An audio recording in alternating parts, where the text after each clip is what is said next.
My name is John Nathan Fernandez, also known as John Xfar Online. I'm an esports consultant based in the Philippines. I do casting, analysis, streaming, and content creation. I've been in the esports industry since around 2018. It all started when the Invitational tree came about. I was really drawn into the game. At that time, it was a very big spectacle, and the commentators working that event just did a fantastic job of bringing that game to life for the viewers. So I've been inspired by that ever since.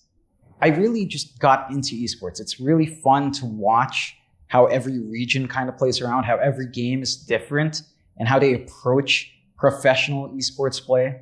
Just something as simple as video games evolving into this multi-million-dollar industry over the span of maybe 20 years is really outstanding. And it's kind of great to be a part of that process and telling that story to, again, all of the viewers, all of the fans who enjoy these games. When you look back to the beginnings of esports, back in the early 2000s, you had some pretty big games, but the infrastructure wasn't quite there to support that growth. People couldn't do esports as a full-time job.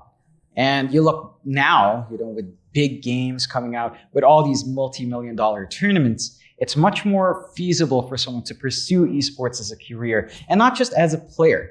There's management, there's tournament organizers. There's a lot of room now in the environment for people to be involved with the games they love.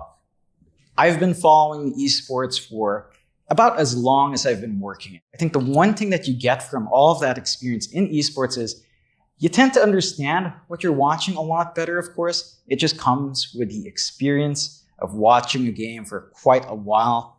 So you do have a lot more that you can see, a lot more that you can tell when a game is happening. And you can just kind of build off that experience. You know what to expect, and you kind of have a good idea of how certain games can and sometimes will definitely go. It does bring me great joy when you're covering a game and you kind of called something out before it happens. You know exactly what's going to happen in the game because you've watched so much of it, or you just have enough insight. And it's a great feeling to kind of figure out what's going on, kind of tell in advance what's happening. It's just a really good feeling that I think a lot of gamers do enjoy as well. When you get into a match, you know if it's going to be a good one, you know if it's going to be a tough one, and kind of having those expectations match up to your own, to how the game unfolds. It's a really rewarding experience to go through. With that said, having that experience on hand does make it even more satisfying when you manage to guess what's going to happen. I think it's not just me as a commentator, but all of us as gamers. When you see that in any esports title, you just feel this great knowing that your time, your investment, your knowledge of the game has given you such great insight into the highest level of play. I'll be frank with you, I have zero experience with betting platforms at all. I've never tried online betting. I've never been interested in esports betting in general. So this is a first for me. M88 brought me out here to give their platform a try, and I have no clue what to expect. I mean, a lot of these websites do feel a little bit sketchy. Some of them just have all of those spammy clickbait ads right in your face. Some of them claim huge returns, and that just doesn't seem realistic. So I'm keen to see if M88 is different, if M88 is a site that you and I can trust to be fair and reliable to be on.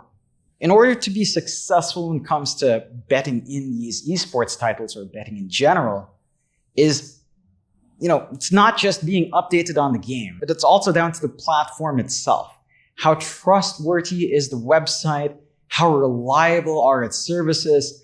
How much can you trust it with your money when you're trying to, bet on games and just kind of have a good time?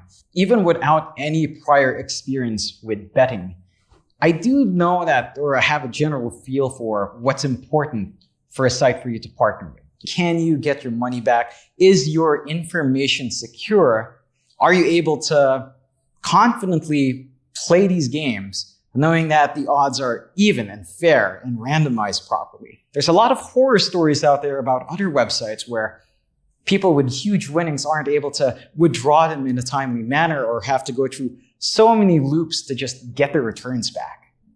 I'm not the biggest, fan of esports betting. I mean, I understand it has its appeal, but it has a lot of trust involved. And again, I've never used any website. I've never interacted with M88. So I'm keen on finding out just how well their product works. And I think it's good for you and I to kind of figure out if this is a site that you can go through easily and kind of trust with your money, with your gaming here. So what is this episode all about? In this episode, we'll take a look at the first-time experience of using the M88 platform. As I said, I have zero experience with a website, so you and I can experience it together, what it's like to kind of get into the platform and how it performs. After finishing this episode, we will learn how to sign up, how to update bank details in your account, how to make a deposit, how to bet on esports matches, and we'll also go through a few betting tips as well. So let's get started. First things first, you should make sure that you only use the recommended web browsers for an optimized website experience. Make sure that the URL you are typing into the web browser is both secure and correct. Keep in mind that a secure URL with encryption and verification uses an SSL certificate and begins with HTTPS, followed by the domain name m88.com. How to sign up.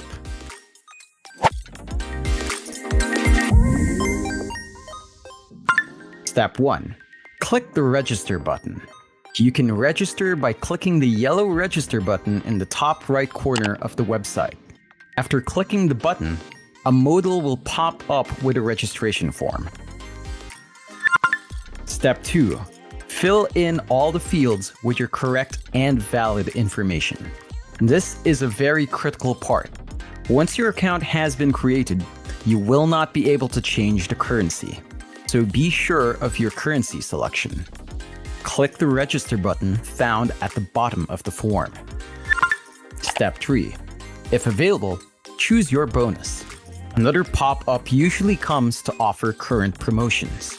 Take advantage of these offers and choose what you prefer based on your betting category or style to gain bonuses.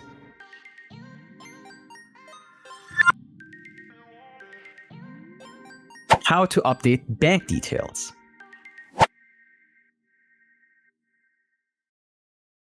Step 1. Hover over the profile icon.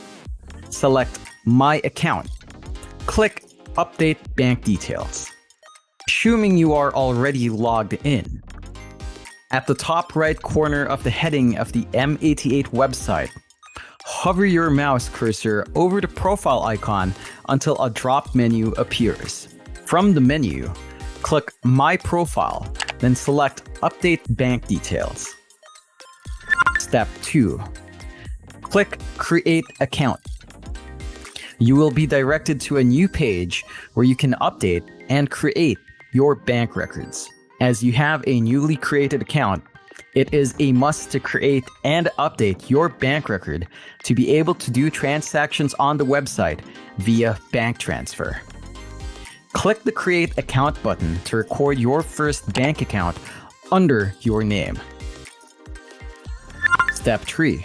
Fill in the form with your bank details, then click the Save Account button.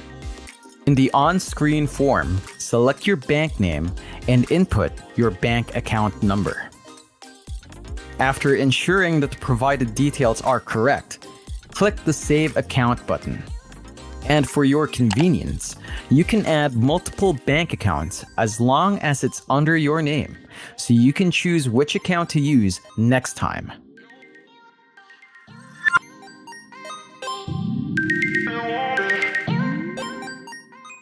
How to deposit funds.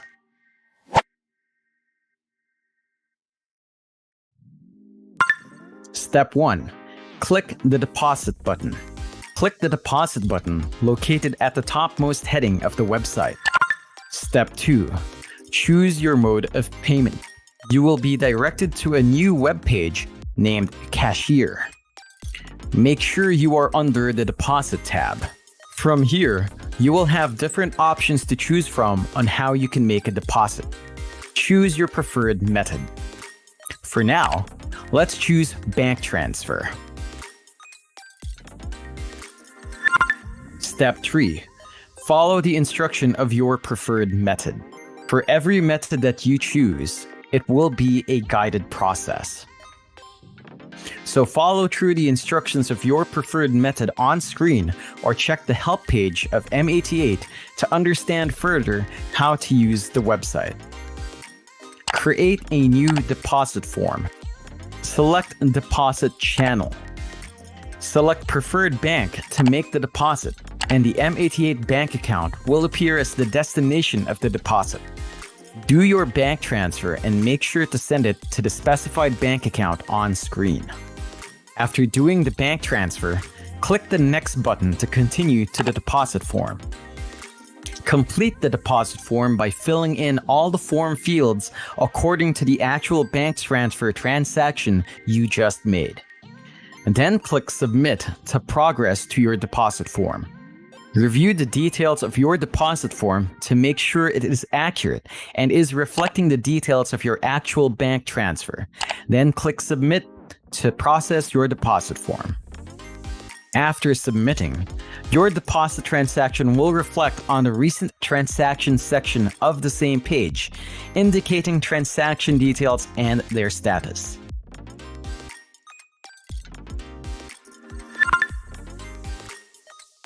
Wait for a few minutes, then refresh the page. On the same page, wait for the indicated average processing time, then refresh the web page. The status of your transaction will be changed to successful if your deposit form is validated. The deposited amount should reflect on your total balance, plus the amount of the active bonus applied to your account from an existing promotion you chose.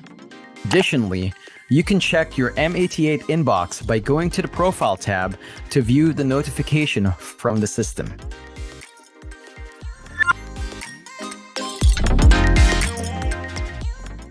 How to bet on esports.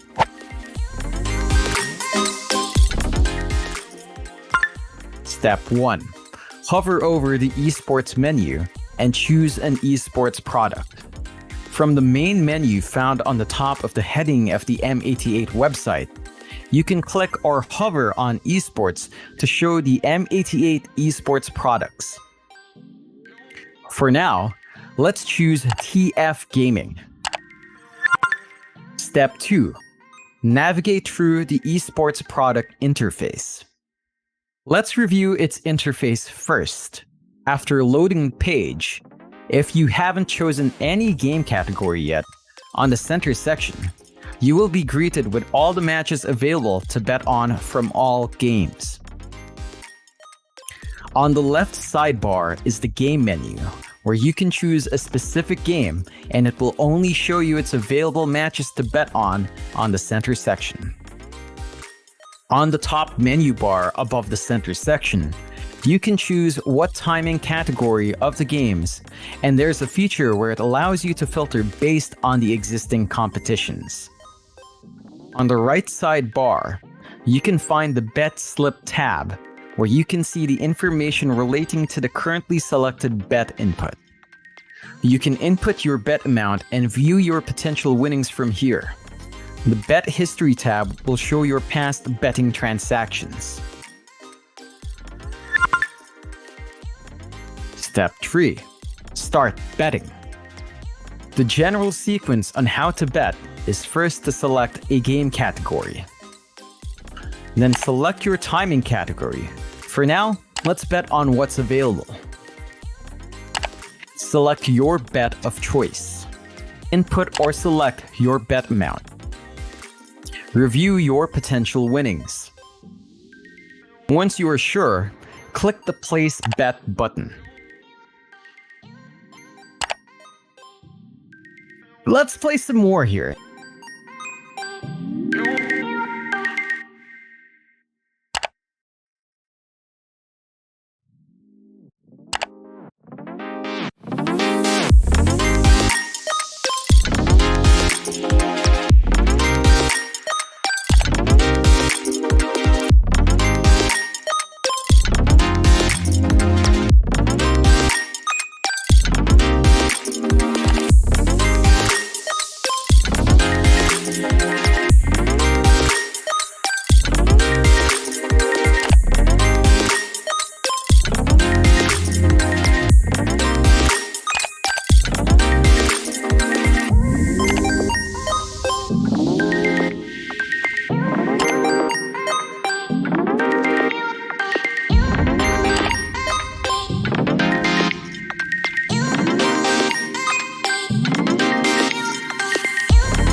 betting tips.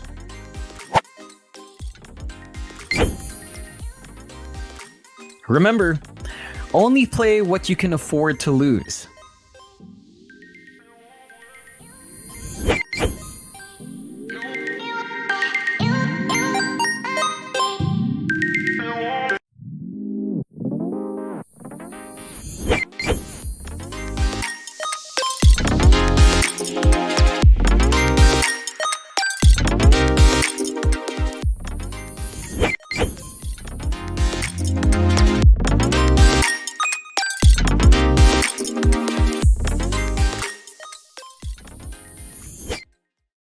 That was very easy, I must say. The user interface is pretty straightforward, not to mention the M88 help page is packed with information and instructions to make you more familiar with the platform. What I noticed, however, is that you can find most of the things you need to get started in the heading of the website. But this is just the beginning. We will learn a lot more and try different things in our next episode.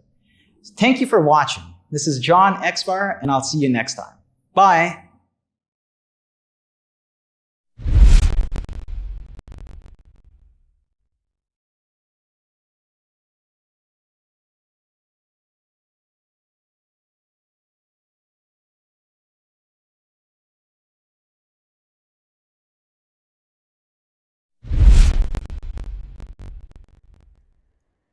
Start mo na yan? Oh. All right, hello and welcome to our final day of the M88 Mansion Dota 2 and C Invitational. I am Nate, and of course, joined by Jong. We are the bosses here, Crest, and we have started the broadcast. What's up? How are you feeling today? What's up? What's up? Long time haven't been with you in this panel at all for this weekend. How are you? How are your games? They were okay. Honestly, I think Group A was pretty chill, to be honest. It was pretty straightforward, right? But I feel like Group B was quite a story yesterday. If you can highlight maybe for us what happened over at Group B. Well, we can talk about how all the teams went 1-1 on the group stages. So a tiebreaker was bound to happen, and of course, with tiebreakers means an extended schedule, hour-long games. It was just quite a very, I would say, eventful day for Group B. Something that I wish Group A also shared in terms of like workload. But you know, we I think a lot of like teams were able to showcase their talent this yesterday, and we already saw 2 teams leave our tournament, got eliminated last night as well. And of course, we see on our screens, this is going to be our first match of the day, actually. And it is the upper bracket, Crest. This is going to be the only upper bracket match. And it is going to be a Bleed right up against Boom Esports. So Bleed, of course, again, quite straightforward for them. Like I mentioned, coming up from Group A, right? They're the ones that came out on top. Did draw up against Army Geniuses, but they got that 2-0 versus Blacklist rivalry. And of course, maybe you can share some light on what happened over at Group E with Boom Esports. I think Boom has a shaky start in terms of like matches in the group stages, but they were able to pull it out in the end during the tiebreakers. I think their playstyle right now heavily revolves around Yopaj and playing that heavy, I would say like a lot of pressure in mid, allowing FBZ and Natsumi to develop. So let's see if they continue with that strategy or they have something else out. They have something else in their bag. All right, but anyways, guys, of course, this is going to be our only upper bracket match of the day. After this, it's all going to be a lower bracket affair. But anyways, I guess it's time for me to introduce your casters for the series. Lo and behold, it's going to be Crest and caster JT. You guys go on ahead. Oh, this is you! Yes, your name and my name is different. I never knew I changed, but I'm a new guy. I'm a newborn man. But in case you're wondering, my name is Caster JT, and with me is Crash. Crash, how you doing, buddy? I'm doing great. Got a lot of rest from last night's event. Games. I'm pretty sure you shared the same sentiments with me that Group B was quite a handful. Hopefully, you know the games today much more action-packed compared to yesterday, and I see Lina Ban already out there in the draft. I'm really happy, smiling. What a great way to start I guess day number 3 of our M88 Invitational. No Lina. Mhm. I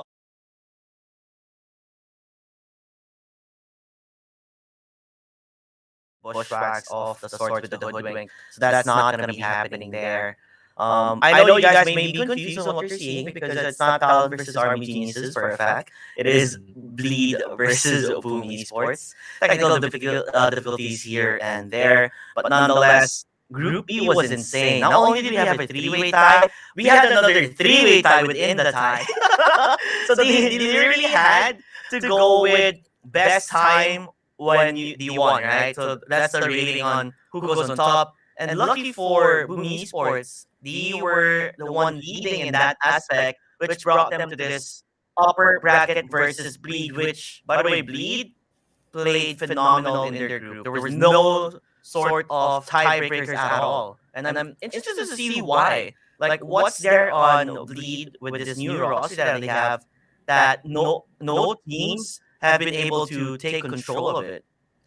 Yeah, I wasn't able to watch a lot of the matches from Group A, but I want to credit Dubu in a lot of these. I feel like Dubu's in terms of like being a captain, being a leader, has evolved ever since his days with MV. I forgot MVP Hot Six, that one. So it's a lot of it's been a lot of like development for him as a player as well as a teammate, and I feel like he's bringing that here to Bleed, enabling play hard, enabling order than sorry.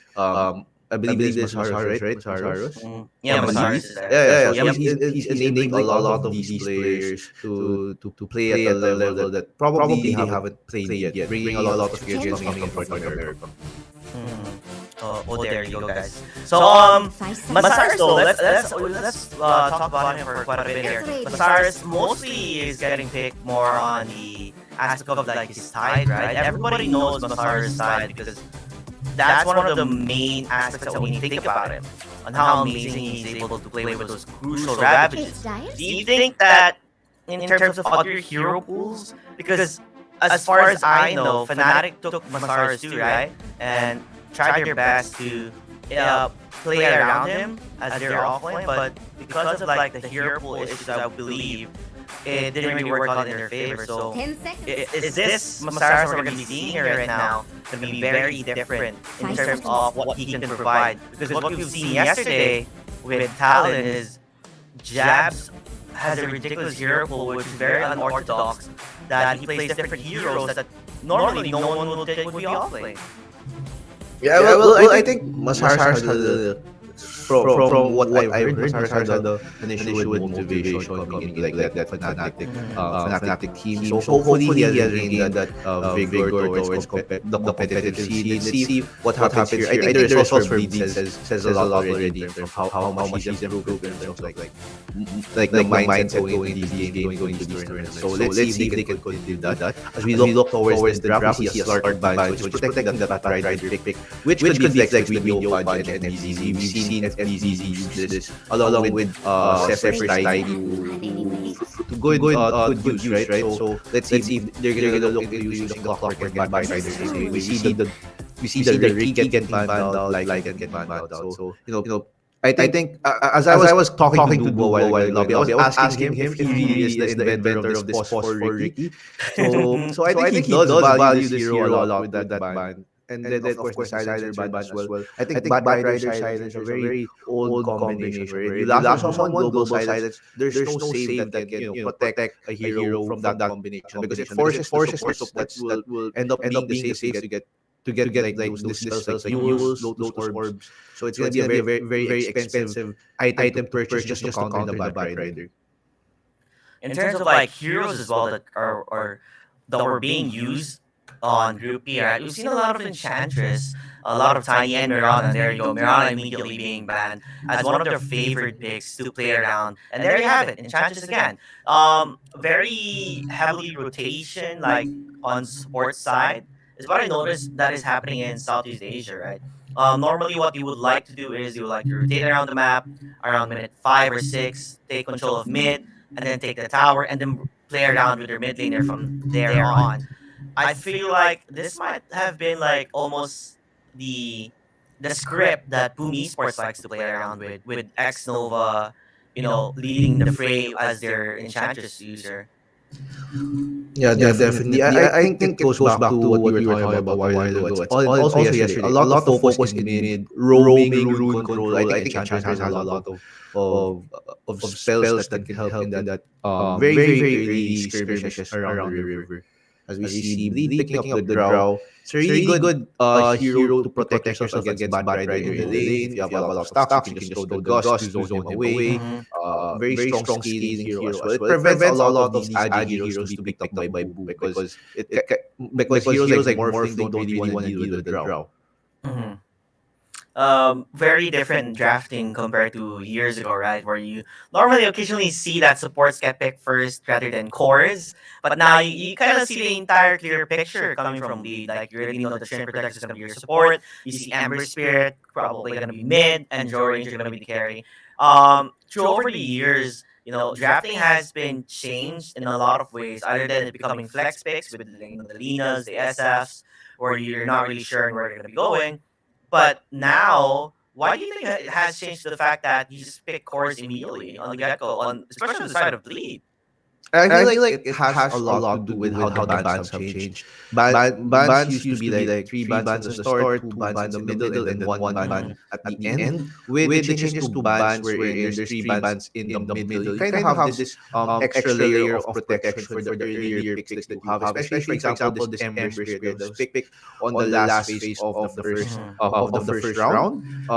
You were able to ban out a lot of heroes that prevent the Ember Spirit from having a game. The SF just because of the laning, the Ricky because of that smoke screen, and of course silencer. So a lot of like these silences and good laners that prevent the Ember from being enabled throughout the game. So I think the mindset of like teams right now is how can we get our comfort heroes or our best heroes without it getting punished. So that's why a lot of cores are now being picked early. As also a lot of teams have also started to like do a lot of research, Mhm. study their opponents. They already know what heroes certain players are good at, and usually if you put those last picks to top priority, the odds of you getting that hero is quite low already. So that's why I think the first round and the second round of the draft has evolved so much, changing from that 5-4-3-2-1 order or 5-4-3-1-2 order. It's now more of like a 4-1, 4-2,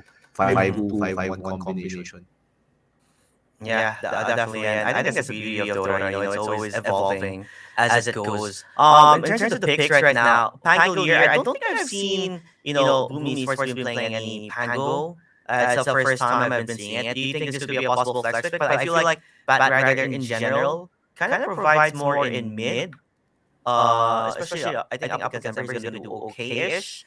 But nonetheless, it feels like there are a couple of flex picks here. And the big question mark on what their carry hero will be. Meanwhile, on the side of Bleed, I think you're missing an offlaner, more or less, unless you're gonna do a surprise Shen offlane, which I believe Seb has done numerous times before. And at the same time, picking Pango up against a Trend Protector is another question mark to put into the fray here in the drafting. Yeah, I agree with that. I think for Boom, they're looking for with the Mars, but it's really showing much more of a really weak laner in terms of maybe I would say maybe a Morphling or Blade would be something that they could think of, but you're against an Ember in the draw. So we're gonna take those away, and all sides are pointing to a sniper here for me because you need someone to hit the egg. Look at your heroes right now: Clockwork, Bat, Enchantress, and Pango. None of those are your classic or your typical egg hitters. You need that fast attack speed, long range hero with Lifestealer and Juggernaut as well being bad. You don't have those spell immunity based heroes that can hit the egg. So I feel like for Boom, they might end up picking the sniper, especially since Lina is banned. Mhm. If ever they don't, I feel like CK might still be an option. Just so you have an all-in potential, just to get on top of that draw, get on top of that Ember. Okay. So that is a possibility to go for that sniper. I think another way for Bleed is you really are on all into like team fights at this point. Not only do you have empower for the from the Magnus coming from the Magnus that you can give towards the Ember Spirit, but there you have a lot of holes here in terms of if there are clashes. Pango's gonna have a difficult time playing around if Trend Protector is able to use the Overgrowth at the correct time. And judging on how things will go, Sniper does seem the logical pick. What other carries are still available? Like, would you like to have a Faceless Void? I don't necessarily think it's that bad. I feel like if you're comfortable with it, You you might end up just picking the Morphling just because it's not gonna be a hard lane against the Magnus. It's also a very awkward game because you don't want spell immunity. As I was saying, Morphling, yeah. Because you don't want spell immunity this game. You have Overgrowth, you have RP, so I think Morphling's the clear choice here because Morphlings don't really want to go for that BKB, they prefer to go for that Manta pickup. So yeah, I think the Morphling or the Sniper once again was the choice here for Boom Esports. It's gonna be the Natsumi Morphling. We've seen him play Morphling for quite a lot of times here. I believe either he won or he lost that series. But nonetheless, this is gonna be Jackie saying hello to his previous organization, which is Boom Esports, as he did transfer towards a Bleed. What can you say about the draft, and who do you think is ahead in terms of the picks that we can see here?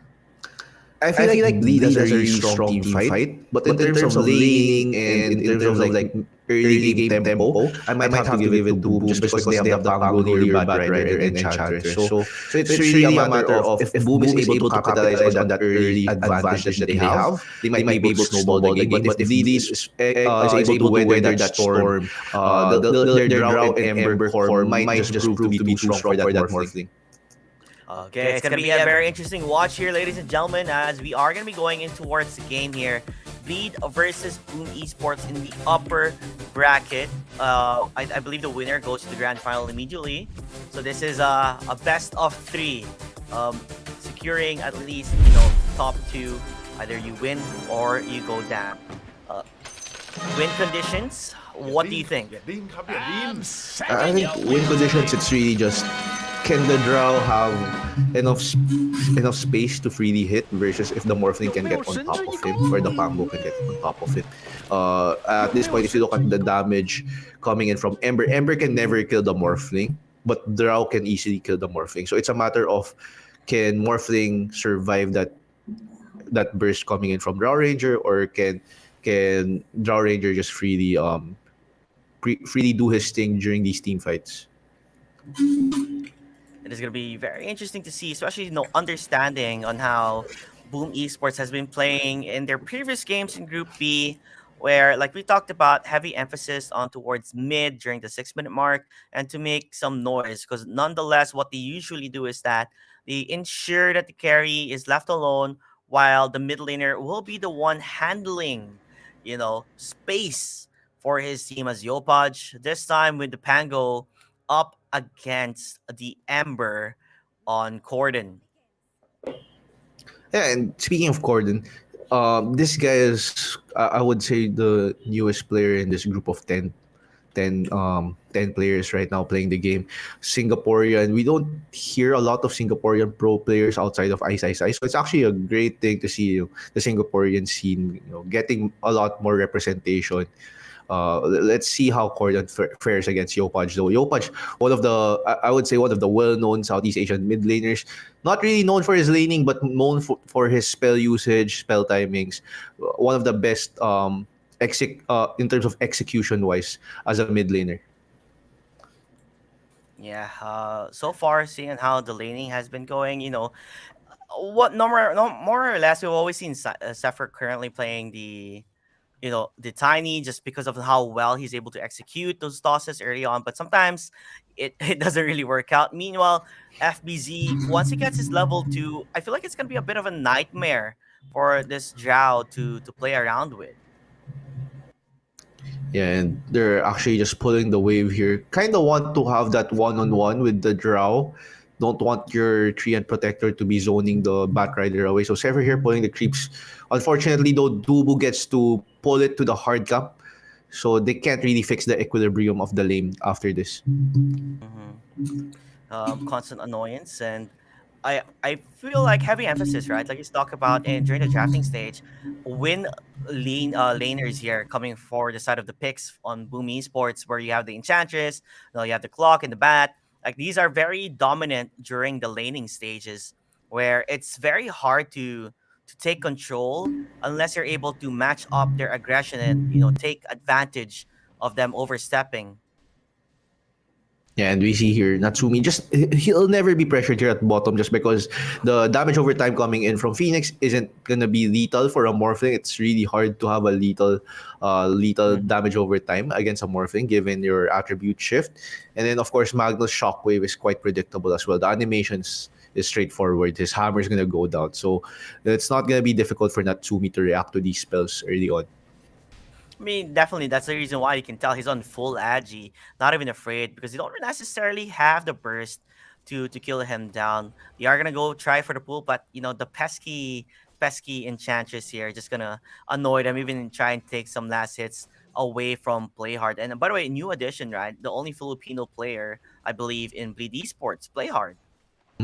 Something that, to be honest, when I read the news, is quite shocking because it's not often when we see Filipino players get joined into these multinational teams. So they must see something in Play Hard. Probably. I mean, he is. I think mostly. Which team have you been seeing him play? OB Neon. Neon as well as TNC, I believe. He was part of like one iteration of TNC last DPC season and then transferred to Neon afterwards. So yeah, he's been around the scene for a long time as well. But definitely seeing him and how it went in Group A, Blacklist International. I think a lot of people were judging that he should be necessarily winning the group.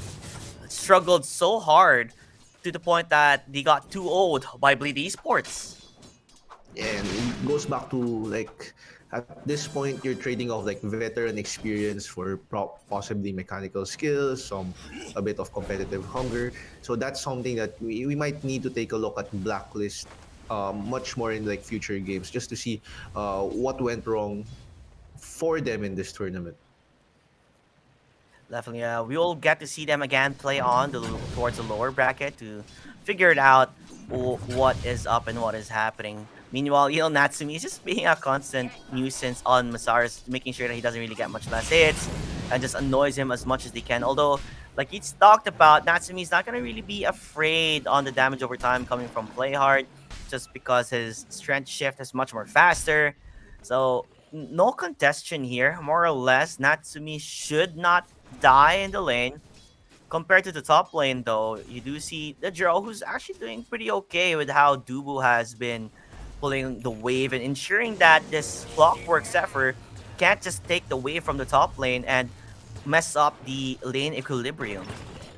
Yeah, and speaking of Dubu as well as Xnova, these are two, like, I would say, top tier position 5 players coming from other regions joining Southeast Asia. So a lot of influx in position 5 talent as well as, I would say, like leadership arriving towards Southeast Asia.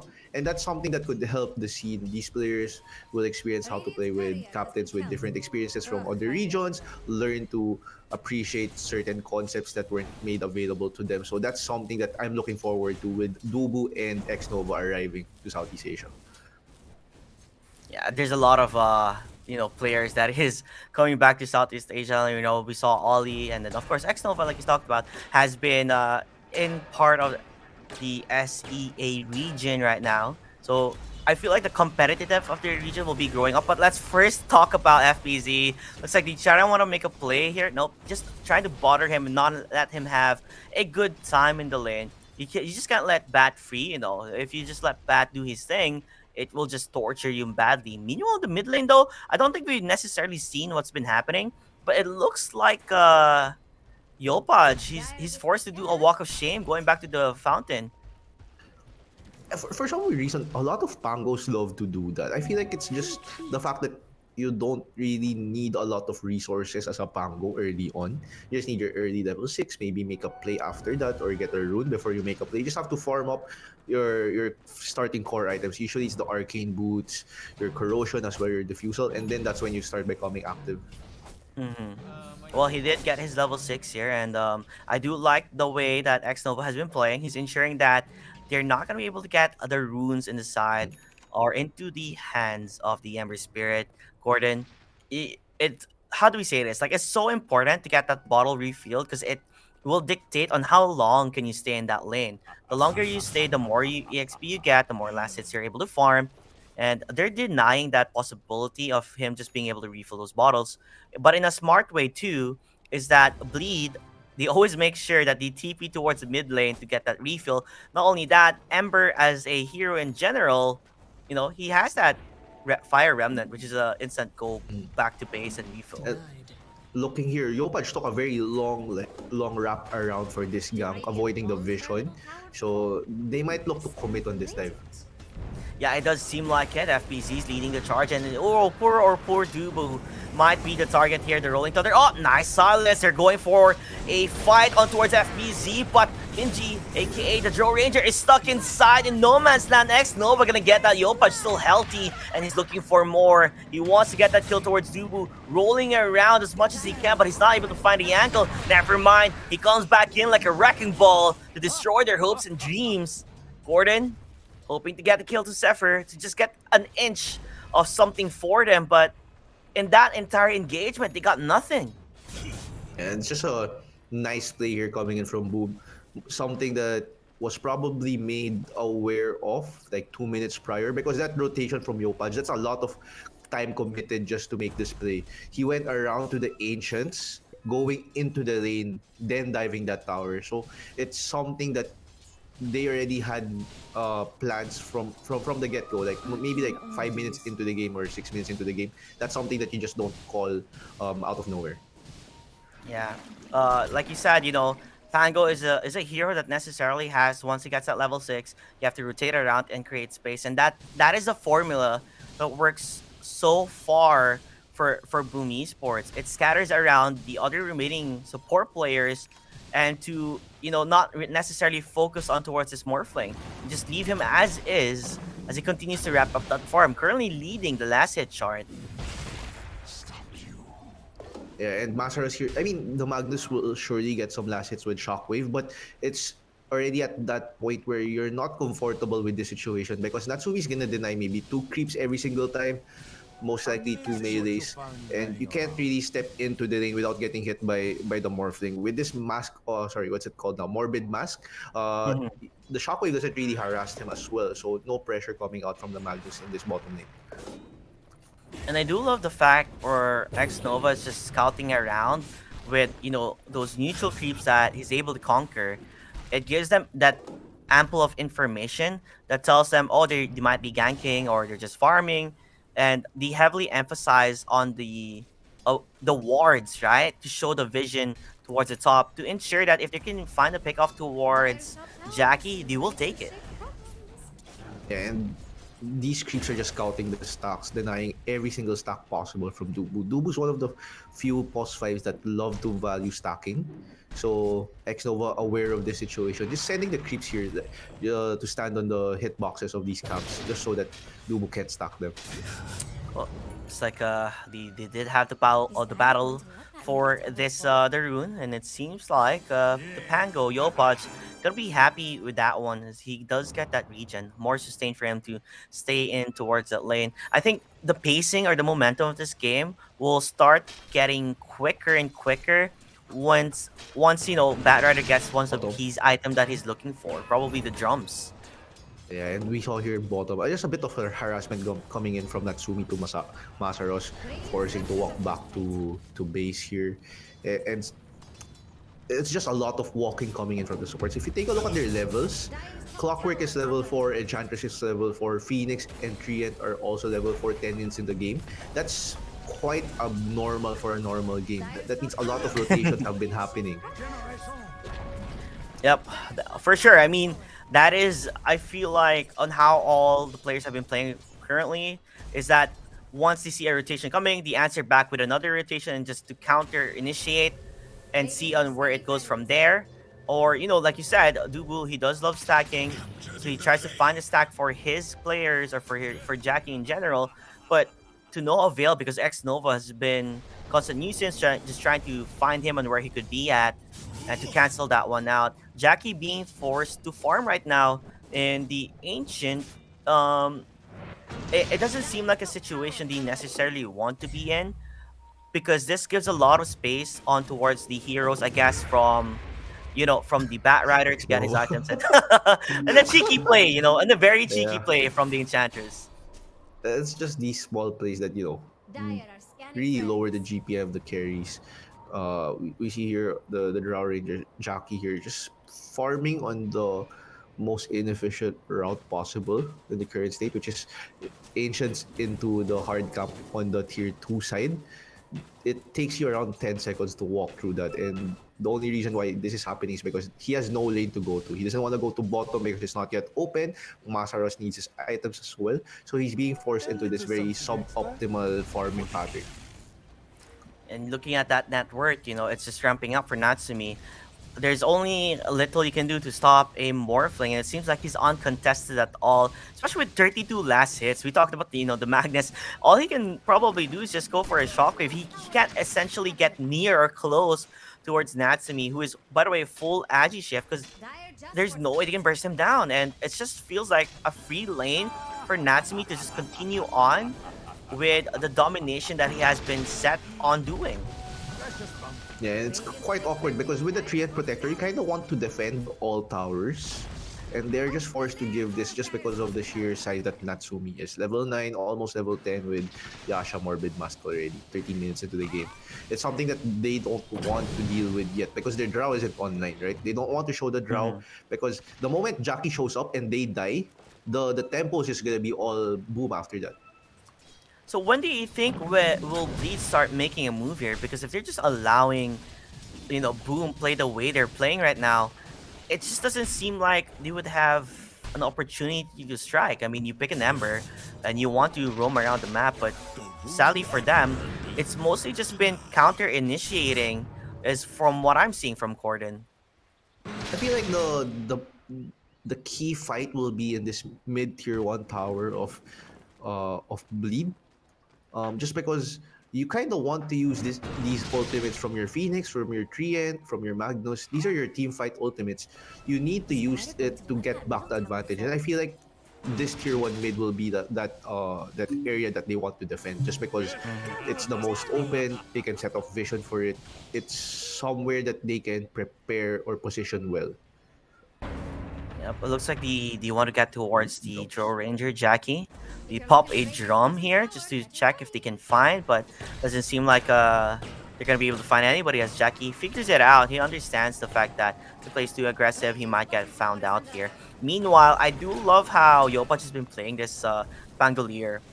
He gets that Diffusal Blade, and whenever he sees Ember Spirit, he swashbuckles immediately to get that minus. Oh, play hard. Looks like they want to go and initiate here on towards FBC. They have the egg, but Natsumi's just over there. They're running away. Not like this. And Jackie, he's stuck towards the cogs. He has to run away, but the assault coming from Zephyr, they have enough to get that kill. RP currently going to be used, but it doesn't matter.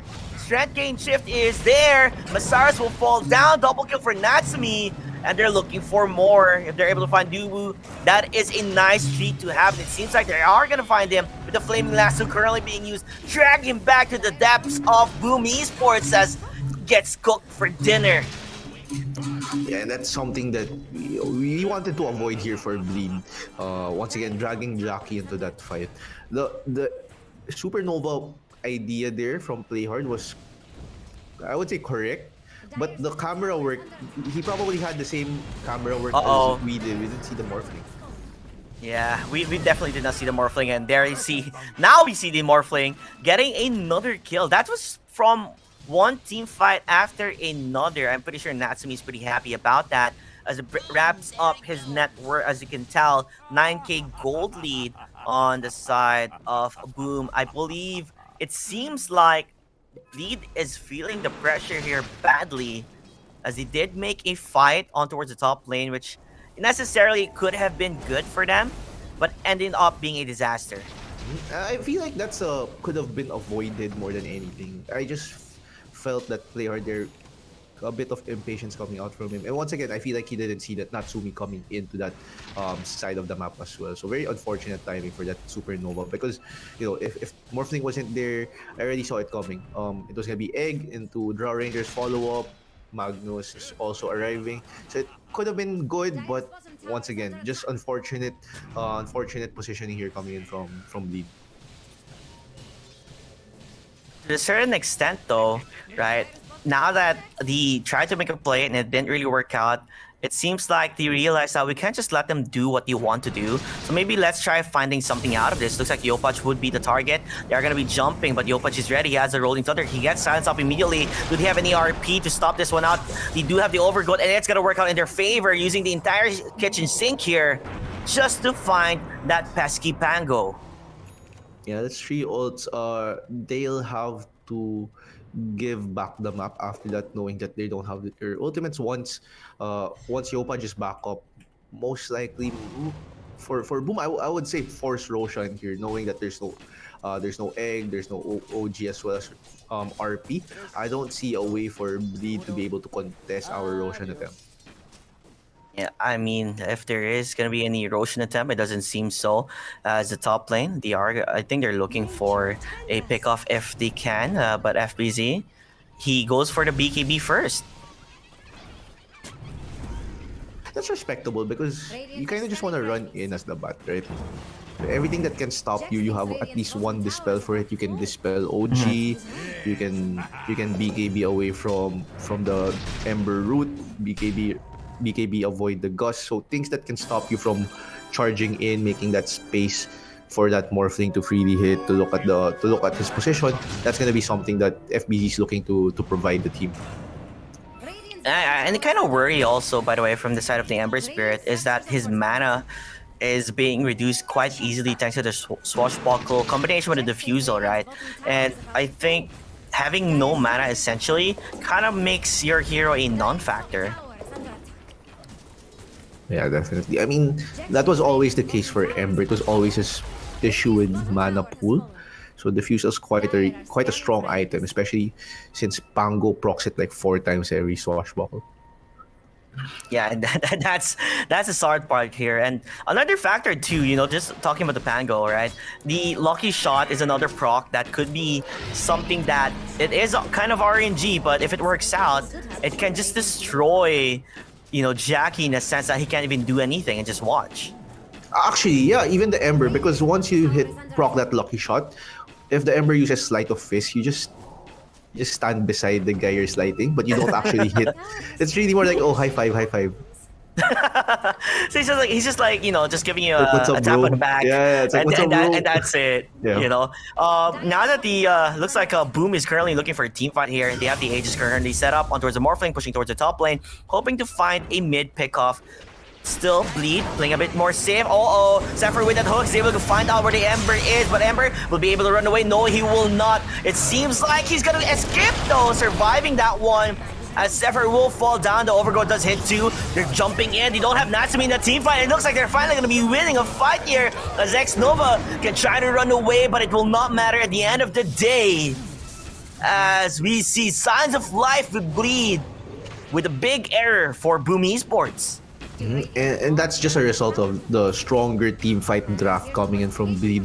Once again, when you have these press R, I would call them press R buttons during team fights, it's quite easy to execute a good team fight, especially if your Aegis isn't there to join you. So for Boom, it's quite a optimistic attempt, but at the end of the day, Bleed was able to punish them. Yeah, you can definitely tell on the difference here. If Natsumi's not there, then it's just going to be very hard for them to just get that kill towards Corden. He did get, a lot of disables coming from a lot of controls and lockdowns, but at the end of the day, it still was not enough. Sleight of Fist. Looks like Corden needs to be a bit more careful. The damage will be there. He's still surviving. Lucky for him. A sliver of HP, 30 HP, and he survives that one. Never mind. Zephyr with the rocket. Scouts him out. Perfect hit there, sniping him all the way from the mid lane. Zephyr just summoning his Kobe, inner Kobe right there. That's something that actually I would say it's a big morale boost for the side of Boom. Those are the kills that's like, we'll take those things that will put morale up, especially it's gonna hurt the morale of Bleed because you've avoided a lot of damage. You did all these plays just to end up dying to the rocket. That's something that will actually affect your gameplay for the next few minutes or so. Yeah, for sure. Especially, yes, they did lose a team fight, but I don't think that really got them scared at all at a certain extent because they have given themselves a formidable lead. And it seems like they do want to try and make a chase towards the Draw Ranger. Jackie, though, understanding that if you don't see any heroes, it's time to back away. Yeah, and notice how he hides during these moments. He's not hiding far away from the map. He's just going to where their observer wards are, where their vision is, so that if ever a smoke play is being made, he still has the advantage of vision so that he can waveform away from that smoke. And it looks like we have another team fight gonna be happening here, Crest. Smoked on towards Bleed Esports. This time, they're the ones initiating instead of counter-initiating. But will it work out in their favor? As Natsumi, not really the ideal target here, right? Because he does have a way to escape this with the Aegis of Immortality. Smoke has been gone. Tier 2 tower, a bit under siege here. They're just gonna leave it be. Living Armor is there. But at the same time, Boom Esports would not want to commit towards uncertainty with having no vision. Decides to go for bot instead. And all that pressure mid just allowed FBZ here on the Batrider to shove bottom wave down, and that allows Natsumi a clear path for this tower, wherein Bleed can't really position themselves without committing TPs, right? So a good macro play coming in from Boom, something that a lot of players do practice. It's something that I feel like, given the advantage of lane pressure that you do with the Morphling, it just rewards you with the tower. So now the map's quite open for Boom. Once again, since both side lanes are down, the next big fight's gonna be this mid tier 2. For Bleed, I feel like they need to defend this, just because if they give this away, I feel like they'll never get a good enough team fight for all those team fight spells to land. Yeah, and there's no pressure for Boom to really make a play yet. More or less, probably wait for the Blink Dagger coming from the Batrider. And Morphling, by the way, already has the Aghanim's Manta, currently going for that BKB next. So once he has that BKB, I think that's the moment for them to make a move towards the tier 2 tower and get that fight. Or maybe that double damage. Who knows?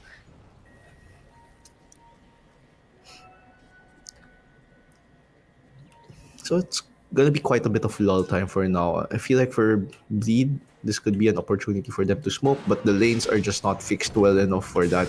They still need to fix bottom wave, or else it's quite obvious if they do commit a smoke. But at the same time, I feel like this is gonna hit or hurt Bleed more if they just try to play in a certain extent reaction only. Just because if you check out on how things are going, more or less the supports are just staying in the back line and just waiting for something to happen, or be in a defensive position where just Jackie's able to get farm, and that's it. It doesn't really necessarily stops the lead that Boom is currently having. As you can tell, 9k gold net worth lead on their end, and it will just keep getting higher and higher just because they have a higher control around the map. They have mid, they have bot, they have the enemy ancient camp, jungle, and they also have their own jungle. The map's designed now to actually punish a lot of turtling teams, a lot of teams that just want to wait on the high ground. With the addition of bounty runes, a hero lasso. Hang on a sec, Flaming Lasso currently gonna be able to find play hard here. He's gonna try and jump away. Looks like he's gonna survive for quite a bit, but the swashbuckle there to secure that kill. I believe I heard a hook shot, and it seems like Clockwork wanted to try and secure that one for his team. But nonetheless, I think this gives them an opportunity to actually take the tier 2 tower. I mean, you don't have Phoenix. You don't have really enough for that wombo combo team fight that you're looking for. But Gordon, he is jumping in. He might make a play here. It's a nice replicate, but the BKB will be there. They also have the silence. Looks like a bit of a risk here. Nonetheless, they're able to get the strength gain. Still surviving on towards that one. Yes, you're able to get that buyback. Not going to work out in their favor. So Natsumi's getting those skills. They're jumping in, juking and jiving, trying to make it work. But the damage, will it be enough? As Jackie still running. Meanwhile, we do have Gordon wrecking havoc on the other side of things here, getting 2 kills for his team. Yeah, and the fact that they weren't able to get the Draw Ranger, Corden here on the Ember was left untouched on the backline, getting Pangolier as well as Enchantress. So I feel like that was a 2-for-3 if we include the play hard buyback coming in from Bleed. So it's still overall a good trade. And now with the ultimates down, I feel like for Boom, they could just hit this tier 2 tower without much contention. Yeah, I think that's the only reason, or that's the only bad thing, I guess, on the side of Bleed. Once you don't really have that ultimate up and running, it's much more harder for them to get those team fights. We did see a quick buyback coming from Playhard just to be able to use that ultimate, which gives them ample enough time for Corden to just play around, right? Because when you see the egg, you have to hit it. You can't just leave it be. So mostly everyone's being tunnel visioned on just destroying it, while Corden in the back lines, he was just getting kills after kills.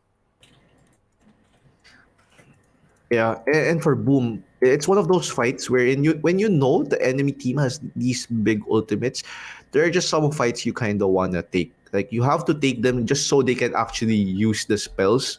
And then you take another fight right after, knowing that they don't have those spells. So it's quite, I would say, a necessity for drafts like these, wherein you want to force those spells out, or else you're just gonna end up waiting for them to like initiate on you, and that might be a hard thing to react upon.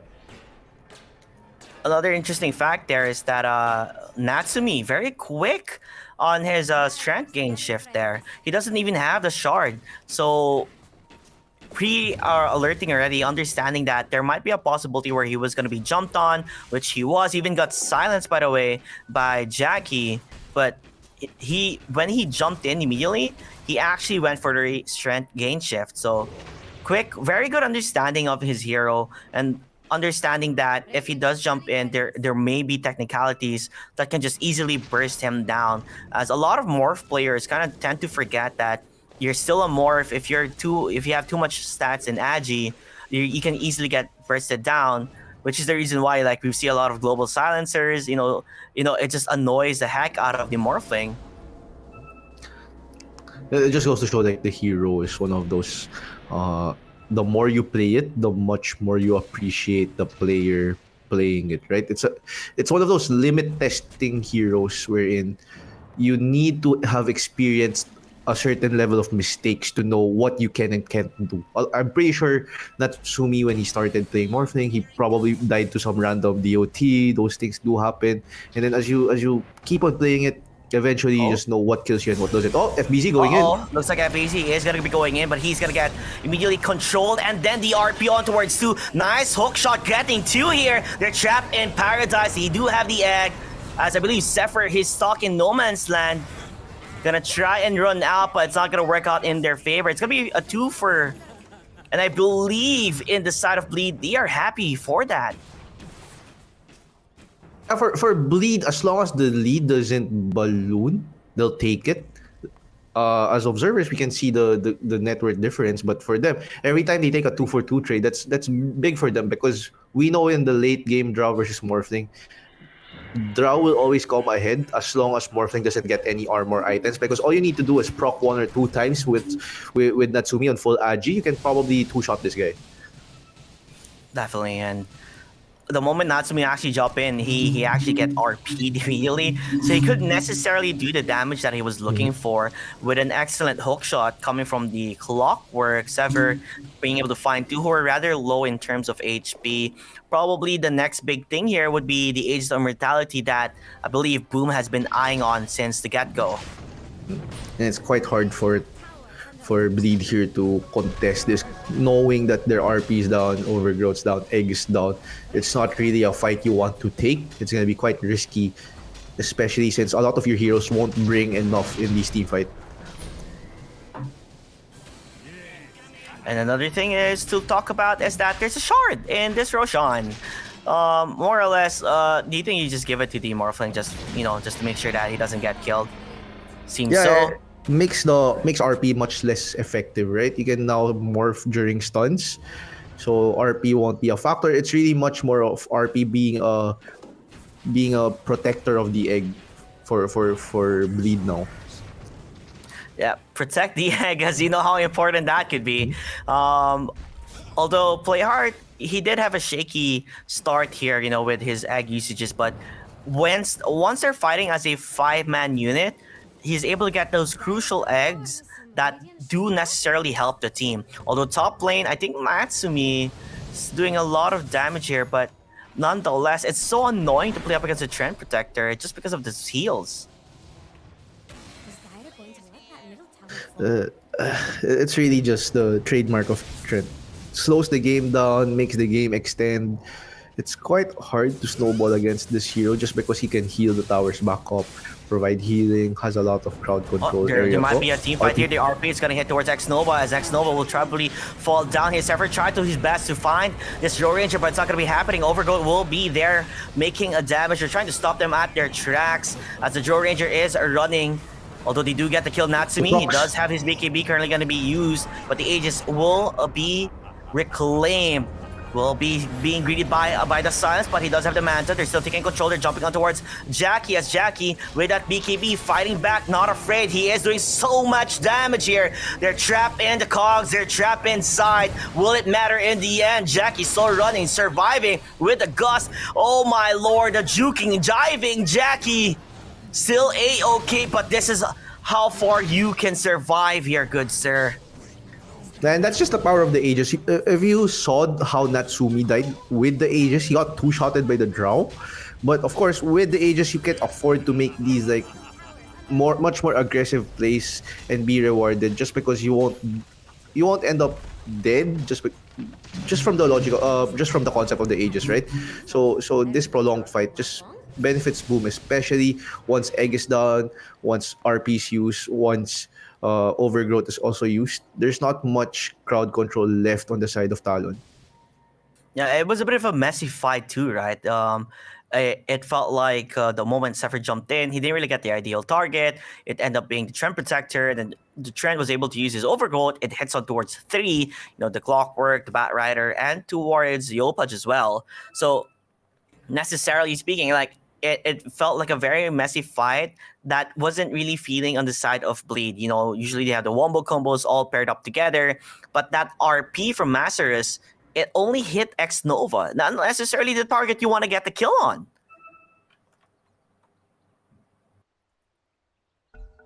Yeah, as we see, just a short pause here coming in from Boom's side.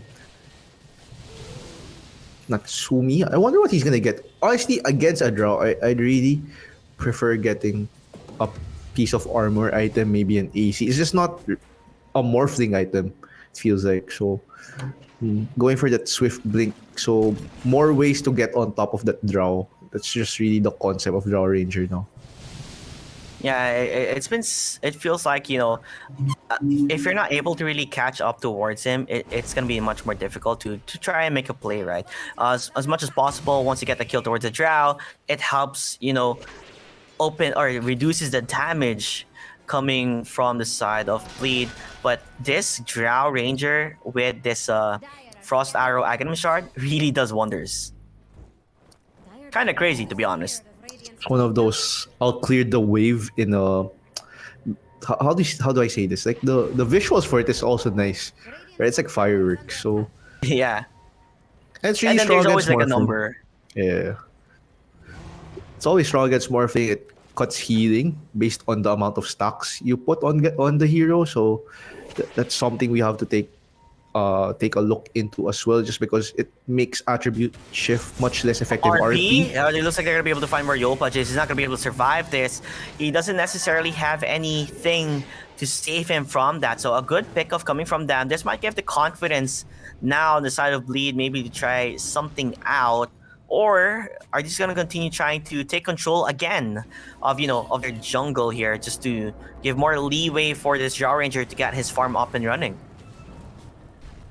Yeah, with that RP, I feel like Yopaj will most likely queue up that Aeon Disc. As we see, yeah, the Aeon Disc already queued up. They don't want Yopaj to be the one getting caught in these RPs, because his team fight presence with Rolling Thunder will always be like top. It's always going to be a nuisance in these team fights, right? We've seen it from the games before. As long as Rolling Thunder is there, you're kind of forced to BKB and hit. We might potentially see a team fight here. It depends if the other players from Boom are looking for one. They did smoke out. They're just scouting as much as possible. But seems like they're not going to take, a chance here without having Yopaj into the fray. nonetheless, if you check the net worth, you can see Zephyr having 10k, almost 10k gold on his name up against the offlane Magnus, who feels like at the end of the day he's just gonna be a guy who just presses RP and gives utility. But to a certain extent, how long can you just do that? At the end of the day, you're still on offlane, and you do need items to really help the team out. Yeah, but it's one of those heroes similar to Tiny, wherein repositioning and BKB piercing stuns are quite priceless in this game, right? So as long as he's able to do his job, even if he doesn't have the network for it, it's still gonna be rewarding. It's just a matter of the more network he has, the easier his job gets. Yep. But he's been doing an okay job, Ish. Ish just because one of the team fights he did RP only the Enchantress, but other than that, the catch on towards Yopaj did really do wonders. Like you talked about, Yopaj understands the fact that if that happens again, I definitely need an A on this, but currently he's been queuing up an Eater lens.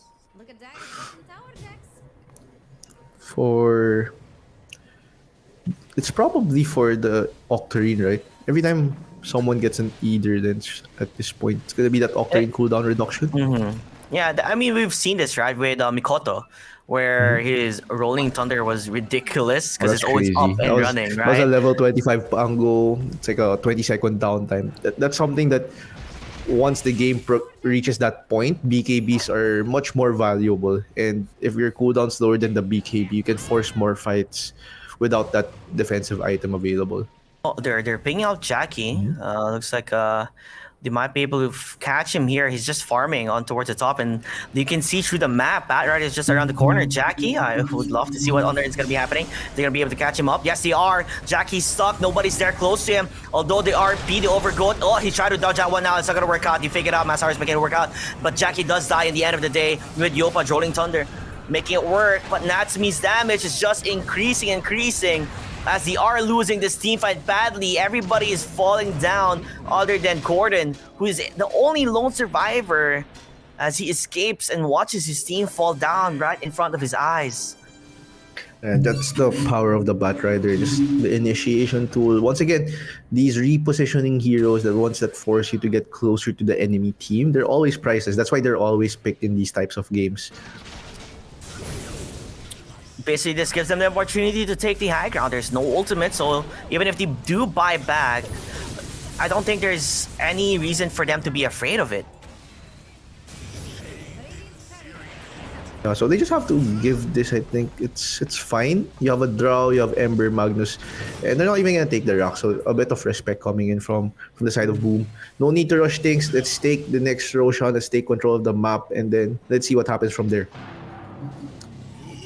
Interesting thing to take though, right? The only reason why Jackie was caught off guard was not because of the observer ward, but because they saw his I believe his multi-shot on towards the top lane. So that gave them an indicator that he will be there. And unlucky for Jackie is that there was no one really necessarily close by to save him.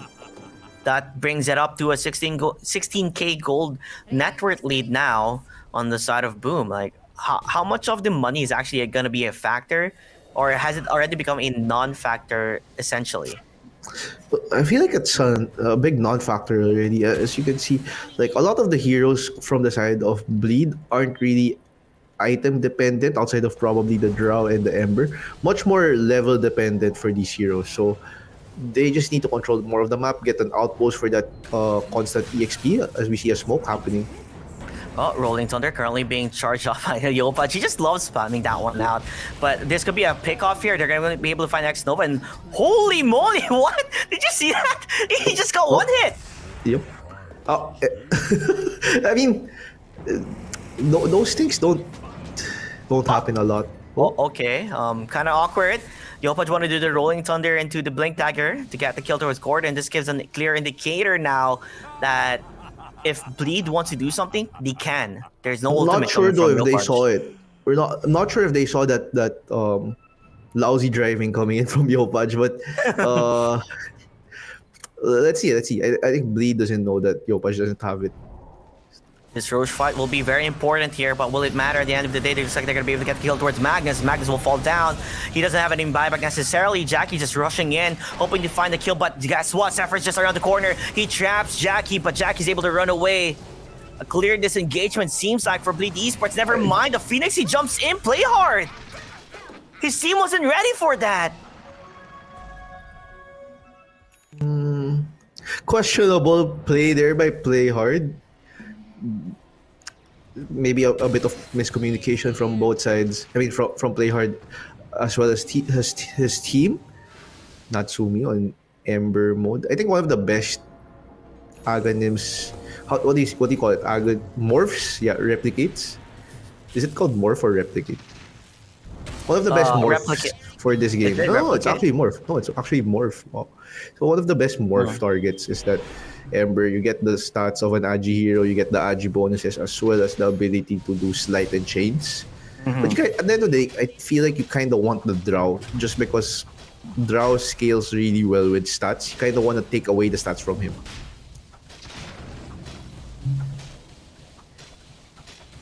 Now Age is gonna be taken. This is Aghanims, by the way. There's Aghanims inside. Definitely gonna give that to FBZ, right? I mean, you're able to get 2 players essentially here if you get a lasso, and this brings a big of a scare, I would say, for Bleed Esports. You want your heroes to be able to get those ultimates up, right, and running, because those are your team fight game winning, plays. But if FBZ is able to get at least +1 other than, the Drow, then it's a bit scary. Yeah, that's big, because usually it's gonna be the Drow plus the guy saving the Drow. They're looking, it looks like they're going to be able to get Gordon.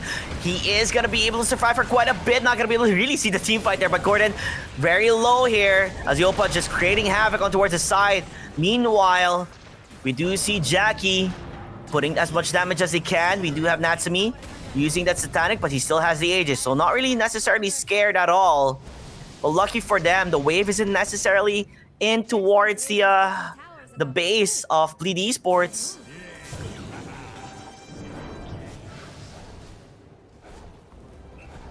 It's one of those.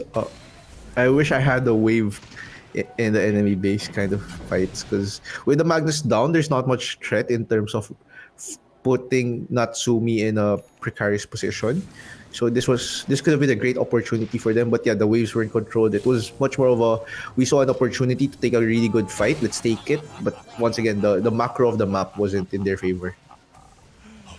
Yeah, I think I heard a on this proc. Yup, it looks like Phoenix.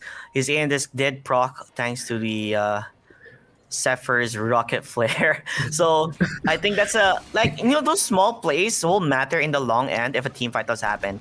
Because if you don't have that A on this anymore, if you get picked off, you can't use your ag. Yeah, it's one of those.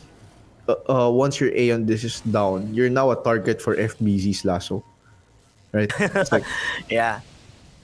And that team fight though, where FBC is able to get towards Gordon, they try their best to actually get a kill on him, but at the end of the day, it wasn't enough. Yeah, and something that's becoming concerning now is really just if network wasn't really an issue, it's more of the networks becoming an issue just because Bleed doesn't have items, right? Magnus hasn't progressed in items, or Phoenix hasn't progressed in terms of items. Maybe the Aeon this is big. Dubu still has that Blink Dagger, and you're running a 2-core versus a 3-core and a 3-2 who's leading in net worth in all categories, right? So yeah, they just have much more to work with, so it's easier to execute. The lasso will be there. Looks like they're going to be able to get towards Jackie, hoping to try and make it work out. Dubu though still being the target instead to be focused upon as he did get dragged down. They're jumping in. I heard an RP. I'm not sure who did they hit. Looks like they got the kill towards Yopaj. FBZ with the damage. They have the egg, trying to make it work out in their favor. Sleight of fist coming from the morph of Natsumi, manning up, fighting this one out, but Zephyr's just around the corner, pushing back. Jackie's rather low. He needs to run away. He needs to find a way to escape, but he's not going to be able to do so as the Ember Spirit trapped in no man's land too, as Natsumi claiming that kill. Tips galore for Natsumi with the amount of damage he has been doing. Very ridiculous as he continues to jump on. Playhard has to be a bit more careful, but never mind. Natsumi still stuck and trying to run away now instead, as his team will fall down here. 3 buybacks used immediately. That's quite an expensive hold, but I feel like it's something that is quite worth it for them, because if both Ember and Round like just refuses to buy back there, they'll be taking Roxas. And I feel like if only one of those heroes bought back, it's not gonna be enough. It's still gonna end up with the same amount of Roxas down. So 3 buybacks to hold the tower to prolong the game. I think for Bleed they'll take that.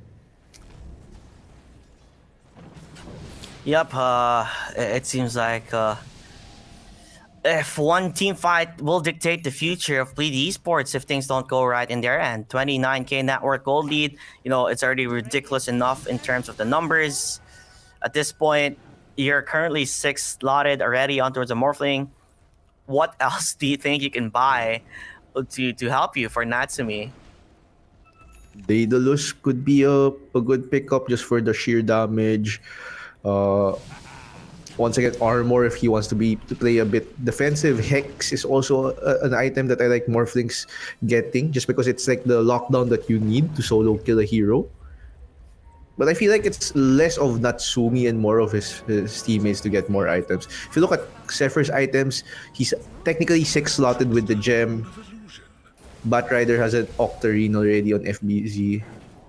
Enchantress is also technically 6 slotted with that Ghost Scepter. So everyone's at their, I would say, their optimal builds right now for this time.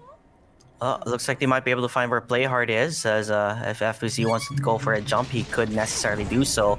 But them getting the supports have been shown to be something difficult. Looks like he's going to be able to get 2 here. It's going to be the Magnus. Looks like he might fall down immediately. No, gets saved by the egg, but it doesn't matter. Do they have damage? Got this egg kill. It looks like they do. 2 heroes down with no more buyback.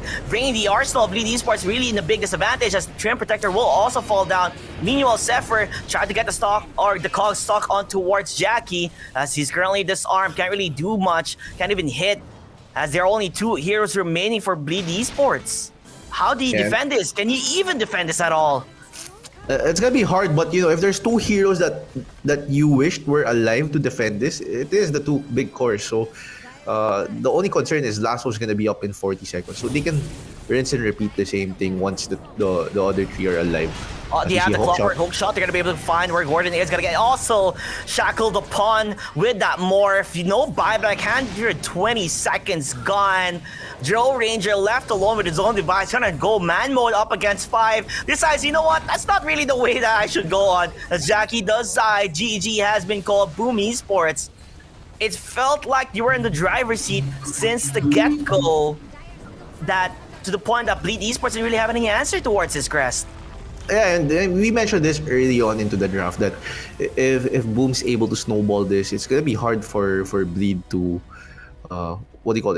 get control of the map, take the fights that they want, because they're letting Boom dictate when to fight and where to fight. So that's 1-0 coming in for Boom Esports. Let's see how they'll react for game number 2, especially for Bleed here. I feel like the concept of their draft is good. It's a really good team fight draft. It's just a matter of, we can't let the enemies, or for, on this case, Boom, dictate when and where we're fighting, because every time Boom's just forcing the spells out, then going back to farm, and then also getting the Roshan. Those three Aegises, as well as the Shard and the Aghanim's, is it still called Aghanim's Blessing? Yep. Came out big for the side of Boom. The Shard for Morphling, as well as the Aghanim's Blessing for the Batrider.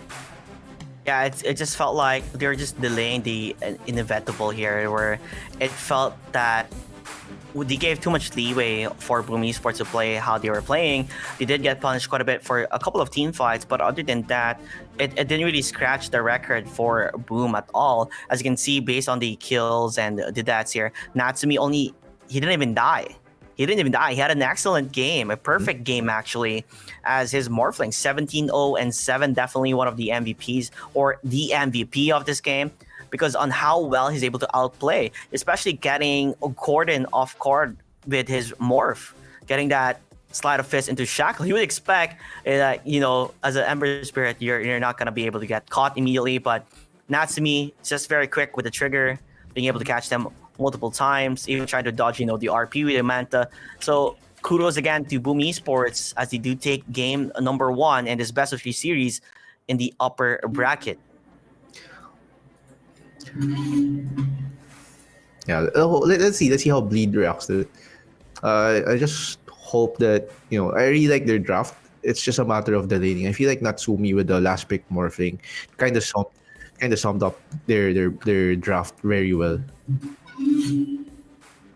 Yep, for sure. So it's gonna be back to the drawing board for Bleed Esports. Fun, probably try and figure out what on earth happened and what they can fix, and see if they can bounce back on this best of 3 series.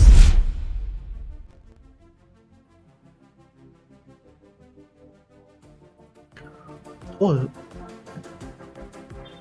So it was quite I would say it's a nice game to watch. It's a good way to start the I would say our day number 3 for this tournament. So something that we need to take a look into more is really, I feel like Boom has an identity, a really clear identity of how they like to play. They like to play fast, play a lot of roaming supports, really starve the opposing team's supports in terms of resources. And then once they have the map, that's when their supports start to recover in terms of net worth. As we saw, Zephyr and Xnova were actually bigger in net worth compared to Mazaros's Magnus. So that's something that I feel like Boom's doing quite well on. And it's really a matter of how can teams prevent this, or how can teams prepare for this. So far, a lot of teams, especially from Group B, fell victim from this very fast play style coming in from Boom Esports, right? Definitely.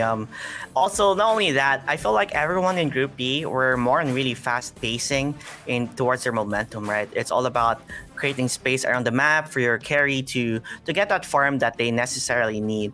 It's always going to be like the 3 heroes that do move on the side of Boom Esports, was going to be Xnova, Zephyr, and Yolpaj. Only these 3 heroes are enough, or players are enough, to move around the map to create that space that is necessary for the team to play and work on. And it just continued to spiral down, sadly for Bleed, because the momentum and the pacing that they were playing up against was just too fast, too quick, and all they could do is counter react or counter initiate. And sadly for them, when they did try to make a play, it just didn't work out. And I really feel like Bleed's having a hard time in terms of who to ban, because this time around we saw them ban out Zephyr's Tiny. We've seen that hero and that player bring a lot of problems to different teams in Group B. But the problem with that is you're opening up Xnova's Enchantress, and we've seen Xnova's Enchantress just cause a lot of havoc in that early into mid game phase. Not just the hero itself in the lane, but the creeps blocking camps, giving vision, providing I would say providing rune control of some sorts. It's Definitely doing a lot for Boom, and it's actually enabling 2 lanes at once, enabling Yopaj in the mid lane, enabling Natsumi and bot lane. Maybe that's something that they might want to think about if they have an answer for this Xnova Enchantress. Yeah, for sure. I was gonna talk about that too. Just the little plays that Xnova makes is for the grand scheme of things. So it contributes to the victory that they're doing. I believe the lobby is currently being setting up, and we're gonna be entering into our game number 2 immediately. So I'm pretty sure you guys are very happy. It's a smooth transition to the game at the get-go. We're just gonna be able to enter the drafting and continue casting instead of having more delays and technicalities. So a big improvement for each and every one of us, and I hope you guys are enjoying the game so far. Although we do have some tech issues from time to time, we are going to get that fixed as soon as possible. I think another indicator I want to talk about for Bleed Esports too is that they have different country. It depends on the players, right? They're not all from the same country. I believe Jackie's from Laos. Gordon is from Singapore, which I don't necessarily see a lot of Singaporean players nowadays, like professional players. And then Masaris is from Thailand, Playhard from the Philippines, Adubu from, South Korea. And then, of course, I believe Forev is their coach.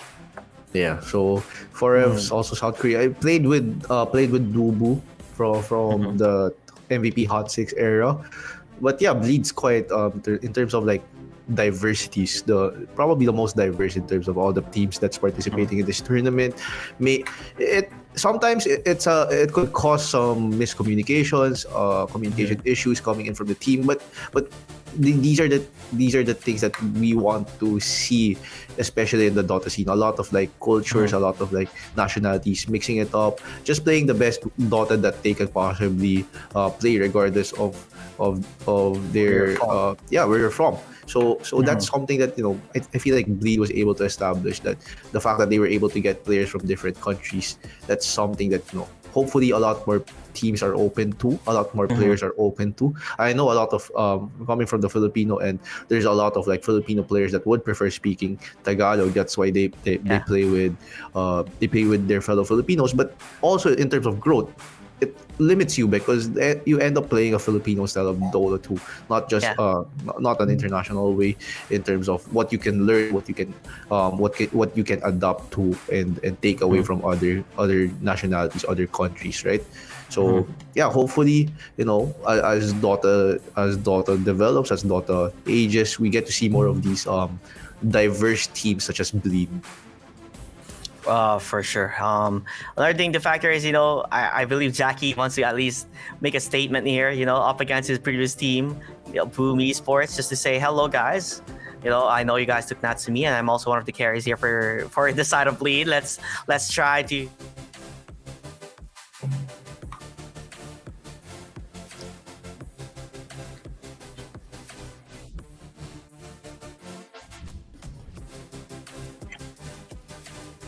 Up and towards the net worth. You really saw how strong he became during the time when they were underfarmed, and then they played around him.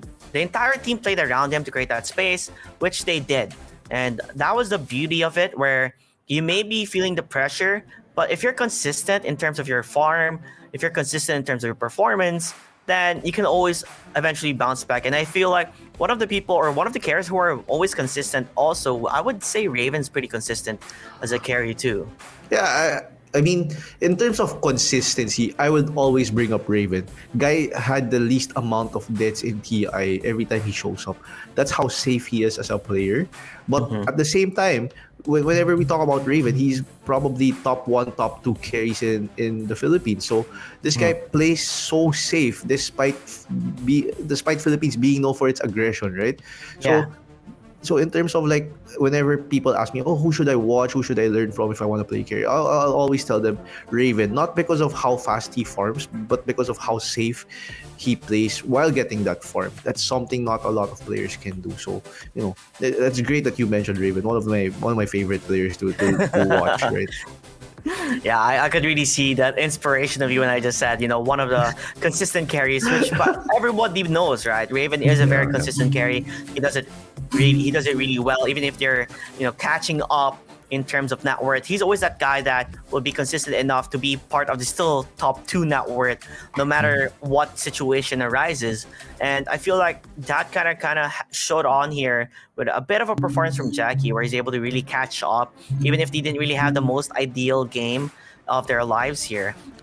Yes, he had the wombo combo. Yes, he have the answers to stop the aggression or to stop the jumps that comes from Boom Esports, but at the end of the day, it was just not enough, and the lead that they gave to Boom Esports was just too much. So game number 2, we'll see if they'll bounce back. We'll see if they can, get something out of it, because you don't want to go down immediately from a 2-0. You want to fight for your lives. You want a spot on the grand finals with a juicy prize pool, right? I mean, we're all here at the end of the day to just win it out and get that money. So we'll see on how well can Bleed do it, because I would say they did tremendously well in Group A, but now they're fighting the number 1 in Group B, which, by the way, went to a three-way tie. That time was the one that decided on who would be going to the upper bracket. That's just going to show on how crazy and ridiculous Group B was. So if you guys weren't watching that, it was insane. It was actually a treat to watch, and of course, we're talking about three-way ties. I hope this game goes to to game number 3 as well. No one wants to see an easy 2-0 coming in from Boom Esports. We want them. We want to see them work for it. We want to see Bleed fight it out, of course, and of course, and I think. We'll all agree on this, but we want to watch more Dolo. So game number 3 is where it's at. Let's see how Bleed adjusts to how Boom played. Hopefully, they get to show us much more of what they were able to do from yesterday's performances. Yeah, for sure. Only time can tell, as I believe the players are currently ready in towards the lobby. So hopefully we will jump in sooner in towards the action. Since we didn't really get to talk much about the previous days, I think this is the moment to talk about Boom Esports and how they performed previously on towards the Group B side here, Chris. Do you have any indicators on how they were performing, or do you have any something you want to give towards everybody that is watching on how Boom Esports were in a game in Group B, and how I would say they were a bit shaky in terms of performance? I'm gonna be if we're gonna be honest here, when Boom's winning, they look so good. It's so systematic. Their playstyle is literally what we expected of them. Sephiroth's playing out of his mind, Exno was playing out of his mind. They're enabling all 3 cores at the same time, those things. But when they're not winning, when they're playing from behind, they just look so lost.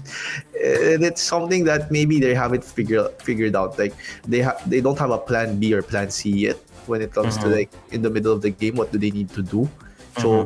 So I feel like they have 2 ways to go about it, right? To improve their way of recovering from a bad start, or how can they ensure that they'll always get the start that they want? So hopefully we see that with Boom, especially when we do watch them in DPC. That's something that we'll definitely keep an eye on as well. So yeah, I guess to be honest, that's how I think about Boom. What about you?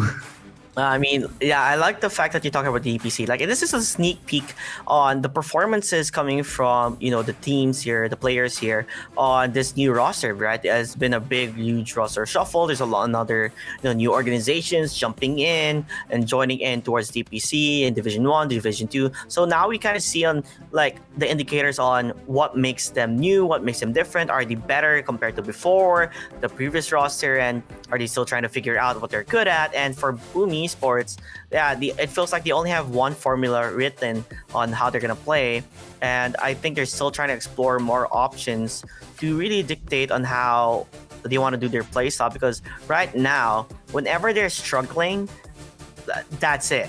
When they're struggling, that's it. They're gone. They have no really good factors to come back when they're pushed to a corner, and that's not the situation where Boom Esports wants to be, and they don't want to really be pushed into a corner, because if they do, then it just gets really awkward on how things can end. And so far, though, like you said, they need to find numerous ways on plan A, plan B, plan C, to even plan Z if they until have that one, to really show that they are a formidable team to watch out for DPC. Because right now, inconsistency is where it is at. They either look very good or they look very bad. Meanwhile, for Bleed Esports, we didn't necessarily see much from them because I wasn't doing Group A. But for them to dominate that group, which would be interesting to talk about, is that we're up against Blacklist International, they're up against Army Geniuses. Surprising to see Blacklist actually just become, just got destroyed by Bleed Esports. We were thinking about, they're a big superstar Filipino team. They might make it up. I'm just quoting what I guess the org was calling it. They wanted to get a group of veterans called the Super Filipino team, but sadly performing wasn't really there. But they can still bounce back from the lower brackets. And then the played up against Army Geniuses, where it went 1-1, which kind of was an interesting factor too on how things went, because Army Geniuses had a shaky start against Bleed, and then went back and bounced back towards that one. So I'm for sure that we can see more in terms of Bleed in game number 2. This is not only the thing that they can offer. and I can't wait to see it as the draft is happening right now. And looks like you're happy again. Because Man. That's right. You were like, yes, Lena's man. In case you guys don't know, official Lena hater. Official Lena hater is Chris. I'll make an effort. Like, I actually message Sefer who's drafting. Like, yo, bro. No Lena, okay. Look at that. Boom, bans Lena. So that's something that, I really wish that teams would just respect this hero to the point where you just don't give it. But yeah, looking to the bans, Lena, just a standard Lena ban, 3 protector, targeting boost hero most likely. And then of course for Bleed, it's really the tiny and the bad. So Sefer once again get respect by the band rider standard Southeast Asian band. Just don't want to deal with it because of how strong it is in terms of the mid to late game, but also in terms of like laning phase. You have like a certain you're limited to a certain set of heroes whenever you play with bad, right? So I feel like that hero just has the ability to cut like certain heroes into half or certain heroes available or options into half.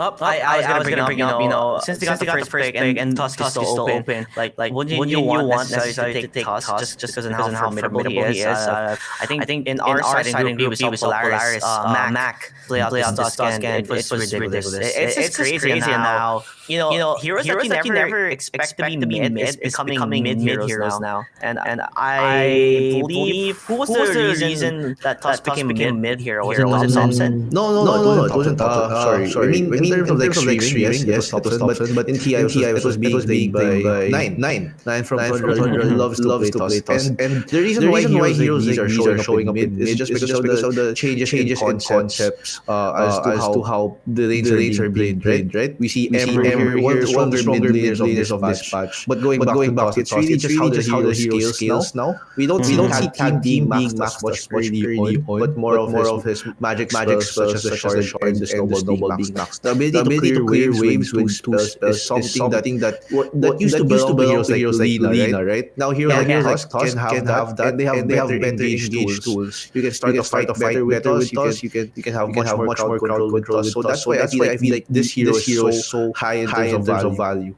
Oh, we have a bug. So this stuff isn't necessarily going to be mid, right? I mean, would you play another role for Puck? I've seen unusual picks from Puck before back in the day, like Team Secret, where Poppy was playing a Puck position 5, and then we've also had Puck play offlane, but that's really fell off in previous patches, obviously. So Puck more or less could be basically a direct counter towards the Ember Spirit. He's not going to be able to just jump out unless he has that Aghanim Scepter. So more or less could most definitely going to be a mid, right? Yeah, I think so because the era of Puck being played on other lanes has died. The nerfs right damage as well as more just made the hero much less viable for trading. So mid lane is where the heroes are at now, or best the hero. Most likely forces Tusk into a support role, depending on Bleed, but it feels much more play hard hero. Dubu feels more of the undying player, the tree and protector, the guy that plays the hero that no one really wants to play but has to, right? So that's play hard will probably play this with that initiation role, that roaming support role as well. So yeah, and of bans we see the Master being banned out. Ricky once again, I swear, Dubu just loves it. That's why he's banning it. Promise. For Esports, taking out once again the heroes that give Ember a hard time. Silencer, SF won't be banned out now just because Pox already picked. Let's see what they'll ban out. Yeah, just probably just the same old answer with Silencer being gone. Mirana jumps into the draft. Why is it that a lot of players have been picking up Mirana again? Like, sudden rise of popularity. Great question. Actually, one of the biggest things that we've observed with Mirana is the stats of Mirana has improved drastically in terms of right click. They buffed the hero with hopes of turning the hero into a core. right? The shard is a core shard. Your talents are for cores. So you have a really good right-click animation, really good damage, really good armor early in the game. So in terms of like support, trading, harassing, she's one of the best. And then Starstorm got buffed. So the area of Starstorm used to be like around 400, 500. Now it's buffed to like 700. So as long as you can right-click the guy, you can press Storm, it's gonna get the guy. So once again, better trading. The mana efficiency of Starstorm is way better than Arrow. And then of course, when it comes to that 5-minute mark, when the cards arrive, you have this hero that can just one shot knock card, have 3 leaps, can defend the tower for an extensive amount of time. That's why Tundra love playing the Mirana 5. So let's see if Boom does the same thing. They might end up placing this on a 4 with another stun. The classic stun is stun combination. I think a perfect example also with a team that played Mirana rather really well was Talon with the I believe it was Jabs with the which people were like, oh my god, Naga offlane? Big question mark? How's that gonna work out? But the way he played with the net and the arrow, like just setting up, the arrow to make sure that it hits. Not only that, he also took the Bane, which Bane wasn't necessarily in the meta at all. It's there, but there are better options. But with that Bane, he doesn't necessarily need to have the Naga with him always or wait for him to initiate in different sides of the map. So getting that 5-second stun could be a major difference, right? Being able to control and to get those skills essentially in any other lane. So more or less, Mirana very strong in terms of viability and roaming around. And then Primal Beast, a hero that kind of felt like fell off for quite a bit. So I guess in terms of like hero picks, the Primal Beast, it's a really strong. I would say it's still strong, but it's so clunky in terms of how it's played, right? As long as the guy has damage output into like half. The ability of Primal, the strong point of Primal Beast is really that early phase, that threat in the early game with your what it's called onslaught as well as your trample. It just has a lot of damage output in the early game. But in terms of like looking at these heroes, I would say Primal Beast isn't the best against Tusk and Hawk, because Tusk can always snowball during the trample, and he can also ice shard the Primal Beast during the trample, so prevents the damage from going into the other side. But you can also wall rush the guy. You can also dream coil the guy. So in terms of like concept, Primal Beast loves mobility because the damage from that heroes already prevent that from happening. Definitely. It feels a bit hard and awkward now for Boom Esports with that Primal Beast pick. But maybe if they're confident enough picking that hero, it could work out in their favor. And okay. Based on my reaction, you know already. I love seeing Enigma just because of, I guess, Tundra on how they play Enigma too. And not only that, but I just love seeing black holes that are epic. I mean, one thing that comes to mind is Manila Major.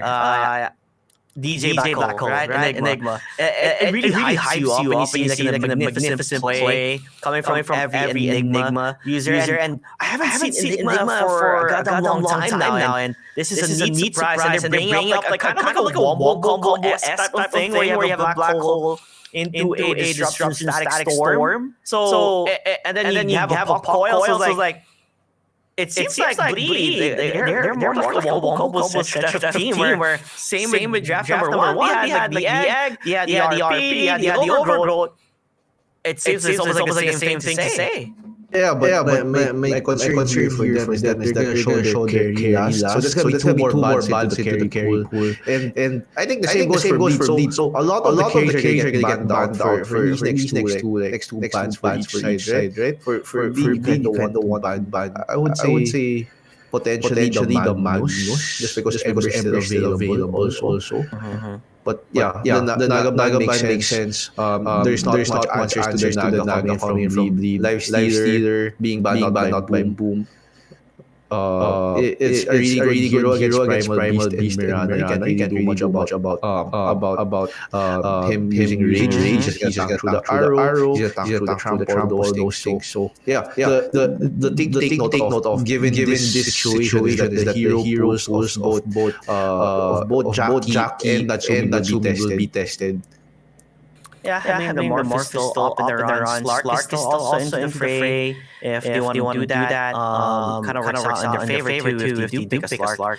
Who else is up in the carry role here? I haven't really seen like a Terra play for so long, so I don't really think that that's another hero you want to play around. I mean, if you want to play the Ursa, MK, what else can you suggest? What do you think carries are the possible options for them to pick around with?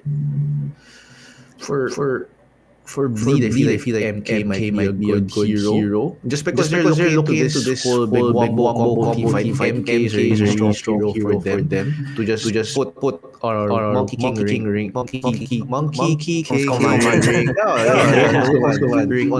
of that AoE. Sniper getting down makes sense as well. They don't have much heroes that can go into the sniper and survive the damage coming out from that hero. So that's a bad coming from Bleed. For Boom, they took out Life Stealer. They need another hero that deals really well. Sorry, they need to ban another hero that deals really well with the Primal Beast. I think what comes to mind here may be the Void. So someone that can get away from the damage, someone that can put Ono on top. What are the heroes available left? There's like Slark if you want BA8, there's BA as well. Slark is dying. That's the problem. Who else is there? Do you want to get? Okay, looks like they're gonna be MK. Yeah, I mean, it's a no-brainer. You talked about how it's gonna work out with their wombo combo-centric of lineup, which I hope we get to see. Hoping, fingers crossed. But nonetheless, it's still a bit risky play for them. Just because they're rather soft, right? And when you look at it, early to mid game would be really the tried and tested to see if we can really last into this game longer. It's a bit difficult on their end. For Boom here, I feel like JD's already there, but for I think they want something that can deal with the Enigma Eidolons. I would say Clinks would be a good hero. Bristleback, another hero that deals really well with the Eidolons, just because you want a lot of physical damage to kill those. Since we expect the Enigma to deny a lot of range creeps, the way you get it back is you have to kill the summons, right? So yeah. Quill Spray is going to be good for that. A lot of mid-game coming in from both teams this time around. Yeah. For Bleed, I feel like their draft's much better in terms of like overall they have much more catch. They don't need to like hide behind the tower and wait for Boom to do something. Yeah. And then for Boom, it's still the same concept. Strong side lanes into that mid hero and two roamers that can play around Yopaj. I'm pretty sure Sephra is pretty comfortable with the Rubik pick. He also has played a good track record with his Rubik, where he played wonderfully. So in terms of like ultimates that he can take, there's a lot actually that can work out for him. They have ways to cancel out certain, the black holes and such. So how heavy reliant are they for Sephra to play around with this Rubik? I feel like the Rubik's gonna be big in terms of like just the fact that you can reposition the guy is enough. Fadebot's gonna be strong in terms of wave clear as well. So it's similar to Tiny, just a bit less efficient with the repositioning aspect. I'm quite excited for the Mirana though. Mirana Post 5. So you might get to see the Starstorm level 1 into efficient trading Mirana. That's something I want to look at as well for this game.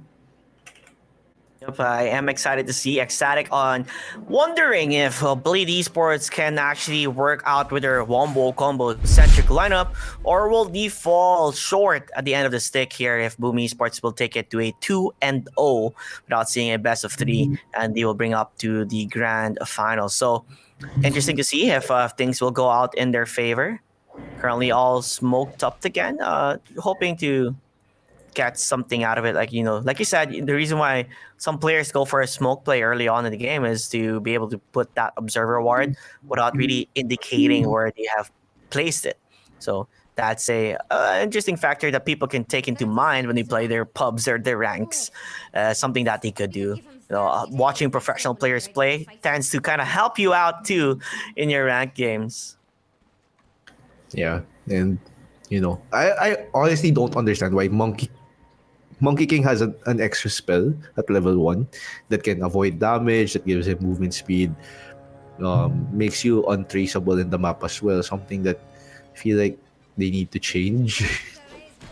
Nice shot. It actually traps them, but I don't really think they can get a kill, They don't really have the necessary heroes to really burst them down immediately. So it's going to be a 2-for-2 trade. So nothing different, nothing really game breaking of the sorts. Yeah, the shards just got me too hyped up there. It's just a really well placed shards. Just not enough damage coming in from both sides to actually net a kill there. Yeah, for sure. Seems like now that we are in the laning phase, win condition wise for the both of the teams here are heavily dependent on towards the mid game on how things are going to be going on towards their favor. So more or less early to mid game, we need to see on how well they can necessarily win their lanes and to get something out of the mid game. As we see bottom lane, just gonna be a lot of harassing from Dubu as well as the Monkey King here from Jackie. It's a matter of they want to put the heroes in a low enough HP so that they can all in later on.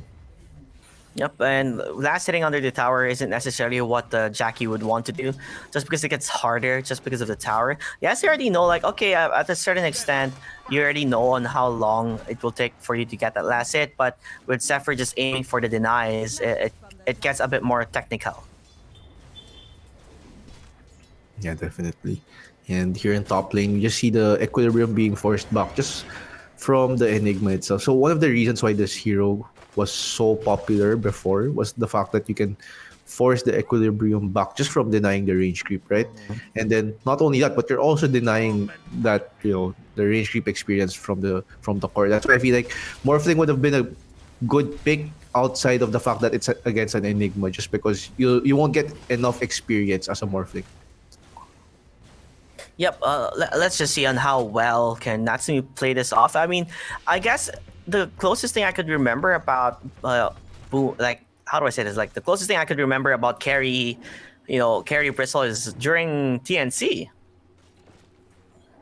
Yeah, it's gonna be that Vanguard Hood into Aghanims, or one of those iterations, Vanguard into Aghanims, Hood into Aghanims. But usually we see this hero build into carry just because of that Aghanims purchase. It makes him much more impactful with the AoE goo, much more Warpath stacks because you can keep pressing it regardless if there's a target. So that's where the damage comes from with that BB carry. And it seems like so far though, Puck is just having a difficult time playing up against Yopaj. In terms of last hits, it's 17 last hits and 6 denies. Puck only has 8 last hits and 1 deny. So he's being really pushed out of the lane here to make a play. And honestly, this is a very Ember favored matchup early on just because Puck does not have armor. You just get a Blightstone early on, you just reduce the Puck's armor to 0. You're dealing essentially true damage to the guy using Sleight of Fist. Something that, if you were to win this matchup, you need to avoid that slight using Phase Shift. That's quite hard. Yeah, for sure. It's definitely not something that you could do. Although in Monkey King, on the other hand, just to evade the Fade Bolter of the sorts, you just use Mischief. And Dubu sends him away on FBZ, making sure that he's able to really just take the pool or the camp here immediately. I think that's a cheeky play. Oh, actually, you might even go for Zephyr. They do have the lift, gonna try and slow him down. Although Masters does get a kill on towards the top lane. Bristleback falling down, not really a good indicator for I would say Boom Esports early on the hand, as they're losing players after players. Dubu and Jackie finding their own set of kills here. Yeah, and just the strong laning from both ends coming in from Bleed. Something that, is actually good for them because, as we know from Boom, they like to leave their side laners alone. And with those deaths, that might pose as a threat for that plan to, to actually work this time around. Yeah, for sure. And so far, things are looking rather well for, I guess, Bleed, right? Other than Puck having a difficult time, mid lane being heavily won by Yopaj, the other lanes are looking good for them.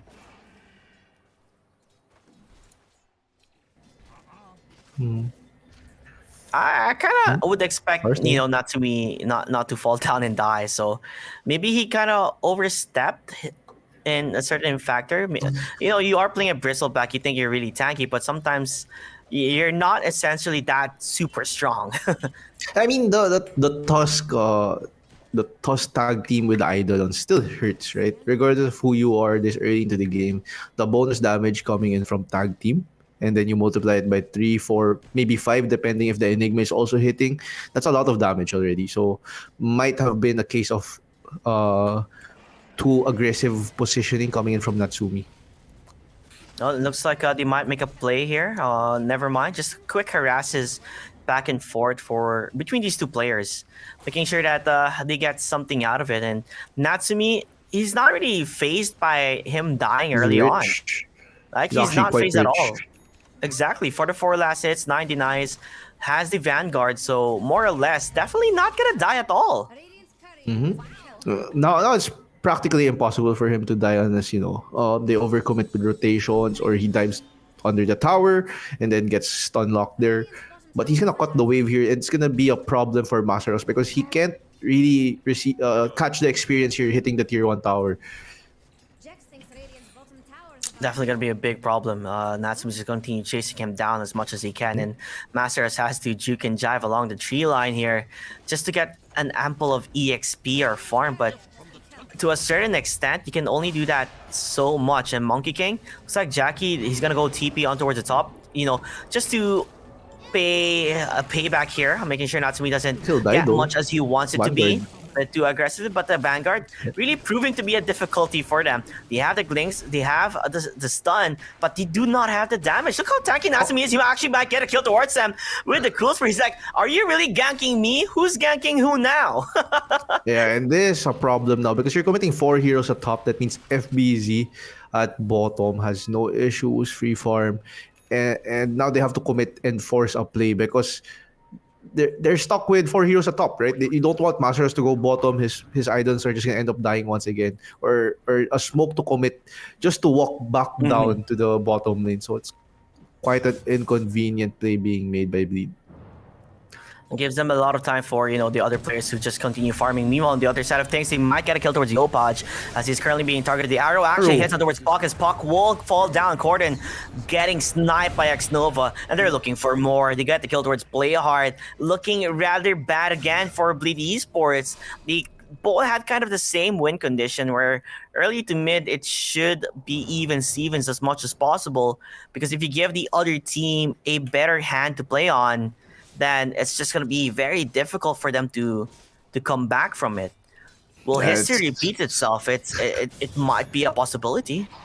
And once again, Boom's getting the start that they want. Despite that 0-2 that happened, looks like their 3 cores are getting a lot.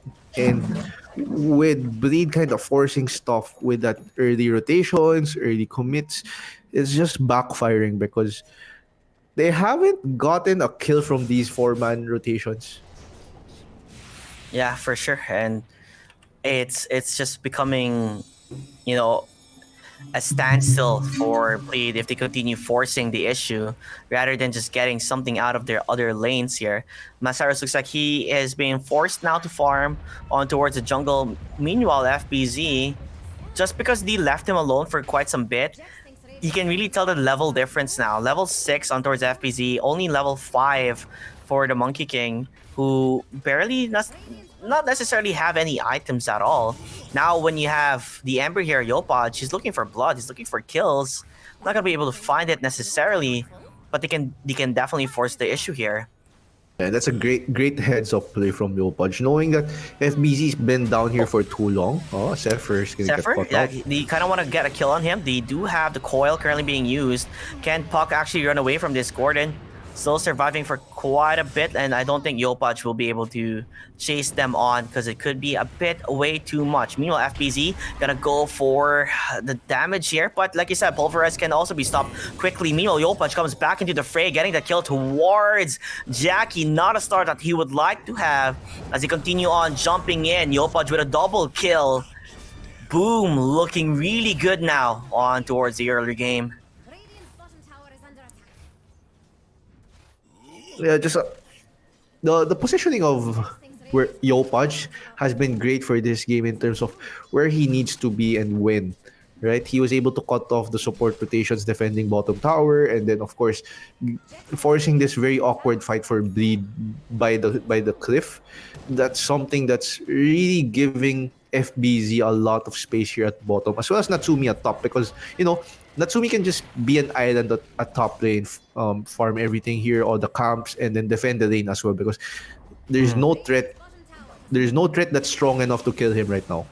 Yep, and there you have it. You talked about the arrow from the siege creeps currently being happened right now by the Mirana, the position 5 support, making it easier for them to just continue applying the pressure. And I believe Boom understands the fact that they are ahead and they cannot really get, I guess, killed here, as Dubu will be found. Zephyr currently level 6, by the way, compared to that level 4 pesky support. Dubu falling down immediately. Didn't really need the help from Yopaj, but nonetheless, it is going to be a kill. And I feel like we've seen this before when Dubu's level for 10 minutes in. Once again, just the amount of rotations that Bleed's being forced into is just making these supports from Bleed cut in terms of like XP. They're just getting a lot less XP, right, from these Boom rotations. I believe the number one takeaway from game number 1 versus game number 2 for Bleed Esports, that game number 1, it was much more easier for them to play around with their heroes, but this one, it's a bit more technical and much more difficult, as looks like Playhard will be found, gonna get lifted into a stun, still controlling him. They do have the Ice Shard, and there you have it. Playhard gonna fall down.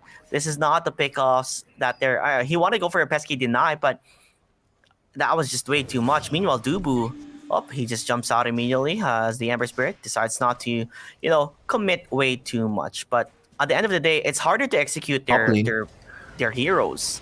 Meanwhile, top lane, are they really gonna try to get built towards Natsumi? Look how tanky he is. Still not falling down. Yes, he's facing in front ahead, but once that's done, he's waiting for his team to come out. Pulverize will be there. Sally, he will fall down at the end of the day. They have the Static Storm. Nope, no, they don't have it. He's still level 4. Meanwhile, FBZ will fall down. Okay, a team fight that they necessarily have won, but Yopaj, will he have anything to say about this? Will he make a play? He has the haste rune, and it seems like he wants to do something. Arrow, not gonna land. It's gonna be miss. Don't really have necessarily any ultimates. He knows there's no spells. Yep, so he can just play around. Not really necessarily something he should be afraid of, as the Fire Remnant away saves him up. He's not done. Oh, he's going again. He's not done. He wants to kill towards Playhard. And more or less, I think he might get it if he commits into that. No, Slide of Fist. Still, continue chasing. And look at X-Nova, double leap with the Starstorm. You talked about it being buffed up, and definitely it did. Mm-hmm. Yeah, and the fact that a lot of Miranas are just maxing it overall. It's better DPS, better mana efficiency. You don't really need a higher level in Arrow. Like, the damage scaling and the stun scaling is good, but the fact that it's never gonna hit multiple heroes and it's only a chance to hit a certain hero, it makes it so much more unreliable compared to Starstorm. Mm-hmm. Another factor here is that we kind of noticed, like, they threw a lot of spells just to get that kill towards the Bristleback. And it just goes to show on how of an advantage Boom Esports is in. And look at that stack. Oh no, ay. Multiple stacks being taken. Natsumi, he's a cool kid in town where he just stands still, like, I miss Bristleback. I miss seeing these things, right? These are the things that when Bristleback was the meta hero, it's like, oh, I want to watch this. Corden falls down here, but I feel like the stocks were worth watching. FBZ catching him. Yeah, for sure. I mean, it was just interesting to see on how things were going as he does take that stack. And Yopaj, look how aggressive he's playing on. Yeah, Like, he knows that the puck's down, so coil won't be an issue. Disruptor once again isn't level 6 yet. Please give Dubu level 6. I feel bad for him already. 14 minutes. yeah, I mean, how long you know who reminds me of Dubu? Pilai Dai. There was a lot of games where Pilai Dai would just be Oh, so 6. under-leveled. In like 15-minute mark, Yeah, he's yeah, still yeah. not level 6, and that was just insane to watch. That was the legendary post 6 guy. Highlight that. Yeah. I mean, he lives his name too. He dies when you see him. Yeah. So like, because he used to play like very soft supports, like the Crystal Maiden. So it makes it easier for them just to burst him down. The sacrificial lamb, I would say. But yeah, other than that, it's just looking really well for Boom Esports. The moment that the Aghanim Scepter is up, I think that's their go-to when you want to make when do you want to make a play here. For Boom, it's a matter of once the Aghanim is up, they'll probably force Roshan. For Bleed, not sure because they don't have the blink yet on the Enigma, right? But the Witchblade might be enough damage for them to get a pick off or two with the puck. So let's see. They're committing a lot of heroes here in top lane just to open the map. Yeah, but it doesn't seem like they're gonna be able to find anybody. A quick instinct coming from Yopaj, understanding that he might be or have been compromised and scouted out by Jackie. But it looks like they do want to make a fight here. They have Prince of the Moon, Moonlight Shadow currently being used, but doesn't seem like they're gonna start a fight yet without having proper vision on where the enemy team is. Now we see X-Nova's Miranda has mech already. That's a pause 5, by the way. Yeah, I mean, all he's been doing is like arrowing and Starstorming, farming with the arrowing. Starstorm. Yeah, and that's it. He's able to catch up in terms of farm, and you can tell the difference between the two supports of Boom Esports and Bleed. Dubu and Playhard, they're at the bottom of the pit here, both having only, I guess, 2.6k or less, money or net worth value compared to the Rubik and towards the Mirana. At the end of the day, it's gonna be hard when you get supports having items. Same with the puck. Look at the net worth. They're just so under form, and it seems like they're always gonna be playing at the back foot of this. And I think I hear the bristleback Ags online already. So Roshan taking might be easier because the goose stocks can reach up to I believe 8 is the number with the Ags. So that's something that we're gonna take a look into. And then of course with this, Natsumi can just spam both Quill Spray and Goo. He'll have max Warpath every single time. He can probably run people down. Okay, so there is 7 stacks of goo. Oh, seven, sorry. Yes. It got nerfed, I think. Yeah, it got nerfed. Yeah, because it was ridiculous.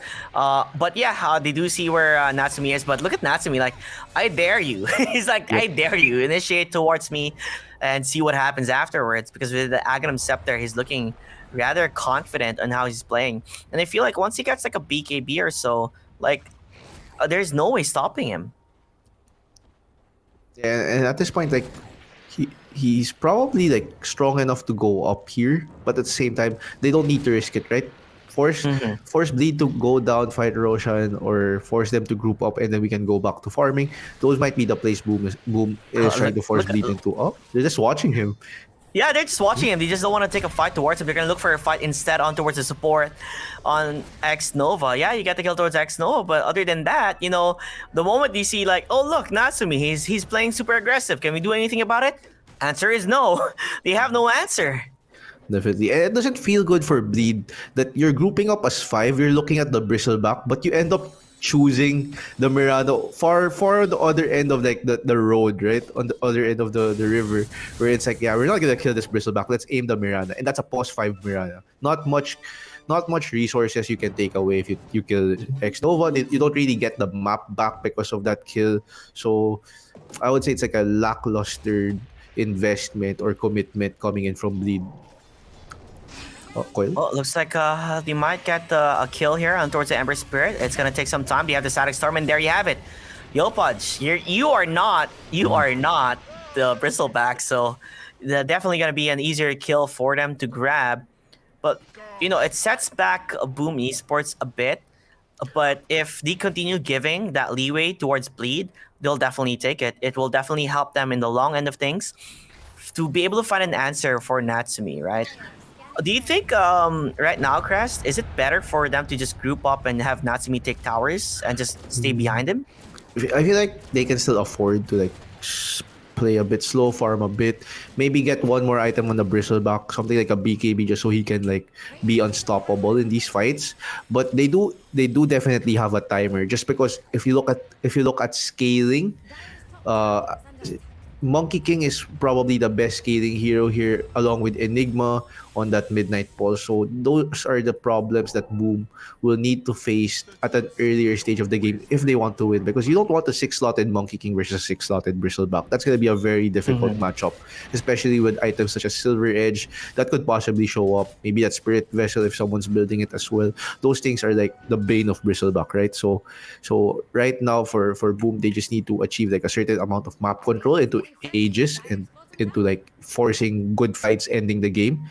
While for Bleed, if this keeps up, they're killing Yopaj every now and then. They'll take that because they just need the Monkey King they just need Jackie's Monkey King to get more items. Yeah, and Jackie is still trying his best to catch up as much as possible. But you can definitely see the difference between Boom and Bleed right now, with Boom just taking control or taking advantage with farming alongside a map. And it's funny to see like X Nova just farming the lane scot-free, right? This is how much of an advantage that they are on, where they have set foot to the point that even the supports can just continue farming and farming. Radiant are scanning for enemies. Yeah, and I think for Boom, this is really how they're playing the game. Like, they're getting a lot of resources for their supports as well. And we've seen a core Rubik already. So we've seen a Rubik with a lot of gold, a lot of XP. That's something that, hope maybe you get a Dagon Zephyr. Okay, we saw that Learn once, from but that was Jabs, for right? mid. Now that's offlane. No, Yeah, no, it for was Jabs. offlane. See? Yeah, that was offlane for Jabs. But yeah, it looks like they are gonna make a play. Oh, it looks like in the mid lane there might be a team fight right there. As the TPs are currently happening, it looks like they're able to catch upward towards the puck. Not able to get the kill towards Yopaj, and immediately getting that glimpse to save Dubu's life. But are you really safe? As Yopaj currently scouting that out, he does have the remnant and the arrow, and there you have it. You wanted to initiate on Yopaj, but they just didn't have enough damage. They got the Static Storm and the whole shebang. Just didn't have the carry with them to produce the physical damage that they need, and this brings up towards Roshan. And the whole time Natsumi was hitting bottom tower. So not only are they able to get Roshan here, but they're also able to open the map up at bottom lane, open that shrine. Sorry, is it called shrine? Outpost, right? It's now outpost, yeah. So open that outpost as well in the bottom lane. So map control as well as age is gonna be very big for Boom. It's gonna speed the game's progression quite a lot. This is looking rather grim right now for Bleed Esports. If you are a fan of Bleed Esports, keep cheering on for them, because they're definitely gonna need each and every single one of it. It reminds me of like that typical Dragon Ball thing where he was casting Goku was casting the Spirit Bomb. Give me your energy, and definitely Bleed does need that energy badly. Yeah, I mean, at the end of the day, they still have that big wombo combo with the Black Hole Coil, Static Storm, as well as Wukong's Command Ring. But I feel like Boom, knowing that there's so much wombo combo potential, will probably not stick together for it, right? So, Yep, play hard, gonna get killed again. Definitely playing life hard, as he does fall down in a situation where he doesn't want to fall down on. Coil, I believe I heard it on the offside of things. They're able to, looks like, it's a it's actually Coil. Coil of Zephyr. Yeah, he actually stole it, and now they're chasing on towards the puck. Puck gonna get pulverized though, right in front of FBZ, who uses his BKB. Meanwhile, on the other side, Natsumi is just having the time of his life. yeah, and this is just spelling trouble for the side of Bleed.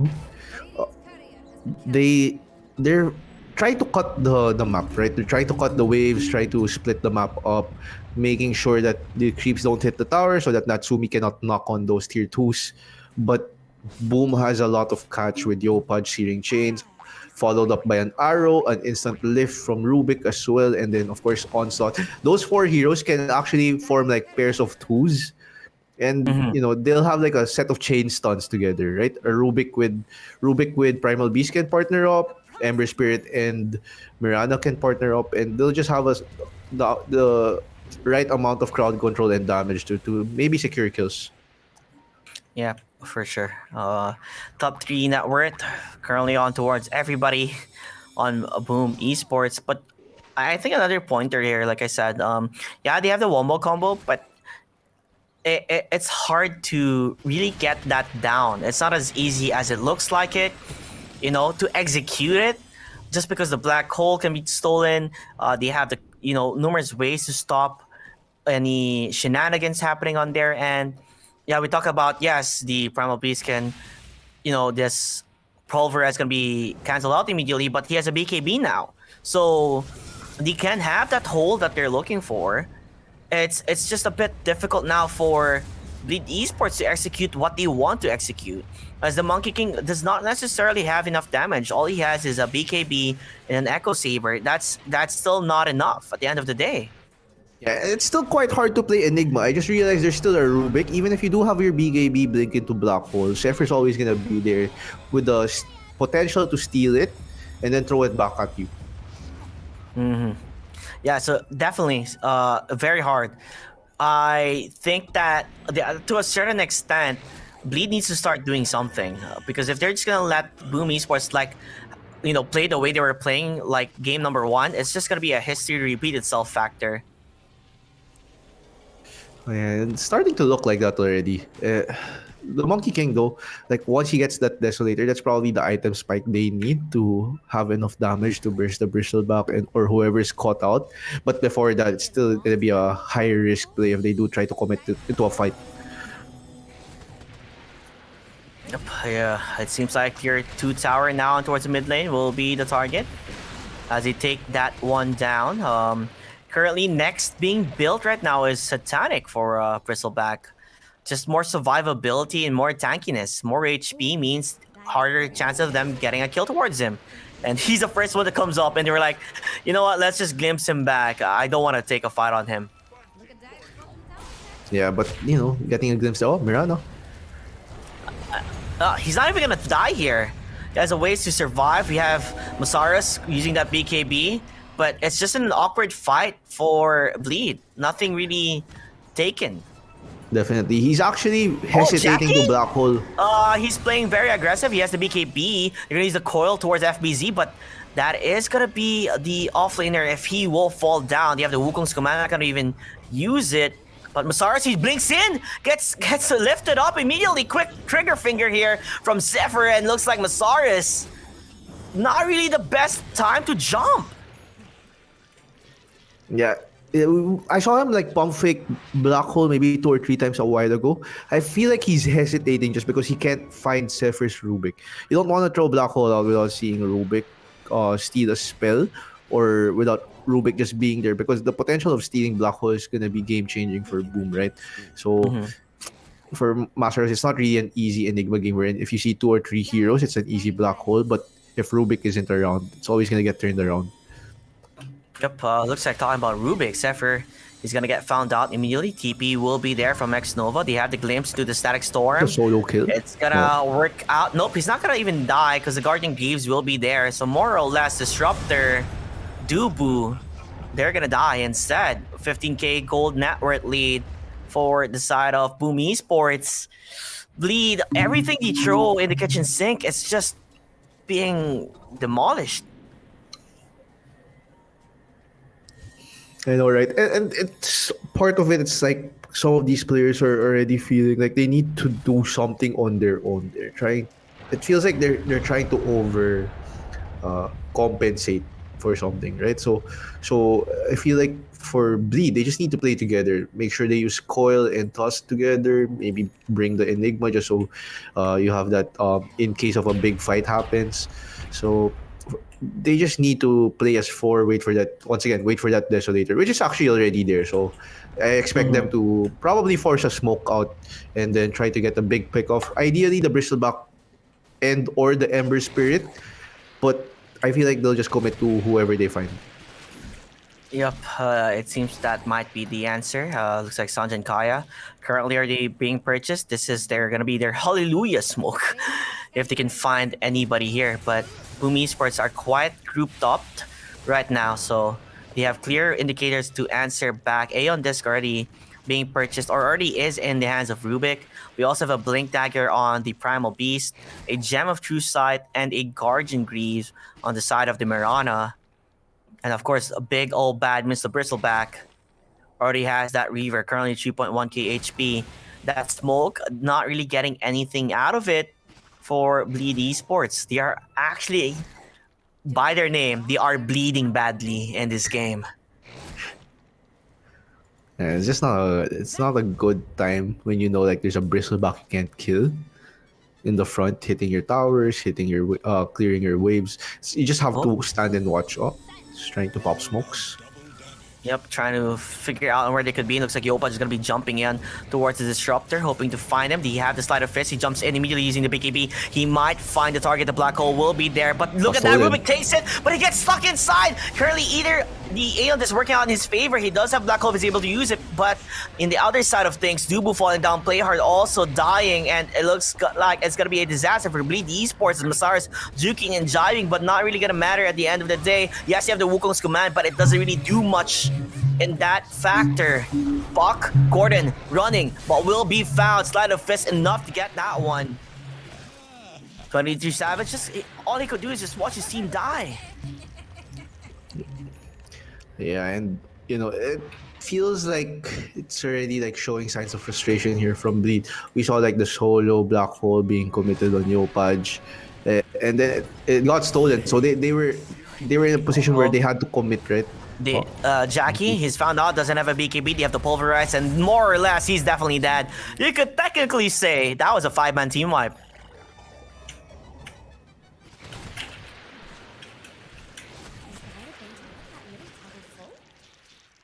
Do you think it's too late for the Silver Edge now? I mean, yes, of course.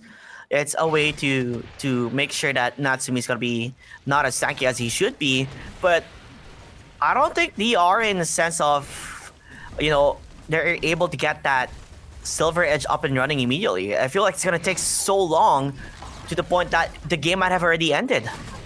Yeah, I agree with that. It's like, yes, breaks an item, but Corden here getting picked off as well. So it's not good. That's not a good sign because you know, Boom's already hitting tier 3s, and then one of your wave clears gets picked off like that. So 45 being used, it's not gonna be enough.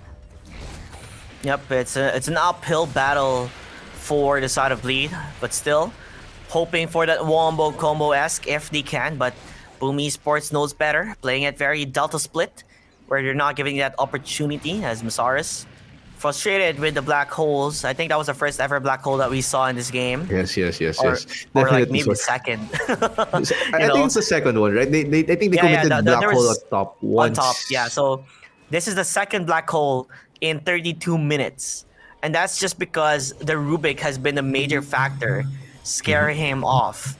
So, you know, it almost kind of denies the fact that they have an Enigma in game. It feels like the Enigma has been also their Achilles heel at the same time because it's a non-factor. Yeah, usually when there's a Rubik in the game, Enigmas tend to go for that rate pack. What do you call it? The rate pack or Enigma build, just because you don't want to use your black hole as an effective tool because it might get stolen, right? So with the nurse to rate pack, it feels like Masaros opted into the traditional Blink BKB one. But against Rubik, Blink BKB is not enough. You actually need Lincoln. So that's actually around 10k gold in terms of like items invested just to keep yourself protected from this one hero. Do you think it could be also a drafting error on letting them get that, you know, Rubik pick? Actually, hang on a second. Looks like they're going to be able to find where Jackie is. Jackie, he is going to use that BKB to TP out, and then he's going to be scot-free. But yeah, like I said, you know, them picking up this Enigma, do you think that allowing that Rubik to be up there still available could be a technical drafting error? Oh yeah, definitely. I feel like they didn't think about it in terms of like oh, we're gonna let the Rubik through when we picked the Enigma. I feel like they were more focused on like controlling the lane, giving Masaros a much more greedier hero. Just because his experience with Magnus last time was he was third bottom net worth, right? Mm-hmm. Yes, it was. And looks like they are gonna go for the siege here on the Mega Creeps.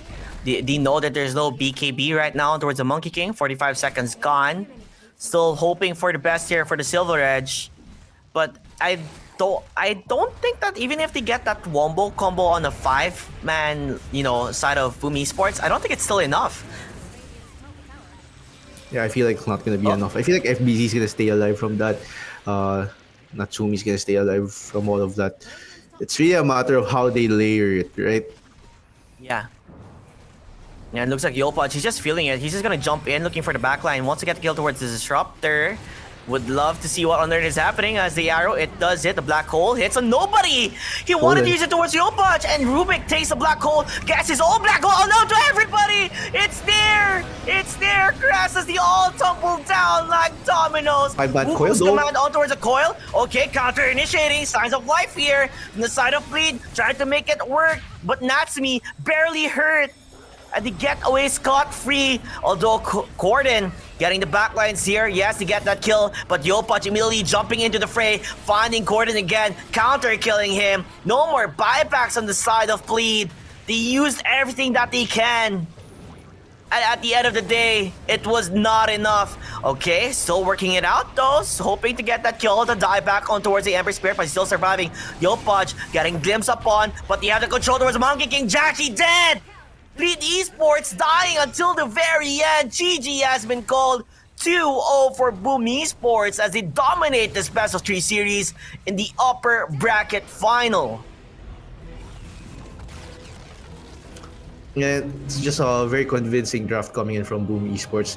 A lot of like tempo control, and then of course, I feel like the bristleback pick. We were talking about we're gonna go into that like layer of like carries that we haven't seen for a long time, just because we're having a last pick versus last pick safe lane. And yeah, I think the bristleback was like a perfect fit for this matchup against the Masaros Enigma. Yep, it's crazy on how things ended. I think we had a bit of expectations on Bleed, right? Since seeing them in game number 1, we wanted to see on how well they can provide. Because in Group A they were doing really well, but fighting against the juggernauts that is Boom Esports, it's a sight to see and a sight to behold of. Like, this is the Boom Esports everyone expected to be playing in Group B, but this time, these showed up. They showed their entire arsenal and how well they can play with their lineup, even going for a Natsumi bristleback pick. And at the end of the day, the entire squad just really played to their, to the potential that we all see towards them. So a quick 2-0, and sadly for Bleed, they're going to go to the lower bracket where they have to fight for their lives if they want to enter towards the grand final. Yeah, definitely. And so something that we can factor into this is probably, when it comes to playoff times, these big names such as Yopaj, FPC, Zephyr, Natsumi, and even Xnova, all 5 of these players are like already veterans in the scene. They know when to turn it up, and clearly Boom just turning it up another level for this playoffs. Yep, for sure. Bleed needs to go back to the drawing board. Maybe don't go for the wombo combos. It's very hard to execute. It's not that easy, and surely is. It showed that they couldn't even really execute it at all. It's been an interesting best of 2. We were really hoping to see a best of 3, see signs of life for Bleed Esports, but sadly it was just to no avail as Boom Esports. It's the Boom train. What can I say? It's just working out so far in their favor. So lucky for them, they're gonna have quite a bit of a long break as they can watch and see on what can happen towards who their opponents can be in the grand final of this tournament.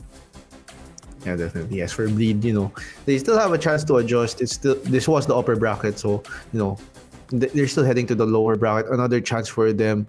Let's see how Dubu and company try to adjust. I feel like this draft looks really good on paper, but execution-wise, it's quite difficult to execute because it requires a lot of coordination and a lot of like, I guess, a lot of like fortunate positioning in terms of Boom has to be close together, Rubik has to be on top of that group as well, just so that Enigma can set it all up. So it's quite a difficult thing for a wombo combo to work with, right? So yeah, for Bleed, back to the drawing board. Hopefully things get better for them on the lower bracket. As for Boom, they'll be waiting for whoever wins for the upper bracket finals, if I'm correct.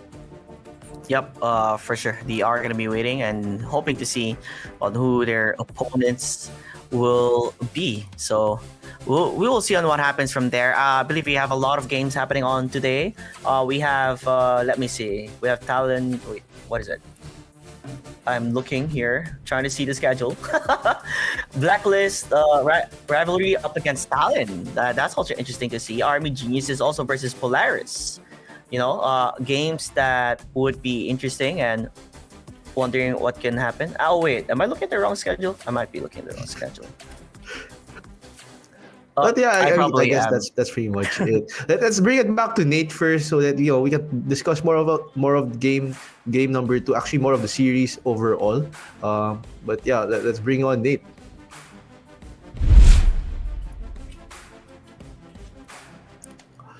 All right, guys. Hey, Crest. Wow, I'm back. that was quick for you. But hey, Yeah. welcome back to the panel. Right, I'm going to be your panel host, Nate, joined, of course, by Crest. You, of course, just witnessed the 2-0 victory of Boom Esports over Bleed. What was the really... I feel like I just want to ask you a few questions about that series because I sort of wanted to get to the bottom of the problem because Bleed, they look pretty good in Group A, right? And Boom, like you mentioned, they were looking a little bit shaky, but personally, I feel like the draft was the big problem. Would you agree with that, or is there anything else that you might want to bring up here? Yeah, definitely. I feel like the draft just didn't feel like very Southeast Asian from Bleed for this one. The wombo combo is great, but it's something that players, especially teams, can work around, right? What the biggest counter to wombo combo is just never grouping together or never grouping together in a very tight ball. And I feel like Boom was able to abuse that concept and was able to outfarm in both games number 1 and 2. They were able to farm the map just because Bleed was always grouped up together. Because for them to net a kill, it always took them 2, 3, or even 4 heroes, right? As for Boom, it was always a combination of 2. For example, this game number 2, Yopaj with Xnova, we're just doing chains into arrows combinations, and then FBZ and Zephyr with the lift and onslaught. So there's a lot of like combinations that are working for Boom in this game, and it didn't really require all 5 heroes to be together. Right, because sometimes I feel like, Dota's already a pretty damn complex game. Sometimes just take it down a little bit, go back to the basics. Sort of just run the simple combos, right? But, I mean, the good thing about those wombo combos are, of course, that if you do pull it off, it looks really nice, as well as, it's going to be very, very effective. But, yeah, like you mentioned, it's not always going to be the case, especially was showcased in game number 2. But, yeah, that does mean that Boom will, of course, be our first grand finalist of the tournament. This is, of course, the M88 Mansion Invitational 2023, guys. And Bleed, unfortunately, they are the ones that are going to go into the lower bracket. But either way, next matchup is going to be Talon versus Army Geniuses. So before we jump into any deep, maybe let's say, analysis, how do you feel about that matchup between those two teams? It's gonna be a very interesting match. I think in terms of like preparation, not much preparations going in to both sides, but it's gonna be a clear test on who's probably much more synced up with each other's players. I feel like this whole tournament actually is quite an experience as to who has practiced more together so far for the whole for the upcoming DPC season. And I feel like Boom, they were shaky yesterday, but something about veterans during group stages versus playoffs, it's always going to be a different case for them. Yeah, exactly. But anyways, that's going to be it for our first series of the day. Our only upper bracket match, actually, of this tournament. We'll be running down the lower bracket in quite a bit, but I guess we're just going to be going for a quick break, guys. That was, of course, a 2-0 victory in favor of Boom Esports. They are going to be our first grand finalists. But again, we'll be taking a little bit of a break. Enjoy the Masterclass TVS, but for now, we'll be taking a break. Be right back.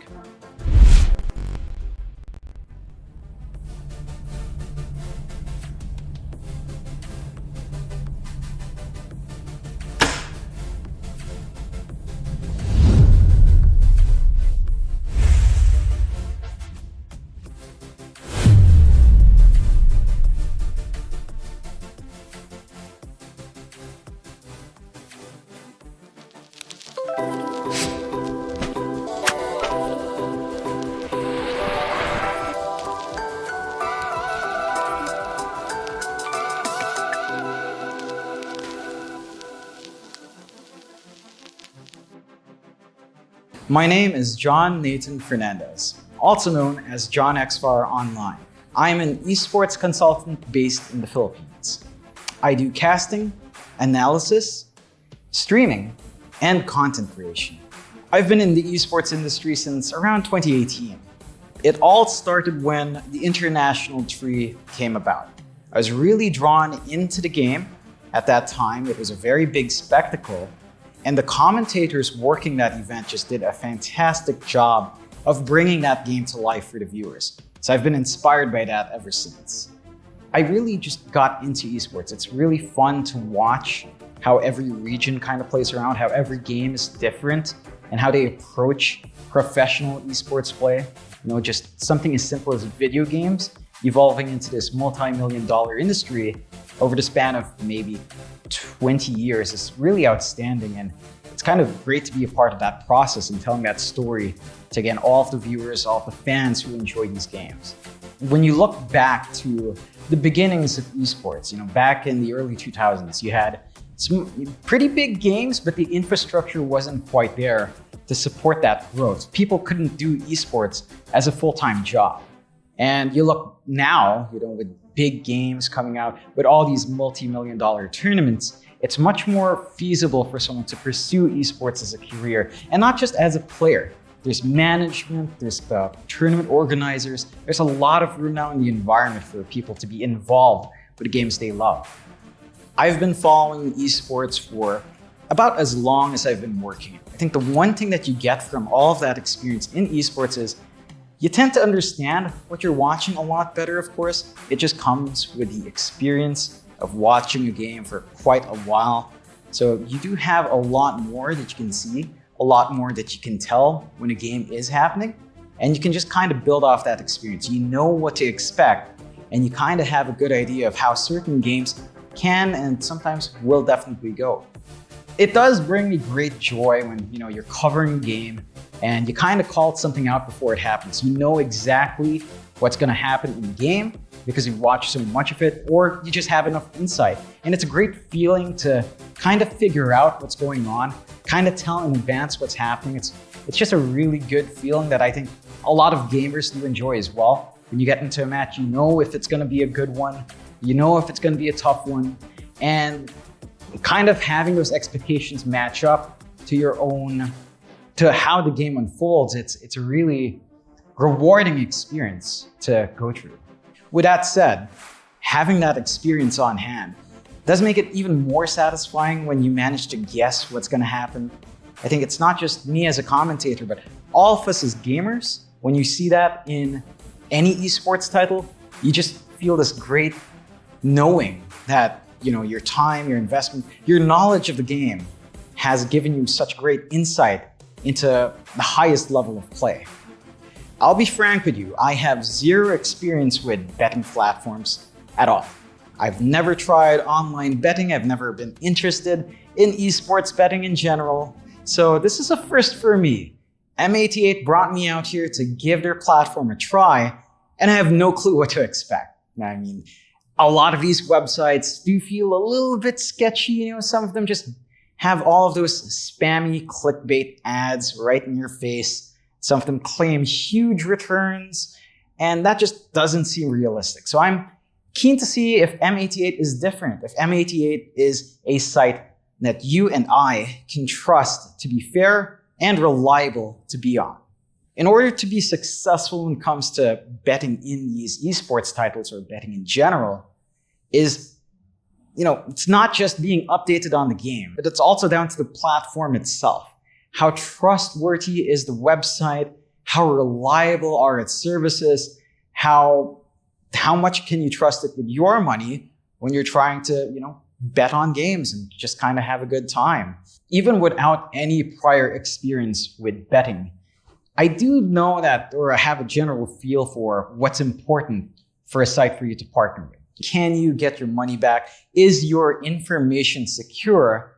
Are you able to confidently play these games knowing that the odds are even and fair and randomized properly? There's a lot of horror stories out there about other websites where people with huge winnings aren't able to withdraw them in a timely manner or have to go through so many loops to just get the returns back. I'm not the biggest, fan of esports betting. I mean, I understand it has its appeal, but it has a lot of trust involved. And again, I've never used any website. I've never interacted with M88. So I'm keen on finding out just how well their product works. And I think it's good for you and I to kind of figure out if this is a site that you can go through easily and kind of trust with your money, with your gaming here. So what is this episode all about? In this episode, we'll take a look at the first time experience of using the M88 platform. As I said, I have zero experience with a website, so you and I can experience it together, what it's like to kind of get into the platform and how it performs. After finishing this episode, we will learn how to sign up, how to update bank details in your account, how to make a deposit, how to bet on esports matches, and we'll also go through a few betting tips as well. So let's get started. First things first, you should make sure that you only use the recommended web browsers for an optimized website experience. Make sure that the URL you are typing into the web browser is both secure and correct. Keep in mind that a secure URL with encryption and verification uses an SSL certificate and begins with HTTPS, followed by the domain name m88.com. How to sign up.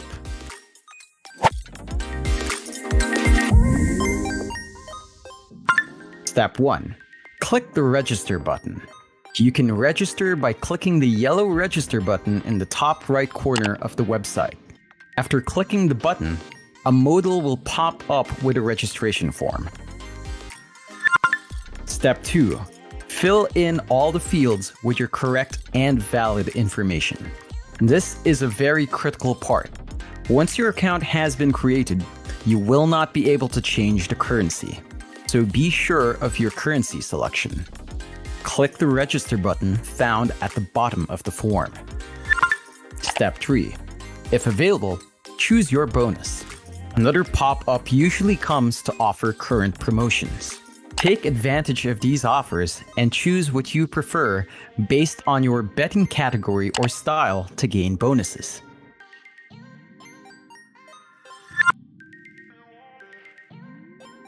How to update bank details.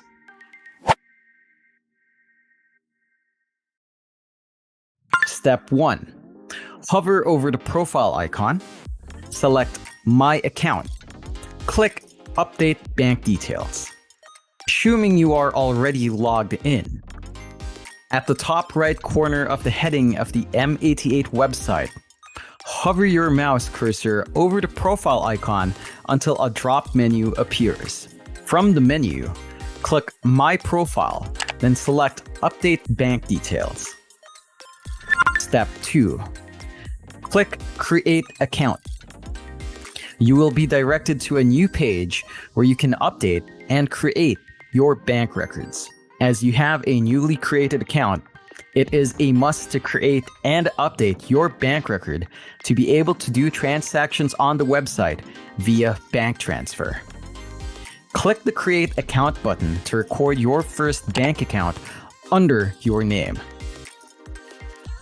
Step 3. Fill in the form with your bank details, then click the Save Account button. In the on-screen form, select your bank name and input your bank account number. After ensuring that the provided details are correct, click the Save Account button. And for your convenience, you can add multiple bank accounts as long as it's under your name, so you can choose which account to use next time.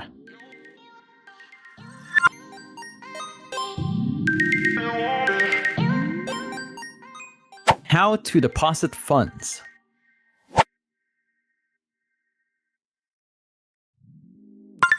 Step 1. Click the Deposit button.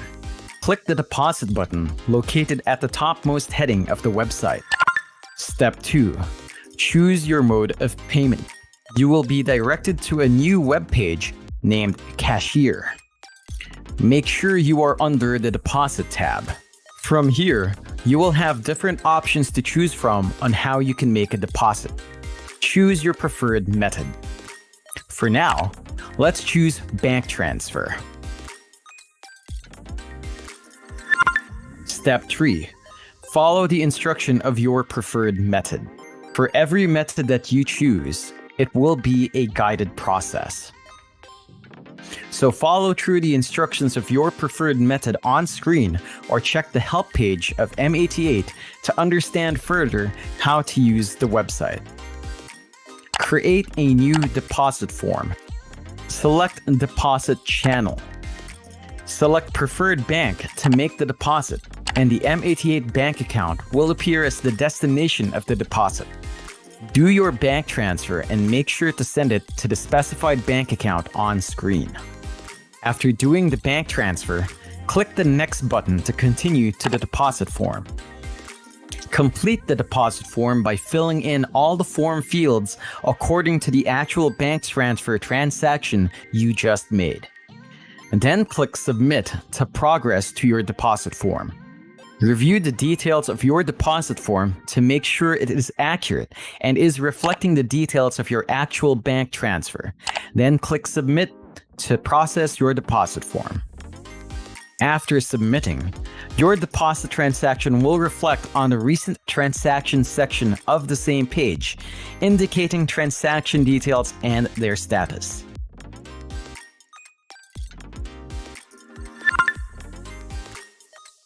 Wait for a few minutes, then refresh the page. On the same page, wait for the indicated average processing time, then refresh the web page. The status of your transaction will be changed to successful if your deposit form is validated. The deposited amount should reflect on your total balance, plus the amount of the active bonus applied to your account from an existing promotion you chose.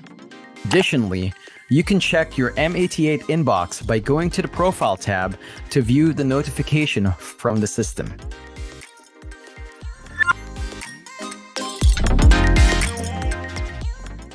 How to bet on esports.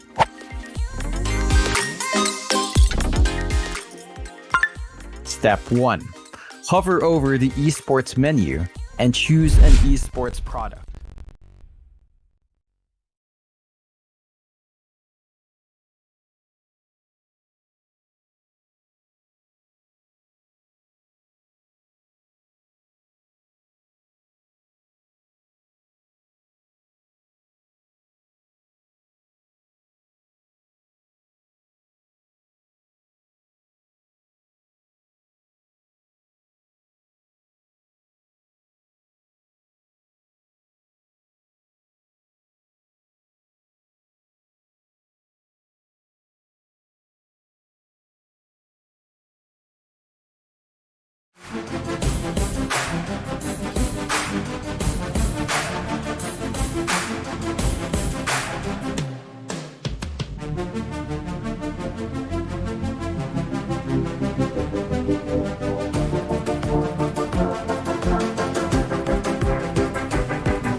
ladies and gentlemen. Good afternoon, everyone. Here we are with Chris. I'm Cal. What's up? What's up? This What's is up, our- Carl? What's Yeah, up? what's up? Sorry, man. Surprise. I was like, huh? Napunta ba? Was I placing the Tagalog cast for this one? Well, but yeah, we're here. We're in our second series, Calves. Let's talk more about the series. How is it? Who's fighting who for this one? Well, right now this is the lower bracket, round number 2. I believe Talon versus Army Geniuses. Since Blacklist was eliminated last night, if I'm I casted that game, if I'm not mistaken. Sorry about it. Anyway, but this is a best of 3. Yesterday, I mean, earlier today, it was just a best of 1 since it's round 1. So Polaris was eliminated with Blacklist. So I'm looking forward with this match, man. I mean, it's Talon Army Geniuses since that these two teams. Well, Army Geniuses, normally they're not starting up really well on their laning phase, and apparently they're struggling. Talon, I'm not able to see some of their games, but hoping for a best one for this one. You know.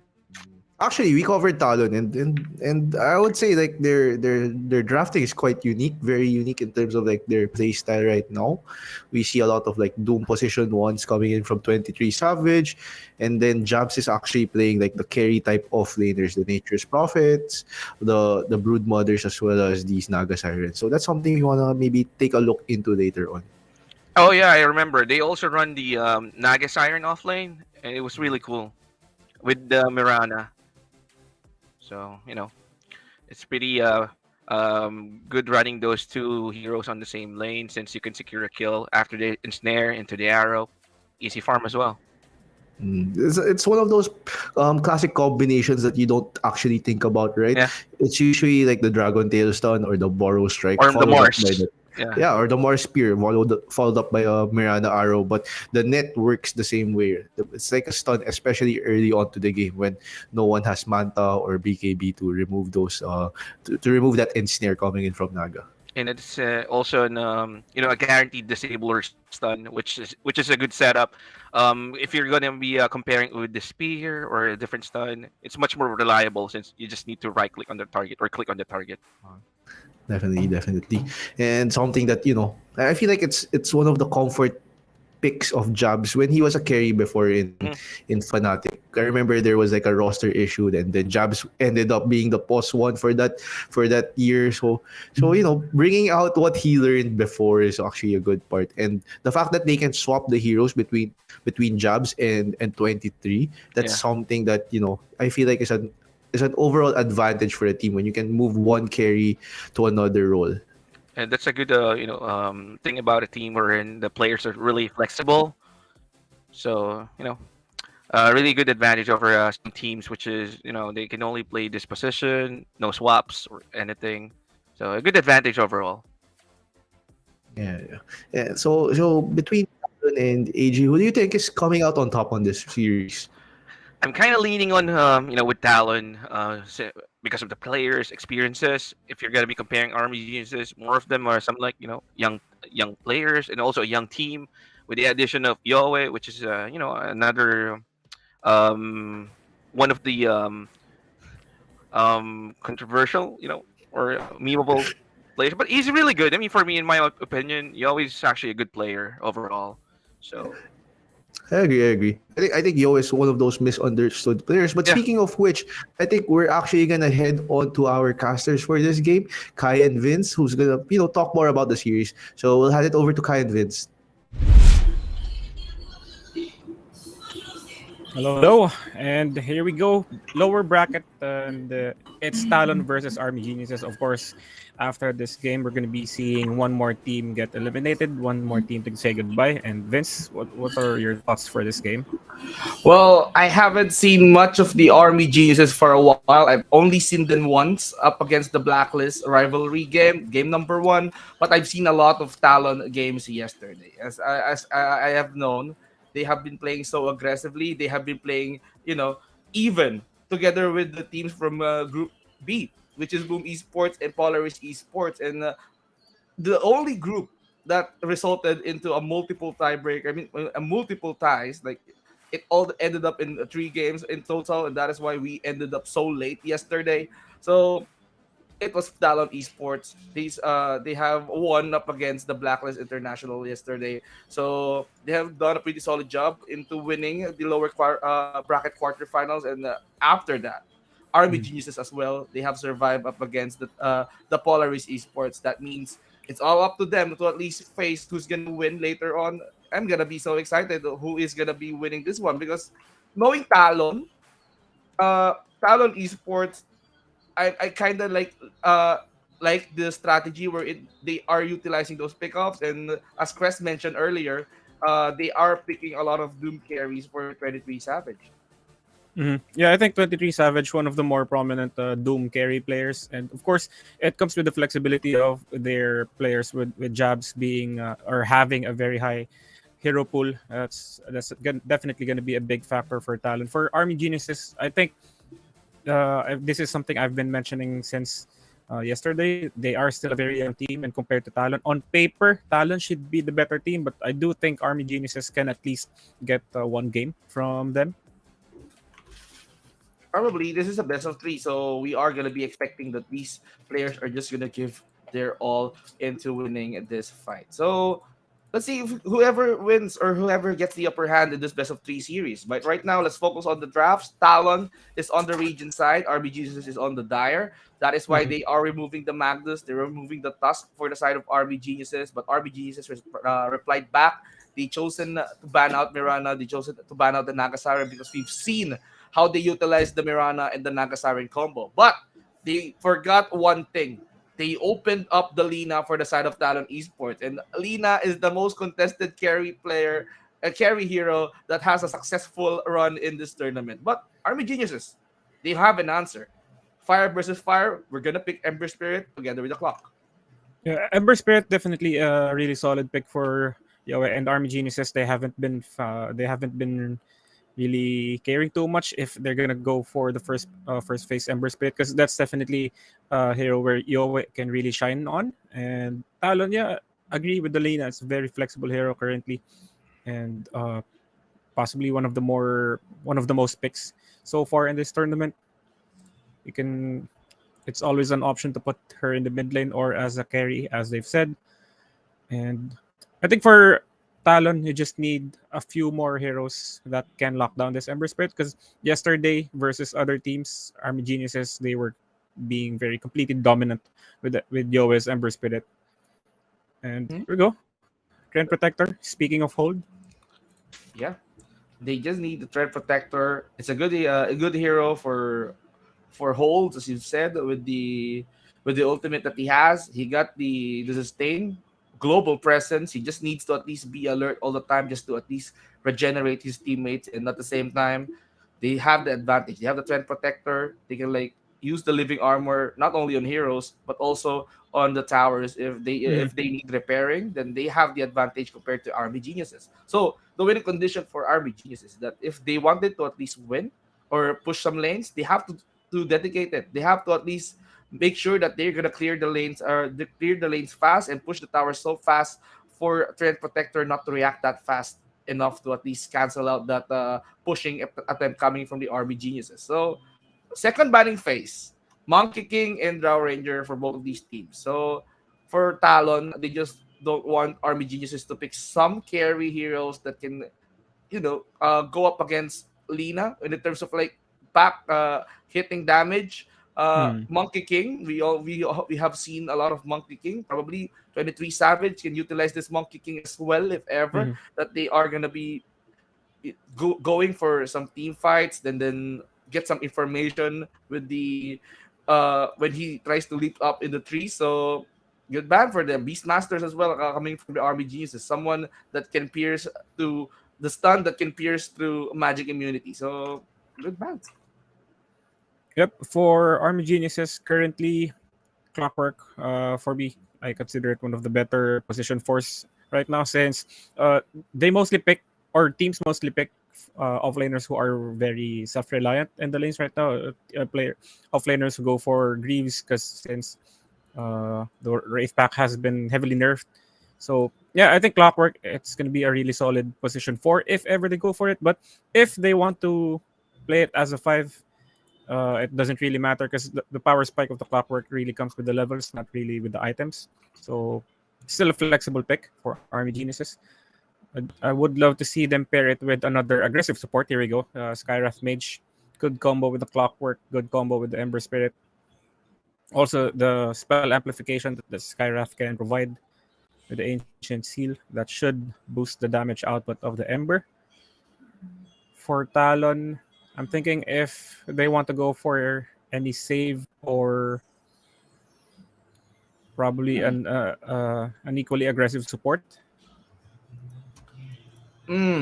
So if Army Geniuses is just focusing up on like improving their magic damage, that means Talon needs to consider that and like get someone that has a lot of magic resistance or build get some heroes that can like build utility items like pipe or just to at least increase their survivability. And ooh, interesting. Puck will So be picked on the side of Talon.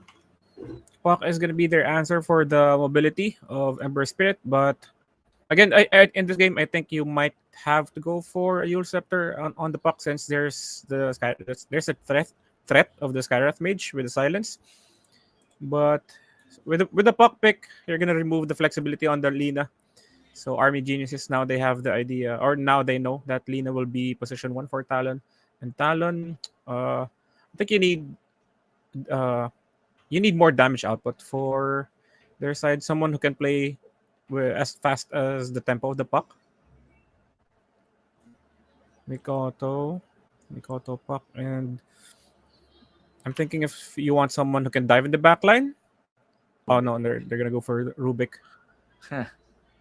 Okay, I can see this. So they have Tread Protector, Overgrowth, one of the good hold skills coming in from Talon. They have Puck, they have Dream Coil just to keep them in place as well if they want to at least escape. If they try to escape, then it's just gonna break. So it's gonna be hard for them. So I'm expecting a lot of this combo utilization utilizations coming in from the Talon, and they have the Rubik. So that means Rubik can easily get some skills up from their opponents. If they want something out from a Skyrack Mage, they can use Rubik to steal it.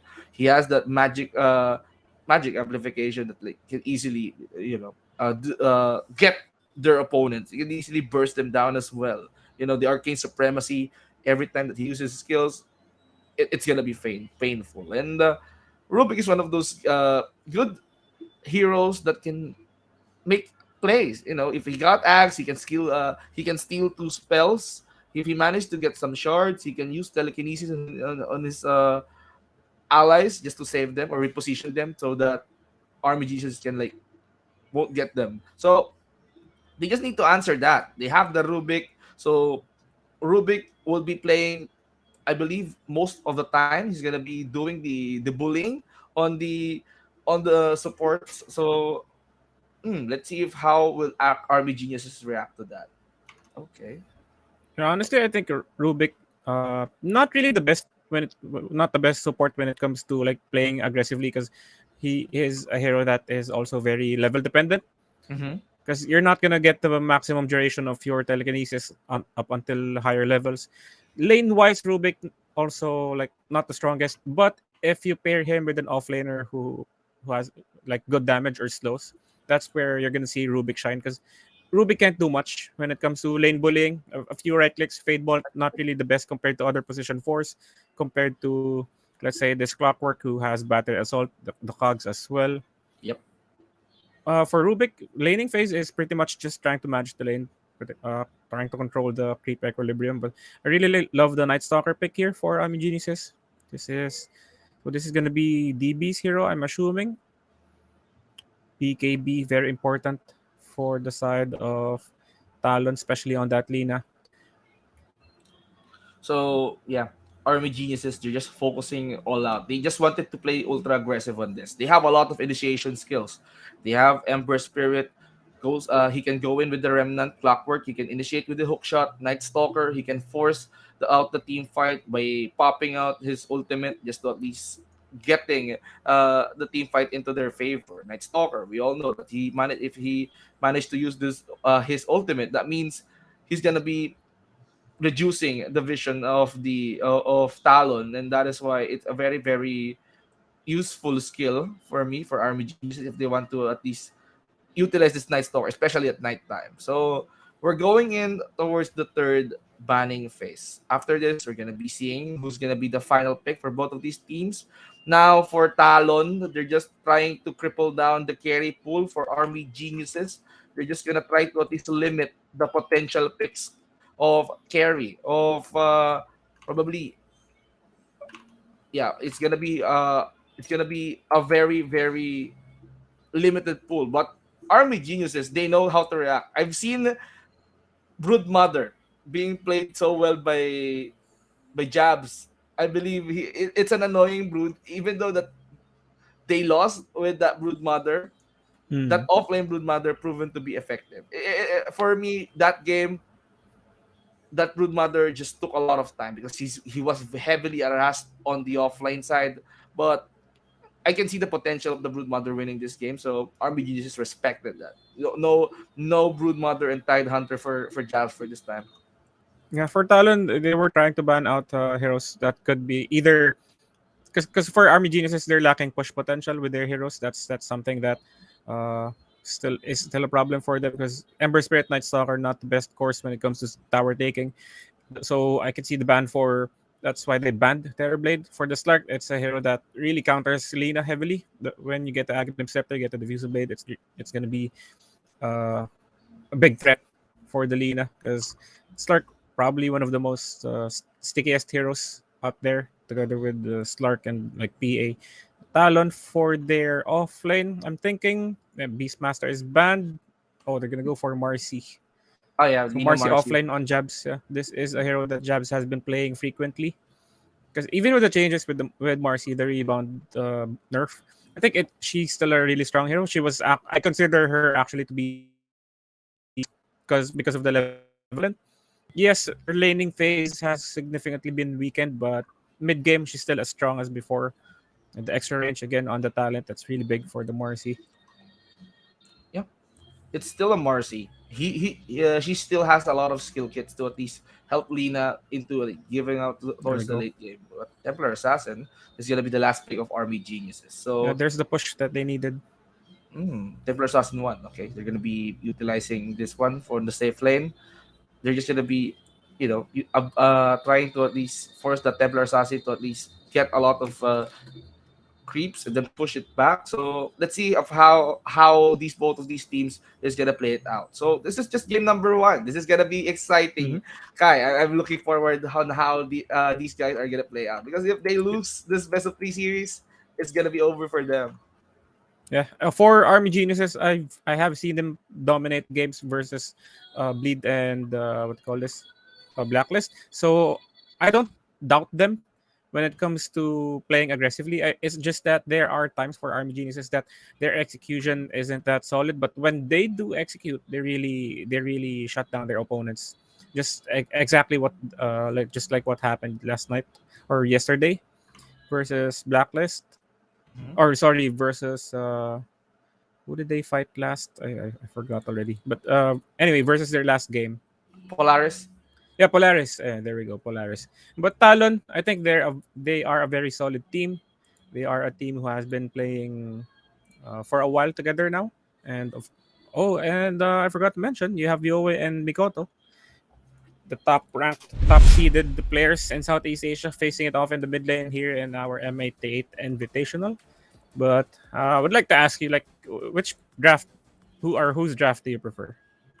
For me, I kind of like the draft here. Actually, both of these drafts, they also have their own strengths. They also have their weaknesses. As I'm saying it, these drafts that they have, these heroes that this hero composition that they have their winning condition. So I can see that the side of the side of army geniuses here, they have a lot of initiation heroes. Once that they get that certain levels, they can like easily initiate jumps in, get those pickoffs that they want to. But if the game stretches to a long game, then I'm gonna be expecting that Talon Esports might win this game number one. If Lina just gets all the farm that he needs, if Marcy just sustains in the offlane, and probably those heroes with Talon Esports might work out in the end. But if Army Geniuses played their cards right, they can like easily end this fast if they want to, just securing this first win of the series. And yeah, let's see. But I'm more on the Talon side on this one. Yeah, I'm actually leaning towards the side of Talon here as well, since they have a draft that can actually invade the triangle of AG, and that's going to be a very very key component or key area for AG's farm, since TA one of the best ancient clearing heroes. So she's gonna spend a lot of time in the triangle. But I think Talon, they already know that they also have a TA player on their side, and that's really the only way you play TA farm triangle, get your items, get your power spec, and then go for team fights. So yeah, with the Rubik, with the Lina, Marcy, Puck, the whole draft, they can just go smoke and invade the TA's farm and just keep the pressure to somewhat delay the farm of the TA. Although for Army Geniuses, they do have, I do think they have a very balanced draft. Since with the Night Stalker pick, this is I think one of the better picks of AG in this draft, because you get to really counter a lot of heroes on the side of Talon.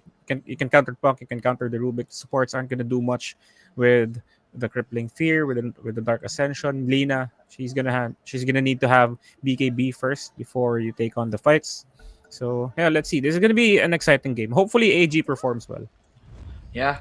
And I expected that both of these teams are gonna perform all out. This is a best of three series, and not to mention this is the lower bracket. So they just need to win two games. They just need to at least snowball their way to victory. They just have to make sure that they are gonna be proceeding towards the next round. Every game does matter for both of these teams, and that is why they need to at least be serious about this. So I can see Yeah, that definitely. I can definitely see that both of these teams are just trying to at least win against their win using their winning condition right now. But okay, I believe that Talon Esports, they knew that there's a observer ward planted over here.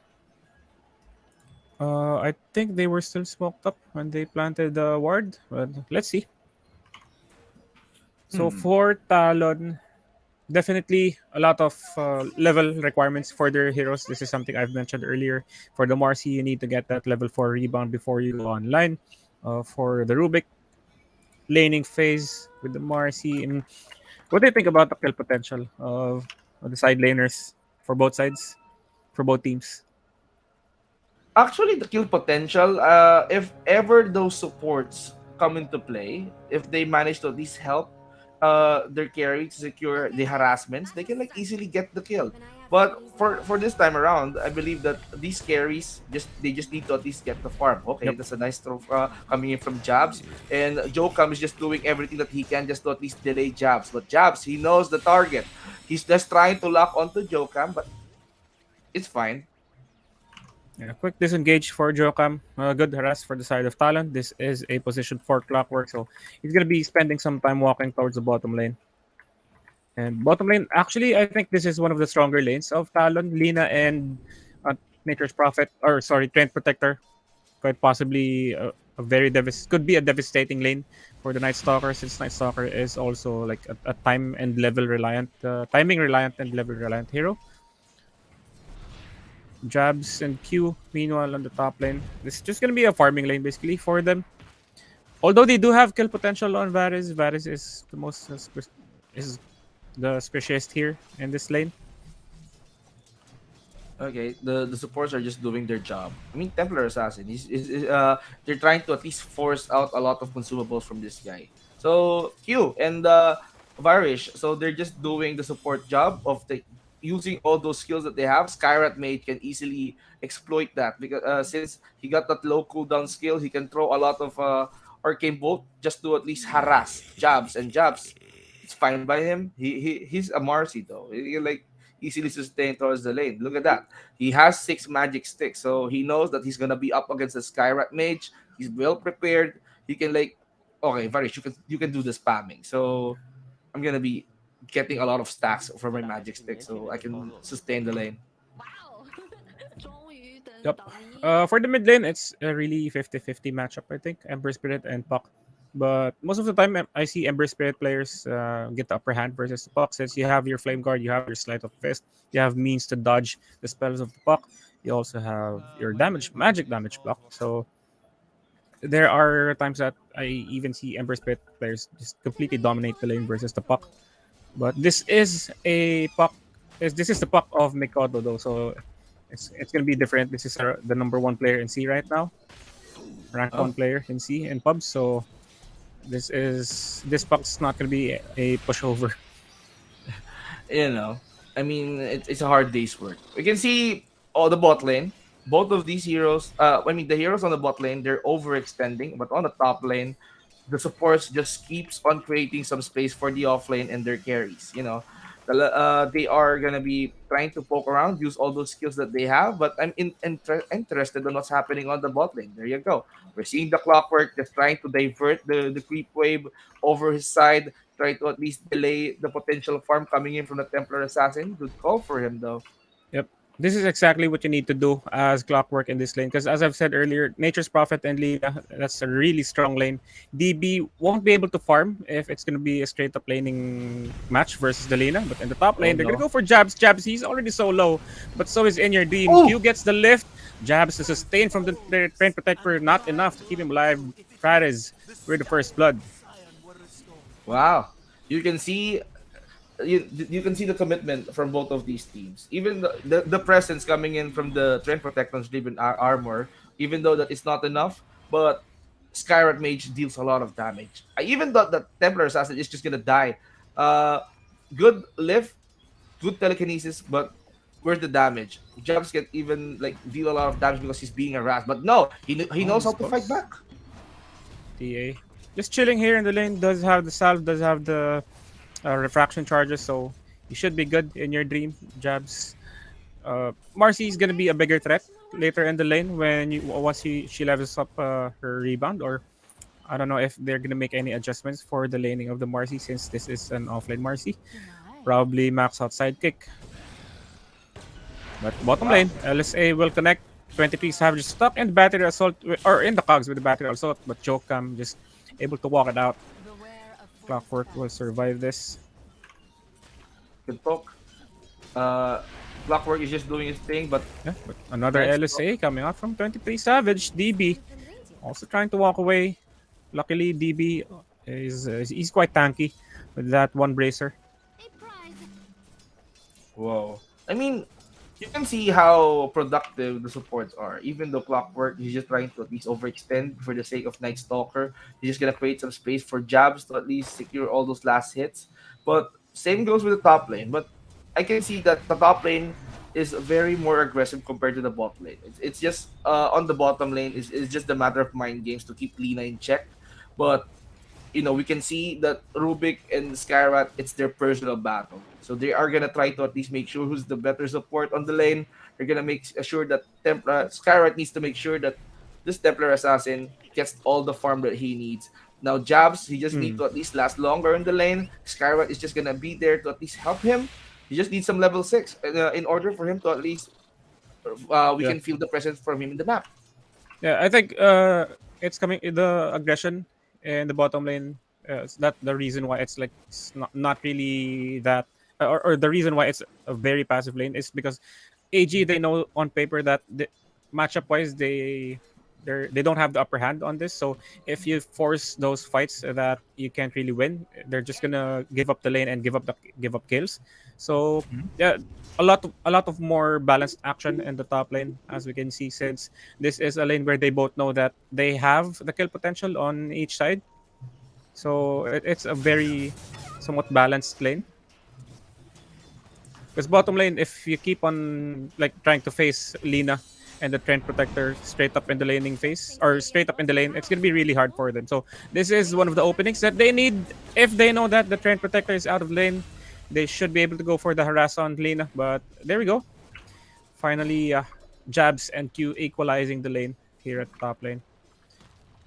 As I've said, top lane has been playing more and more aggressively, but the bottom lane, though, Night Stalker is just taking advantage of the nighttime. He knows that he's more powerful than he's more powerful during the nighttime, and that is why he's just overextending, trying to cut down the creep wave, not letting it go towards near the tower, so that the creep waves coming in from them, the dark side, it can easily damage down the tower. So it's a good trade. It's a good mental game coming in from both of these teams. Both of them have equal kill here on this 6 minute mark of the game. I mean, this Night Stalker just need to utilize the nighttime. But for the supports, they're just working so hard for this. Kyrat might be in trouble here. Yeah, top lane, Jabs will dispose. They get the Fade Ball. Varus will try to TP away, but they do have enough damage. In your dream, we'll try to look for the trade, but Q still has a lot of HP left. Sidekick on side of Jabs. Will he get the dispose in a few seconds, though? I think he can go for the dive, but no. In your dream gets to the 3 lines, gets that cover he needs. Oh, never mind. There's a dispose. They do have the detection on the Rubik. Another rebound from Jabs, the stun and the lift by Q. Refraction charges. How many seconds till he has it? 5 more seconds. They're still looking for him. But Nice Q, fog. yeah, nice juke by In Your Dream. We have Mikoto on the puck, also joining the fight. Looks like this should be an easy tower take for Talon. It's These are really here. hard to chase. It's really hard to chase the Templar Assassin. It's nighttime, so he's gonna win the jukes. But Teamco is there. Here we go. Here's a Dream Coil, but Varys just coming in with a concussive shot. That's gonna push Jabs away. So no commitment from Talon Esports. Low commitment. So that means they're just forcing out each other to teleport, respond, and then use all the skills that they have, and then go back to their lanes after that skirmish. So no casualties for playing, Yep. even scores, and it just gives Jab some room to breathe. Okay, he Let's say in the Laguna Blade, big kill for 23 Savage, but the silence on the Lina. Oh, Puck has a silence of his own. Yo is still pressing forward, trying to work on 23 Savage, but he has the Remnant out. Not enough mana to play with this Ember Spirit, and yeah, I think for AG, they know that they can't just give up the safe lane tower, because once Talon penetrates that upper portion of the map, they're gonna send in that Train Protector to just sit on the lane and farm every wave, or even Jabs maybe, and it's gonna be really hard for Talon for AG to equalize the farm that they're getting if they lose control of that top lane tower. But offline is just doing wonders here. Both of these teams, even Jabs, he's just try to overextend just to at least make sure that he's gonna get the tier 1. Yep. Jabs, I think he's quite overextended here. Goes for the unleash and the dispose, but he actually might end up dying. But no traps just yet. Jabs somehow survives this. AG not really committing too much. I think they were expecting backup to arrive. That's why they didn't go for the chase. They only got Rubik. So Jabs is just moments away just to at least take down the tier 1 tower. So good engagements though. Jabs managed to at least force out a gank towards him, and not getting him is a really, really good job to at least delay the work of coming in from the support. But 23 Savage is just trying to utilize all the resources that they have. He's gonna try to hide for the jungle for a little bit. Bottom lane though, Yep. I think it's go time. Yep, here's a dream call from Mikoto. Nowhere really to go for this Night Stalker, but it is the nighttime, might have that extra movement speed it needs, but the silence and the right click from Mikoto, it's enough to take him down. But AG, they are on the way. They will be looking for the trade. The Cogs and the Battery Assault on to Oli. This should be a free kill on the Trent Protector. He is stuck in the trees. Goes for the Nature's Graph just to slow them things down, but meanwhile, in the mid lane, Yowie, the Laguna Blade by 23 Savage. Yowie just being all over the map. 23 Savage. Oh, No other choice but the TP does make it out alive. bold move for him. He knows that there's no searing change just to lock him into place.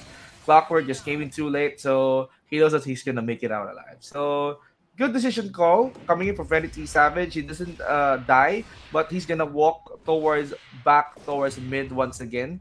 but that is really really good. I mean, I'm gonna prefer that in compared to when I'm gonna die. So he can like go back to farm again, get some lanes up, work for his items, work for the push, and once 23 Savage becomes online, it's gonna be danger time for Army Geniuses. But I believe that Army Geniuses can still fight towards the mid game. They can like easily shut down the Lina with the next stalker later. Yeah.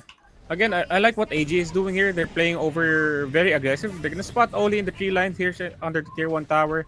So should be another free kill, I guess.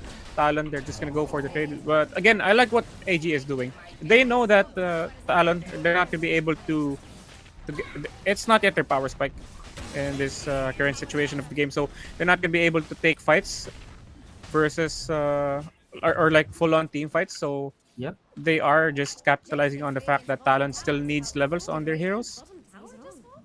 Because Talon, they want to play this safe since AG, they have a very aggressive composition on their side. True. Yeah, very aggressive. They have all those utilities. They have those skills to initiate something. They can easily pick off someone if they want to. I can see where the trend protector is going. They're just gonna try to delay the push coming in from Army Geniuses somehow, but in the end, they still got the bot lane. But on the bot lane, so DB being punished by jabs. Yep. Jabs trying to go for that kill. You're gonna have to settle for Jokam, who was trying to protect DB. But backup is here. It's gonna be Jabs who ends up dying. And actually, he's not gonna die just yet. Able to get off the rebound with a sleight of fist by Yowie. Ember Spirit still trying to chase. This should be another kill on the Trend Protector. Oli not really doing too well.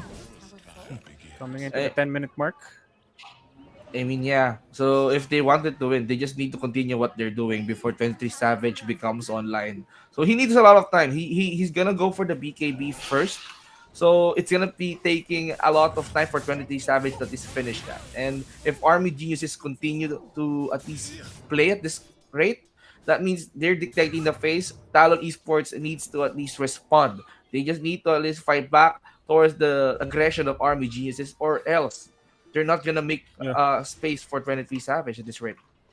This is something I've noticed for Talon Esports since Mikoto, since way back. Every time they are playing safe, we're gonna see Savage and Mikoto both farming. Even if you give Mikoto a hero that's actually a really solid playmaker, in this case, the Puck.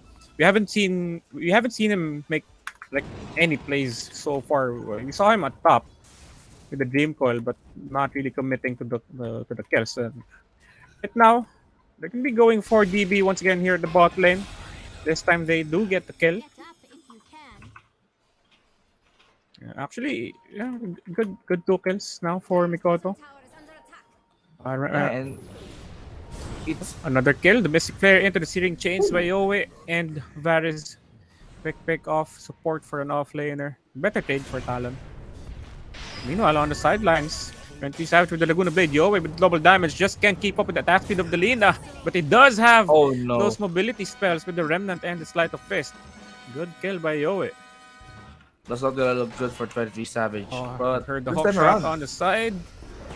They are going for the Rubik, but Rubik, he is stuck inside the cogs. Jabs easily bursts Varys in the backline. Jokam, the next target of Talon, and they get 2. Okay, so they got they managed to at least get their supports as a payback. So good clearance for Talon to at least take down this tier 1 tower on mid lane. But at least they got what they wanted. They need to at least kill Lina, but they're forgetting Jabs. Jabs can transition into a killing machine if ever that they force to at least kill the Lina. And the gameplay coming in from Talon, they're now reacting towards the aggression. But it's almost nighttime, and it is. Now, Night Stalker will definitely utilize this nighttime into his advantage.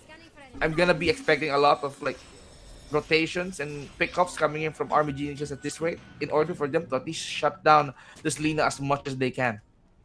Interesting build here from DB. Don't really see the Blade Mail being picked up by other heroes, but I get the idea of the Blade Mail because that's buying a Blade Mail versus Lina versus Jabs.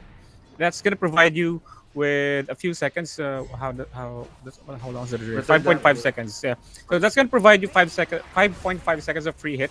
Because if you go for your Dark Ascension and your Crippling Fear, without the Blade Mail, Lean is just gonna right click you. He doesn't really care. He's gonna stand his ground, go for the right clicks. But with the Blade Mail, that you're not leaving Lean an option, or you're not giving her an option to take the fight. So BKB really important. Team Coil to be used by the Puck Laguna Blade as well. They want the quick and swift kill here on the top lane. They're fighting back. They know that they can easily pick off the supports. Army Geniuses is they're making their move, but Talon is just making sure that we're gonna be picking up the weakest link for the Army Geniuses. As you said, I kind of like that you mentioned the Blade Mail. It gives the entire Talon Esports the hesitation of right clicking, but it's go time again. Oh, another quick kill onto Oli, not even able to use the OG, but Jabs, he's stuck in a bad place, but nope, never mind, the backup is here. Yowie, he's gonna get caught as well, but the Remnant out in your dream time to finish off Jabs. He gets hit by the Rocket Flare, but the LSA will connect around the TA, the Dark Ascension. Here comes DB. We'll try to look for the Lina, the hook shot coming up from Jokam. They're stuck in the cogs. Can they burst him down? 23 Savage is dead. Q is the next target of DB and Jokam. Mikoro not really able to do much, trying to go for the right clicks just to bring down this nice stalker, but still not enough. Rocket Flare is there, the seeding chains. Will Yowie go for that sleight of fist? Does have the living armor for that extra defense, but Talon, they're gonna have to take that L. Just in time. Trent Protector. If he didn't respond, that means Puck is definitely in grave danger. That means Army Geniuses can get that wipe out coming in from their side. But there's a lot of conversions though. A lot of gold change in favor of Army Geniuses because it's nighttime. It's just that Talon Esports, they managed to at least fight back, pick off those supports that they need to shut down, but it's gonna be hard when Jogam is out. So Death Stalker just used the Dark Ascension. Ember Spirit is there just burning a lot of enemies. So it puts Talon Esports into that a disadvantage, especially it's nighttime. Yeah. The good thing about the Blade Mill is this is an item that can actually force Lina and Jabs to use their BKBs. Because again, if you're gonna let the Night Stalker just free hit you over the silence, that's not really good. That's not really ideal for Jabs and Savage. So yeah, I really like this pickup. Yes, it is countered by the BKB, but cooldown wise, you can just wait it out. Once the BKB expires, that's when you go for the Blade Mill. Talon is not giving up. Even though it's nighttime, they're just trying to even out the tempo. This is the reaction that they want to. They just wanted to at least bully down the Army Geniuses. Even though it's nighttime, they don't even care. They have 23-7. Jabs can go in front, try to at least get someone to at least toss back to them. So at least Jabs already has BKB. He can initiate. So once that he uses the unleash, I'm hearing something. I'm hearing some hook shots into someone, but I don't know where that is. With the unleash and the BKB, right now, Might Stalker doesn't have really that much big of an HP yet. So he still can get bursted. Although the bad thing about the chainmail is it's not really a farming item, but here we go, the Dream Coil. They're gonna break a coil in your dream, trying to run away. Jokam already did. Yowie in the backline still has that remnant, but Oli holding on this OG, not really needed. Ooh. Nice lift from Q. Yowie, actually he didn't have remnant up. He did have the BKB, but I think he was trying to save it. Good kills for Talon. Interesting. So, good fight, good engagements. Talon Esports managed to at least even up the scores. So, they're going full 20 minutes in this game. I believe that they're becoming more and more confident because it's almost daytime. So, Night Stalker can pop up the Dark Ascension maybe later on if he wants to start the fight. But they're just waiting for the Ember Spirit to come back. So, Speaking of Dark Ascension, yeah, here we go. Can't see it just yet. Looks like they will be chasing off Oli. No OG still in this game. Oli already 0-6. They're still looking for more with the Dark Ascension of DB. Looks like they are able to find a courier of Jabs. Nothing really too important inside the courier. Double damage and Desolator. Should be an easy roche take for AG. I mean, yeah, it's gonna be an easy road. So smoke attempts coming in from the Talon. I guess it's too late. It's too late for them to realize that they're doing Roshan on this right. But Trend Protector, he might need something like for a defensive item in order for Oh, them to last long. But hold that thought. yep, they force the BKB onto Yowie. Nice burn here by Talon. That's 1 second down on the total duration of the BKB by Yowie. Yeah, going Next back. item for the Hurricane Pike. Hurricane Pike, you need that disengagement for versus the Marcy. Once Marcy jumps on you, always you always want something that can separate you from frontliners. You just need something that can push him back. Hurricane Pike is is a good option. But going back to what I'm saying, Ollie probably he needs those shards. He needs those shards to stay invisible since they don't have detection yet. So if he wants to secure that overgrowth, if he wants to at least be there all the time, okay. Yep, top lane. Good pick off for Jabs. Nice backup from Oli as well. And anyway, you were saying about the shard? Yeah, the shards. I mean, the shards. I mean, Ollie can easily reposition because he can phase through trees. But the problem is they have vision. They have the you have next to hold stalker, that out again because they're gonna go in back for another fight. But the LSA will not connect onto Jokam. Oli thinking about going for the OG. Didn't go for the pump fake, but just zoning them out. In your dream, jumping in. Yowie with Sleight of Fist. That's big damage on the Lina. Yowie will go for the dive. Here comes the BKB, DB. Looking for Oli. Oli finally gets to use his OG. The stolen cogs here, but Rubik Jabs able to TP out. Gonna go for the chase, or they're gonna go chase down the remaining heroes. Q left to die by Talon, and Jabs and Bikodo, they decide to disengage. Okay, good disengagements. Then Army Geniuses, they still have the Aegis of the Immortality on their side. Templar Assassin is not scared of dying. He can like push whatever he wants. He can like go on all out. He can like be present at all lanes if he wants to at least push down the creep wave. It's all about the positioning of the Talon Esports. I mean, I believe that they can still pull off that defensive play later on if ever that Army Geniuses manage to at least take control over their map. So I'm gonna be expecting Talon to fight back later on, but for this time around, Army Geniuses, if they continue to at least snowball at this rate, it's gonna be hard if they know who to target first. But look at that, Jabs is in trouble. Midway though. Q with the force staff in and the left, the Nature's Grasp onto Varys. Mystic Flare to be used on the Rubik. Jabs is gonna die. Varys, he will end up dying. Savage with the kill. But on the other side of the map, in your dream with the solo kill on Jabs. Actually, I don't think it was a solo kill. Your hook shot was used. I think. Oh no, never mind. Jokam used it to disengage because cooldown is fresh. Talon trying to chase the remaining players of AG here in the top lane, just trying to push them away from the lane. Yowie, Searing Chains and the Sleight of Fist onto Oli and Savage.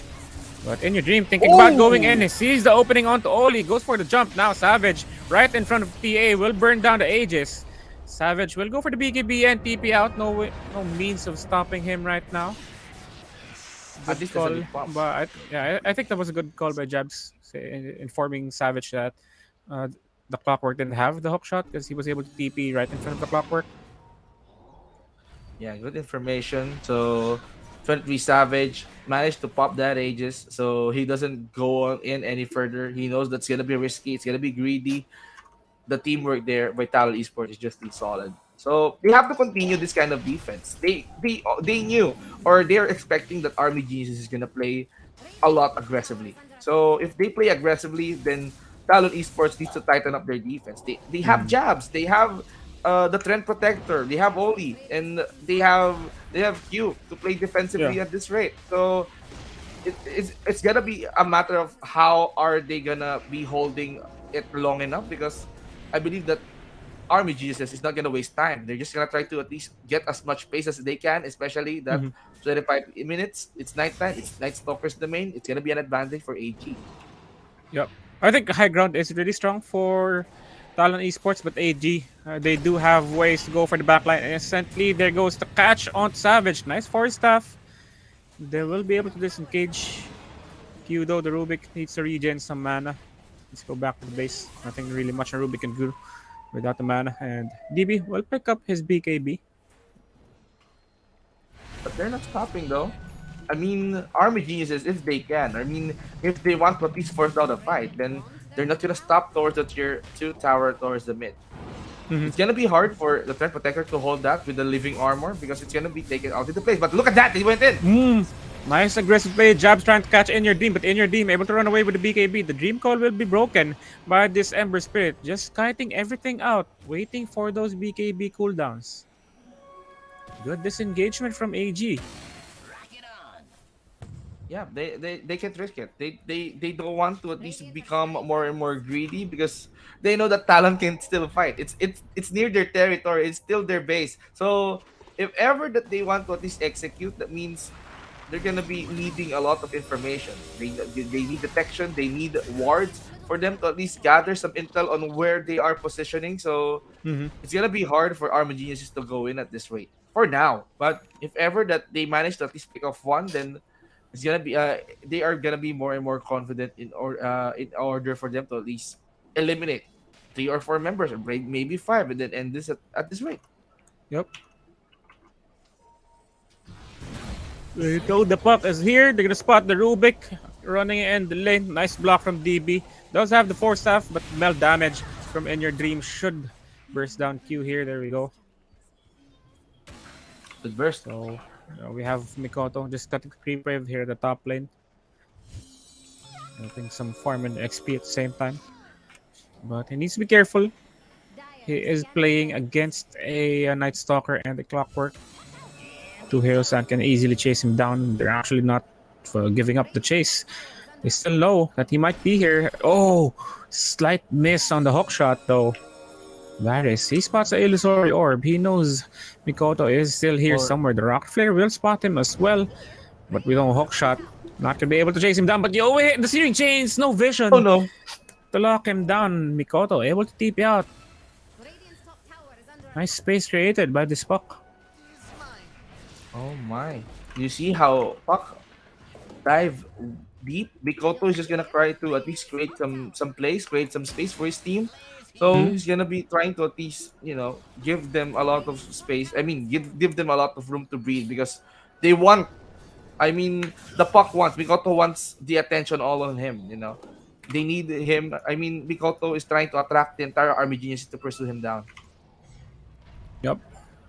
For AG, hopefully they don't make the same mistake they did versus Blacklist the other day, because so far they have been playing very well. They have been doing very well, reacting to the plays that Talon has been trying to make. But to be honest, Talon, they've been quite passive. I think the only aggressive plays they have been making so far were the ones at the bottom lane, trying to kill DB, and they weren't actually too successful in doing that.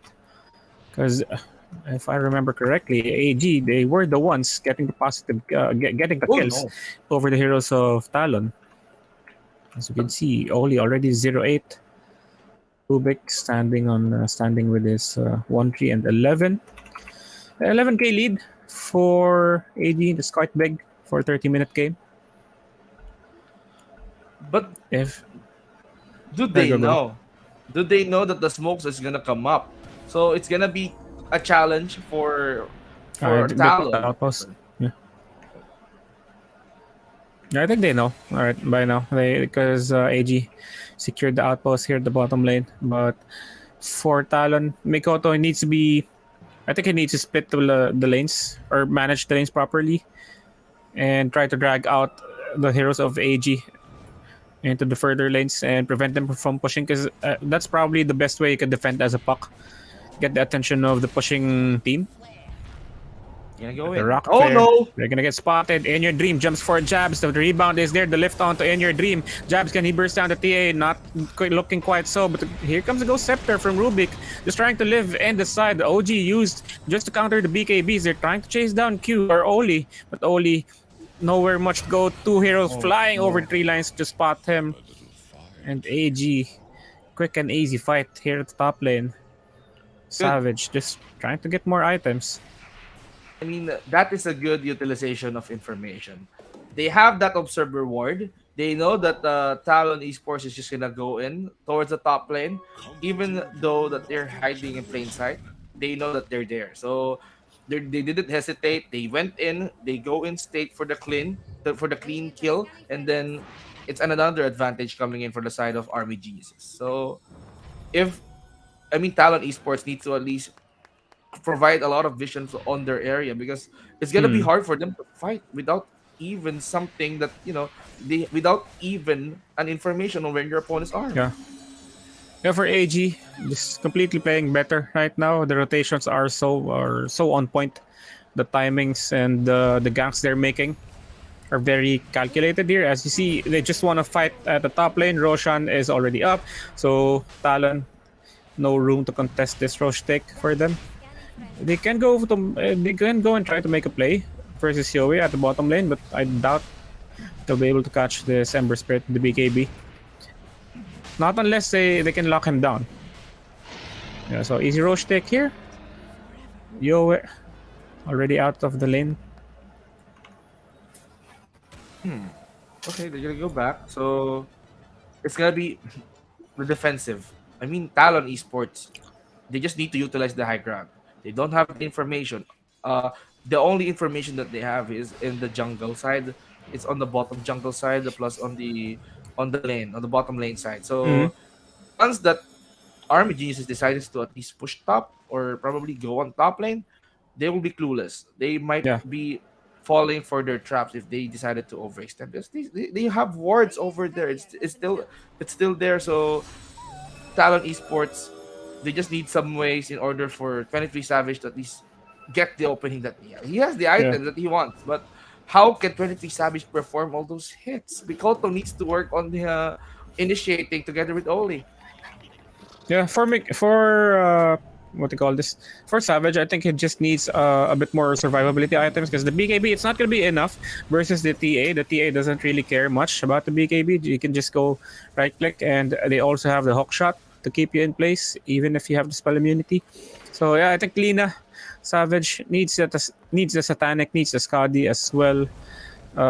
Minus attack speed versus TA is never a bad thing.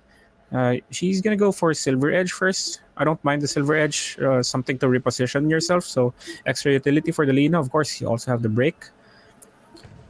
But yeah, I think Talon, they're holding off pretty well. AG just respecting the fact that they are facing Alina and the Puck. We're not really doing much to force any fights, but I do think if AG force like a team fight before they go high ground, they have a good chance of winning it, because again, the mobility, the jump, they can make the burst damage they have.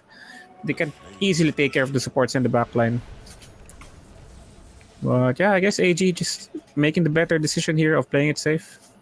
Oh, oh no. Bottom lane though, they have the intel, but there's Yep. an observer ward for the Savage. side of Talon, so it's gonna be safe. This but- goes for the BKB. Hookshot will miss. Yowie will find a different target on the opposite side of the lane. Here comes Oli. Now dead. Yowie with the extra gold. Even though that there is an observer ward, it's not enough to at least escape Yowi's rat. Jokum is gonna be another pain for them. It's gonna be hard for Oh, yeah. Oli to escape, because Oli, he died 10 times already. We Yeah. haven't seen a good living. Oh Oh. my goodness. Nice dream coil break here by Mikoto, but DB, he will still commit to the chase. Does have Dark Ascension, so he has superiority over the Puck here. The vision, totally godly. Puck force uses BKB. The bash from DB. Oh, nice John to dodge the right click of Mikoto, or of In Your Dream, but Mikoto still Oh, trying to no. fly away. The chase is there, Time. and Mikoto will end up dying to DB. This is a game where you know that you're gonna get messed up so bad if you don't go with the BKB for a Puck. And to think that Puck players don't really go for a BKB, that's versus a draft like this, you can't not go for it. Yeah, he needs BKB, because every time that skills might target him, it's not gonna be helping Puck to survive. Even though that he has a lot of dodge skills, Yeah. he still needs BKB. LSA, there we go. We see the effect of the Blade Mail, just not that enough. 23 Savage force uses BKB there. In your dream goes for the blink and sees jabs. Jabs also uses his BKB. Will try to sneak out or sneak away from Mikoto, and sorry for In Your Dream, and he is able to do so. But in the top lane, they know that Lina has no BKB. Yowie going for that dive. The LSA stunning him down. But Lina, he will end up dying. The OG committed by Oli. Here comes Jabs. They want to focus down Varys first. Next target is the Ember Spirit. The hook shot coming in from Jokam. He sticks them inside the battery assault. But Jabs with the dispose. He's still inside. Can't do much. Can't go anywhere. Jokam has the A on this.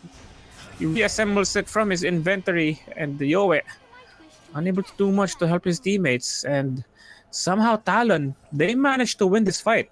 It's 2-3 for their side. Although they did lose the Lina, but they got some good kills as well. Yeah, they got the Night Stalker, the Clockwork definitely bought a lot of time. He didn't die that quick. He managed to pop that Aeon disc in order for him to make sure that his survivability is long enough to at least create some time for Mikoto to at least escape. You know, we've seen Mikoto trying to back out from that fight because it's just the Clockwork. Yokam is gonna be trying to at least make the space necessary to at least make Mikoto survive on that one. But we're seeing Talon Esports now grouping down on the bottom lane. But Army Geniuses, they have the intel. Yep, Yowie is gonna go for the jump. Wants that quick kill on to Q. Varys, the self lift didn't work to his favor. And I think something that we forgot to mention, why Talon has been really struggling in terms of getting map control, because the micro vision that the psionic traps provide, again DB and the puck, round 2 here in the top lane. Illusory Orb, the coil to be used again by Mikoto, but Mikoto not gonna play around this time. Will instantly head for the base. Still being chased by In Your Dream. In Your Dream, will he go for the jump? Few right clicks on the puck, not enough to burst him down. But in the mid lane, I hear BKBs being forced jabs, using it defensively to get away. But going back to the issue of map control, the vision provided by the psionic traps, by the rocket flares of Jokam, that's just limiting Talon so much with what can they do with the map. Yeah. Even though that Talon Esports, 23 Savage, he has the items that he needs. But how can he hit efficiently from the long distance? I believe that it's going to be a hard task for Talon Esports just to make a play. They decided to at least use the smoke just to at least get something out of this. The warding, they're just decluttering the map. They know that Army Geniuses has that map control. They know that everywhere. They know that there are observer wards everywhere. That is why they're dying too much. So it's time for them to at least plant their own wards and then make sure that Army Geniuses will be spotted every time that Talon Esports is gonna try to at least come out of the map. What do you think the win condition is here for Talon? Talon Esports, more of like an high ground control. Pick off one hero that is very, very, efficient towards the side of Army Geniuses. Like, let's say a Templar Assassin. Templar Assassin, yes, he can like hide himself, but I can see the gem coming in from the puck. So that is why they need to target Templar Assassin as fast as they can. Ember Spirit, yes, he can escape. So I don't want to bother with the Ember Spirit. Night Stalker is gonna be hard because it's nighttime, but for me, they just need to kill the Templar Assassin, and from there, snowball. Here we go, big fight erupting here in the bottom lane. Yowie exhausting a lot of those remnants just to find Q here, but 23 Savage free hitting Yowie. The Laguna Blade tried to burst him down, but Savage not in a good spot. In Your Dream, time to chase him down. DB also focusing on Savage. Savage is dead. 2 heroes out on the side of Talon. They're gonna be looking for more the silence on the puck, but that's not gonna cancel the TP. Meanwhile, DB and In Your Dream chases off jabs, picks him off as well. 2 heroes left on the side of Talon and AG. They will go for the push. Lina has still, he doesn't have the lifesteal. Yes, we can see how he deals a lot of damage, but the only lifesteal source that he has, but it's gonna be the sidekick coming in from the Mars. So Puck is gonna survive. Oh no! The chase. He did. I thought that he's gonna be silencing out. Able to blink out, yeah. Yeah. For the life steal, Lina does have the paladin sword, but it's not gonna be enough to sustain himself. Savage, but yeah, in your dream and DB, just hammering down the tower here at bottom lane. 36 seconds left for the Lina. Jabs will be up in 15, but I don't think he has his BKB yet, so it's gonna be very hard for Jabs to take a fight in the next few seconds. In Army Geniuses, we're gonna be pulverizing this bottom racks.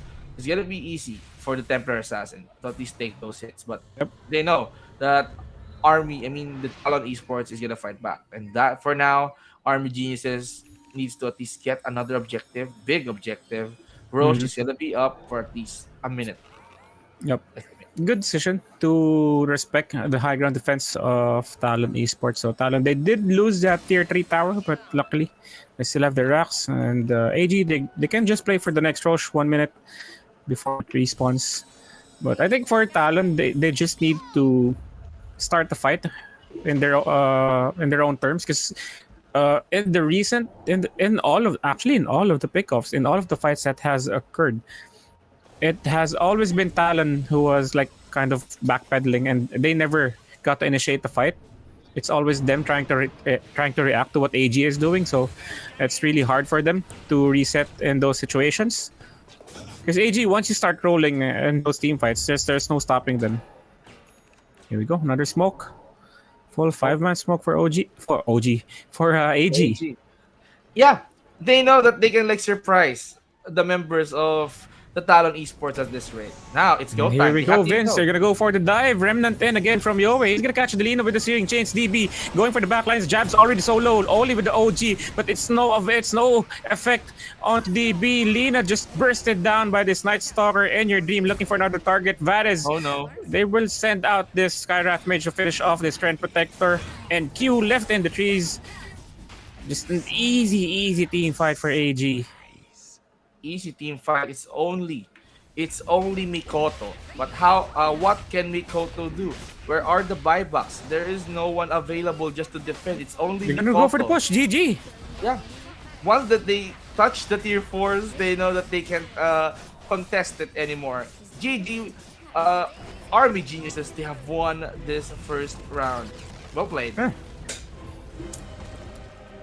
What do you think? What do you think was the reason for Talon? Why Talon lost this game? Talon Esports, I believe that they have not utilized 23 Savage that much. 23 Savage, he has the items, but they got picked off multiple times, especially Oli. He's just gonna try to he's just trying to provide a lot of space for his team. But in the end, Army Geniuses just utilizes that, picks him up, and then from there, they made sure that we're gonna be scaling up until the end. So this is what the winning condition of Army Geniuses is. They have Yeah. that pickoffs, and then they utilized it, and it's hard for Talon to at least win at that rate because Jabs and 23 Savage can perform because of how buffed up or how strong Army Geniuses is in the mid game. I think for Talon, they just didn't play to the strengths of their heroes. I think this is a draft that could have played more aggressively, and they missed their opportunities. Mikoto somehow quite passive with his playstyle on the puck, but yeah, I think we should leave this to our panel for them to discuss it further. We have Crest and Calbs. Calbs, hello. Yo, Kai and Vince G. Thank you. So that's our second series for today. This is the lower bracket. So apparently, Army Geniuses proved me wrong. So, well, I do agree. I do agree on their analysis on the post game we're in. They weren't able to utilize the Lina. Well, would you agree with me, Chris, about in terms of scaling the heroes? I mean, the lineup or the draft for Talon is much more, would I say something like it's much more it's better compared to the line of Army Geniuses, something like that.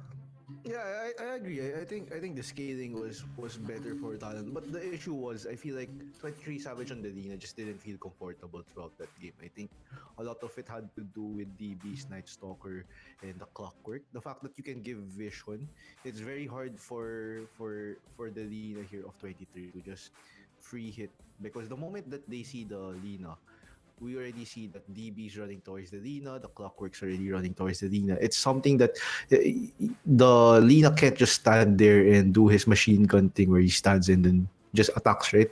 He needs to constantly move, and every second that 23 Savage was moving, that means he's not attacking.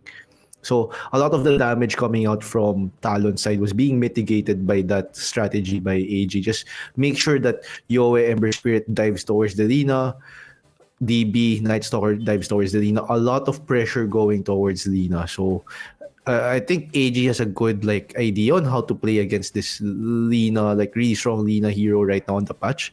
And if they can keep that up, it's gonna be very difficult for Talon, especially in the drafting phase, because that means that this Lina, is it something that they can pick, right? So Yeah. is it gonna be okay, we can't pick this, but do we want for example, do you want AG to get it, right? So that's something that they'll need to think about going to game number 2. Well, interesting, since I believe Army Geniuses with their carry, you actually do play a lot of Lina on pumps in your Exactly. dream, right? So we'll see. We'll see. Some teams, if they know that they're running this hero Lina, they just ban it right away, or they might just pick it up. Let's just pick this hero since it's really good hero on dispatch or something like that. So we're definitely gonna see something more about the drafts on our next game. Again, it's a best of 3. It's not a best of 1, unlike the first round 1 lower bracket matches for this tournament. So there's still, I mean, Talon still has a chance to make a comeback and let's say sort of reverse sweep, something like that. So I guess we're just gonna go on a short break for this lower bracket match, and after the break, we're gonna go ahead and see the game number 3 for this tournament. We'll be right back shortly.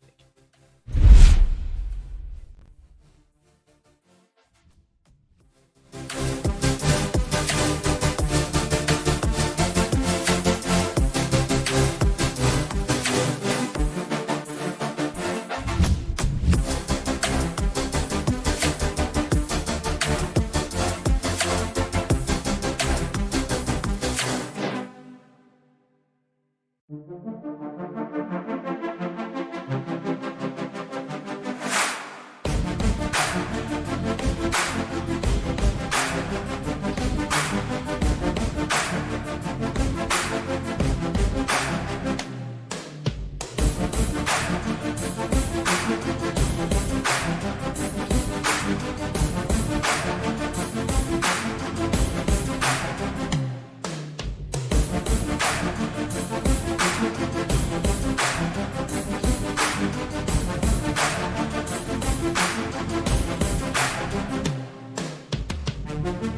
It's a prank.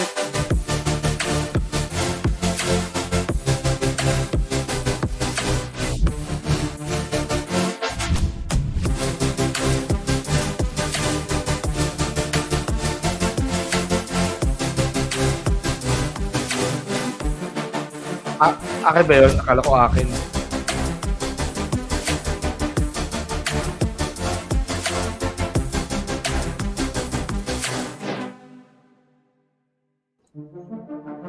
Parang may dumadang truck.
Okay, welcome back on the M88 Invitational 2023. I'm Calbs and here with Cress, and this is our best of three lower bracket match. Apparently, on game one, Army Geniuses was able to secure the first victory of the series.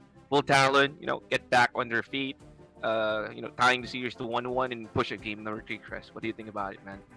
I think there's a good chance for that to happen, especially with the veterans coming in from Talon jobs, especially like the way these players know how to adjust their draft, how to adjust their style given one game as a basis of what they need to improve on or what they need to change.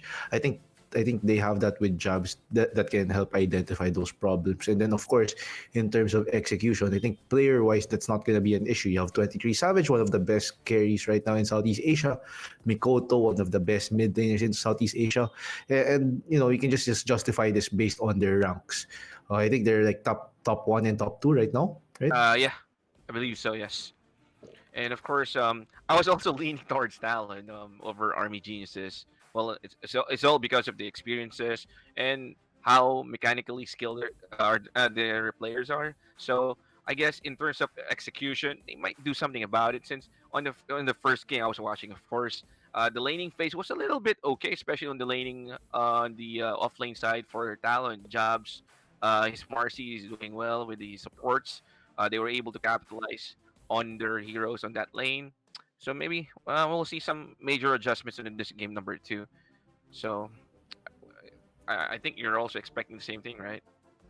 Yeah, definitely. I feel like it's gonna be either Talon takes the Lina again and feel like it's something that they want to like play again and prove that they can make it work, or they'll probably just ban it out knowing that AG also uses it. Okay, so I think the draft is now up, and I don't know what's the opinion of our casters here. Okay, Kai and Vince G.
Ignoring Mikoto's puck with BKBs with Blink Daggers, they were able to close the gap instantly. Lina just no room for him to free hit. Even if Savage is able to go for those right clicks, the way they itemize for it, they can just tank the Lina. Laguna Blade right clicks, even the extra armor from the Blade Mail by DB. Because I like how DB itemized in that game. Actually, he was expecting uh, Talon to play or to play very reactively, which is something that they have always been doing. And this is something that I have always noticed from Talon. They're a very reactive team. Although considering that you have very strong players on your roster, I think they should be a team that plays really aggressive and capitalize on the skill set of their players. Yeah, Army Genius is just a good read versus the draft of Talon. Void Spirit to be secured. Talon respecting that Ember of Yoe. Good opening. I even thought that we've seen Rubik, we've seen Clockwork on both sides. Talon. I mean, Army Geniuses. We've seen how uh, Jokam used that Clockwork in order for them to at least get some initiation. But this time Mhm. around, they're gonna be using some heroes together with their heroes that they've used on game number one. For Talon, they're gonna be replacing. I believe this is gonna be a Magnus offlane. I believe this Javs is gonna use this Magnus. That's why he managed. He decided to pick it off on the first drafting phase. I mean, on the first picking phase. But Army Geniuses, Void Spirit. Hmm. 10 seconds. Yeah, Probably your dream another hero. no for AG, Five another seconds. first Support. phase pick for Yoe. This Void Oh yeah. Spirit, yeah, and Talon. Not really sure if they're gonna put this in the offlane. This Magnus, they have tried Magnus supports before, if I'm not mistaken. But yeah, I think offlane should be the best role for this 10 Magnus. seconds. But for AG, hmm, I think you want to follow up again the Clockwork with another aggressive support, similar to what they did before. The Skywrath Mage really did wonders in the previous game. The silence was really helpful. Concussive shot, able to zone them out. Um, but for Talon, I think they can go pick their mid lane already, since you already know that the Void Spirit is going to be the position 2 for Army Geniuses. For me, if Army Geniuses decides to at least use Skywrath once again, to partner up with the clock, it's gonna be hard time. It's gonna be hard for them because Talon 3, Esports they got the Magnus, so Magnus can jump in. They can like target the Skyran from the back line and then convert it into a pick off. That's what I'm seeing. So they're gonna be using something instead of a Skyrat that has an impact same as the Skyrat. So who is it gonna be? I'm very very interested 10 on seconds. what is gonna be the hero that Army Genius is gonna use. But 5 for seconds. Talon, they're just removing the carries for Army Geniuses. They're just removing the heroes that they think is gonna be painful. So they're gonna cripple down in your Dream Hero as much because they got AoE's Void Spirit already and Army Geniuses. Okay, removing Naga Siren, removing Monkey King. That's a clear targeted 23 Savage Hero ban.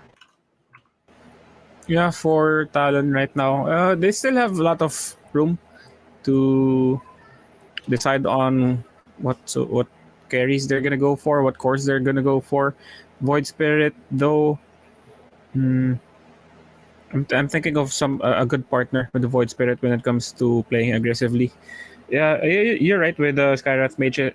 Can get easily bursted down this time with the Magnus, and let's see if Talon is gonna get another mobile hero that can go for the backline. But I think for Talon, the clockwork was also a really big problem for them. So they might go for position one that has a lot of mobility. Like, let's say Morphling is open, PA is open, someone who can get out of the cogs easily. Faces Void is open. I think Faces Void could be a good pick for Talon. Plays well with the Magnus, RP into the Chronosphere. Also, you have the Empower to buff up that Faces Void. For the support, though, they're gonna go for the Puck once again. Another good, still a good counter versus the Void Spirit. Yeah, I'm liking the Faces Void pick for Talon more and more with the Puck pick as well. Puck and the Magnus Lure, that's a really deadly combo. But AG, they will go for the Lina carry. I'm just gonna be about to say that Lina is still open. I'm just seeing who's gonna be the carry for the Army Geniuses. I thought it's Void Spirit, but no, it's gonna be Lina. So 10 seconds. Rubik and Puck once again on the same team on the on the Talon banner, but Magnus is now in to their side. So if Talon wants to play more aggressive, they can. They just need Magnus to get his initiation items. He just needs to get the Blink Dagger in order for them to catch someone like Lina. So the problem with Lina is he's not your typical carry. He's not your typical hitter. He's a balance of both. He's a mixture of both. He has that physical damage at the same time. He got a lot of magical damage. He got those nukes. He got that Laguna Blade to at least easily burst down his opponents. He just needs to get the BKB to at least be immune, but that takes time. But he has stuns. Lina has stuns. If ever the Magnus decides to jump, if Lina takes one step ahead, then he can cancel Magnus with a stun. But here's when Puck comes into play. He needs to activate the silence fast. But Army Geniuses, okay. Good hold. Shadow Shaman, but Talon Esports. You see the Lina? Okay. We're gonna go over the Draw Ranger. They didn't listen. They didn't like the Morphling though. Morphling is good for escapes, but we're gonna be going all out with Draw Ranger here. Yeah, I think the reason for the Draw Ranger pick, I mean, you do have the Rubik who can go buy the shard, so you have the save mechanic. And yeah, for Talon, they should have a good gauge of how to play versus the Lina since they lost with their Lina pick earlier. And Army Geniuses, I think this Shadow Shaman is a good choice here. It's a hero that can catch Puck easily, can control Magnus if he goes deep for the backlines. And yeah, pushing potential is always going to be there since this is a Shadow Shaman and a Lina draft. Army Geniuses, they just need that solid initiating off lane who can play well with Lina, with the Shadow Shaman. Who's a good catch for Draw Ranger? Someone I'm thinking if I think Mars is always a good option versus Draw Ranger. Arena of Blood, possibly the best ult to counter the right clicks of the Drow. And laning wise, he might have some problems versus the Drow, but yeah, he will be laning with the Shadow Shaman. And who's going to be the position 5 for Talon? Honestly, I think I was thinking about Undying for Talon. Undying could be a good combo with the Drow Ranger, but since they have the Lina, you can deal with the Tombstone easily. Yeah. So let's say that Undying is out of the question. Rubik can go for. They still banned Undying. They don't want that Undying position 5. Actually, Trend Protector is also a really strong pick for the Drow Ranger because how the Drow Ranger works in lane, it's very similar to Lina. So these are really good bans. I'm looking if Tusk is banned. They can go for a Tusk position 5 on the side of Talon. I think that's an option for them. Yeah. Centaur being banned, targeting the off lane. Mars, you mentioned earlier. What I love about Mars is that Mars is technically the hero that has a lot of, has a lot of impact. Why? 10 seconds Arena left. of Blood, low cooldown. That means he can spam it a lot. He won't hesitate to use it, even in pickoffs. Unlike the other offlane heroes that has a lot of AOE skills, but at a high cooldown. But Alchemist, Alchemist Alchemist. for armor geniuses. Okay, they Mm, wanted to at least tear down the armor, make some money fast, and then probably, if ever, probably provide that Aghanim Shard for Lina, or Against maybe Blessing. Build Scepter for everyone. Mm, 5 seconds. I'm thinking if they're gonna go Alchemist off lane and then Lina carry, or another option is they put the Void Spirit in the off lane, Lina mid, and then Alchemist for on the safe lane. But yeah, I think doesn't really have space right now in the meta, so this might be an offlane Alchemist where he's just gonna completely build like utility items, again, buy shard for the Void Spirit if ever. But yeah, not exactly the hero I was looking for Army Geniuses. I was looking for an offlaner that can actually initiate or help in pushing, something like a Visage, or the Mars Tide Hunter could have been good. The extra minus armor you can provide Lina with a gush, always a good option. But Talon, you have 5 seconds left. Or are they gonna go for Enchantress? Yeah, And strong hero for Enchantress. debuffs. Yeah, they have Lina, so that's why Enchantress is gonna be the buddy bag or the punching bag for Talon Esports. They're gonna be letting Lina hit the Enchantress. Oli is gonna be that guy's gonna use that. So good answer, but I'm more interested on how Talon will execute this fight. But compared to their drafts earlier, I'm kind of like leaning towards the side of Talon this time. Army Geniuses, they have their winning condition as same as last game. They just need to they just need to meet that win condition, continue those pickoffs. They have a lot of pickoffs in terms of Jokam, Varish, Lina Stun, DB. No, they have to at least be productive. They have to rotate as much as they can during the early to mid game. And if they do the same thing that they did on game number 1, then Talon is gonna be having that same problem all over again. But this time they can fight with the Magnus, they can fight with the Enchantress. Let's see how they execute this. Yeah. Actually, the Alchemist offlane, I think he might DB might have a hard lane versus Draw Ranger and Enchantress, since this is a dual range composition for Talon. And Alchemist, not the tankiest strength hero when it comes to laning phase. He's actually super squishy, and if you consider Enchantress having the impetus, Lina's Draw Rangers, Frost Arrows, DB, he's gonna have such a hard time in the lane. But if he's gonna have to rely on Jokam to manage the lane well, similar to what they did in the previous game. Because matchup wise, it's very Talon has a very strong lane and the safe lane. So yeah, Jokam, he's gonna have to start pulling those creep waves and provide DB the farm he needs. For Talon, again, really strong lanes for Talon. You have the Rubik and the Magnus, a lot of reposition, a lot of burst in that lane, considering it's Lina and I think who's playing Clockwork. Varys. So Lina and Clockwork, not the strongest, not the tankiest duo. I mean, you do have damage, but if you get outplayed, if you get caught, that's gonna be an easy kill on the Lina.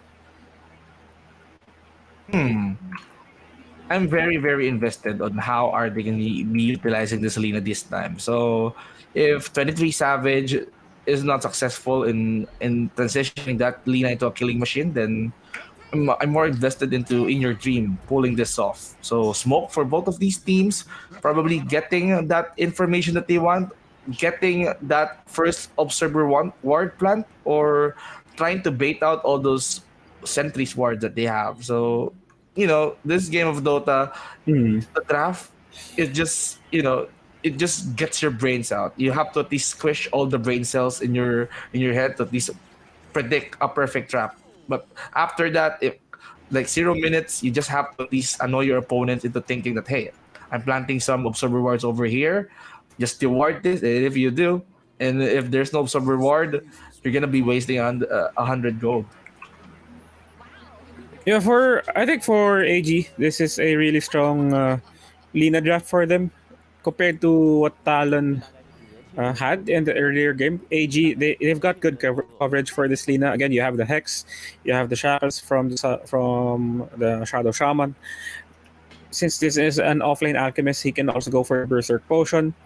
And yeah, I think this is a good like buff for the Lina. You're gonna provide her with HP regen, extra movement speed, and attack speed, which she already has, by the way, with the Fairy Souls. So yeah, I think also if we're still talking about coverage, Void Spirit, it's a hero that has enough defensive capabilities that can protect the Lina in the backline if ever they dive in. Compared to the puck, like you only have the Dream Coil and the Silence, something that can be countered with the BKB. But with the Void Spirit, at least when you get hit by the Aether Remnant, you have like the 2 seconds of being disabled. That should provide Lina some like extra time to or extra space to reposition and or even take the kill. Correct. So good follow up. Actually, you bring out the Aether Remnant, then we're gonna be expecting that LSA is coming through, and then Lina's just gonna try to go all Rambo on this one. So let's see. Game number 2. It's on the way. Now we're seeing both of these teams planting that observer wards on that same river spot towards the bottom lane, but 2 observer wards being planted towards the top lane on the side of Talon Esports. So they have the information towards the jungle. So are they gonna commit the bounty? Yeah, I believe this is gonna be even, but we're seeing some fights. Oli trying to at least endure a lot of damage. Is he gonna survive though? Yes, he can, thanks to the nature's addendums. Yup. Bounty wise, it's only 2 for 2. 23 Joe Combat. Yeah, 2 for 2. Very even. Matchup here, the top lane. Again, Lina and the Clockwork, they do have kill potential, but they can be also easily killed, so they need to be careful when it comes to positioning. Jabs, once he gets that skewer and the Rubik's Lift, that's going to be an easy combo to go for any pick off they want. But yeah, just in your Dream and Varys, they will just try to zone out Jabs. Also, Magnus, quite squishy as well. You know, he's just doing the same thing that he's doing to Jabs Morrissey on game number 1. Q trying to protect Jabs at all costs, but you know, it gives a lot of space for In Your Dream. He's gonna secure a lot of gold. He's gonna secure a lot of XP on this one, but after that rotation, it's time to go pull, says the Clockwork. Varys here is gonna try to at least even out the pulls, but no, he decided to at least go and engage. So on the bot lane, we're seeing Oli trying to at least distract DB. DB just punching him non-stop, but 23 Savage. Okay, he's just running low, but he has the full control over the creep wave. Yep, for DB and Jokam, if they manage the lane properly, that's gonna force 23 Savage and Oli to play far from the tower, and that should open up some rotations for the Lina, or sorry, for the Void Spirit, because as we know, Yowe is one of the mid laners who plays very aggressively when it comes to the early game. Magnus is gonna die. Jabs running low, but Varys is there, trying to delay Q. Good LSA stun. Q going nowhere. Varys enduring the right clicks coming in for the Rubik. Oh, he has that fairy fire. Q needs more right clicks in order for him to get Varys, but Varys plays smart. He knows how to use the items. In Your Dream is now the next target. LSA is connecting on the Q, but look at the right clicks coming in from the In Your Dream. In Your Dream here will be backing up a little bit. Q is not gonna be enough. Varys here using the salve just to at least come and engage. He's gonna use the battery assault just to chase him down. Reposition using the telekinesis. Jabs is gonna try to chase down In Your Dream, but I believe they have to reset on this one. Small scuffle in the top lane for both sides. Nothing really too big. Just a bit of harass from the supports. For the bottom lane, DB, I'm thinking what is like the game plan for this Alchemist later on.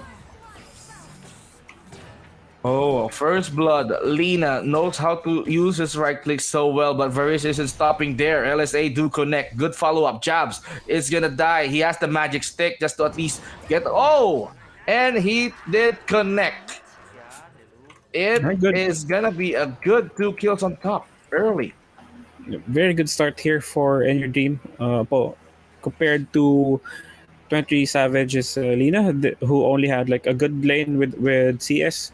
This time Lina sitting already on 2 kills. So off to a good start for this Enyour Dreams Lina. Meanwhile, Yowie in the mid lane, 18-3 versus 23-3 of the puck. Hopefully, we see Mikoto make more aggressive plays with this hero, because if not, Yowie again, he's gonna be setting the pace for AG and Talon. They're just gonna have a hard time once again catching up, because that's what happened in game number 1.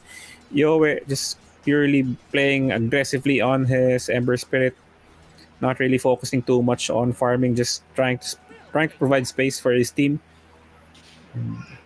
Yeah, that's what I love about Yowie. If he has that, even if he gets an even lane, or even if like it's perfect matchup for him, we're gonna see him play more aggressively and make those rotations, which is one of the better decisions to make with heroes like Void Spirit and Ember Spirit.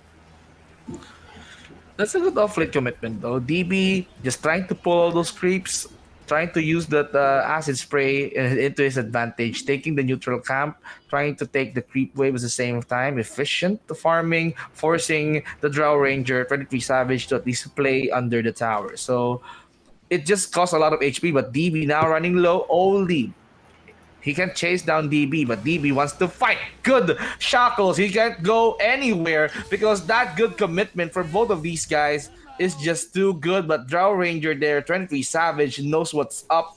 Uses that Frost Arrows to at least secure that kill. Good engagements though. I mean, multi-shot kill is a really good thing for 23 Savage. At least he can like come out of the map anytime soon. Yep. First kill on the board for Talon Esports.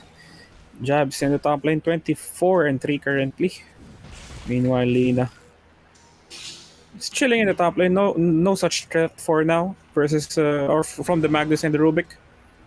Actually being left alone by the Clockwork. Varys just trying to stack camps. They try to at least create some space, create some stacks for their carries in order for them to at least get it up. But I'm seeing something on mid lane. Yowie being in trouble, but Oli and Mikoto, they want to get Yowie as fast as they can, trying to suck down Oli on that one. Yowie is just gonna try to hug up towards the tower. He's still safe though, but on the top rune. Okay, Yowie gets the illusion rune, but I'm seeing something here. Farish running low. He's not gonna survive towards Mikoto, but Mikoto, is he gonna overextend? He just gets the bounty though. Advantage, win-win. Yep. Good fight, good kill on the Clockwork. I think for Mikoto, this is a Lina's safe lane, and with the puck, once you get the Dream Coil on the Lina, there's nowhere Lina can go. And I think they need to utilize the Dream Coil and Skewer combo of Puck and Magnus if they want to secure an early game lead. What I'm seeing here is that if DB managed to get his goals up and running, that means he can provide a really, really good offlane for the side of army geniuses at this rate. So we can see the synchronization from Jokam and DB. Shackles and then good concussion just to at least keep 23 Savage up into place. But here comes the Hex, followed with that Shackles. The teleportation was forced. They are gonna be forced to fight back up against the army geniuses. Here comes Mikoto. Use the Dream Coil on to the Shadow Shaman. He becoming patient. He just sacrificed himself. Dokam.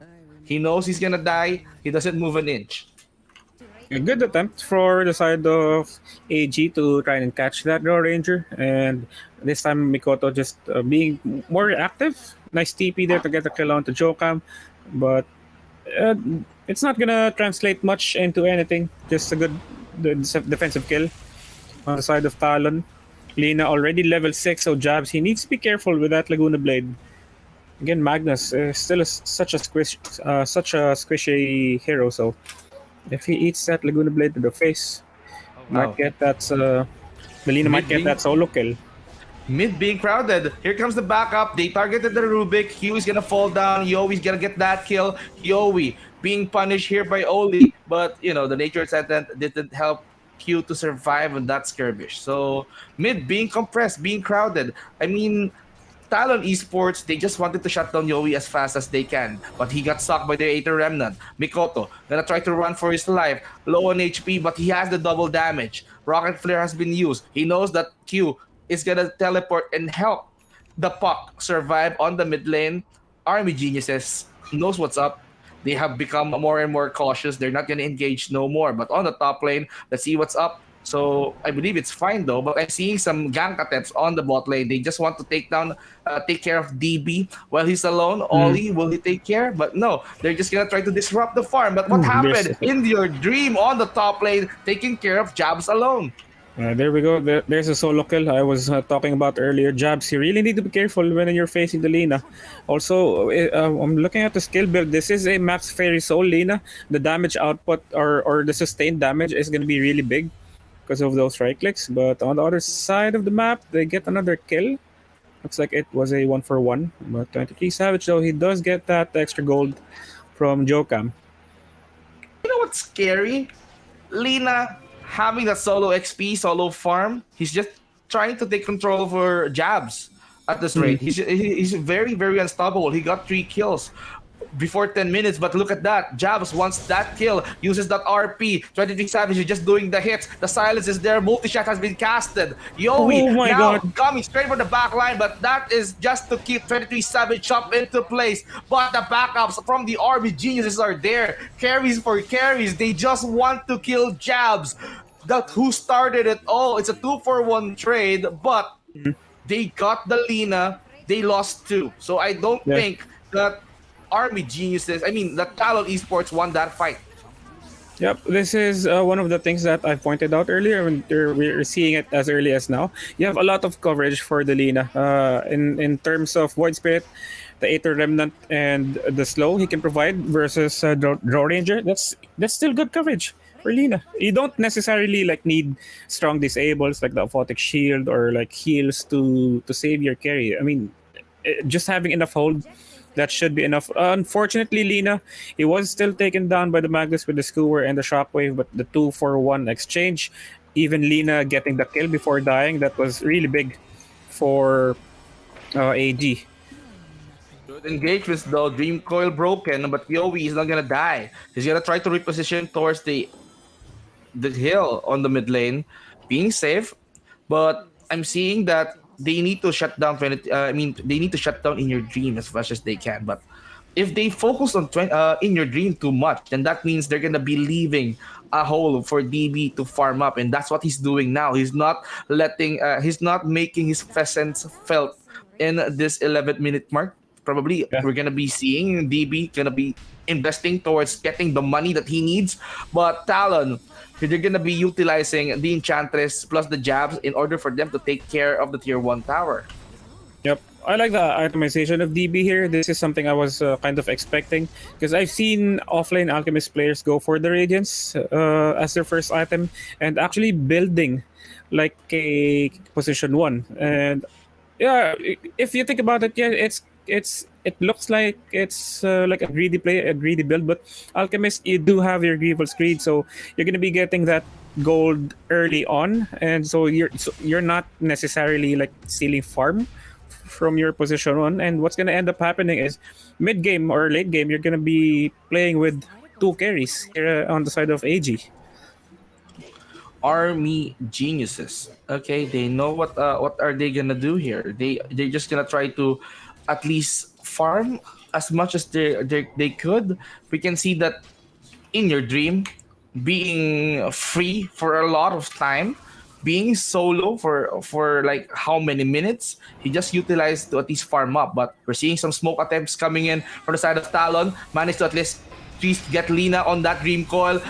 All those shots just to kill that Lina, but here comes Yowie trying to even up the score. He has the haste, but no, he can try to run away. The Hex coming in. The Shaman was there. Jokam with that support is not gonna help Yowie though, but Jokam is gonna die as well, forcing to use that Serpent Wards in that team fight. They know what they gonna do. Talon Esports forced a fight, gets 23 Savage, and then gets Yowie plus the Shadow Shaman. They won that.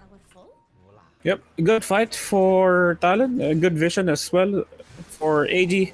That was a bit of some. Oh, they were just overstepping in that case, and yeah, that's the jungle of Talon. And for Talon, good reaction, just contesting the possible farm of this Lina, not leaving or not letting them take just casually take their map control. For AG, they will try to make a play. They know spells are on cooldown. Smoke back. Okay, they're gonna go and chase the Drow Ranger. 23 Savage is in trouble. He needs the help that he needs. But no, he's not gonna go anywhere. Here comes the pop. Too late for him to at least help his teammates up.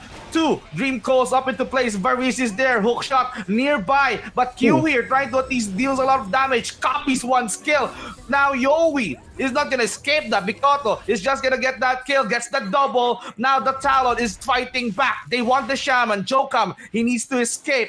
Is he gonna escape though? Jabs is just chasing him. Copies one skill.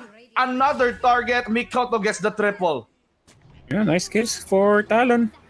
Again, just punishing the plays that AG is making, and this is classic Talon. We are seeing that they just go for laning, but when the opponent tries to go for certain plays like this, like pickoffs, they always try to make some they always try to get something out of it as well. Yes, they did lose the Drow Ranger, but they were able to kill off 3 from the side of AG, so that's definitely a good trade for Talon. Trade now. Scores are even. Somehow they have been catching up to Lina. So in terms of net worth, still no doubt it's an alchemist. Alchemist can like easily skyrocket the charge, but who's next to him? It's still Lina. It's still in your dream. In your dream, it's not stopping. He's just gonna try to farm up. He's not contented with only the Falcon Blade. He needs more items for him to snowball. But Talon here, they know how to use the smoke. They want more kills, and Magnus just went straight towards the mid. He got locked down. Alchemist here, now trying to endure a lot of damage. Throws in the concussion. Jal is gonna fall down, but look at Q running low on HP. But Varys is gonna be the sacrificial lamb on the side of Army Geniuses. It's a trade. They get the offlane, they get jabs, but you're gonna get our support. But I believe that Army Geniuses, they are hungry for more kills. But you know, that's a failed initiation attempt coming in from jabs. Yeah, this is something that I was also expecting. Like, that's the reason why you pick the Shaman, just to lock down any attempt to dive the backline. And as we can see here, he tried to go for the skill war play, instantly gets hexed, gets shackled, and good reaction, good assessment from the Shaman. But for I think for Varys, he is gonna need to focus more on trying to get the hook shot on the Drow Ranger. The Rubik right now, not really the best target, although you do have to consider also the possible like lift he can use to save his teammates.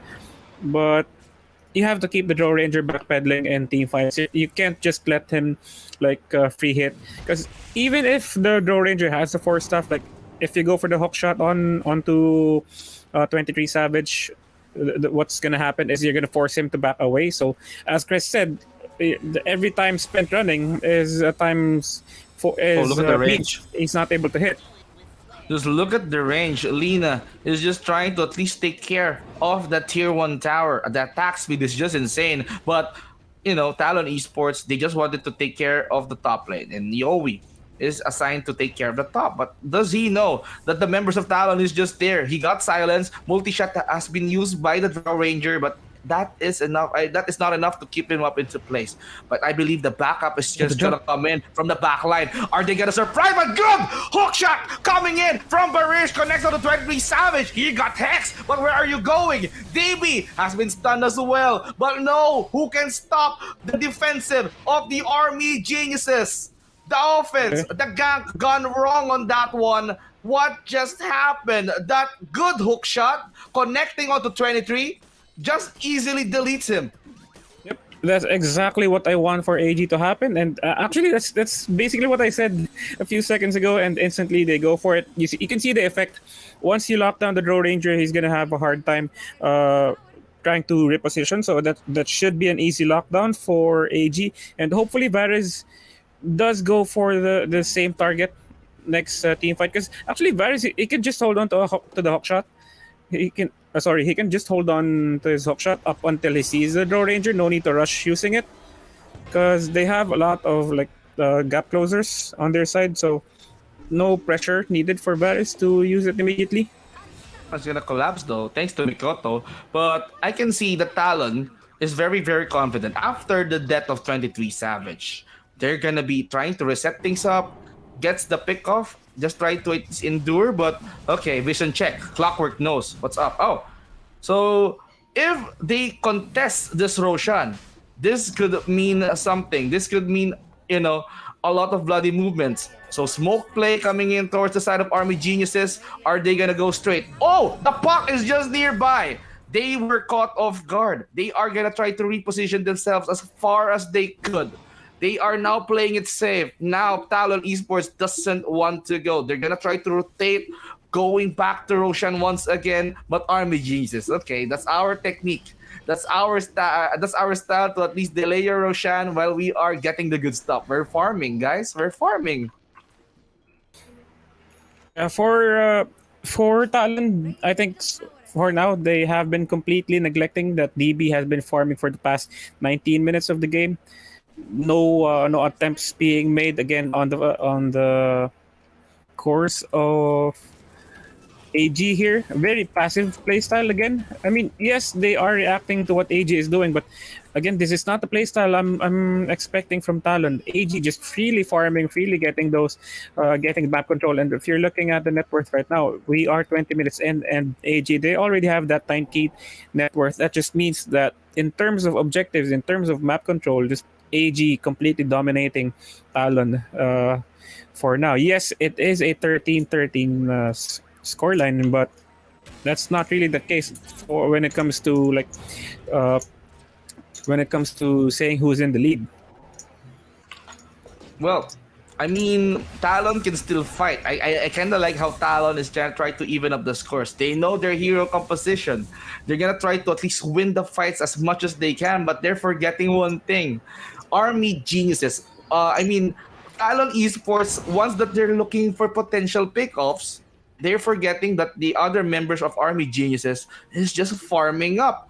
They're forgetting the Alchemist, they're forgetting the Lina, but they're focusing more on hunting their opponents. But okay, we're seeing something here. Army Geniuses is just gonna go through.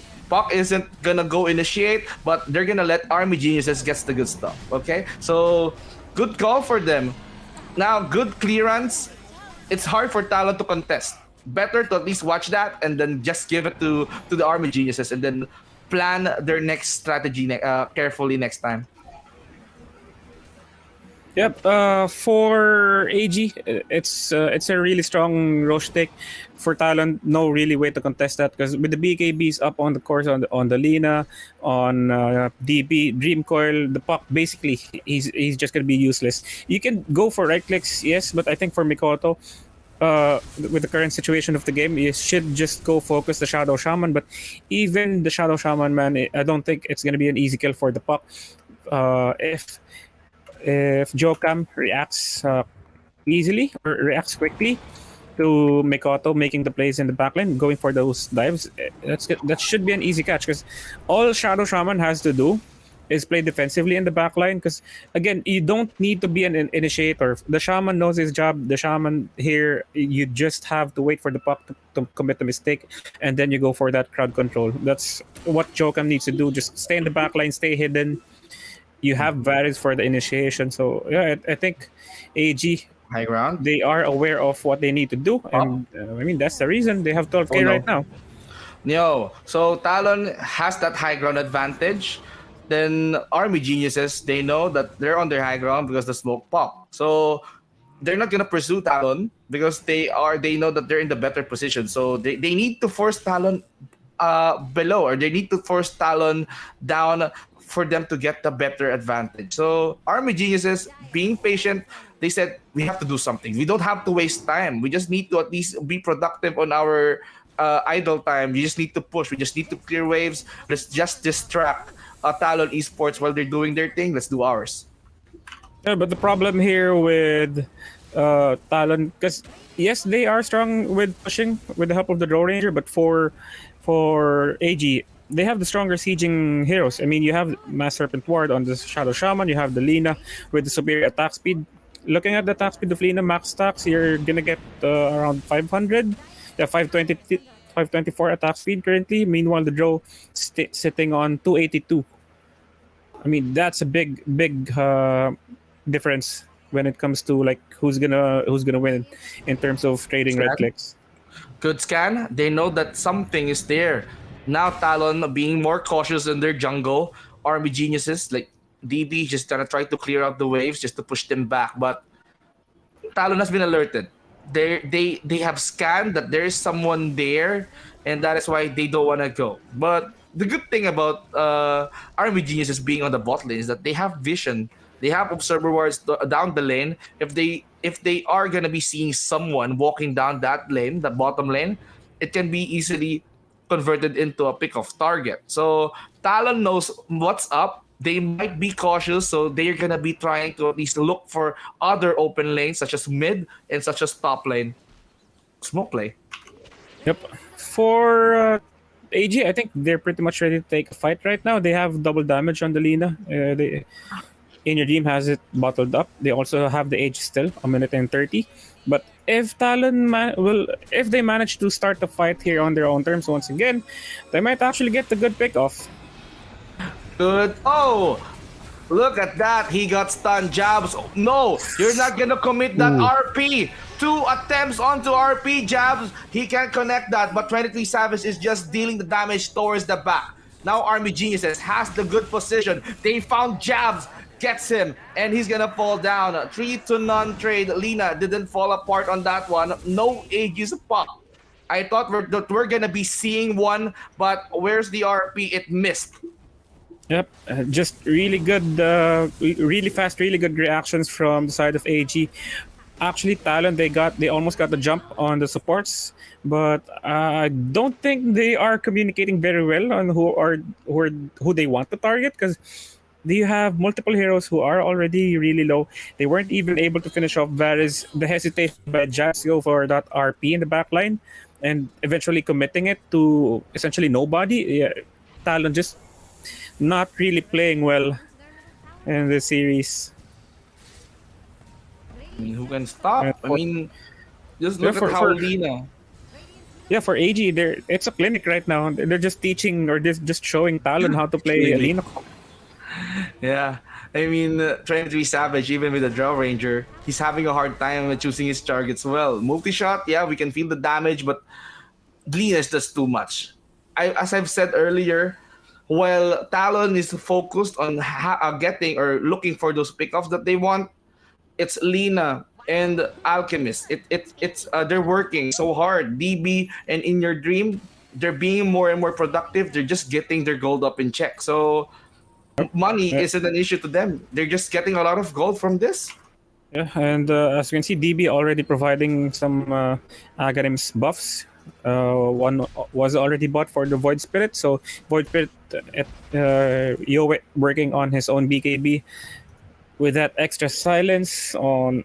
I'm not really sure what the supports are going to be able to do in team fights. Yoe just will completely destroy the backline of Talon.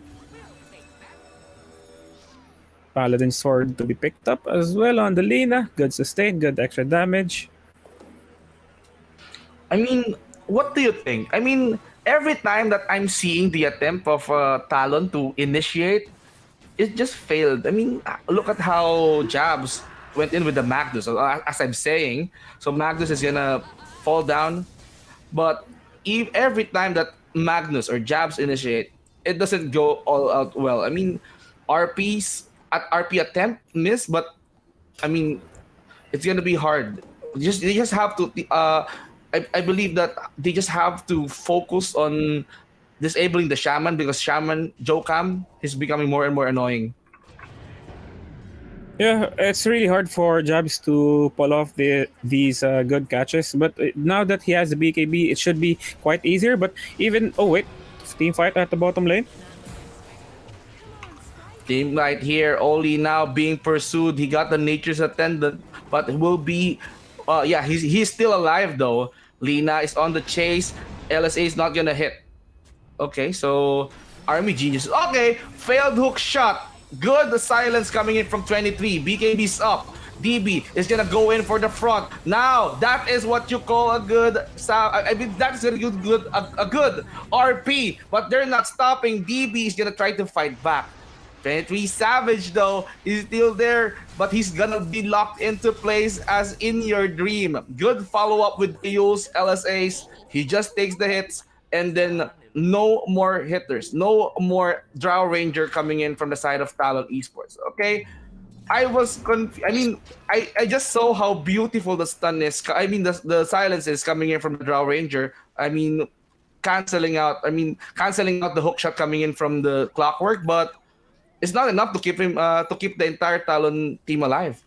I think for Talon, they're not really communicating well who they want to target first. And in the previous team fights, yes, they get the jump on to a few heroes of AG, but you're not really seeing any heroes on the side of AG dying because Talon, each core is trying to focus on a different target, and they don't have that big of a burst damage to try and kill one support each. Like you have the puck, even if you go for your full combo, the Clockwork has 1.7 HP. Shadow Shaman has 1k just staying in the back line. I think Talon, they need to focus on one target and then move on to the next because that's what's enabling AG to reset the fight.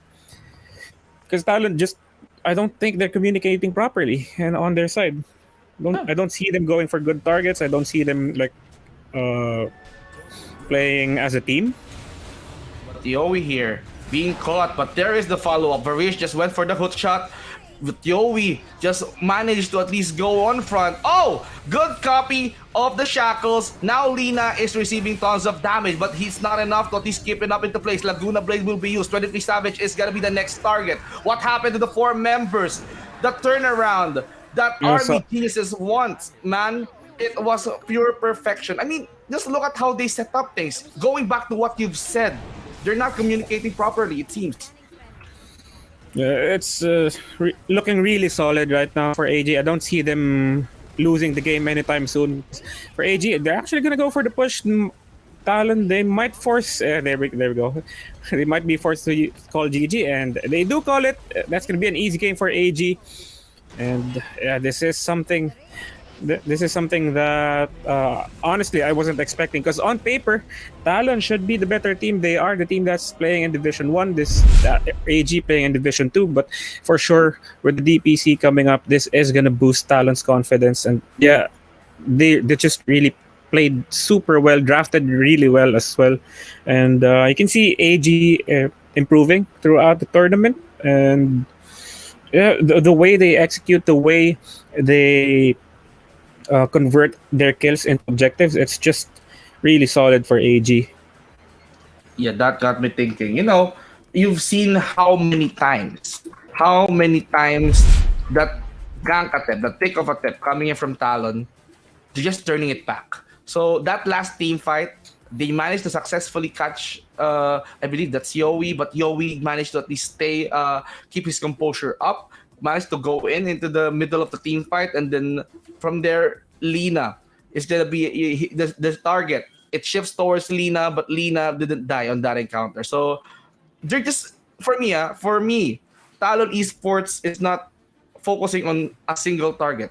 They just need to focus on one before they focus on the other players or the other heroes that is present on the map, because it's very very hard for them to control the entire situation wherein they're being locked in as much as they can because of the shaman. And shaman, he played very very well.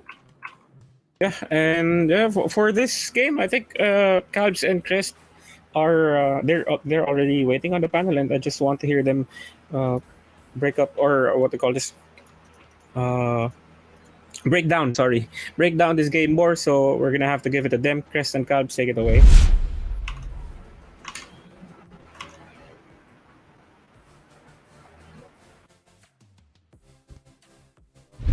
Duoed by Army Geniuses.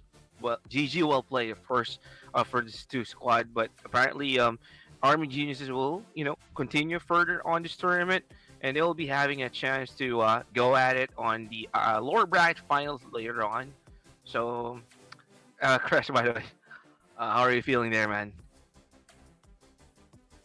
So, okay. Anyway,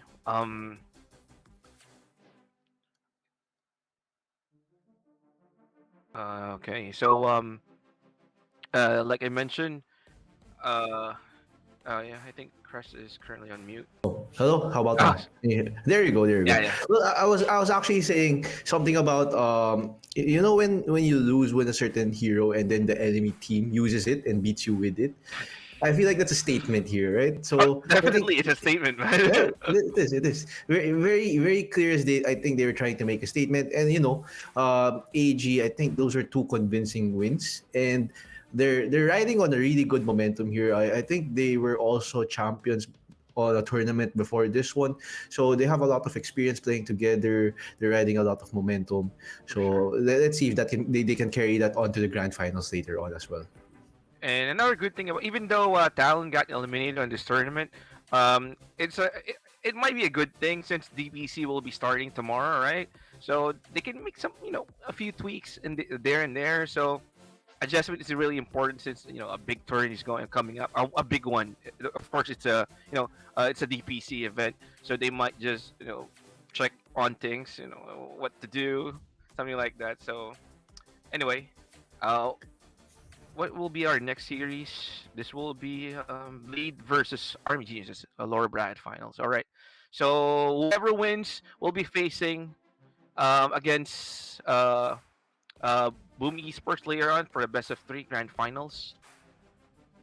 Yeah, I feel like it's gonna be a very exciting matchup, especially for the next one. I believe the next the top 3 teams have been already secured. It's a matter of who's placing where now, with Boom guaranteed second place at least minimum.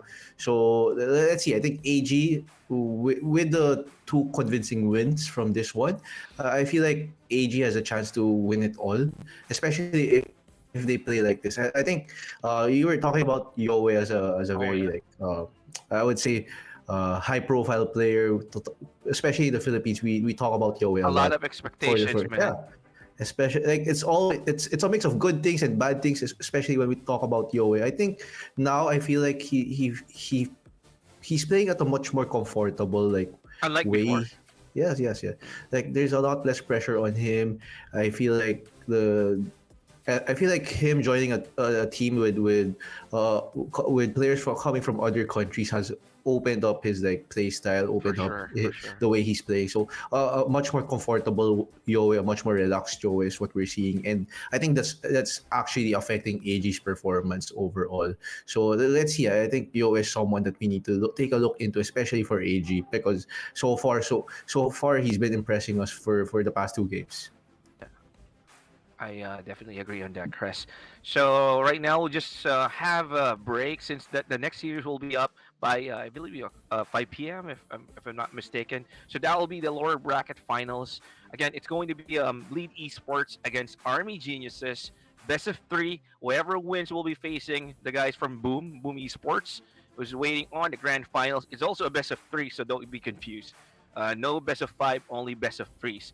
So again, I'm Calbs, and with Chris. We'll be right back with the lower bracket finals later on, guys.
My name is John Nathan Fernandez, otherwise known as John Xfar Online.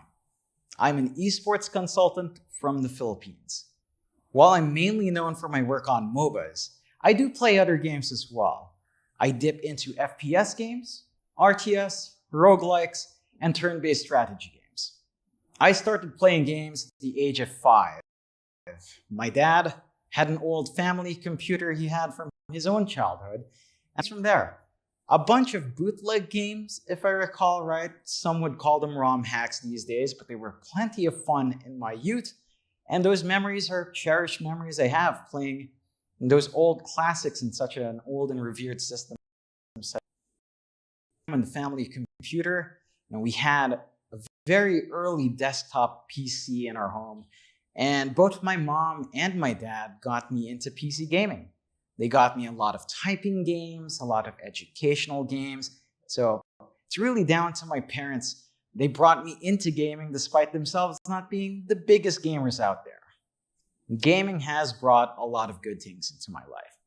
Obviously, it's given me a career to work towards, but it's also given me a lot of great experiences. It's given me a little bit of an escape from harder times in my life, given me an avenue to explore creativity and ways to express ideas. A lot of as well. And I remember the time even before online gaming where a lot of us here in the Philippines would, of course, spend time going to internet cafes with our friends, getting 5 people lined up in a row, playing whatever there is, FPS games, RTS games together. Gaming is a factor that unites a lot of people, and the friends you make there are friends that you can keep for life. Nowadays, though, we've entered this era of almost virtual backseat gaming. We've got a lot of people that do enjoy watching streamers play games rather than playing the games themselves. It is fun. You experience a game with someone. It's almost like that internet cafe experience. Not quite, but certain elements of it do come out today. And same could be said almost of esports. You're witnessing a game, but you're not playing it yourself. You're enjoying the show. You're in chat, having a conversation as to where you think the game will go. And, it's just about meeting your expectations and just finding out how much you really know about the game. So a lot of people have really taken a liking to that aspect right now on streams. From that experience of watching and interacting and, kind of making these small bets with each other, you do get more enjoyment out of the game from that. And it also helps support the players and the teams. It boosts their popularity, it drives the stakes up, and it helps get their names out. As a fan, this is one way to show support for the teams and players we cheer for. It does bring a lot for the teams, and it means a lot for everyone involved, not just the players and teams, but commentators, tournament organizers, even the administrators. Everyone who has a part to play in esports does genuinely enjoy it when people enjoy the work.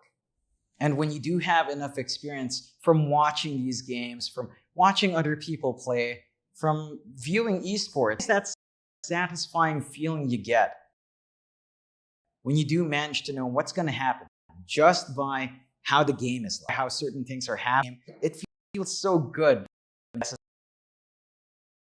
we make these bets just right.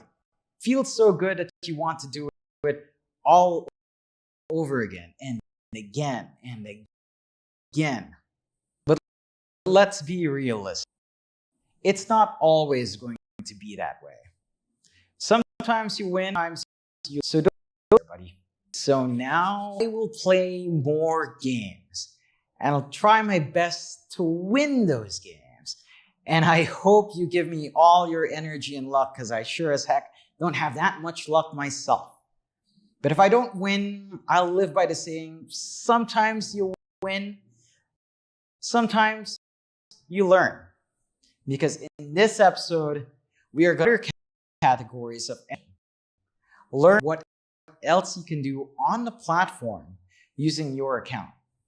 This includes how to transfer funds, how to withdraw, and how to be a responsible gamer. So without further ado, let's dive into it. First things first, you should make sure that you only use the recommended web browsers for an optimized website experience. Make sure that the URL you are typing into the web browser is both secure and correct. Keep in mind that a secure URL with encryption and verification uses an SSL certificate and begins with HTTPS, followed by the domain name M88.com. How to transfer funds.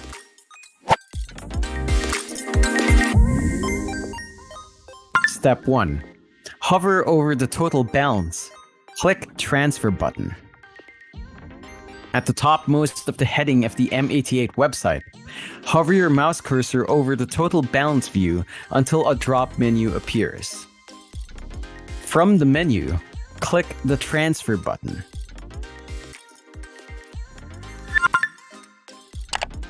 Step 2. Set the source wallet and destination wallet of the specified amount. You will be directed to a new page where you can choose which wallet will be the source and the destination of the transfer amount. Specify the transfer amount and then click the Next button. It should automatically reflect the transfer amount right away.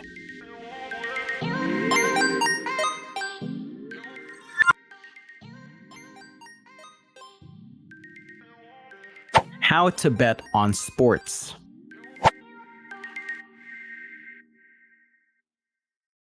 Step 1.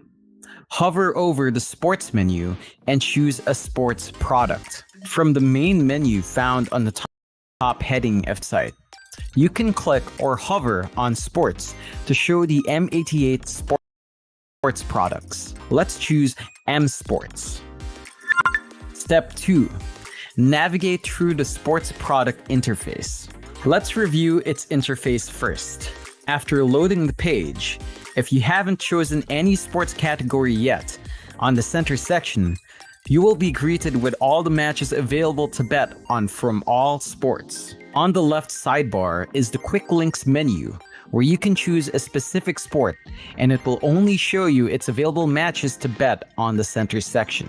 On the top menu bar above the center section, you can choose what series category of the games, and there's a feature where it allows you to filter based on the existing competitions. On the right sidebar, you can find the Bet Slip tab, where you can see the information relating to the currently selected bet input. You can input your bet amount and view your potential winnings from here. Step 3. Start betting. The general sequence on how to bet is first to select a sports category. Then select your series category. For now, let's bet here. Input or select your bet amount. Review your potential winnings. Once you are sure, click the Place Bet button.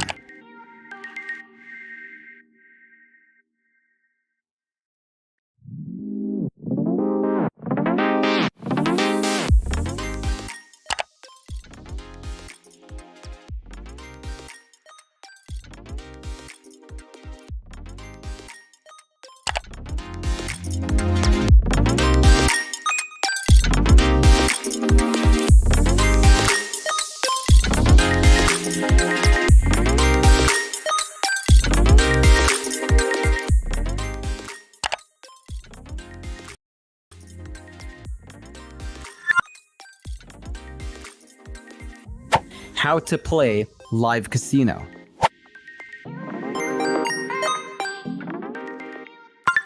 Step 1.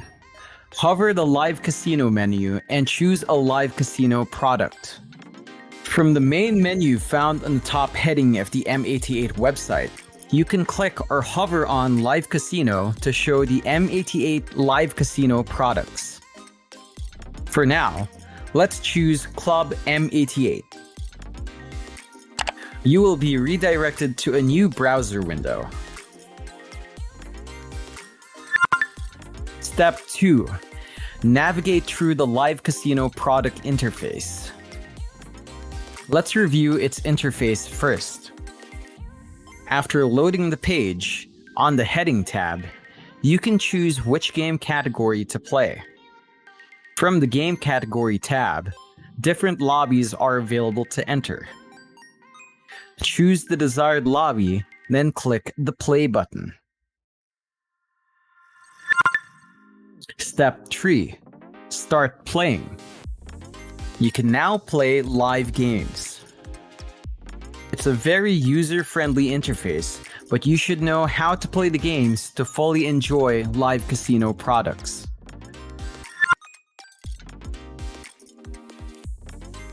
How to withdraw funds.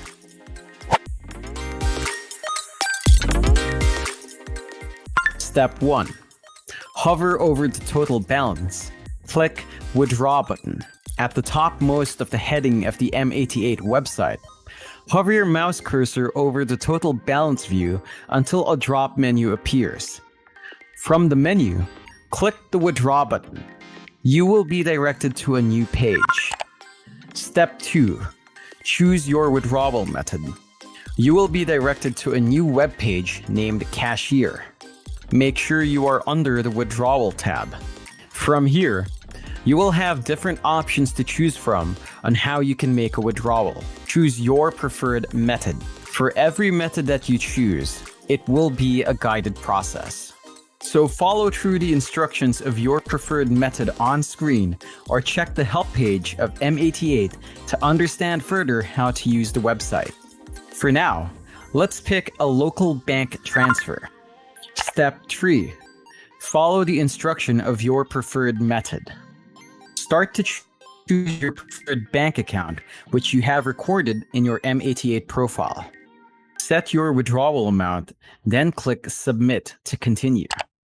Review the details of your withdrawal to make sure it is correct. Then click the Submit button to process your withdrawal request. After submitting, your withdrawal request will reflect on the recent transaction section of the same page, indicating transaction details and their status. Wait for a few minutes, then refresh the page. On the same page, wait for the indicated average processing time, then refresh the web page or click the Back to Home Page button. The status of your transaction will be changed to successful if your withdrawal request is validated. After the successful withdrawal, the withdrawal amount should be deducted from your total balance. Additionally, you can check your M88 inbox by going to the Profile tab to view them from the system.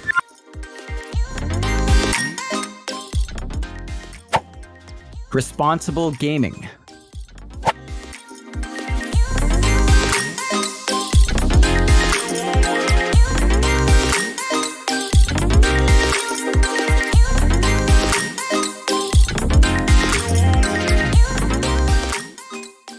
Here is the responsible gaming checklist to help you keep on the right track.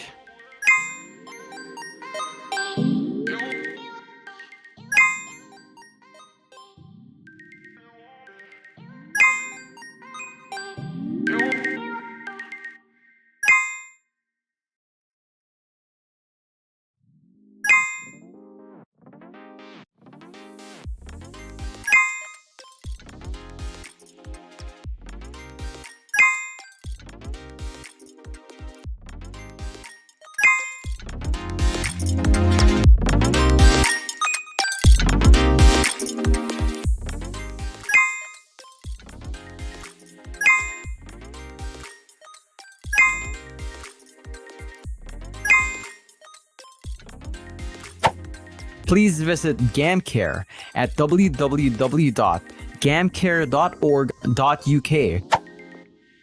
All of this information is available to view on the M88 website. That was fun.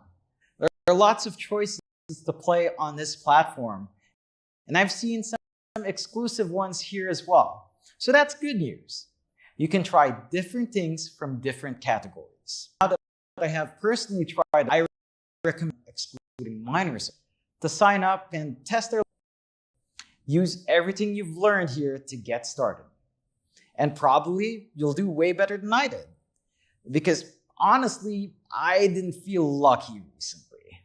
But that's fine. I know it will come. That's life. Thank you for watching. I had so much fun playing in M88 Mansion, and I hope everyone will too. So good luck and have fun. Bye, guys.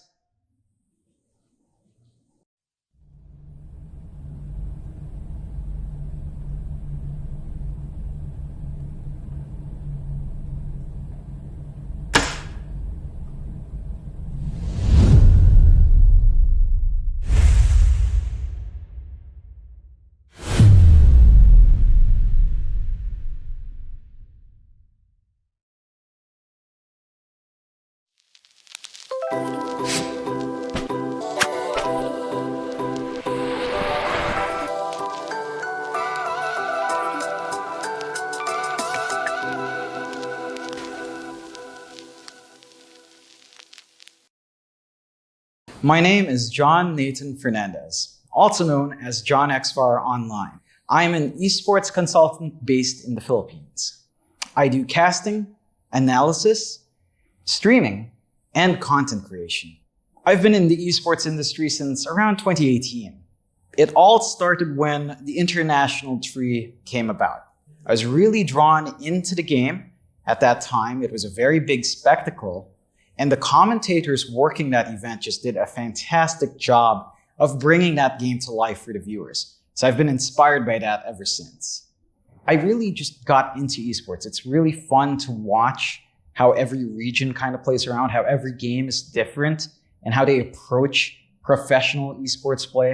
You know, just something as simple as video games evolving into this multi-million-dollar industry over the span of maybe 20 years is really outstanding, and it's kind of great to be a part of that process and telling that story to, again, all of the viewers, all of the fans who enjoy these games. When you look back to the beginnings of esports, you know, back in the early 2000s, you had some pretty big games, but the infrastructure wasn't quite there to support that growth. People couldn't do esports as a full-time job. And you look now, you know, with big games coming out, with all these multi-million-dollar tournaments, it's much more feasible for someone to pursue esports as a career, and not just as a player. There's management, there's the tournament organizers. There's a lot of room now in the environment for people to be involved with the games they love. I've been following esports for about as long as I've been working. I think the one thing that you get from all of that experience in esports is you tend to understand what you're watching a lot better, of course. It just comes with the experience of watching a game for quite a while. So you do have a lot more that you can see, a lot more that you can tell when a game is happening. And you can just kind of build off that experience. You know what to expect, and you kind of have a good idea of how certain games can and sometimes will definitely go. It does bring me great joy when, you know, you're covering a game and you kind of called something out before it happens. You know exactly what's going to happen in the game because you've watched so much of it, or you just have enough insight. And it's a great feeling to kind of figure out what's going on, kind of tell in advance what's happening. It's just a really good feeling that I think a lot of gamers do enjoy as well. When you get into a match, you know if it's going to be a good one, you know if it's going to be a tough one, and kind of having those expectations match up to your own, to how the game unfolds. It's a really rewarding experience to go through. With that said, having that experience on hand does make it even more satisfying when you manage to guess what's going to happen. I think it's not just me as a commentator, but all of us as gamers. When you see that in any esports title, you just feel this great knowing that, you know, your time, your investment, your knowledge of the game has given you such great insight into the highest level of play. I'll be frank with you, I have zero experience with betting platforms at all. I've never tried online betting, I've never been interested in esports betting in general, so this is a first for me. M88 brought me out here to give their platform a try, and I have no clue what to expect. I mean, a lot of these websites do feel a little bit sketchy, some of them just have all of those spammy clickbait ads right in your face. Some of them claim huge returns, and that just doesn't seem realistic. So I'm keen to see if M88 is different, if M88 is a site that you and I can trust to be fair and reliable to be on. In order to be successful when it comes to betting in these esports titles or betting in general, it's not just being updated on the game, but it's also down to the platform itself. How trustworthy is the website? How reliable are its services? How much can you trust it with your money when you're trying to, bet on games and just kind of have a good time? Even without any prior experience with betting, I do know that, or I have a general feel for what's important for a site for you to partner with. Can you get your money back? Is your information secure?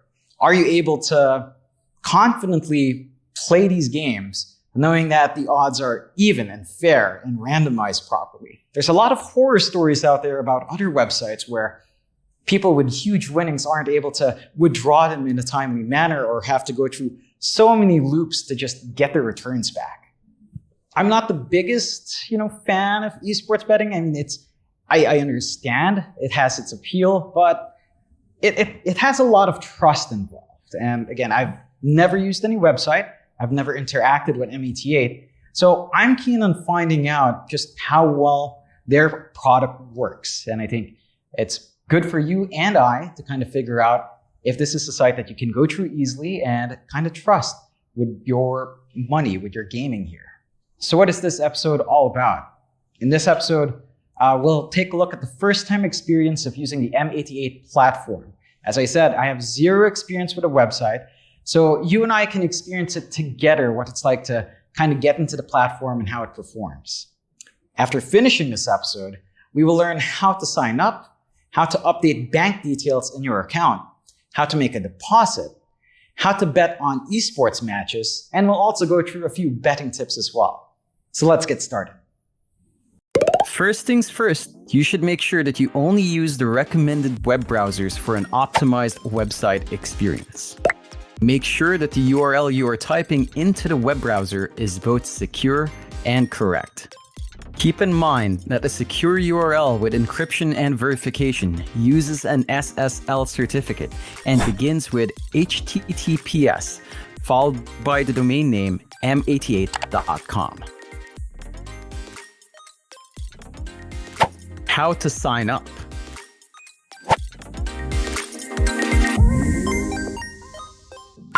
Step 1. Click the register button.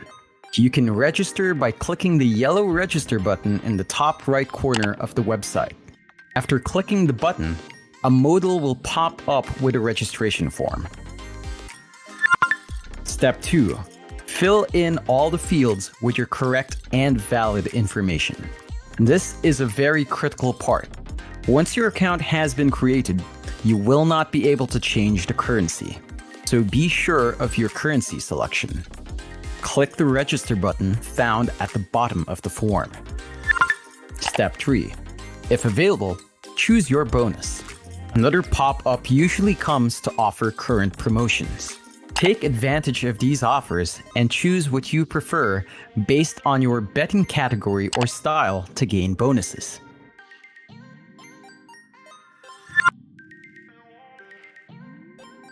How to update bank details.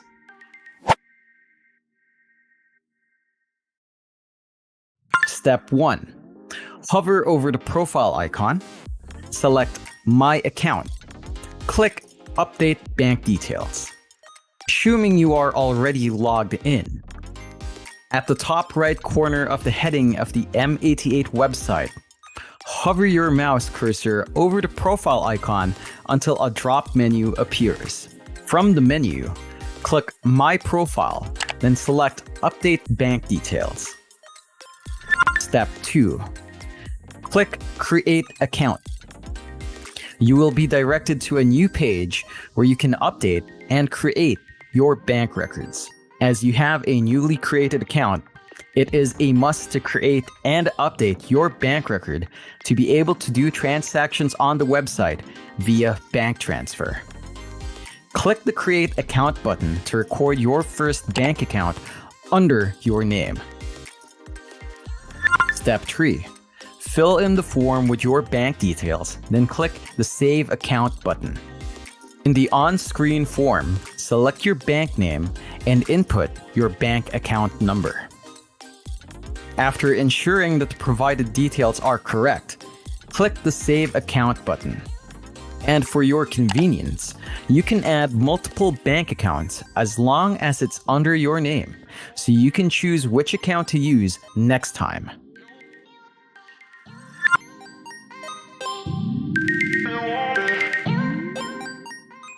How to deposit funds.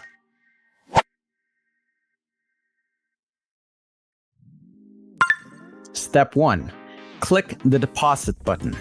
Click the Deposit button located at the topmost heading of the website. Step 2.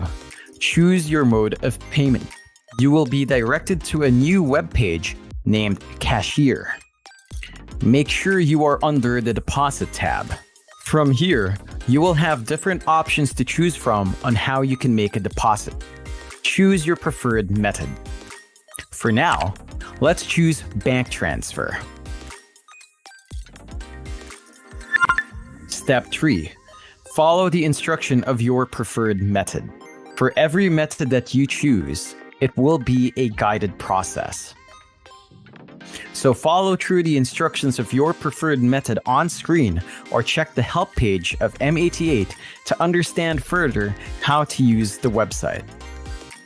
Create a new deposit form. Select Deposit Channel.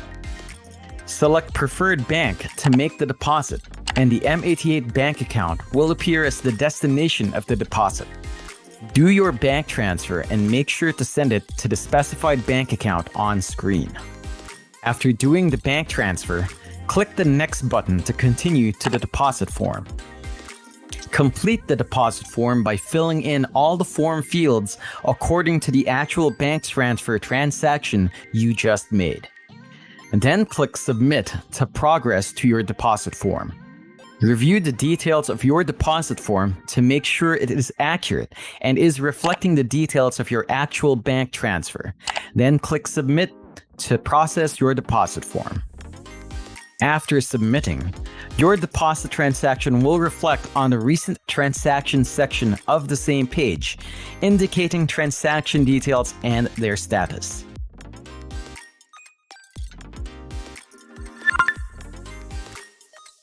Wait for a few minutes, then refresh the page. On the same page, wait for the indicated average processing time, then refresh the web page. The status of your transaction will be changed to successful if your deposit form is validated. The deposited amount should reflect on your total balance, plus the amount of the active bonus applied to your account from an existing promotion you chose. Additionally, you can check your M88 inbox by going to the Profile tab to view the notification from the system.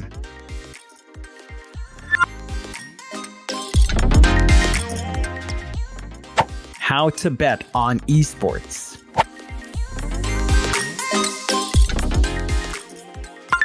Step 1. Hover over the esports menu and choose an esports product.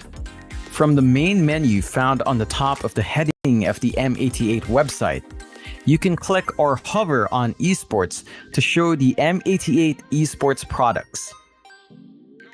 For now, let's choose TF Gaming. Step 2. Navigate through the esports product interface. Let's review its interface first. After loading the page, if you haven't chosen any game category yet, on the center section, you will be greeted with all the matches available to bet on from all games. On the left sidebar is the game menu, where you can choose a specific game and it will only show you its available matches to bet on the center section. On the top menu bar above the center section, you can choose what timing category of the games, and there's a feature where it allows you to filter based on the existing competitions. On the right side bar, you can find the Bet Slip tab, where you can see the information relating to the currently selected bet input. You can input your bet amount and view your potential winnings from here. The Bet History tab will show your past betting transactions. Step 3. Start betting. The general sequence on how to bet is first to select a game category. Then select your timing category. For now, let's bet on what's available. Select your bet of choice.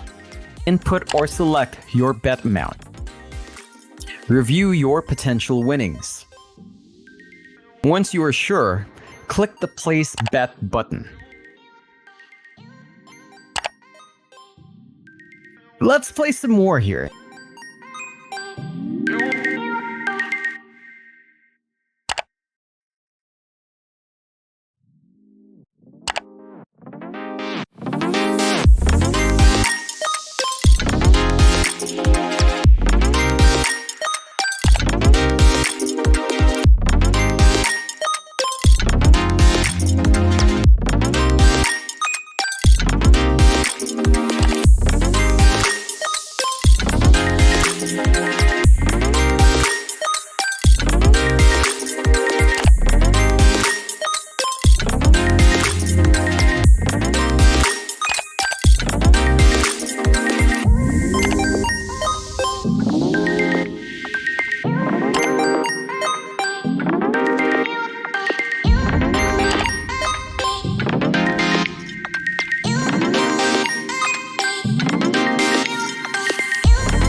Betting tips.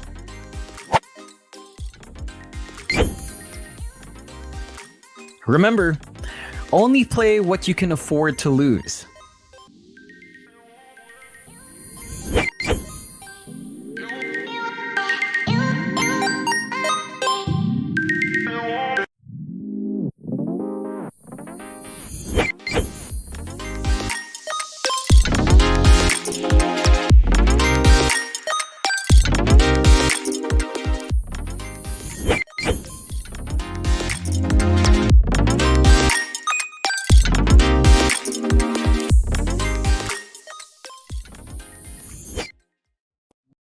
That was very easy, I must say. The user interface is pretty straightforward. Not to mention, the M88 help page is packed with information and instructions to make you more familiar with the platform. What I noticed, however, you find most of the things you need to get started in the site, just the beginning. We will learn a lot more and try different things in our next episode. Thank you for watching. This is John Xvar, and I'll see you next time.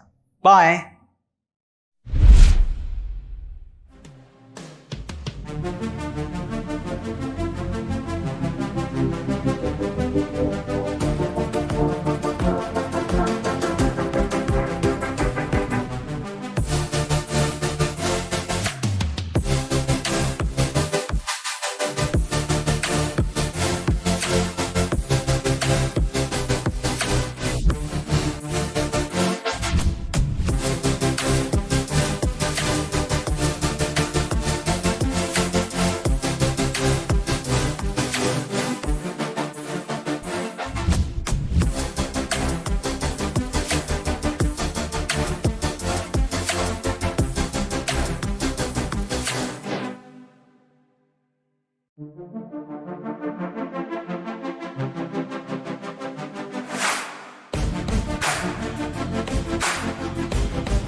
Alright, so welcome back, guys. It's going to be a solo panel this time around. Of course, we'll not be able to find my partner. Either way, it is, of course, RPGs up against League Esports.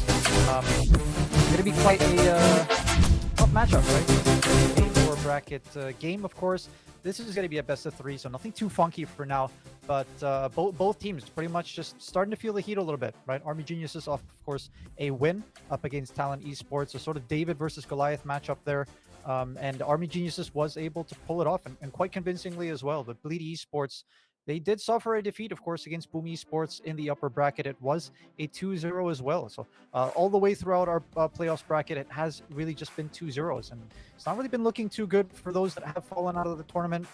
A few disappointing performances, I guess you could say, right? But the teams are, of course, complete now in the lobby, guys, and we are just waiting for the game to start. But yeah, let's see whether or not any of these big...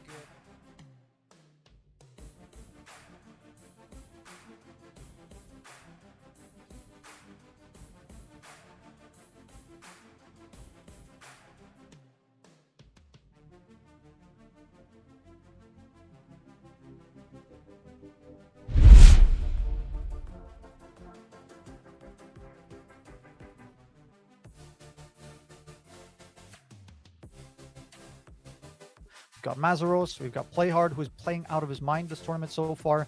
Jackie, of course, and the debutant, Corden himself. So BD Esports very much wanting to maybe book a revenge matchup up against Boom Esports in that grand final, as Boom Esports is, of course, waiting there, right, in the best of 3. And of course, guys, our grand final is going to be a best of 3. But Army Geniuses, not too much of a slouch themselves. I think starting from the end here, Yo has definitely been performing really wildly so far this tournament. And Joe Cam will be joining him, as well as Varish, In Your Dream, and DB. DB, very interestingly enough, was, of course, the carry in Army Geniuses before, has transitioned into the offlane role. And so far, it has looked like a very seamless transaction, at least, right, in terms of the difference between the carry and the offlane role. But either way, let's see if they do continue this lower bracket run, as they have been quite unstoppable so far in the lower bracket. But this is going to be game 1, guys, of course. As we see on your screen right now, it's 0-0, as it seems like sort of starting to suffer a little bit in terms of the Discord, right? It feels like some of these teams are refusing to enter, so we're whipping our whips, guys, up against these guys. Hopefully, we'll be able to start soon. But hopefully, all of you are all right there. Of course, do check out the socials if ever you really need be to be able to get into our giveaways and whatnot.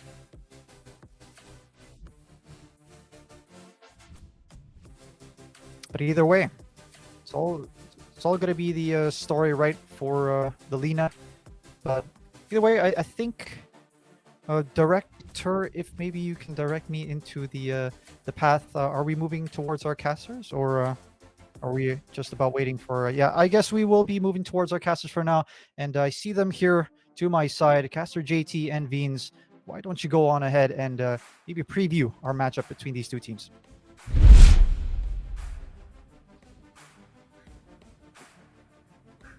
And we are back. Thank you for that, Nathan. Vince G, I believe you were casting the previous match over there. People were actually thinking that Talon should probably be the one ahead when you're playing up against Army Geniuses, but it was a total upset. Currently, it went 2-0. Army Geniuses bringing a new flavor in their lineup, and so far it's been working out. Like Nathan did talk about, DB was your carry back in the day. Now he has turned to or transitioned himself as an offlaner, and boy oh boy has it been working. It is, and the game wherein the Army Geniuses won, it was too flawless. They know their winning conditions. They just executed all those pickoffs that they had. They made sure that Talon Esports is not gonna be farming enough because they're scared. They're scared of Talon Esports snowballing towards the late game and maybe transition into a much more powerful Talon into like 50 or 60-minute mark, and that is why they need to end it before that happens. So for 2 games, I mean, game number 1, it was, somehow the 23 Savage can transition into a powerful Lina, but they prevented that from happening. And Yeah. game number 2, In Your Dream managed to pick up the Lina himself, forcing 23 Savage to go in for a Drow Ranger. We can feel, yes, the 23 Savage on the Drow Ranger, but it was Lina. It was Lina. It was the Alchemist, DB, offlane. They work so productively. They know how to farm up. They just try to at least get those good items, and then they just right click nonstop. All of those skills, all of those harmonies between all of those players coming from the Army Geniuses, it was perfect. And that game number 2, notably, the Shadow Shaman played so well on that one, and I believe that was Jokam's Shadow Shaman. The shackles were on point. We've seen a lot of hexes, a lot of disables coming in from the Army Geniuses, making Talon Esports lose their composure. Yes, they fought up until the end, but it was hard. It was hard for them to bounce back because they're not finding the Alchemist. It was hard for them to stop the Alchemist at that rate. Yeah, I mean, if you're gonna go really more in depth on how things were, in terms of like the way Army Geniuses have been playing, they're not really necessarily playing on what's hit and what's popular. They're playing what works more or less in terms of their game style, or gameplay, or the strategies that they have created. 23 Savage's Lena, they definitely had a hard time in game number 1. They went for a Night Stalker, which we barely actually see, right? And when they put that up, it just destroyed the backlines easily. Having a Night Stalker who can just jump on, pounce on towards your carry, or just with that silence up against the puck, it just proves to be a force to be reckoned with. And overall, as a unit, Army Geniuses feel like they are just a better team. And of course, there's a reason why they are called geniuses, right? And that's the reason why. Game number 2, different, very different, with an Alchemist offlane, and then you have a Shadow Shaman. Like, really, heroes that we barely get to see shine up. And maybe this is what Army Geniuses is going to show us potentially during the DPC season. And I am looking forward to it. I'm all up for it. Everyone in chat were wondering, like, hey, it might be 2-1. Maybe Talon's going to take it. But Army Geniuses, they're just built differently. And now we're going to be going to the drafting stage here as they are playing up against Bleed. I was casting the series on the upper bracket, Bleed versus Boo. And I would say that Bleed currently is not looking good. They've been struggling in terms of finding a foothold during that best of 3 upper bracket match. and they end up losing 2 games in a row. They never really had an opportunity to really show what they're made of. It felt like they were like a lost wheel that just kept tumbling and tumbling down the hill. So it ended up being an uphill battle for them nonetheless. So this might be the redemption arc for Bleed Esports to go meet up against Boom Esports, or maybe Army Geniuses has more tricks on the sleeves here 10 seconds. as we continue on with the drafting stage right now. Actually, that's a good storyline that we have right now. We are talking about the lower bracket finals. Bleed Esports was knocked down by Boom Esports. You said it earlier. You've casted it earlier. 2-0, and it's going to be an easy game. It was an easy game for Boom Esports. But Bleed Esports, they definitely need this win in order for them, as you've said it, to face Boom Esports once again. But if Army Geniuses won this game, I mean, we've seen a rematch between Army Geniuses and 5 Bleed. We seconds. know how Mm-hmm. close these two teams are on the group stages. Dire Bleed style. won once. Dire Army style. Geniuses won Mm-hmm. once at the same time. So they are the only series in Group A that ended up even. So for me, I'm gonna be expecting a game number three. But the momentum that Army Geniuses has since yesterday, Mm-hmm. it was good. I mean, they played out really well, as you've said it. They know their stuff. They 10 they aren't seconds. called geniuses for nothing. Army Geniuses, I believe the discipline that they have, 5 seconds. technically, it was kind of a part of the pun, but it was military. It was army. Yeah, so like very disciplined, like the army that they are, and the geniuses with their drafts so far. We have seen a lot of players been picking up the Mirana, and I believe notably, was it Boom who would love to pick the Tiny for Sever, right? So these are one of the most popular heroes currently being picked throughout the tournament. Meanwhile, Bleed go for a first pick, just because the overgrowth does fantastic. You get the living armor, which also delays certain pushes, but other than that, his laning presence as a whole, he hits like a truck. I mean, 100 damage or what over, with just a normal right click and just pushes you and he can walk through trees. That is going to hurt a lot. And that is probably one of the reasons why people do like playing the Treant Protector, just because it provides quite a lot in his, abilities that he has. Meanwhile, they go for a Mars pick. So obviously, Ooh. this would be the Master's Mars pick, the offlaner already set up already. But this also can mean that he can easily be countered by, depending on which carry they're going to be being played up against, right? For Army Geniuses, if they choose to play like an Ursa and a Monkey King, or, 5 heroes seconds. that technically are able to destroy the Mars is a possibility to have there. So far, all I see right now is Army Geniuses having two supports who would love to roam around. A position five, Dire style. Mirana, or it could be a four Tiny. They could just toss it up in the air, just unless, like a big question mark, or do they do make a Tiny mid, which you barely get to see M88. nowadays. Mm, I do believe that these are just flexes. I can't say Mm-hmm. that Tiny is gonna end up support. Probably if they saw what Bleed is gonna pick up next, so that means they can like adjust Tiny into a safe role that he deserves. Tiny is a very very annoying guy, as you mentioned. He can like go in, 5 toss seconds. back these opponents, start a pick off. Mirana is there just to secure that arrow, locks the target into place. The ultimate that he Mirana has, the Moonlight Shadow, it makes them their ganks very easy. It makes the escape very easy for Army Geniuses at this rate.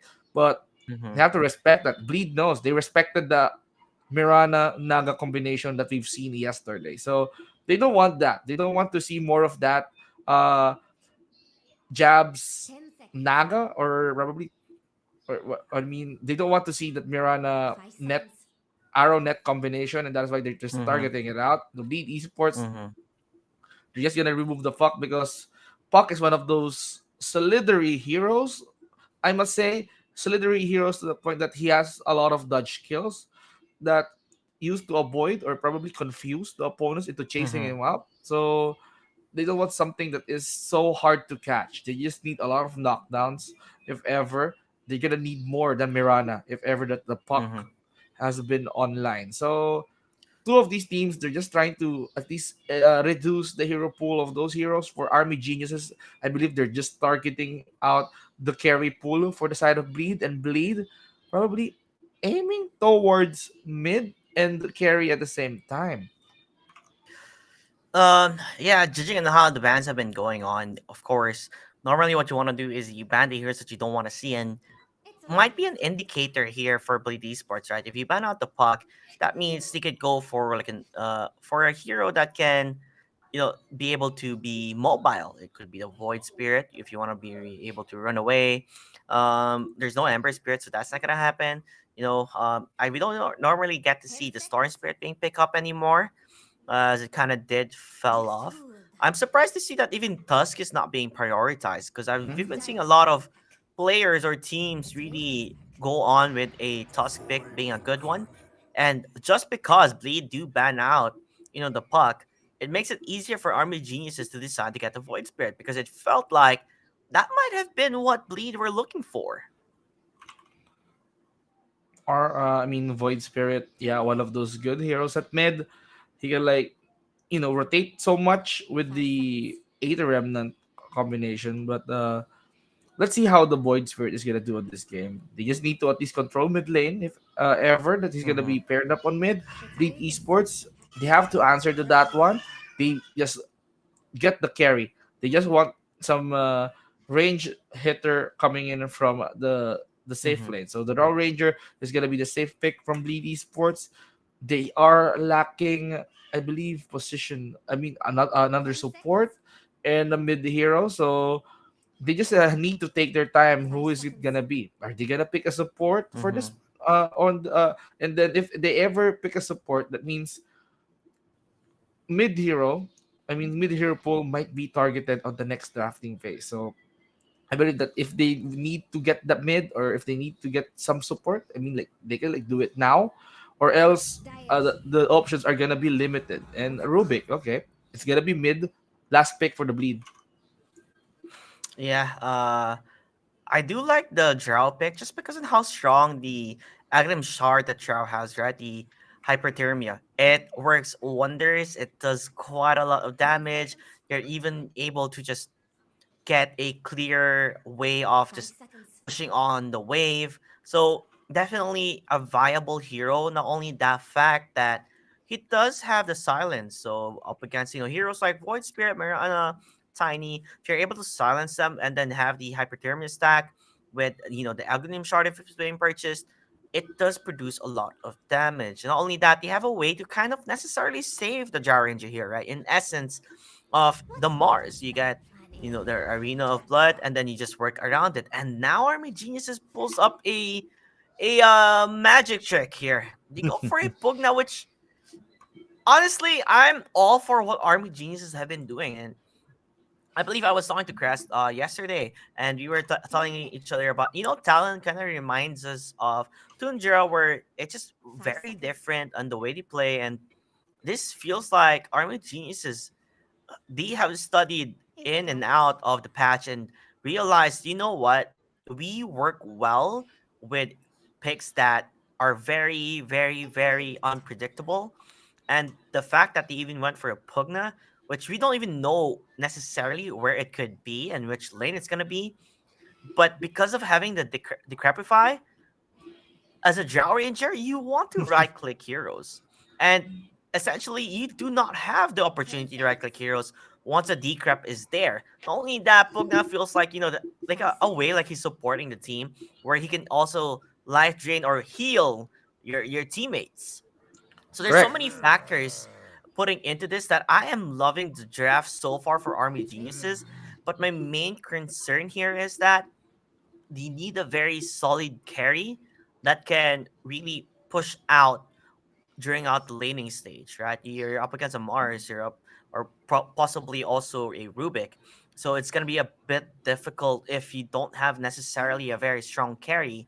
And you can tell by the way Bleed Esports has been banning, like the 5 MK, the seconds. Bloodseeker, they're banning these heroes out for it not to happen, so that Mars will not have a harder lane. Dire's turn. Yeah, and Night Stalker will be Wow. utilized by bleed.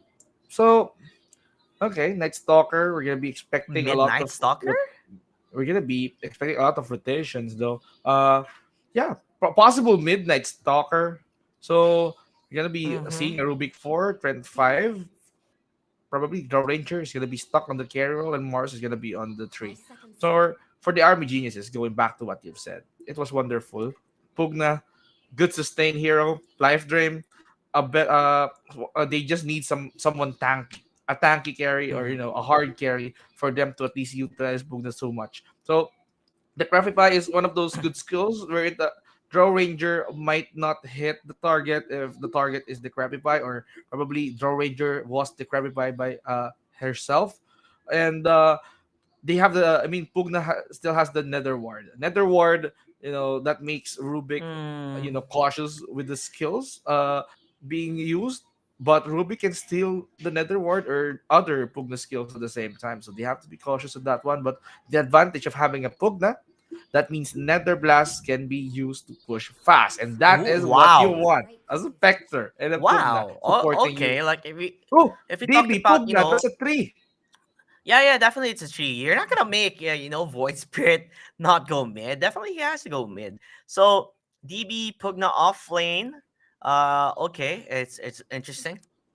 And then we have In Your Dream Spectre and Youe going for the Void Spirit. But I do love or would commend Bleed Esports or Bleed Technicality on towards their draft here. It kind of answers that backline type of thing, right? We talked about the Decrepify being a constant annoyance in their side.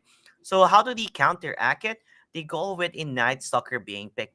Taking a page out of Army Geniuses on basically strategizing in hero picks here, right? So backlines could get silent. So especially being a Pugna, you're not necessarily very tanky.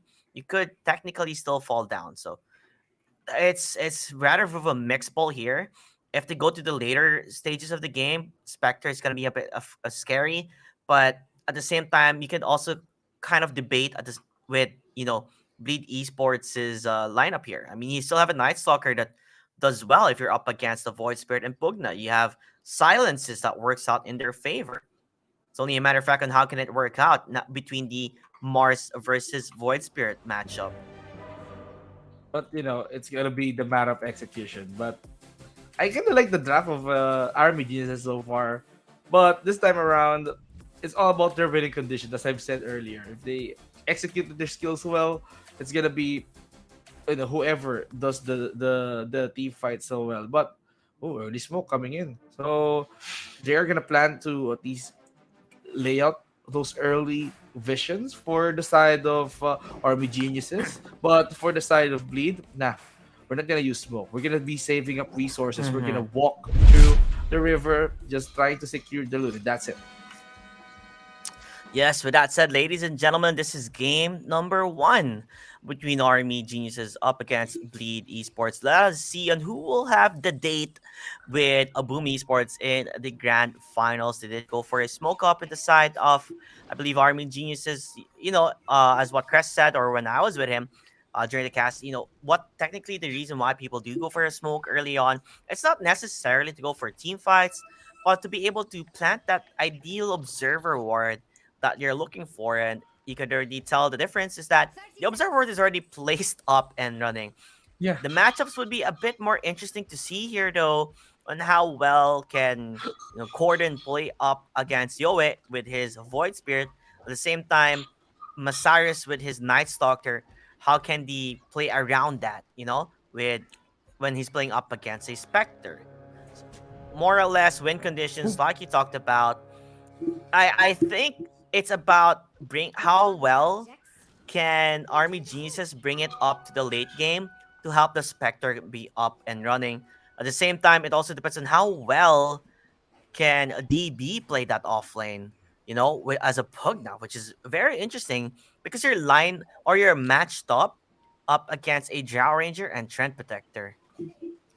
Good commitment though. So you've seen the efficiency of the smoke. They just placed two wards on the riverside, and then they have detected the attempt of Bleed Esports to go 5-man. So uh Army Geniuses, they have been cautious. They have stayed towards the mid tower, and they are gonna try to at least wait for them to pop off. Just get the rune, just go back into working into the lane, and then Mm-hmm. just go back into farming. The supports are just gonna do their job, punishing down Varys. The pokes are just there, just to at least keep the supports up in check. No arrows is gonna land here. Yeah, he's not gonna really pop the arrow and immediately Jokam doing what he needs to do best is just to pull the wave so that the lane equilibrium will be pushing towards the side of DB, which it does it does make sense 100%. It's because that DB can't necessarily stay in the lane if it's being pushed. So you want it to be as close as it could be. So between these two teams, they're just playing, I guess, musical pulling the creep wave as the two supports make sure that the lane equilibrium would be more balanced. Yeah, it's a support's job to at least take or lure the creep wave onto their side, just to at least make sure that Pugnas is gonna receive all those hits coming in from the Nether Blast. Okay, that arrow is just to make sure that he's gonna get the last hit towards the range creep, and Mm-hmm. you're not stopping punishing down the Spectre. So they're forcing out something. They're forcing out the solve. They're forcing out the utilities or the consumables that he has.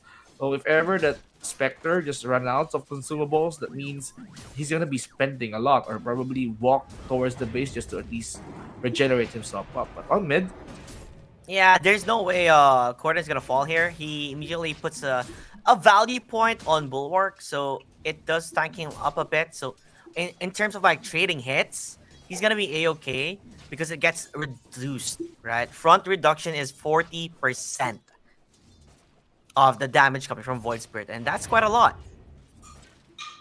it is quite a lot, you must say. So, I mean, all of these heroes just need to at least focus on what they're doing, and just get the farms up and running. They just need to at least secure all the golds. Dupu is just trying to contest on what the Tiny is doing.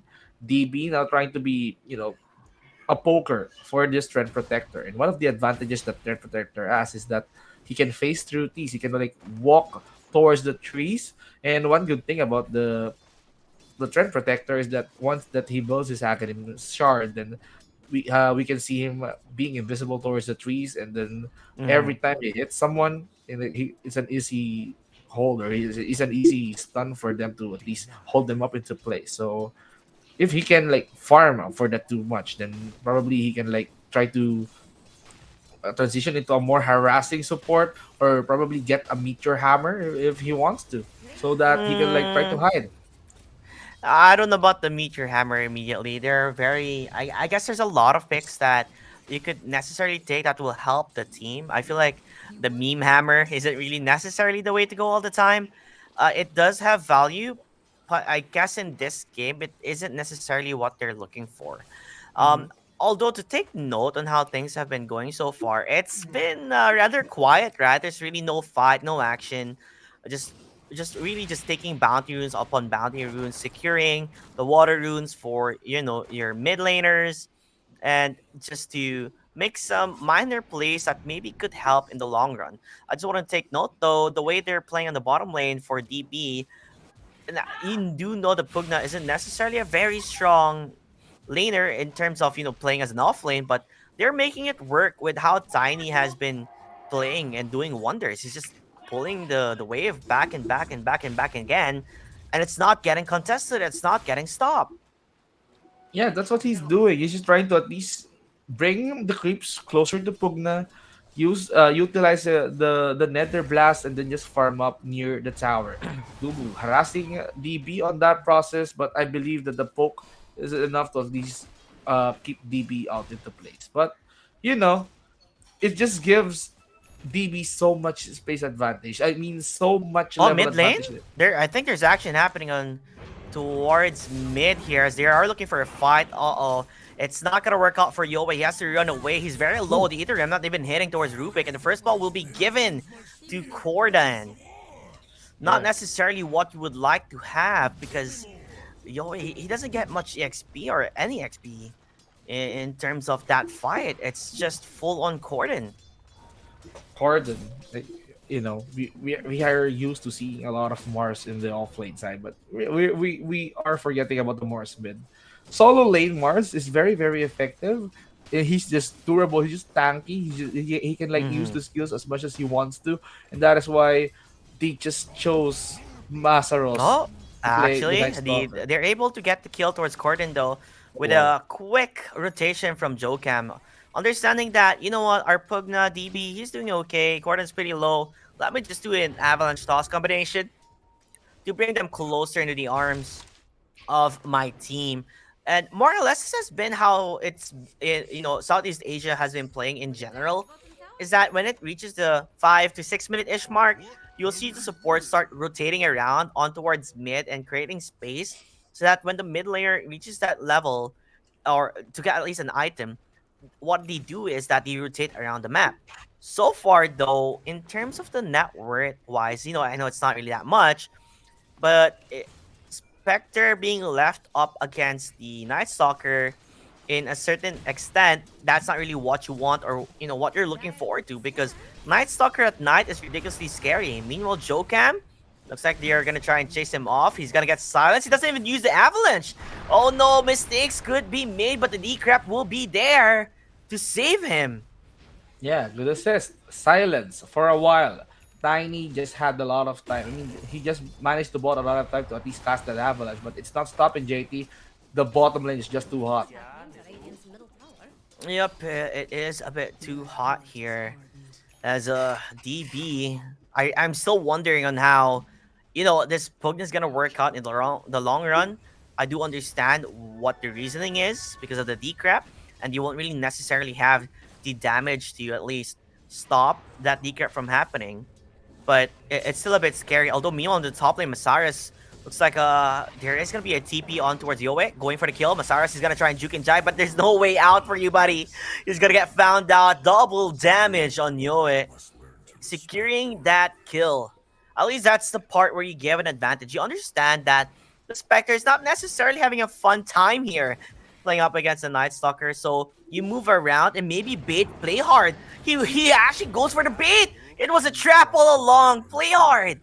I know Miranda looks kind of like, okay, let's bother her a bit, but Yoe was just around the corner. He's the one who ganked towards top. Immediately rotates back again and secures that kill. Oh, Oh, Jokam. he spoke in front of Jokam. Mistakes are been made, but they do have the Arena of Mars here, the Arena of Blood, making it work out so far. But it's just a support, though. I think Jokam has done his job. Make sure that the bottle will not be refilled, so it will be a bit of a pain to see. I mean, yeah, he just tried to poke around with the Mars, so no regeneration rune for you, buddy. Mm-hmm. The rune's gonna be denied. But what happened there on top lane, it was perfect. It was the arrow was just a distraction. They haven't seen Yowie getting upwards, and just Yowie just gets the kill. So a good call for them just to at least buy some time and then distract his opponents. But I mean, bottom lane, Mm-hmm. they're just having some space here. Jackie. Okay. There's gonna be a bit of rotation towards bottom, but they're leaving the lane. They're going towards the top lane. I don't think it's gonna get stopped. They have Spectre, who's gonna be jumping immediately. Who did he find here? Oh, It's no. gonna be Jackie. Oh, they're diving him out. Immediate leap. The silence hits onto 4. Still surviving. The TP should be there, and they're trying to stop him now with the life drain. It's gonna work out with Starstorm 2. Gordon being here. I don't know how much he can do, but it kind of is a bit of a weird situation that in your team has to run away. He does have to save from the Tiny to make sure he's able to get out of it. So he wanted to make an initiation towards the top lane. It ended up being an initiation towards Jackie instead. Now, the tier 1 bottom tower will definitely be under siege. Yeah, that forced Cordon to at least help Jackie, and Jackie just collapsed because they know. I mean, Army Geniuses knows that they started rotated towards the top lane. Okay, this guy's solo. We can like go in for the kill, and they did. Cordon was forced to respond, and that means Cordon needs to go back to mid once again. But there's someone covering up for them. But Bleed, they're not giving up. They just want mid. I mean, they just want. Yoe? He's actually going to jump here. He does have the haste, but doesn't necessarily have the mana or the backup. So, more or less, what he's doing here is he's making sure that he's defending this tier 1 tower for them, making it possible that it's still up and running. He still has a haste rune though, so it's a possibility if he does want to make a play, but decides not to do so. Meanwhile, though, in the mid lane, it seems like there is going to be action happening as Jackie strikes back, getting his own kill. The Decrep won't really necessarily save or do much with a Nether Blast combination as Jack is able to run back up. They are currently still hidden on towards the Moonlight Shadow, but it ends there anyway. Not really much objectives taken inside of, If you're looking for Radiant Bleed Ultimate power, Esports, look no but need. the most important part is they need to Dire are start scanning for enemies. finding ways to get this Joe Ranger to get that farm up and running. Maybe getting more stacks on his side with the Ancients. Give more space for the drought to get bigger and better, Your and top that's what they're tower looking needs some forward to. Radiant-shaped proteins. Yeah. So that means no Moonlight Shadow for the side, but they managed to use a smoke. They want to at Dire's least top rotate tower towards the is top under lane, attack. and they have no idea. I probably. Oh no, they're just Uh-oh. hiding. Like you said, they don't really have much idea here. They're currently smoke up. They do have the silence though, disrupting this fight, and they're gonna be able to get the kill towards DB. That is their offlaner dead immediately, and he also looks like Playhard steals the skill. He's gonna be able to run away for quite a bit, but the killing spree will be taken. But he's currently being chased upon. Masarius doesn't have any other way to stop this one out. He does show his armlet up and running. They did went for a gang towards top lane, by the way, with their offlaner DB Pugna. And turns out, not so good for Army Geniuses. Dire just fortified.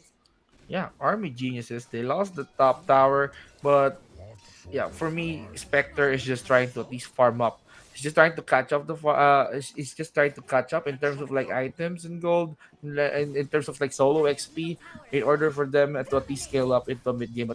But Yowie, he managed to kill Dupu. Tower has fallen. Yeah, Dubu wanted to do a cheeky observer war that he got spotted on immediately. So I guess there, to a certain extent, you don't necessarily want to give too much skills, especially to the Void Spirit, right? Because the moment Void Spirit gets more levels, gets more, items, it tends to be a bit more harder to kite around the Void Spirit due to the fact that his Astral Stab could be a bit more annoying, and he can also get an Aghanim Scepter if he chooses to do so. But Radiant's middle instead, tower is he's under opting attack. for the Yule Scepter setup. They're gonna go in straight for the Scepter setup, Oh, but actually, there might be a fight. Yeah, looks there like they're is. be able to find where the Trend Protector would be. Do they have the damage to get the kill towards Dubu? Doesn't seem so. Ooh, They're ooh. still dodging and juking. Gonna work out in their favor, but Tiny will fall down instead. Now the Rubik is chasing on towards Yoe. He doesn't really have much place for him to run away. Gonna get stuck with the Arena of Blood, and they're also gonna try and get that kill towards DB. So they're crumbling down. As what people tend up to call it is this is the recipe of disaster. Sadly for Gordon, he couldn't really get the kill towards Varus because of that spear missing him at the tail end of things. Well, that's a good patience coming from Dubu. He doesn't pop the ultimate because Mirana. Mirana just pops in his Moonlight Shadow. That means they have less vision. They don't have any idea on where his opponent is. So I mean, okay, it's best for him to at least die, just to at least get his teammates that proper kill. So it's a 1 for 3 trade, and Oh, Bleed Esports fights are not even over yet, Vince G. As too they many. are going for more. They do have the overgrowth currently being used, but Tiny gonna be saved up with that decrep, still surviving Jokam. He does have the toss, but not necessarily gonna be able to use it. Spectre gonna be jumping in here, but are really unable to find the hero that he wants to go up against. So he does get the kill towards Trent, and now they're chasing for more as Jackie gets the kill towards Mirana. Are they able to search with the Night Stalker ultimate being up online?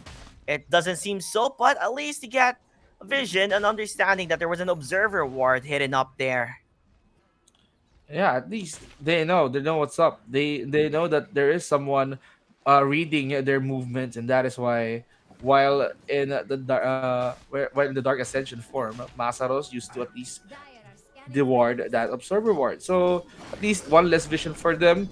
And right Dire's now, top it's tower gonna is be under Army attack. Geniuses forcing to play defensively. It's really hard for them to jump in right now, especially that they have the Night Stalker, and right now it's get definitely nighttime. Bleed Esports has that confidence because they know that Jackie somehow is becoming more and more painful. And as for Spectre, as for as for Spectre, he needs more Mhm. time to scale up until he got all the items that he needs. Yeah, definitely. Yeah, that is the issue here for Spectre, is that you need to make sure you do get to the late game, but at the same time you are sacrificing your, doing the typical four protect one type of thing. Before Spectre can become useful, he needs two more items. Currently still farming for his Manta, but other than getting the Manta, he'll still need more than just that. So far though, I believe the Rubik is having the time of his life. Play hard, getting that astral step, making it work for them as they are currently smoked up, hoping to find a pickoff. It could be towards the mid lane or towards Void Spirit. I believe that they saw him, but Astral Step makes it easier for him to run away. They even used the Arena of Blood, not really catching him off the mark. Moonlight Shadow already being used, hoping to make a play. They have vision, they see where they are. Can they play around it is the main question, or will just continue on farming it out? And it seems so that the play here is to just disengage or re-engage. Varus just all across here, gonna get silence up and beat down. Meanwhile, on the other side of things, Corden gonna get killed. No, never mind. He still survives with the overcoat. They're just beating on towards Spectre. In your Dream is in trouble. It's time to say goodnight, buddy, as he does fall down at the end of the day. DB getting the kill towards Playhard, but that doesn't stop the aggression. That is Bleed Esports, as Jokam would be next in the target list here. Will they be able to find more? It doesn't seem so, but the damage has been done with even Mars Gordon escaping that one with a perfect overgrowth for the side of Trinit. Now, never mind. For staff galore, they have the silence, but the Yule Scepter there is to save Yoe, to ensure that he does not die. A bit risky for them going uphill, but you couldn't blame them. They need to look for more farm. Bleed Esports, after the pickoff coming in, after they target Varish, they have become more and more confident. They got In Your Dream on that one. They got Jokam as well. But in return, uh, Army Geniuses fought back. They targeted the Play Hard, and Play Hard just collapsed. Oh, Uh-oh. no! Wait a minute. Yoe is actually going in for the fight. You want to go for the counteract here. It's going to work on the favor. Wow. As you will fall down for Bleed Esports. Meanwhile, Masaris jumping in but going to get controlled with that Yule Scepter. They do have Arena of Blood trapping two players, but it doesn't seem like it's going to stop the aggression coming from Army Geniuses. They want to look more. They want to find those fights. Meanwhile, though, Yoe, he falls down. The stun. He doesn't really have much HP. He dies in the end. Gordon no. will die as well, but Masairo's the beast of the night, looking for that juicy Mirana up to the next target. Where is that Spectre? Come here, as you want to bring them down. But lucky for him, the Avalanche does not hit. With checking the fight recap there, it ends up being a 3-4.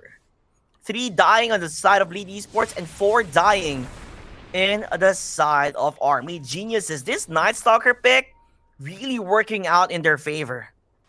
Yeah, they're just utilizing the nighttime on this one. You see Yoe initiating even with low HP. He nearly died when initiating the fight. Then suddenly Yoe forgot that he's being pursued as well. That's why he collapsed on that one. So it is payback. I mean, the Night Stalker just works out wonders. He got the night advantage. He can like fly towards his opponents every time that he wants to, and that is why it was hard for RBGs to at least contest and compete into that into winning that fight. But at least they RBGs, they have the information that they're doing the Roshan, forcing Bleed Esports to go back into the lane. Okay, let's just cancel it for a while. Let's just try to farm up our items because RBGs is on high alert right now. Yeah, for sure. This is what happens when you are gonna be playing with a Spectre. He needs more farm. He needs to get those items up and running, and it's just gonna take some time before that can be done. More or less, what Army Jesus need to do is just delay the fight or delay, them getting more out of this. Although the Avalanche toss combination will be shown. Although the Blink Dagger for Gordon HF2 catches everybody in the side of Army Geniuses. Bleed, I think they were expecting this. They were just baiting out Dubu, and they take the bait, they take the trap, and now Bleed is taking the Roshan. Yeah, it's an easy Roshan for them. 2 members out for the side of Army Geniuses, it's gonna be hard. Spectre is not gonna last hit the Roche, but it's gonna be Jackie who's gonna be taking down the Roche shot. So good bait. Managed to at least pop out Dubu. They have used him so well because they're just playing with the information that Army Geniuses has. Okay, they're not gonna leave the Roche. So anytime soon they're gonna go back. So if they go back, let's go in for the sneak attack. But instead they got baited. So it's a win-win for Bleed. Yeah, I feel like they got a bit too impatient here. Like I was just trying to say that, if you normally when you pick the Spectre lineup, you kind of just want to, delay them from just getting the push, getting the kills, or like not give them way too much to work on that they can just dominate over the lineup of Army Geniuses. But them initiating and even showing that, okay, we have a Blink Dagger already, and let's initiate on Dubu, but Dubu doesn't even die there. Meanwhile, again, they're doing the Avalanche combination, but it just doesn't hit. Oh, Just no. because of the ultimate coming from Spectre. That Hunt stops that combo, and immediately they just disengage. That's not looking good. This is the moment for Bleed to strike then, because they popped quite a lot out of this and got nothing at all. Bleed. Actually, they need to at least reconsider about going towards the top lane. So yeah, they're gonna go straight mid. They're gonna respond to at least Yowie trying to Yep, be more. he's and more currently aggressive. silenced, but he's gonna be able to run away. Luckily, still he's gonna be dodging and juking if he can. Not clearly safe at all. The Oh, TP no. will be there. Do they have a way to detect? Nope, they do not. He does escape rather quickly, and I love this the voice line. 3, 2, 1, adios. Adios. As the top lane corded is adios amigo por favor. He is gone and dusted. Meanwhile, on the bottom lane, they are searching. You want to get that kill towards in your dream, but he knows that something's up. He knows that, I don't see much heroes. They didn't even help out Gordon or Corden on towards the top lane. So Spectre should be probably playing safer here. Don't show himself as much as possible, and that is what he does. Oh.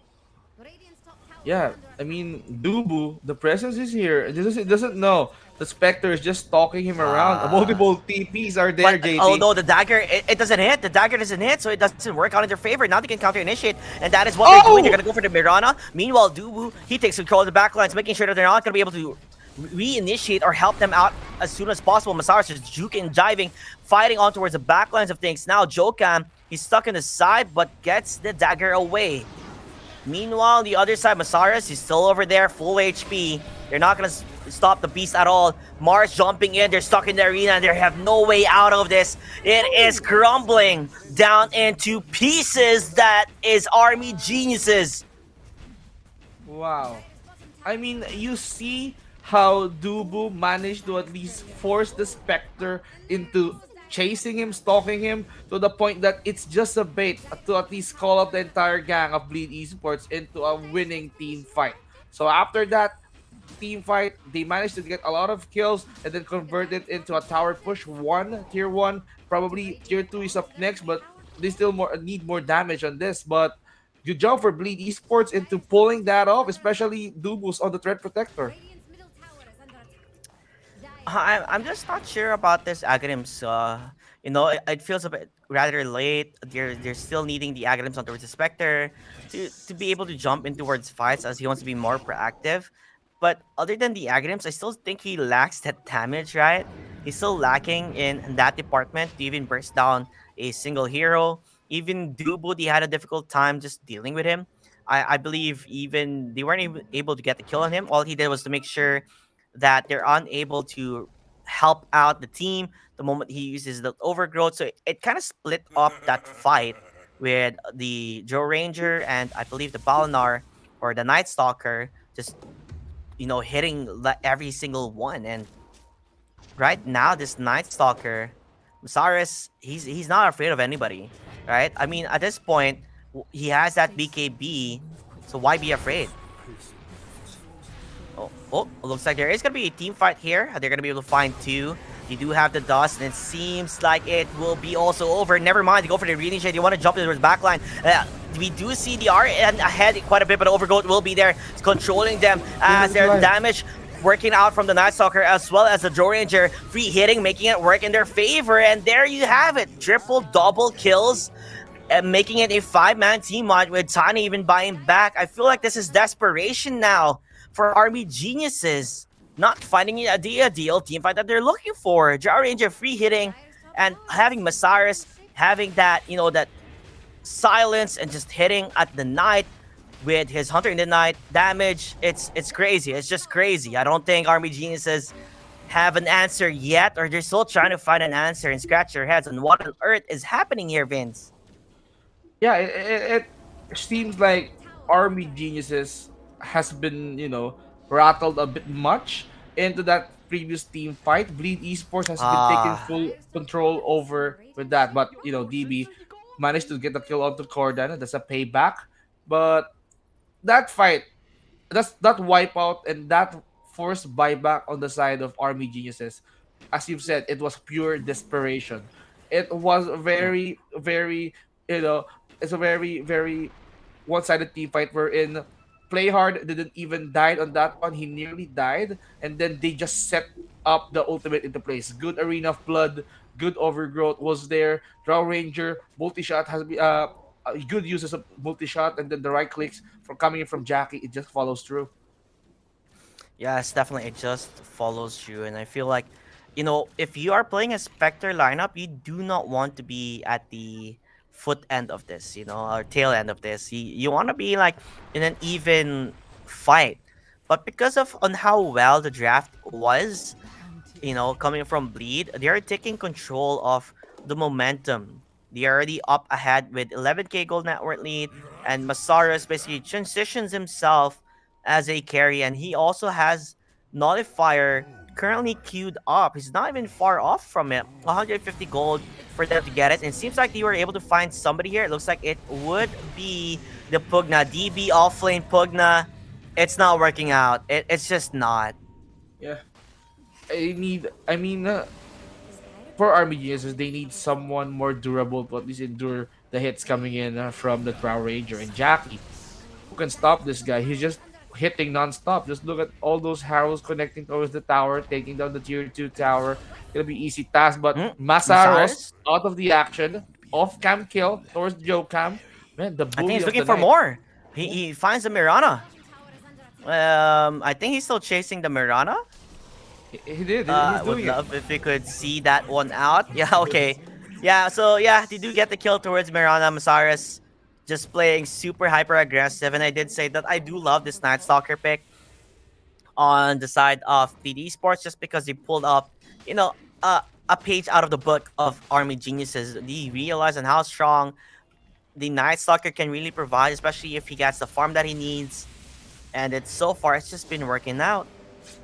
Uh-oh, wait a minute, in your dream, are you sure about that? Because just right around the corner, that's where Masaris is going to be at, and they're going to be able to find him. They have the Nullifier to try and stop him down, but is the damage there? It looks like it is. He goes for the Manta. He do lift him up, and look at that damage from Jackie to just clean it up. He even uses his Hunt, but to no avail to jump out of this. So, a very unnecessary play, and you can tell that Army Geniuses, they are feeling the pressure so much that they are causing so many errors in their ways of playing around the map.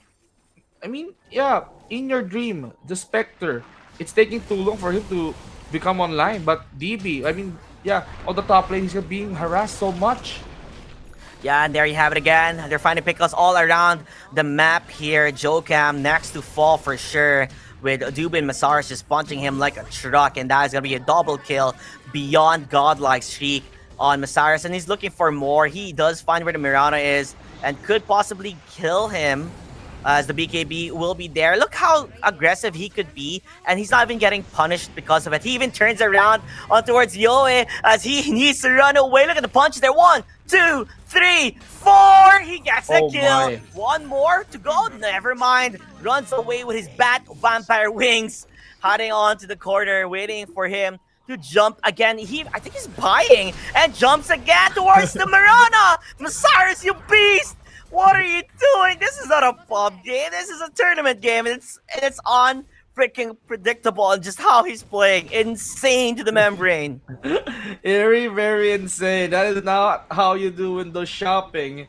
He managed to buy items. He managed to bully a lot of members coming in from the army geniuses. The bully of the night is just making his play up. He's just making his special presence felt. But it's gonna be interesting if Bleed Esports gonna be taking something like a Roshan just to cement their lead here. If they manage to take the Roshan and wins or like pick off heroes like Spectre, it's gonna be GG for them if ever that they are gonna be continuing to do very well. But they can still fight. I mean, Army Geniuses, they can still look for that window of opportunity to at least look for misplays that Lead Esports is gonna do. It's gonna be hard though. If I'm being honest with you, this smoke right now that they're doing, it's desperation. It's the Hail Mary. If it's gonna work out or not, that is the main question. And it seems like they are just gonna be jumping on towards where Gordon is. Radiant are scanning for enemies. If they go towards the high ground, never mind. It doesn't seem so, but I I would say that for Army Geniuses, there's only one less team fight left in them. If they lose that team fight, more or less, they should probably call GG because the advantage that Bleed have is tremendously high. Still looking for a fight, not showing themselves on where they are, and good understanding coming from Bleed by hiding out towards the corner. You're gonna see where Masaris is, but he does have the BKB if he wants to choose, so Jokam needs to run away. The arrow will hit, and the Haunt is there jumping in, but the silence, it hits perfectly. They're making it work so far in their favor. Dual Scepter towards Yoe. He's still gonna juke and jive as much as possible. Their Arena of Blood. Who do they have stuck inside? It's gonna be the cores. They're stuck inside. DB will fall down soon as he gets lifted up. Where is the damage? This is kind of slow. Never mind. They do find it on the other side of things. Yoe, he's running. He's hiding. He doesn't want to see the vampire. That is Masara's Hunter of the Night. Kills him off. And it's looking rather grim for Army Geniuses on what they can do here. Yeah, it's looking rather grim. Bleed Esports taking that advantage. Army Geniuses just went full deep, and they have been falling too much. They have been baiting they have been bait so hard, and then Bleed Esports just convert that into the advantage. Without Pugna, without the Void Spirit, they have easily taken control over the Roshan, but they know that there's an observer ward watching from them, and then the Mirana. I mean, Barish is just trying to at least get some information with the arrow, but he was very cautious. He knows that he's not gonna be surviving for that long. He needs to play it safe. He needs to at least go out and call him some friends. He needs to call an entire city if you want to try and make it work out in their favor. I don't know how many friends you need to get a comeback out of this, but if we do have Dota Plus and you can see like the win percentage, I would be guessing it's currently 99% in favor of Bleed Esports compared to on Army Geniuses. It felt like this pick of Spectre, it didn't really do much. They were hoping to be able to answer, this Drow who's going to be trying to hide away and go for the hits. But in the end of the day, it kind of felt like they shot their foot here and making it a bit harder. Looks like they're going to be jumping in. Looks like they want to get the kill towards Jackie, but he does have the Age of Immortality. They have the Arena of Blood currently being used, stuck in Paradise. That is DB. This Pugna, it's just not doing anything at all. Mirana dies as well. And it looks like they're just all in the chopping block here. One after another, they're getting eaten whole by the squad of Bleed. Wow, I mean, they're just playing it by the book. They know how to target their opponents, but they're gonna be jumping in. Now the Hunt will be there. They do have Yoe getting the silence, trying to make it work out, but it's just nothing at all. You use the Hunt, you jump in, they're barely hurt, they got the heals to sustain, and they are able to find Jokam as he will die in the hands of Basarius, who, by the way, is playing tip-top performance perfection, I would even say, as he has currently 19 kills and 1 death. It is flawless coming in from Bleed Esports. They're just literally another making jump, the another RB. fight, another silence, and it could be goodbye, good night, and I'll see you in the next game, it seems, for Army Geniuses as they get controlled. They force him down. Look at that. Inner Dream just jumping in and out and understanding it's just over. We can't do anything. We don't have the answer as they find another victim, and another one will definitely bite the dust. It's a hard game. It's a hard game, JT. It's a hard game for Army Geniuses because Bleed, They know their winning condition. They know how to rotate. They know how to use their heroes so well. They just use the Night Stalker like it's their own hero. I mean, the Night Stalker is one of the bully heroes here until Jackie becomes online. It's hard for them to at least perform, but one of the things that I should call out is that Dubo played this Trend Protector so well. Yeah, I mean, there's so many things we can talk about here. On how the Trend Protector with the Overgrowth just destroyed them for quite a lot here. Now, I'm pretty sure we don't want to overanalyze things because we are going to give it towards our panel to talk more about this. But more or less, I would say here is that this is the Bleed Esports that was dominating, in the Group A. This is the Bleed Esports that they should have shown when they played up against, Boom Esports, but we didn't see that. Nonetheless, that was one hell of a game. I believe maybe we can toss it on towards our panel.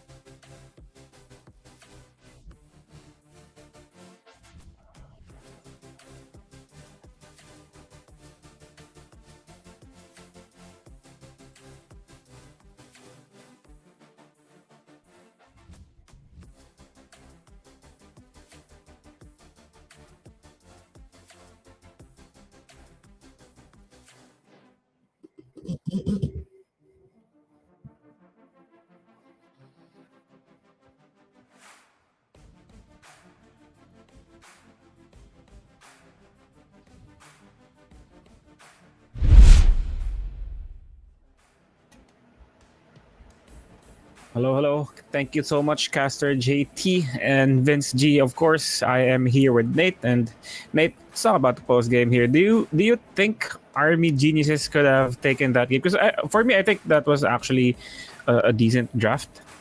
But where do you think what do you think went wrong for Army Geniuses? Not sure, to be honest. I think, like you mentioned, the draft is quite decent. I mean, they always on paper had the reach onto the Drow Ranger, right? You have the Void Spirit, you have the Tiny, you have the Spectre. I think the Arrows have quite good setup this game, right? Of course, you have the Void Spirit and the Tiny to be able to do that. And this game is a little bit weird, right? But unfortunately, I think it's just Bleed, obviously showing their character here. Drow Ranger not really too punished, I feel like Mazaros is definitely a big factor as to why Armor Geniuses couldn't really do anything this game, right? So if you look at it right during the draft, it's like, okay, all right, both teams sort of have counters on towards each other, but unfortunately, looking at the scoreboard here, I mean, Mazaros going crazy. The Night Stalker was definitely sort of the MVP coming into this game because 20 kills, 14 assists, only 1 death as well. I mean, terrorizing the opponents on the other side. The Pugna couldn't really go around doing what he wanted to do. Yoe was definitely pressured quite a lot this game. The supports on the Moran and the Tiny, they were definitely sort of feeding, right? And you see the itemization. There are a lot of force steps to be able to try to deal with this problem, but unfortunately, it was a problem all the way throughout. And if you look at the graph here, it was pretty much just, sort of equal throughout the game in terms of net worth and experience at around 20 minutes. But after that, I mean, team fight after team fight, objective after objective, it just started to become really impossible here for Army Geniuses to be able to do anything at all in this game. What about the itemization of the Spectre? Do you think this could have been this could have been a problem for them? Because after the Manta, he immediately went for the Aghanim Scepter. For me, I think it's kind of lacking in damage. He also got the item quite late as well. What do you think about this?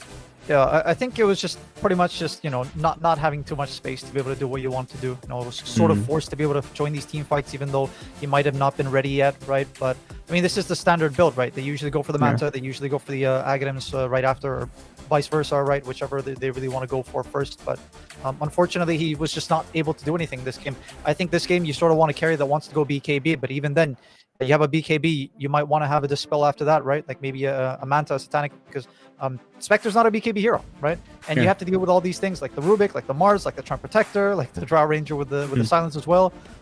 So there's just too much happening, and the Spectre, is not really that kind of game for him. We saw the last Big Spectre, right? So maybe they had a feeling that, okay, it looks good on paper, but in reality, in execution, you just couldn't play the game. And I feel like, I feel like for Army Geniuses, we tend to praise Yowie a lot, but I feel like the real problem behind Army Geniuses is really, I think they depend on him too much. I feel like they need him to perform, and if he doesn't perform, the whole team just collapses, right? So they need to find a way to be able to reinforce Yoe's lane if they continue to play this way, because if he doesn't get to do the things that he wants to do, like how he usually does, like on an Ember Spirit, right? Like in the previous series that we saw where Yoe was going crazy, he can't do it, right? So they need to find a solution to be able to reinforce that lane. I feel like for them to be able to, of course, enable players like In Your Dream to be able to do what they want to do. Yeah.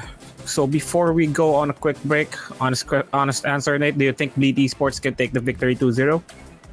It's looking like that, right? But it highly depends on whether or not Army Geniuses can find the solution. Army Geniuses have been able to perform, right, when they can or when they need to, but if we're going by, stats, it's all been 2-0 so far, so it really just could be a 2-0 bleed if this is going to continue.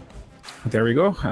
Now it's all up to Army Geniuses and Bleed Esports. Let's see if they will tie the series 1-1 and force the game 3, or is the pattern going to continue? We'll be back for the second game after a quick break.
Welcome back, guys. We are now ready for game number 2 of Bleed versus Army Geniuses. Hello, mate. Hello, hello. We're just waiting for the lobby. Yep, seems like these guys refuse to go into Discord, but either way, they're going to be getting in one way or another. But yeah, we'll see if they're going to be able to break the streak here. RB Geniuses has, again, all the way throughout the playoffs. Of course, we have 1-0s because they were best of ones, but all the best of threes have been 2-0 so far, and they have been pretty one-sided, right? So, yeah, I think I pretty much just mentioned what I was expecting or hoping Army Geniuses to do, right? Hope that they find a way to be able to make Yoe work, because he is the guy that does carry them throughout the mid game. But Bleed Esports looking pretty strong coming into this. So far, we have seen Army Geniuses dominate in some of the series they have played in. Do you think there's a chance for them to come back from this? I believe so. Sorry, this is believe something so. I've been noticing for them, because if they win in a very dominant fashion. But if they lose, it's either like a 50-50 game for the first few minutes, or just like a total stomp for the enemy. I think it highly depends on their mentality, right? Because again, if we go back to the group stage, they were up against Bleed there, and they went 1-1. You know, so I mean, it's a possibility. I'm pretty sure they're going to be able to find a way, because Army Geniuses, again, they're very, very strong. They just need to be able to find a way to keep that strength sort of, you know, consistent, because it doesn't feel consistent in some of these games. You know, they feel like you've said, they start to get trashed sometimes, and sooner or later they are going to get figured out, and they are starting to get figured out. But hopefully, again, they do find a way to be able to do so. But I think the draft is underway, Kai. Yep, and with the draft ready, I think our casters are also ready here. We're gonna have to pass it to our commentators for this series, Caster JT and Vince G. Take it away.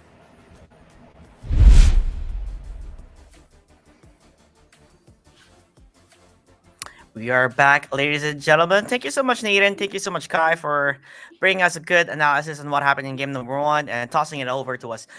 Vince J. Oh, well, I'm looking wrong side. Hey, how you doing, buddy? What's Nothing. up?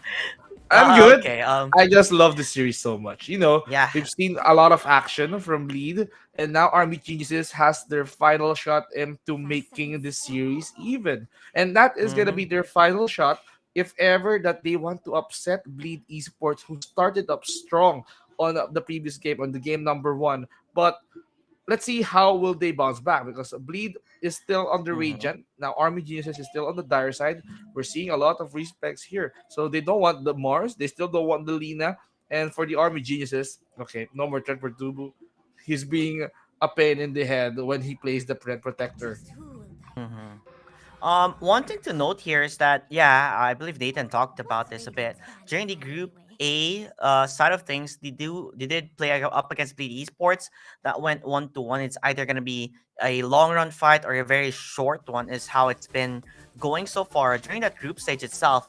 On game number two up against Bleed Esports, they actually won the game in a 25-minute mark, full on domination, with this Ember Spirit also being a part of their draft. They actually pick Ember, Skyrat, Clock, Beastmaster, and the Bloodseeker, which worked out in their favor. So, in terms of track record, Army Geniuses still have a fighting chance here, as long as they don't really just, shoot themselves at their foot and pick like heroes that don't necessarily help them in the long run. They came with a game plan in game number one, but sadly it was just not really properly executed, Who will die? just because of that Night Stalker pick. It just really destroyed them in general, and they had no answers up on it. You saw Masiris, he was just diving in the base of RB Geniuses, and all they could do is just watch their friends die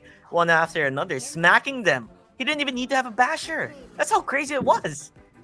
It was. But let's see how will Bleed Esports is gonna pull this off. So Mirana, they got the hero coming in. It was Varys hero from game number one, so it's Bleed's turn to at least use it. So it's like more of like an exchange hero. Okay, you can get the Rubik, then we're gonna be getting your Mirana. So it's a trade between Play Hard. It's a trade. I mean, it's a trade between the Play Hard and Varish on this one, but Mhm. Tiny. We know that this one is flex. We don't. It's either most of the time we're seeing the Tiny Um, support, but is he I gonna be would carry? say that more or less sorry to cut you there, but I think it's more or less just being played as a support. Attack's turn. It's not really being seen as an Enchantress. off lane more or so, but just to say, hey JT, what you're saying is wrong. I pick Enchantress, so maybe you are right here. The go for it, Enchantress. We've seen X Nova play this, right? A couple of times, and the answer back with a Naga Siren. This goes to show that Bleed doesn't necessarily have ways to clear out illusions. I mean, unless you got, the Aghanim Scepter on towards the Tiny. If this is gonna be a Tiny mid in potential, because I don't necessarily think a Tiny off lane is a good pick here. Uh-huh. It doesn't seem like it provides as 5 much, I would seconds. per se. But Army Geniuses and Bleed, they're just taking their time. Army Geniuses takes the Naga Siren. I have seen an effective offlane Naga Siren, but most of the Mm-hmm. time Naga Siren is gonna be put on the carry role. So it Mm-hmm. was given. We have the Ember Spirit mid, we have the Naga Siren as the carry. So I believe that RB Genius is gonna focus on the offlane and the other support. So it's gonna be the offlane for the RB Geniuses who's gonna be picked last. So Yeah. Bleed is gonna be watching removing those offlane pools for Army Geniuses to at least shortlist those heroes that they can technically use. And Pudge! Oh, this is the first time he's Way. gonna see Pudge. Smiles on my face. I do love a punch. I good me Same. a good old butcher on here, getting ready for the dismember, the rot, the hooks, the There you go. tankiness of the pudge. We've seen a lot of carry pudges, a lot of times getting that Aghanim Scepter, tanking it up, and the rot is ridiculous. So I think everybody is very excited to see how Bleed is gonna play this. It's either the do tremendously well or the fail miserably. I would say. Overall, I think the Pudge pick is a neat surprise, a neat treat for everyone. But the main question is here on how well will he be doing. At the end of the day, we've seen Jabs, right? And part of Talon play the Naga offlane, so it possibly could still be. I mean, very arguably, the percentage of that happening isn't necessarily high. Normally, you do want to keep it as as a core, as a carry, but nonetheless, I will not put like a big X on that possibility if it can happen or if it will not. Meanwhile, on the other side for Bleed, what offlaner do you think would look good for them? 10 Or seconds. is this like a or yeah, they do need offlane is how I see it, unless Tiny's offlaning. Yeah, they do need an offlane on this one. I believe that Tiny is more suitable for the roamer. I mean, Yeah, it mid most I mean, likely. Yeah, because hmm, to rotate around the map and create havoc. this gets interesting. Okay, so I'm seeing a Mm. lot of Viper pants coming in from the AG. So Viper, I have witnessed one game, but I witnessed one game yesterday. It was on Group A. That Viper Mm-hmm. is a very monstrous guy. I mean, like he got that decent spell life steal. I mean, if he managed to transition Yeah. into Bloodstone, then probably you won't be questioning about the Manta style Uh, coming in from I the believe we saw this happening from Matumba Man, wherein he wouldn't just die, yeah like he wouldn't die, and it's just crazy with unkillable. the amount of spell lifesteal that you can take. It just reminds you of like how the Razor is being played right with the Bloodstone, where you have the shard and that's good to go. You get an Eternal Shroud, and it just becomes super crazy and ridiculous. Um, but now that it's banned and it's taking a bit of our army geniuses scratching their minds and their heads here, wondering What's on Radiant's what plan? to take or to take off. And it seems like they do not want to play up against the Beastmaster. Now it's looking in terms of offlaners, there's not much left here for Bleed to play around with unless they want to do a Night Stalker again. But maybe that's a bit too greedy. I mean, I don't know. What do you think? 5 seconds. Night Stalker. Offlane Night Stalker. So if they're gonna be forcing Darius. to play that Night Stalker back again, well, it's gonna be greedy because I believe that it's gonna be they're gonna be preferring something else. Something Mm-hmm. like of a hero that could like mean or what if they play it once again, you know? 10 Can seconds. play Pudge? No. I was thinking Pudge 5 one, seconds so remaining. never mind. We're gonna be having Enchantress on 4, Mirana on 5. Tiny can go mid. Let's see. So Uh-huh. I'm very curious about how Bleed is gonna be composing this lineup. But for the RB geniuses, they still lack Mm-hmm. the off The lane. So Radiant top Magnus is tower still is in under play. attack. No, okay. Oh, You okay. I am happy on Razor. what we're gonna see. We have Razor. I was just talking about him with Razor. Viper. They're fairly similar. I hope he builds the same way I Hybrid think he's gonna Razor. build because we saw Razor, I believe, yes, 2 days ago, or was it 2 days? Yesterday. Yesterday, yes. Yesterday. We saw a Razor yesterday, and sadly we didn't get to see the 5 seconds. Bloodstone Razor. We saw a Guardian Greaves Razor, which made him feel like a non-factor. We didn't really see much potential out of him as much as we wanted to see. So interesting. I do like this one out. Now, in terms of the carry, or what exactly do they need? Do they need a mid laner or an off laner? I think most likely an off laner, right? So off lane, what will do good? They need someone who can join into team fights, can produce a lot of damage, play around for the team. What comes to mind? Centaur. You can get that center run just to make sure that everyone can run away with the stampede or to jump into the fray. Oh, never mind. He's banned out. Oh, okay. This is difficult. What do you think? There's only a What? couple of offlane heroes left here. Pudge off lane, maybe. No, I don't like the Pudge offlane idea. You I want think you Pudge just keep it carry? as a core. Okay, Yeah, I not think you sure. just keep it as a core. Offlane heroes.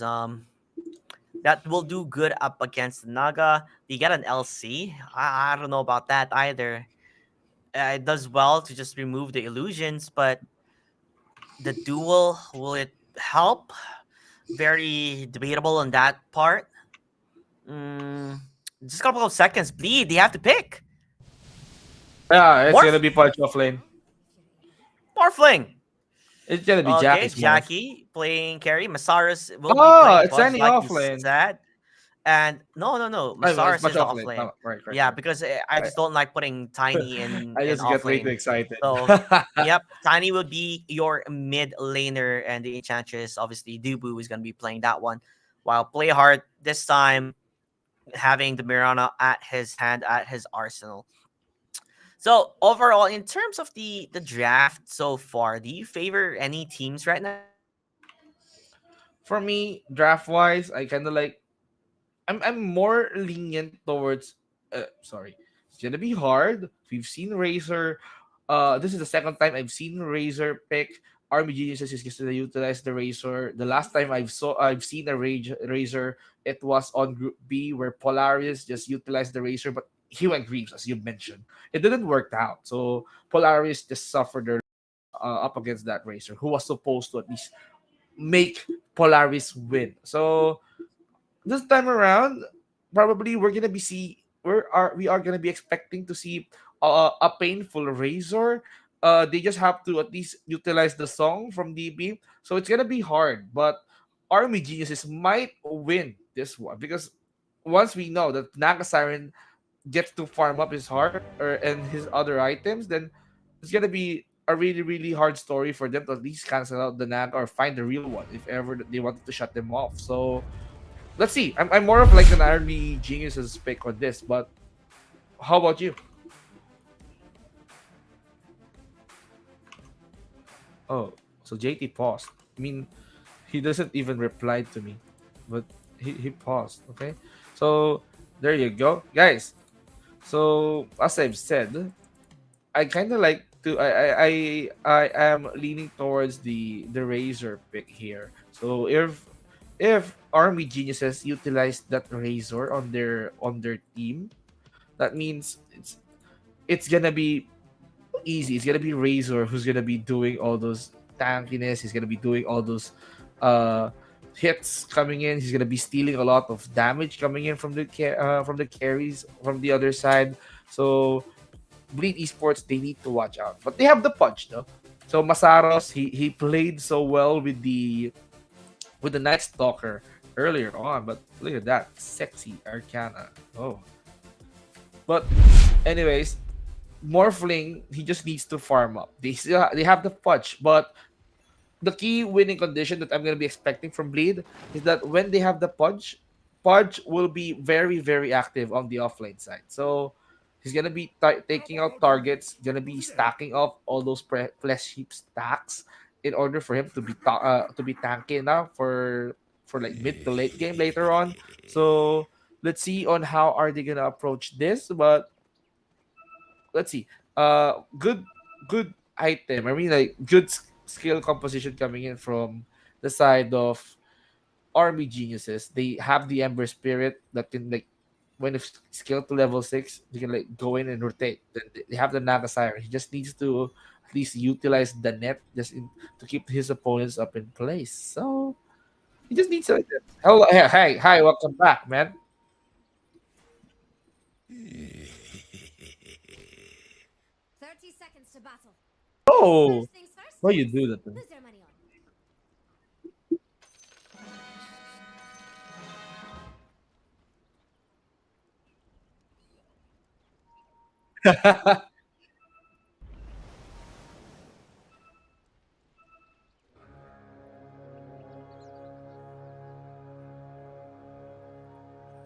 Masaris lands a hook on towards the bounty or towards a hero. Oh, he Look at gets that. Razor. Okay, they're gonna try and make it work out. Razor, is he gonna be able to survive this? The arrow, okay, it doesn't land. That wombo combo, we are electric type of thing, not landing. Fun fact, if you guys still know what the we are electric reference is, I'm pretty sure only old players would know. I thought you just want to at least make a punch light out of Razor because he's electric. I mean, you could say both. Pun. Static electric or whatever. But you know, as I've said, offlane Masaros is just gonna try to at least get a lot of flesh heap stacks as early as now. So I'm gonna be expecting an aggressive offlane. But there's Razor to counter that up. Yep. There is Masaris. They're just gonna try and really annoy him as much as possible with a battery assault on top of him. But I don't think he's gonna be a bit too upset of that with how things are going. I technically do want to see this hook arrow kind of hitting, you know, because it's just like crazy to see. It's kind of next level. But what I would say personally, Razor level 1, level 2 isn't entirely that strong. It will take some time before he actually does do something in the lane.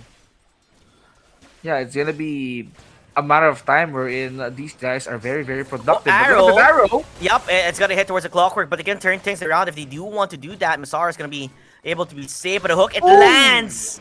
Boom! Indeed, as Masaris grabbing that one and looks like play hard. He wants more. He could technically jump on towards this if he's able to get the right click. Is he gonna do it? Is he gonna is he gonna go crazy ham here? And it doesn't seem so. Calm down a bit and wait for the opportunity to strike when the iron is hot again. I was expecting a Razor off, but they just put the Nagasaren in the off lane. But it's a hard choice. I mean, it's a hard choice. Where Nasaros, we technically see how he played the Night Stalker in game number one. So when I said that I'm leaning towards the side of like Army Geniuses for this game, but in your dream playing the Razor, I mean, Varish needs to overextend. He needs to do a lot of effort in making sure that in your dream needs to get the farm that he needs. DB, on the other hand, he's the offlane Naga, so no sweat. He can get the farm that he needs later on. Yep, definitely. Like I said, we talked about jabs, right? I really thought they're gonna change things around, but never mind. They do go for the off lane, Naga, and then having the carry in your Dream Razor. But it is gonna take some time before that Razor can really have a better lane for him, as this Jackie Morphling is doing a-okay. Let's not forget what the beauty is with the Morphling pick here is that you can morph into the Razor and just get that static link. So technically, if you both static link each other, you're not losing damage. But having the Razor stealing the damage coming in from Masaros, that means he can like easily control the creep wave. Let's look at how he is gonna try to at least contest the last hits and deny, just to challenge Masaros out of the creep lane presence here. But as I've said, Masaros has to play very aggressive on the offlane side, because that's how he's gonna be getting up all his strength. Because if Pudge has a lot of strength, then he's gonna be a monster late game. Oh, okay, Masaris again, being gone upon, has the static link and the cogs trapping apart. But the tankiness, he's barely even receiving any damage at all. Still changing in and out. He doesn't necessarily, by the way, need that damage when he has the rot to do the damage for him. But still, it does hurt. In your dream, hits like a truck. The action somehow it shifts towards the top lane. I am looking forward to more action-packed moments here. Mid side here, more calm than the other lanes. Bot lane applying too much pressure on the Naga. The supports are just basically doing their job. The Naga Siren is just typically doing his thing, trying to disrupt this jungle here. But Enchantress managed to at least take control over the bird creep here, just to at least contest up against DB. For sure. More or less, what we're gonna be trying to see or hoping to see is that when we will get the mid laners to start rotating around and playing around the map, because that's the important factor here, right? When you have the core players moving around the map, creating the space that they need for their carries, and that is what we're looking forward to. By the way, it seems like the Razor build is going a bit different, because it's not off lane, right? So he is going to be going for, I believe, the Falcon Blade instead. It does tremendously help you in lane, get you that mana regen that that works out in their favor. And at the end of the day, it's still gonna take some time before things will see through on who's actually ahead of who, as it's currently even Stevens, other than the first blood being taken away. Even Stevens, indeed. So that is why it's all about the farming phase. It's all about getting the best item that they can, though. So Varishir is gonna try to do some his support job, just to at least give some stacks later on for his team. Control the 6-minute bounty rune on the bot lane. We are seeing that the illusions of the Naga Siren is just overextended together with the hero, just to cut down the creep weight down there. So mid lane is hot. Actually, yeah, there might be a fight here. I would love to see if. Never mind. It seems like you were just taking the runes upon each other. I don't think there's anyone gonna be dying anytime soon. But it seems like Joe comes right behind where Dubu is. They have the lip off. They have the shackles, and I think a sleight of fist will be enough to be grabbing that kill. Meanwhile, on the other side of things, that morph has been annoying. On the top lane, though, it seems like Oh, there is going to he's be a sucking a lot of 1v1 damage. mono to mono, as Masaris will end up losing that one. Hey, that's some pretty cool animations with that Arcana. A sword just pops up, just to say that he has You been have cut that. into pieces. I know that you have that, my guy. But you know, it was in your dream trying to steal a lot of damage from Masaros, and then that is why he managed to at least survive towards the rot coming in from Uh-huh. Masaros. So good call coming in from in your dream there. So another hero, yeah, he's gonna go in for the Falcon Blade just to at least sustain for the lane. But look at how DB managed to at least force Jackie try to at least hug the tier 2 tower. So DB and Jackie match up on the bottom lane. It's gonna be hard, and Jackie needs to be careful on his stats though. One more blow Mm-hmm. from the illusion, he's gonna fall Mm-hmm. down. But yeah, he's very cautious. Yeah, in terms of like the Naga, it seems like it's working out. They don't really have a clear indicator, to clear the illusions and this side of things, unless you have the Pudge with close by, having an Aghanim Scepter, then sure you do. Meanwhile, in the mid lane, it seems like that's where the action is heading at. Ember Spirit, rather low, could fall down. The Sleight of Fist gonna save him for quite some time. Lucky for him, though, they do not have enough damage to burst him down, as I believe also the Mirana was gone upon during that entire shebang or the entire engagement that happened towards mid. But look at Yowie. He's gonna try to at least, sustain himself. But he can survive.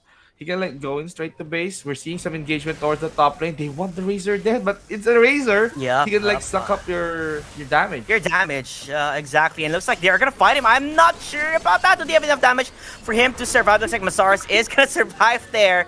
Lucky for him, that Vanguard pickup, making it possible for him to survive from that one. Gordon joined for quite a bit just to throw an avalanche into the fray during that entire engagement. But nonetheless, that is in your dream dying.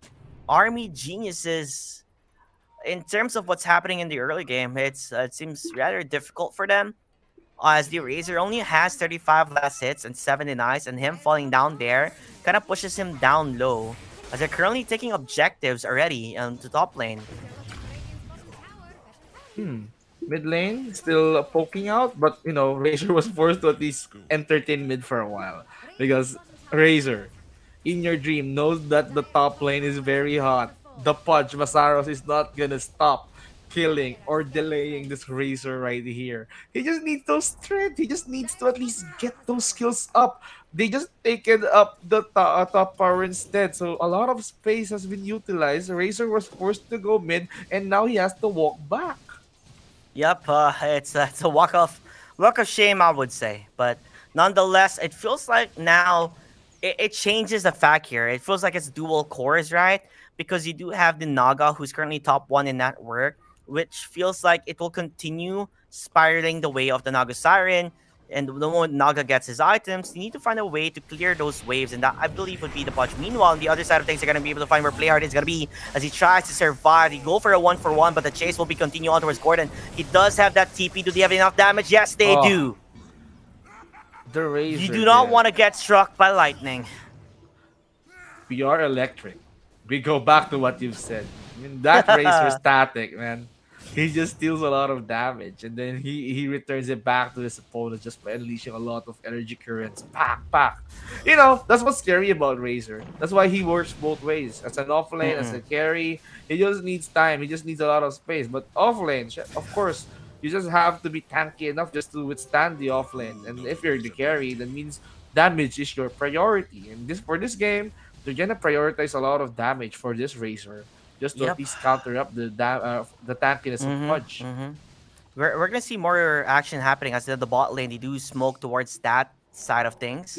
Although Playhard is just around the corner. Nah, he doesn't stop it. So they could definitely go for Masaros if they're able to find him. But lucky on his end that he's able to hide or already run away from the attack of Army Geniuses. So they're not gonna get much out of this, as it seems the struggle is real on towards playing up against the Nagasara, and who's taking the farm on their end. On the top lane, looks like they did want to make a play, but they're not going to be finding anything. Tiny and Enchantress are going to be a-okay. As the Tiny, how close is it to Blink Dagger? It's pretty close. Searing Ooh. Chains, it does land, I believe, towards the Enchantress. Are they going to continue diving Yoe? He's deciding, he feels like he wants the high five, he wants to get the jump, and he will! Yoe, he tried to get the Fire Remnant damage on towards Dubu, and then goes back to the safer Remnant, right? And sadly for him, it didn't reach. Dubu was a bit quicker with, you know, those 4 legs that Enchantress have. That's a doe. You know, a female deer. He was so quick. She was so quick, rather. But you know, it's one thing that's annoying about Enchantress is his ultimate. It was the untouchable. Remember that untouchable was one of the first 3 skills that you can use about Enchantress. Yeah, Now you long, put it on long ultimate. ago. Oh, it's very annoying. It's very because it was broken. That it was was just broken. broken. Yeah, it was just broken. It was crazy that Ice Rock did that, but nonetheless, when you look on what's happening here right now, is that they're slowly draining the resources of Bleed. In a sense of that, the Naga, they're not really stopping the Naga, taking the farm from their jungle. So not only does, you know, AG or Army Geniuses get their own set of farm, but Naga's also farming the resources coming from the other side. Now, smoke on smoke action. They're trying to chase on and look for a kill. They do have, I believe, the Blink Dagger currently set up, but it immediately jumps on towards Gordon. Gordon's still stuck. He's inside the cogs, brings him closer to the arms of DB and get that net up on him. Yoe getting that killing spree.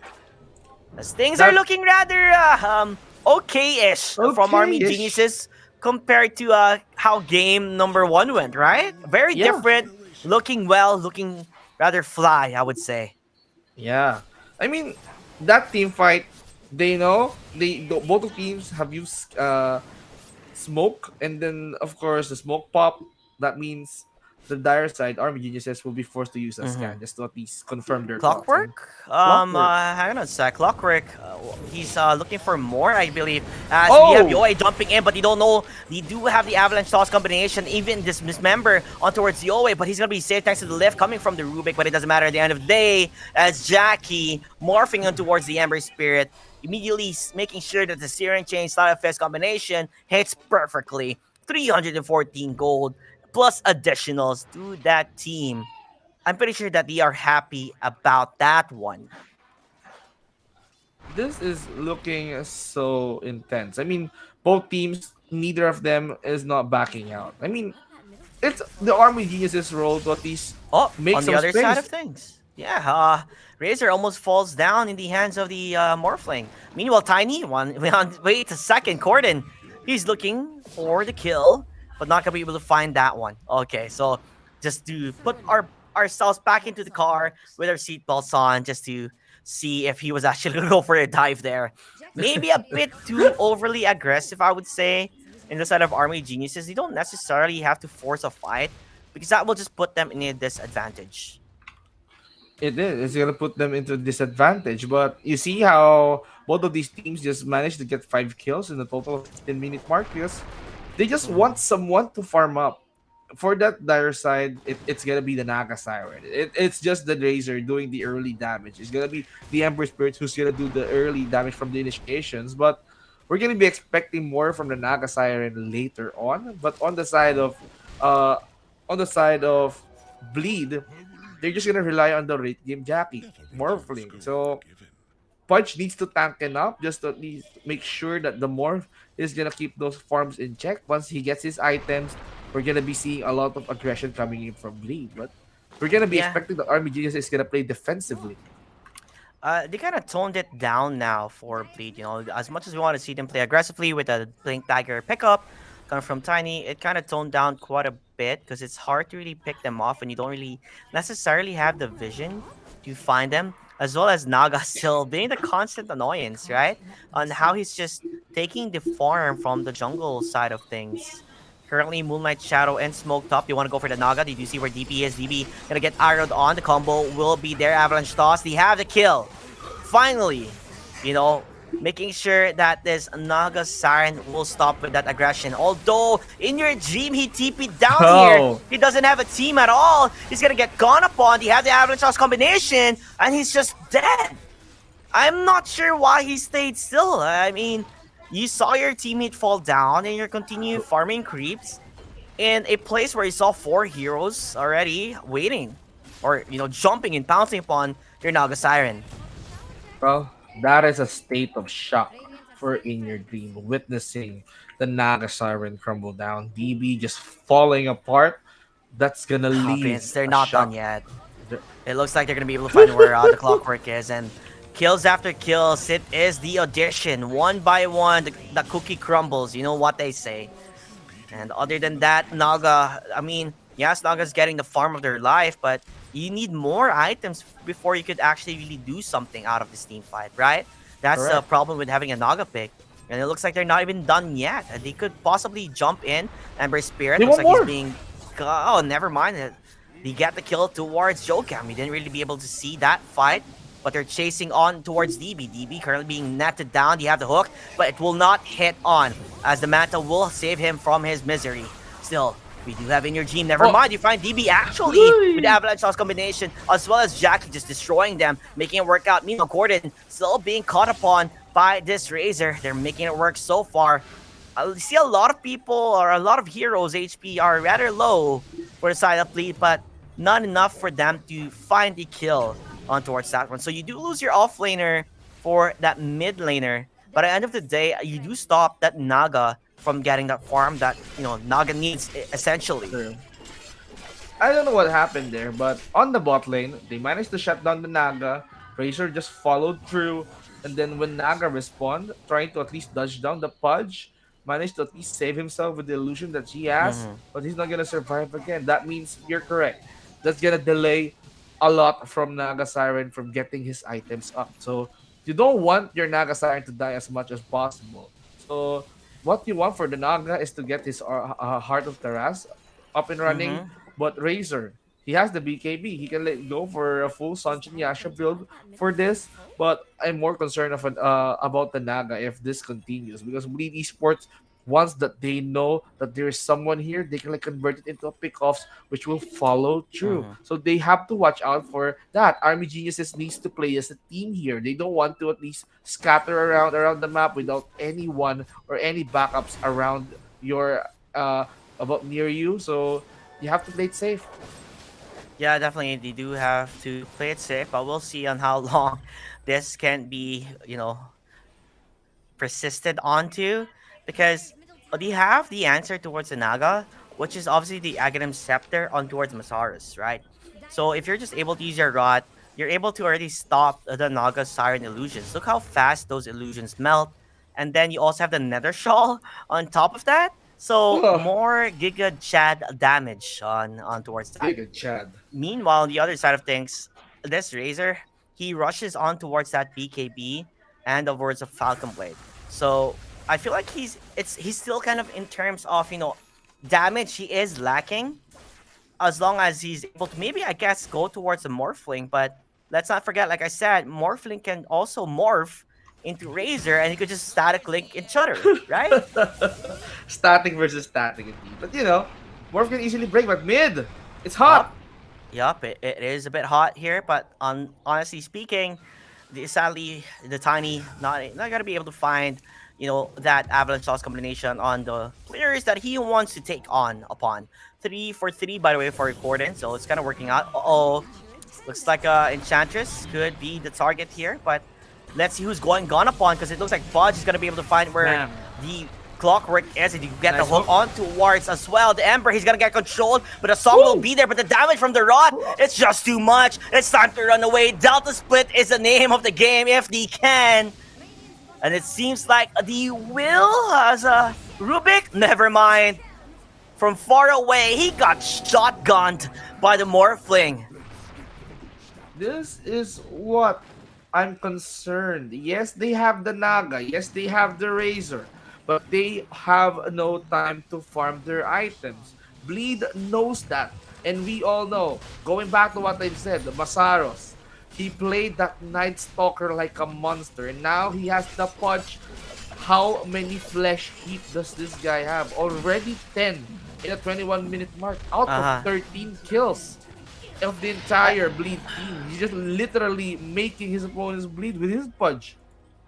Yeah, when you think about it, right? The Pudge itself, it's he's too tanky. They don't really necessarily have the answer on how to stop that Pudge. And then you add an Eternal Shroud, so his tankiness, his survivability will increase tremendously. Now it's only a matter of how are they gonna answer back. You just can't let Bleed play the game, or it sounds of the tune that you want to make. You have to do something about it to stop that moment or the momentum that Bleed is already on set for. But look at the Bassaros though. I kind of like to go back on that attempt that Naga Siren BB wants to at least save his teammates, but the rot coming from Bassaros is just too painful. Even though he's Masaros is asleep, but the rot damage is just there. It was so annoying to the point that we're gonna be seeing later on that Masaros is gonna be toggling the passive. Oh But look at that. no! Looks like they're gonna be able to find where the Ember is. Yoe just dies immediately. And then in your dream, looks like he's gonna go for the TP. He wants to go towards Jackie, but because of the stun, it pushes him far away. As Playhard could be the target instead.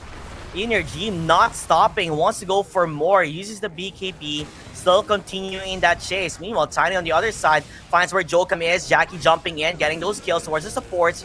Varus needs to run away. Gonna get slowed down with an Impetus, but the adaptive strike hitting perfectly. Gordon wants to go for more. He sees where this Razor is waiting for the toss combination, and they're gonna be able to get it. Ali Yoop towards Zubu. He had to slow on towards him too. And the Pudge, Masaris, waiting for the perfect opportunity to strike. The hook will land, and they're gonna eat them down, chop them into pieces. Jackie with a triple, and it's look like that Bleed is, by the way, hashtag make them bleed.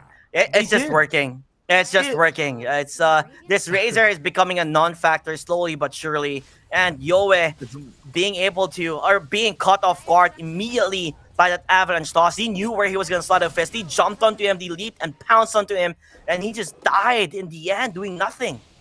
Look at how bad. I mean, awkward position is on a. I mean, Army Jesus is on an awkward position. Bleed start the fight. They went high ground and then they chased down the members of the Army Geniuses towards the low ground. Razor, it came to the point that he can like get his items anymore. Maybe the Sanj and Yasha is just gonna come through. But look at that follow up. They got the Tiny just to go in. Jackie is just so dedicated. Basaros is just to, he got a lot of kills. He's still a monster though. He's not a bully in the night right now, but he's still a bully on those hooks. Remember, like Masaros, no words for this guy, but all I can say, it's gonna be hard for Army Genius to bounce back because of the momentum. Definitely. Oh, the juking from Jocap. It's not gonna work as Masaris is there. He's not even getting hurt at all. He's hoping to see his HP go down, but it's not. They're chasing on forward, and look at that in your dream. Look how much damage this Jackie is doing. So much damage. Jackie jumping in, and there you have it. Gordon did have the avalanche, and that was all enough for them to get that kill. This pickoffs, this kills that have been happening, it's just lowering the chances of them winning. Yes, you have a Naga Siren who's farming. Okay, that's great. But this Pudge counteracts your Naga Siren. This Rot, it just stops your illusions. It just destroys your illusions. How far can Army Geniuses take the beating coming from Bleed? Masaros with that punch. To the point that his rot stinks so bad, thanks to the Aghanim Scepter, it just canceled out the health regen. So that is why Masaros picks up the Aghanim Scepter. He just wants to at least make the killing easier. You see, those hooks landed so perfectly. The area of effect of that rot is so huge right now. It was perfectly, it was good. It was really, really great for Masaros to at least tank up. He can go in for the front lines now. He wants more kills, but never mind. I'm just gonna be busy here destroying this tower. Lemmer Spirit. He just wanna be I don't know, just slide in shackles, slow them down, or just try to put them into a very scared opposition. Meanwhile, on the bottom lane, I believe Mirana is there, so they could be chasing out towards Mirana. Although does Playhard have enough leaps? Yes, he does. That arrow. Oh no, he's stuck in a corner. He even commit that ultimate just to get it quickly. So they have to get that TP. Although they see where he is, they stop the TP from In Your Hello. Dream. He's caught off guard. Hello. Oh no, he did get the kill for the support, but at what cost? Losing the carry? Oh Oh, my, no. mamma mia. This is not where we want to go again. It's just looking really bad. It seems like Bleed is just continue on wrecking havoc mid, top, bottom, wherever they are. That's where chaos would be. That is chaos indeed. Jackie. He has the items. He has the Scotty. He can like easily pull right. Imagine having a lot of damage. You got the Eye of Scotty. You've got Pudge with the Aghanim Scepter, with the Rot. A lot of health reduction. I mean, health regen reduction. That is gonna be costing a lot for the side of Army Geniuses. Even the Razor. I mean, to the point that even Razor doesn't come to a point that he's gonna be tanky enough. They're just canceling out the Naga with the heart, and they're just taking care of him like someone that doesn't have a heart of Taras. Yeah, although it looks like they do want to go for the Pudge, he does have the Eternal Shroud and the Lotus Orb that he can activate. And Jackie, meanwhile, on the other side of things, he has to kill towards Clockwork. Meanwhile, Masara is still being chased. They do have the heals coming from Dubu. Masara still surviving. Will he be able to escape? No, he will not. Finally, this tanky guy will die. Corden jumping in. He does have the Avalanche trying to slow them down, but the Naga Song currently being used. Do you want to go for this again, or is just a back away? And it seems like the answer is to go back away, but Tiny, he's jumping in, gonna even use the BKB, but sadly for him, the Avalanche, it does not connect. It did not connect, but this will somehow give Army Jesus some room to breathe. No Masaros, no problem. 20 seconds on the death timer. That means they just have to be efficient. Naga Siren needs to be more productive. He has the heart though. But the thing is, well, that you have that the Rot coming in from the Pudge, plus the Eye of Scaddy coming in from Jackie. Where is your source of health region? It's gonna be harder for Naga Siren to at least tank up and just go on all front. Even I with the mean, illusion. let's be a bit optimistic. Just a bit, you know. I know we're kind of butchering Army Geniuses a bit, but if Army Geniuses is able to find those pickoffs that they're doing, then there's a possibility that everything it can work out. But how can you find pickoffs when they're dying again and again and again and again? You know? And I don't blame them in this aspect, Vince G, because they're in a situation where they need to find those pickoffs. When you see someone like Masaris who's diving in too deep, you need to make a play, and that's what they need to do. But sadly, I don't know how far they can do this. Well, they are Is it- gonna be taking the tower. Mhm. Tier 3. Tier 3 Yeah. tower, no contestments at all. Where is the opponents? That is true. Where could be the opponents be? As we're currently waiting down for them. Still having a hard time here as they're taking out the lane of Raksu. But, you know, how do you stop it? I guess the answer is you don't. You just let them be. As I believe, why stop? How about continue for more if they could? But of course, still gotta give respect, as respect needs to be given. As they're gonna make sure that they stop this, they go back and maybe look for a Roshan, and a minute and so Roshan may respawn or will respawn. He will, and he will be anytime soon. So, Enchantress now. He has the Gem of True Sight. Probably he's gonna try to at least remove all those sentry wards that is present towards their areas, especially that sentry wards. I mean that observer wards planted on their triangle. So I believe they're just gonna try to set things up and just win this. Yeah, for sure. I think in this end, I do not really want the Army Geniuses to let Roshan be taken. I feel like it's something that if they do, it's gonna be really bad. Although they go for the scan, but it ends up just being an illusion. So they're not gonna be able to find where the Naga Siren has been camping and hiding. But other than that, Roshan might be the next big fight that Army Geniuses definitely needs to take. To Mirana, is he gonna? Okay, they don't want to focus on towards Mirana. Just push on the lanes and make the equilibrium quite far from your towers so that once Roshan eventually happens, they could take a fight there. But you have to be super optimistic that they get an ideal fight, and I don't know what the ideal fight could be. They're gonna be chasing them down. I mean, I believe that Army Geniuses needs to win this fight in order for them to at least give something The like a Morphling. breather for them. Could Roshan they is go hot. towards the Morphling? I think they know where the Morphling is. They're going to be able to find him. The Gods will be there. Gonna lift him up. He is going to get pressed down quite a bit, but he does have the Satanic. If he does want to use it, still Strength Morphing. They have the Aghanim Scepter already on one's Gordon, and they're still continuing to fight. Morphling is just too damn Enchantress. tanky. He's not even falling down yet. As the Ooh! damage is currently being there. Enchantress falling down. Jackie guiding rather low. Still Tank guy surviving. here. Masara stacking in for the team. Hoping, say, hey, look at me. I am your target. Fight Oh, me. no! But never mind. It's not going to work out in their favor as they're getting the kills on towards the Ember, towards the clock, now on towards Razor as well. In your dream is that they use so much for this, but at the end of the day, they lose everybody other than the Naga Siren. As Jackie survives throughout, or through it all. Jackie with that last hit. I mean, like, he definitely is gonna die on that one, but the teamwork, they just went in, especially Masaros. He just tried to, okay, guys, make room for me. I'm just gonna go straight to them and then get the kill. Right now, they won that fight, managed to get 4 kills. They won that Roshan.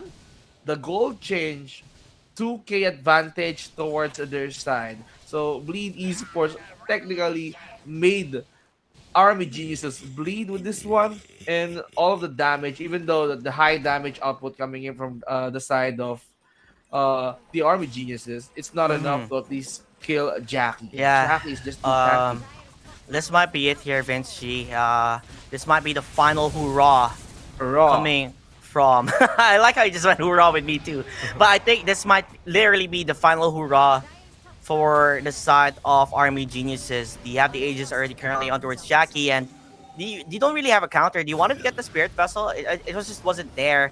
Now on towards DB. They're jumping into the fray. It seems like immediately diving in. That's Jackie getting that kill towards the Rubik and the Avalanche Toss no. combination. It's like they're gonna get the kill towards Ember as well. Buybacks galore, one after another, as the cookie does crumble. Diving in as well, Jackie on towards the fountain, being a bit crazy there, but he can't be crazy because he's not even dying at all. A He jump isn't. in, looks like the Ember Spirit. He doesn't have any more buyback. He falls down. Yoe, he's gone for good here as Jackie continues on. As Masaris, look at Oh, this no. stack. He forced that on towards Chokam. What a cheeky play from this guy on. Meanwhile, Oh, yeah, Masaris still tanky, still surviving. You have the Orchid. It doesn't matter. Lotus Orb is there, and they're stuck in their base here. Winnable Yo assist. What a GG has been called. There you have it, ladies and gentlemen. It's going to be a 2-0 Bleed Esports. Oh, one hell of a team here. We saw them a bit shaky against Boom Esports, but this time around, they are definitely the team to watch as they are going to continue on towards the grand finals. Since the beginning of the game till the very end, it seemed like Bleed Esports with their game plan, set forth, it just continued working. This Razor pick, it just felt like it was a non-factor. It really lacked quite a lot towards the draft, and maybe I believe that our hosts will be able to, or our panels will be able to talk about this more. But nonetheless, Vince G, Yeah. this is it, Pansit. This is my final cast. We're not gonna be casting, I guess, anytime soon because I believe someone else will be casting the grand final. So, with Vince G and I, we had a lot of fun, guys, for the M88. Yeah. Let us see what's there to in store and who will be the champions. For you, Vince G, what can you say about this series that we are casting? Good to a good series for Bleed Esports. RBGs, we've seen them fought back, but this game number 2, they know. I mean, Bleed Esports know that the late game will be on the favor of Army Geniuses, and that is why they denied it.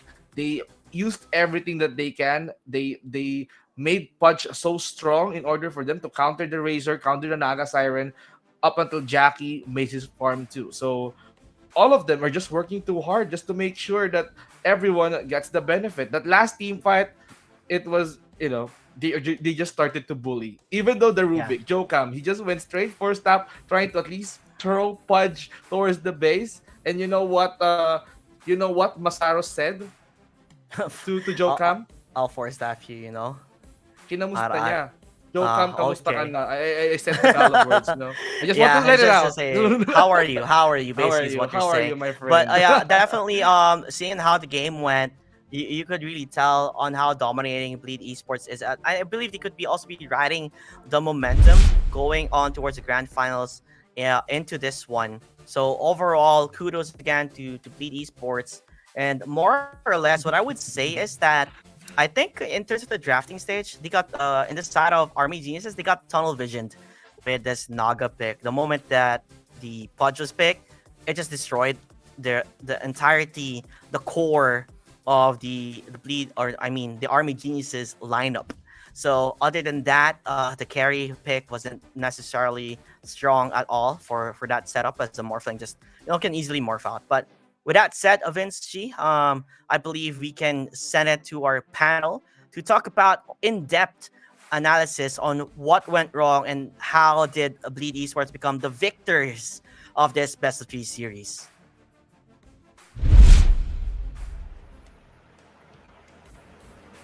Thank you, JT and Vince. Oh, here we go. Bleed Esports keeping up with the pattern. 2-0 still, my friend. And oh my God, this Bleed just looking so clean throughout this tournament. If I'm not mistaken, I think they only lost one game. Yeah, they only lost Versus one game, and that was HG? to Army Geniuses, and that was in Yeah. the group stage, right? So, Mhm. yeah, ever since then, they've been looking pretty good, right? Of course, taking that 2-0 versus Blacklist rivalry.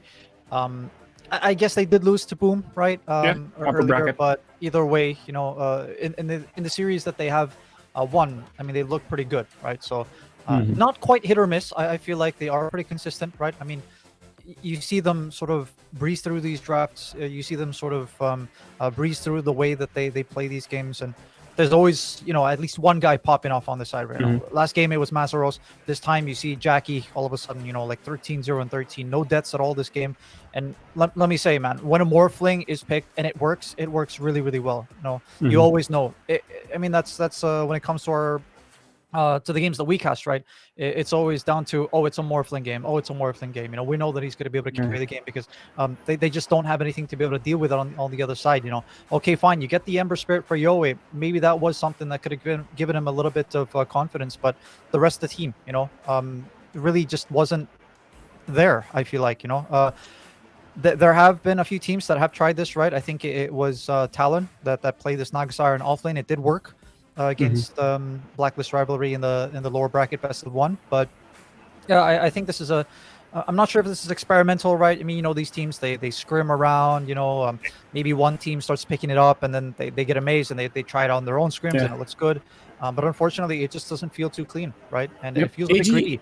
Yeah, AG did run this Nagasiren offline also with the similar build yesterday versus Polaris, and it did work. As we saw DB top of the net worth over farming even in your dream. But yeah, this is a different game. You are facing a different team, so and you also have to consider that they saw this already from your previous game, so they might have it checked. And right now, Army Genius is another third place finish for this team. So, yeah. Anything to add else?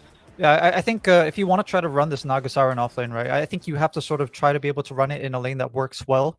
Of course, some people might say, I mean, the lane doesn't go well, but you can always farm really aggressively, and I do agree. But I mean, you're sort of setting yourself up for failure if that's what you really want to try to do. And again, if you want to sort of try to play with a handicap, that's a little greedy, right? So yeah, I guess it was sort of a compromise going for the Razor carry, going for the Ember Spirit mid. They can play a bit more aggressive, right, than other carries or other mid laners, but yeah, unfortunately it didn't work out. And I'm excited personally to see how Boom and Bleed are going to be able to match up in the grand finals. Unfortunately, it is going to be a best of 3, right? Not going to be that best of 5 that we are pretty much used to when it comes to grand finals, but I'm hoping for a good one, man. I'm hoping maybe finally we'll get a game number 3 in a best of 3, right? Yeah, hopefully. And oh, actually, this is a rematch between Boom and versus Speed. I want to find. I want to see if it's going to be the same results or will Bleed actually ride the momentum that they are currently, they do currently have right now with the 2-0 versus Army Geniuses. But yeah, I'm excited to see the grand final. Although we are going to be, we are going on a long break, I think, because the grand final is scheduled at 8 p.m. if I'm not mistaken. So yeah, Alright. you guys can go get your dinner, wait for a few minutes, and then we'll be right back with the grand finals. Boom Esports versus Bleed Victory. See you in a while.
My name is John Nathan Fernandez, also known as John XFAR Online. I am an esports consultant based in the Philippines.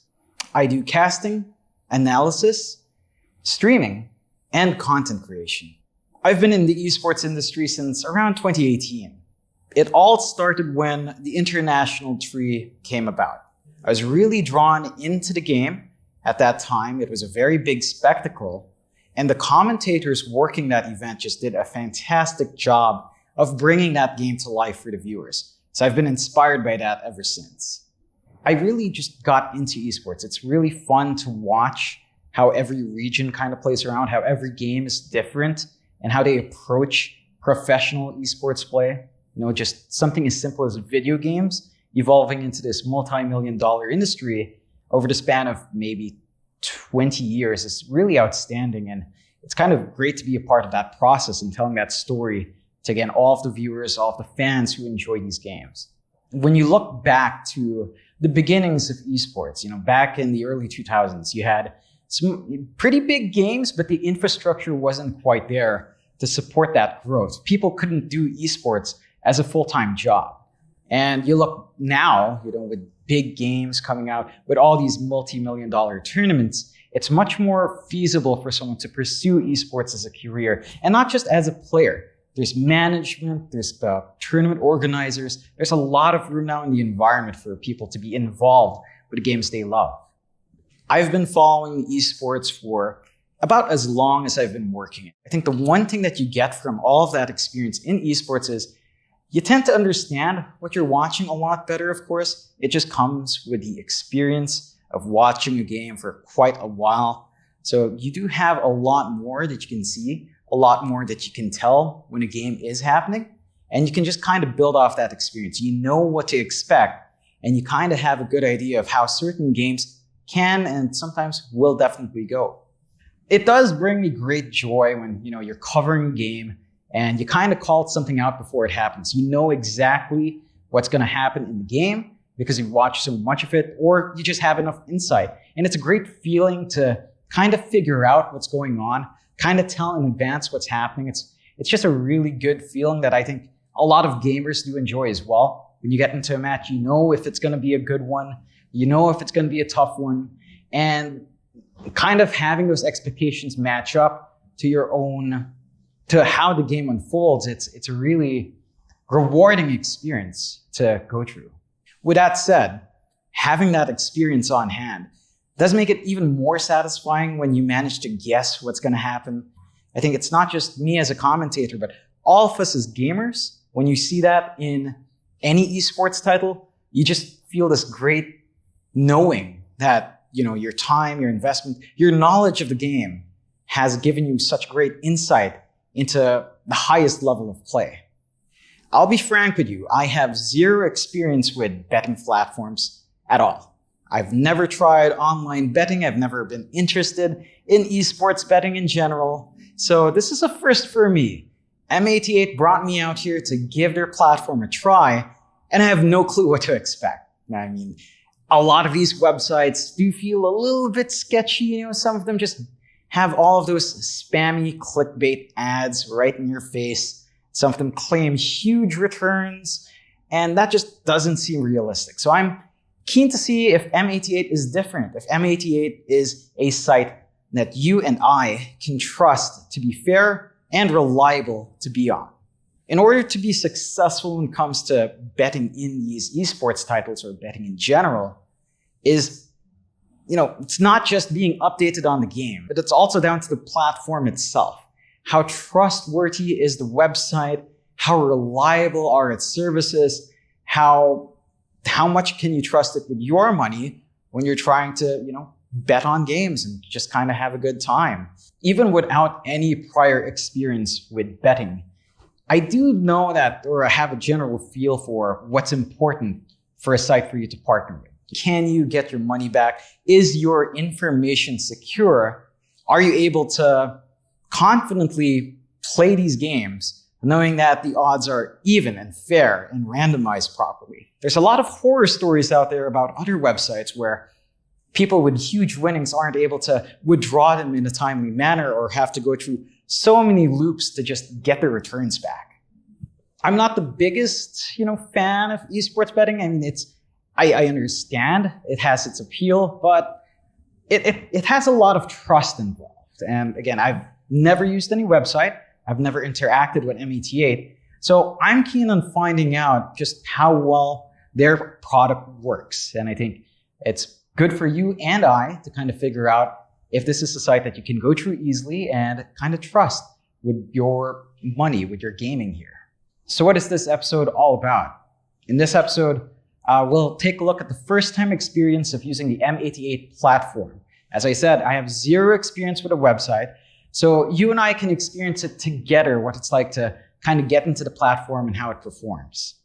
After finishing this episode, we will learn how to sign up, how to update bank details in your account, how to make a deposit, how to bet on esports matches, and we'll also go through a few betting tips as well. So let's get started. First things first, you should make sure that you only use the recommended web browsers for an optimized website experience. Make sure that the URL you are typing into the web browser is both secure and correct. Keep in mind that a secure URL with encryption and verification uses an SSL certificate and begins with HTTPS, followed by the domain name M88.com. How to sign up.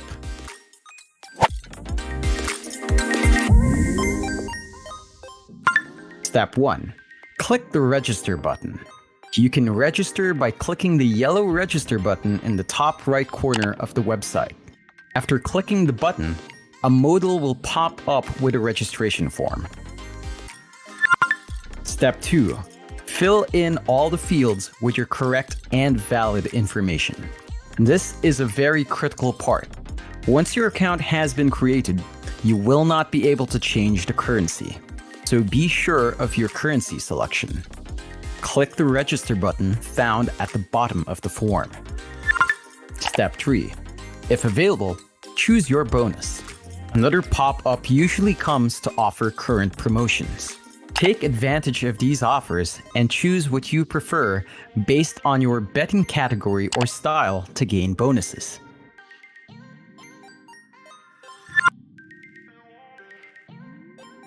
How to update bank details.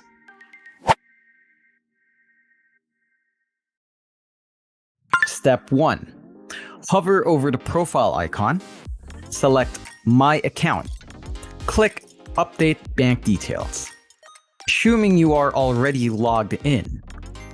At the top right corner of the heading of the M88 website, hover your mouse cursor over the profile icon until a drop menu appears. From the menu, click My Profile, then select Update Bank Details. Step 2. Click Create Account. You will be directed to a new page where you can update and create your bank records.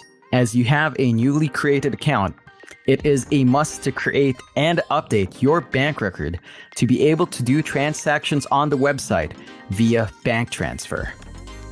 Click the Create Account button to record your first bank account under your name. Step 3. Fill in the form with your bank details, then click the Save Account button.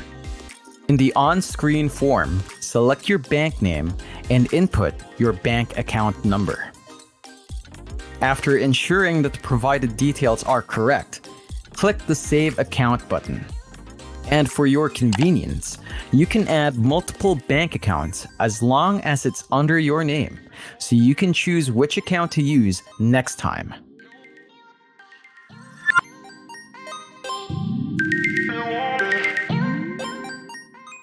How to deposit funds.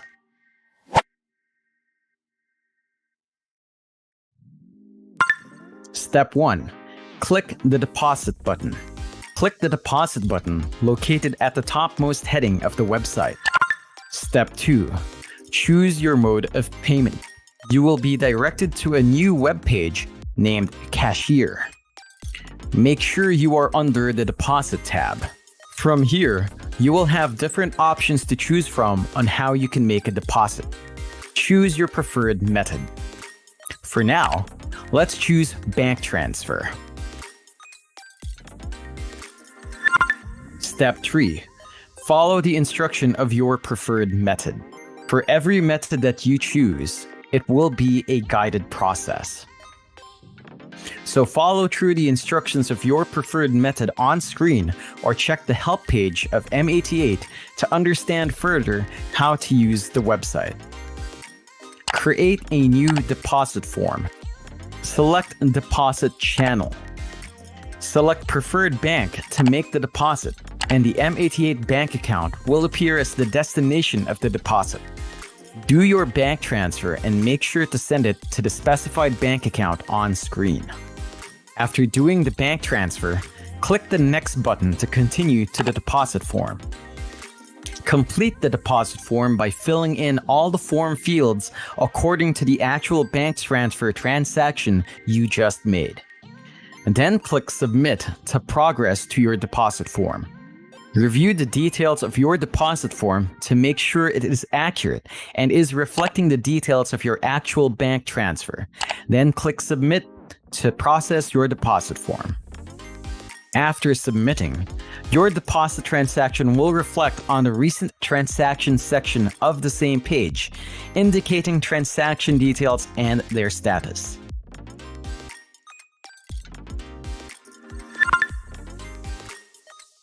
Wait for a few minutes, then refresh the page. On the same page, wait for the indicated average processing time, then refresh the web page. The status of your transaction will be changed to successful if your deposit form is validated. The deposited amount should reflect on your total balance, plus the amount of the active bonus applied to your account from an existing promotion you chose. Additionally, you can check your M88 inbox by going to the Profile tab to view the notification from the system.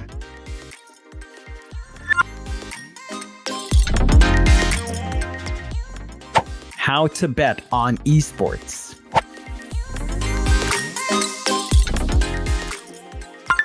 Step 1. Hover over the esports menu and choose an esports product. From the main menu found on the top of the heading of the M88 website, you can click or hover on esports to show the M88 esports products. For now, let's choose TF Gaming. Step 2. Navigate through the esports product interface. Let's review its interface first. After loading the page, if you haven't chosen any game category yet, on the center section, you will be greeted with all the matches available to bet on from all games. On the left sidebar is the game menu, where you can choose a specific game and it will only show you its available matches to bet on the center section. On the top menu bar above the center section, you can choose what timing category of the games, and there's a feature where it allows you to filter based on the existing competitions. On the right side bar, you can find the Bet Slip tab, where you can see the information relating to the currently selected bet input. You can input your bet amount and view your potential winnings from here. The Bet History tab will show your past betting transactions. Step 3. Start betting. The general sequence on how to bet is first to select a game category. Then select your timing category. For now, let's bet on what's available. Select your bet of choice. Input or select your bet amount. Review your potential winnings. Once you are sure, click the Place Bet button. Let's play some more here.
Betting tips.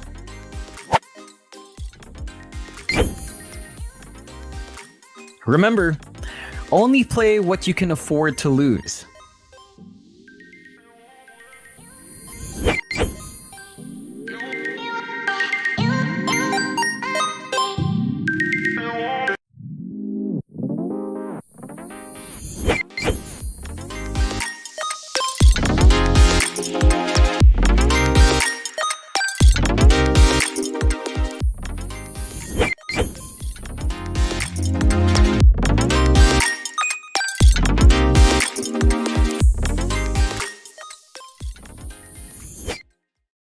That was very easy, I must say.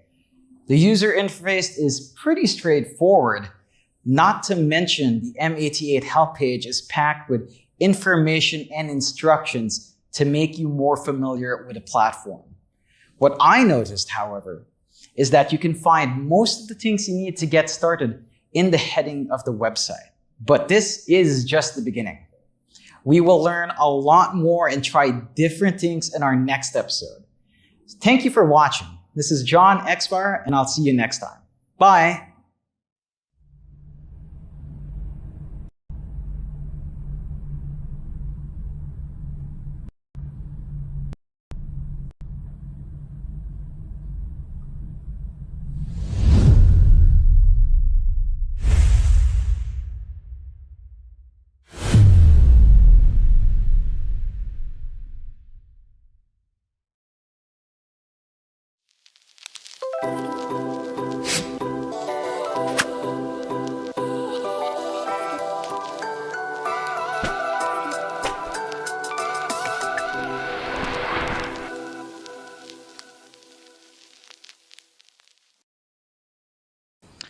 My name is John Nathan Fernandez, otherwise known as John Xfire Online.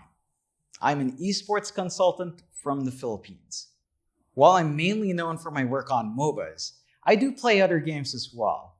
I dip into FPS games, RTS, roguelikes, and turn-based strategy games. I started playing games at the age of 5.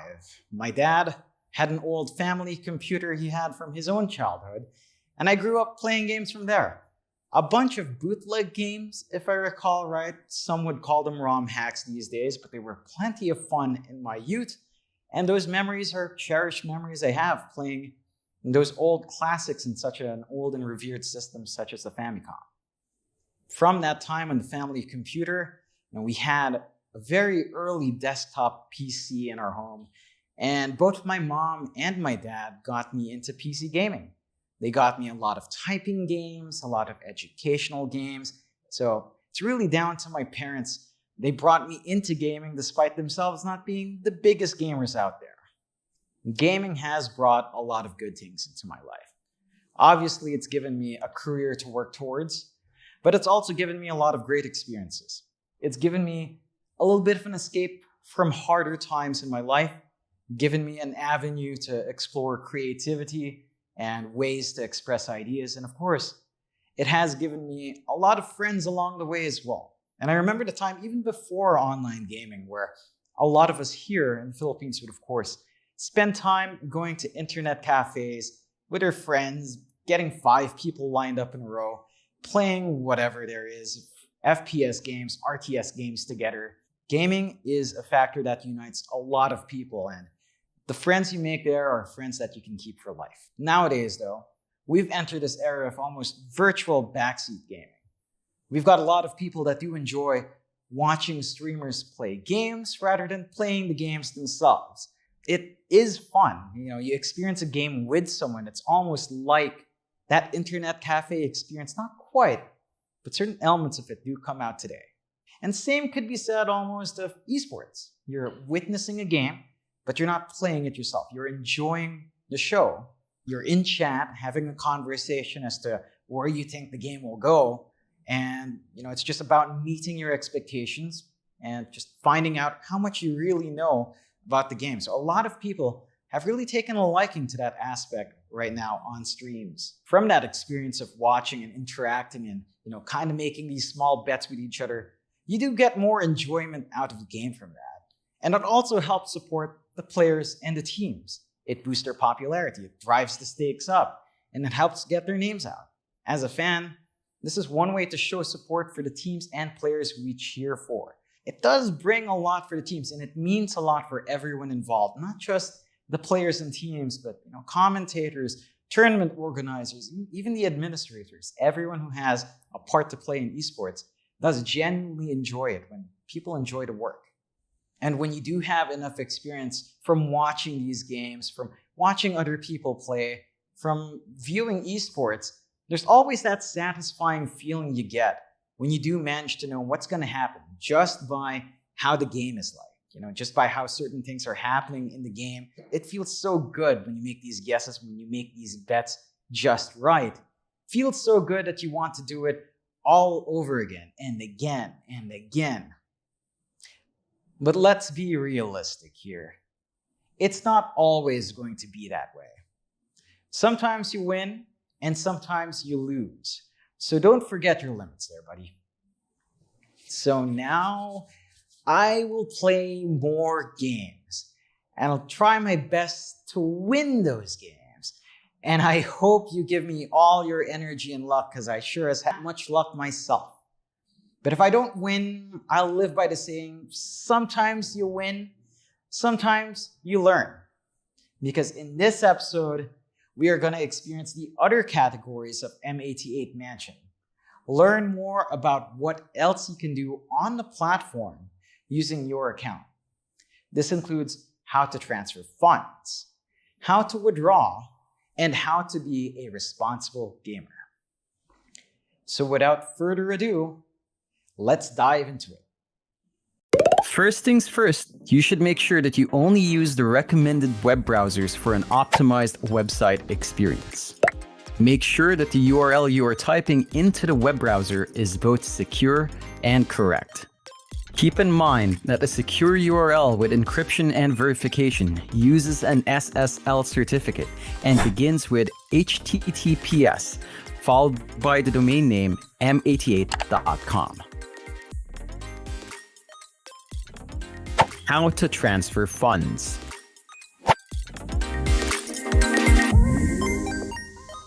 Step 1. Hover over the total balance. Click Transfer button. At the topmost of the heading of the M88 website, hover your mouse cursor over the total balance view until a drop menu appears. From the menu, click the Transfer button.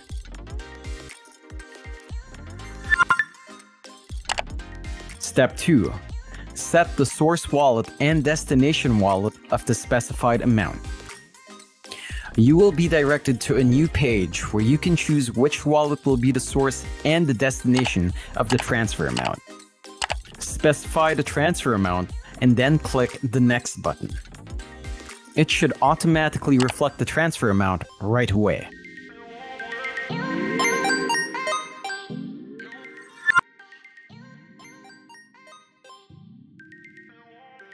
How to bet on sports.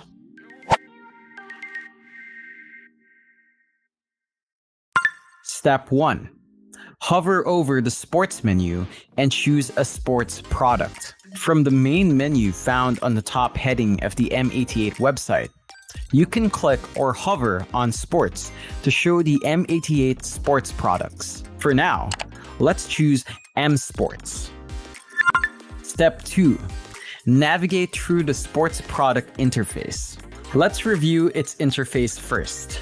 After loading the page, if you haven't chosen any sports category yet, on the center section, you will be greeted with all the matches available to bet on from all sports. On the left sidebar is the Quick Links menu, where you can choose a specific sport, and it will only show you its available matches to bet on the center section. On the top menu bar above the center section, you can choose what series category of the games, and there's a feature where it allows you to filter based on the existing competitions. On the right sidebar, you can find the Bet Slip tab, where you can see the information relating to the currently selected bet input.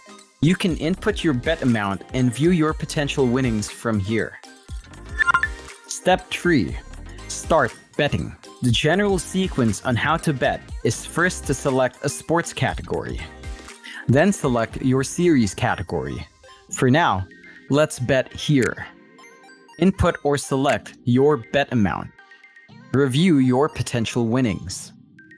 Once you are sure, click the Place Bet button.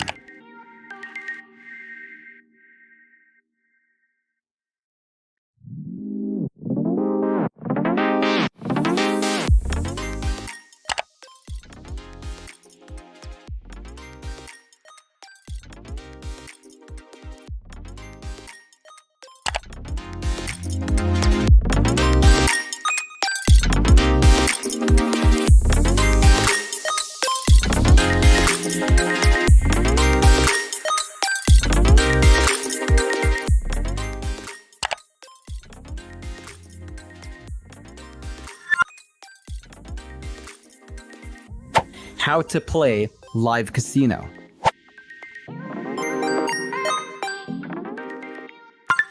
Step 1. Hover the live casino menu and choose a live casino product. From the main menu found on the top heading of the M88 website, you can click or hover on Live Casino to show the M88 Live Casino products. For now, let's choose Club M88. You will be redirected to a new browser window.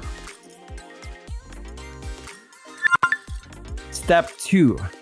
Navigate through the Live Casino product interface. Let's review its interface first. After loading the page, on the Heading tab, you can choose which game category to play. From the Game Category tab, different lobbies are available to enter. Choose the desired lobby, then click the Play button. Step 3. Start playing. You can now play live games. It's a very user-friendly interface, but you should know how to play the games to fully enjoy live casino products.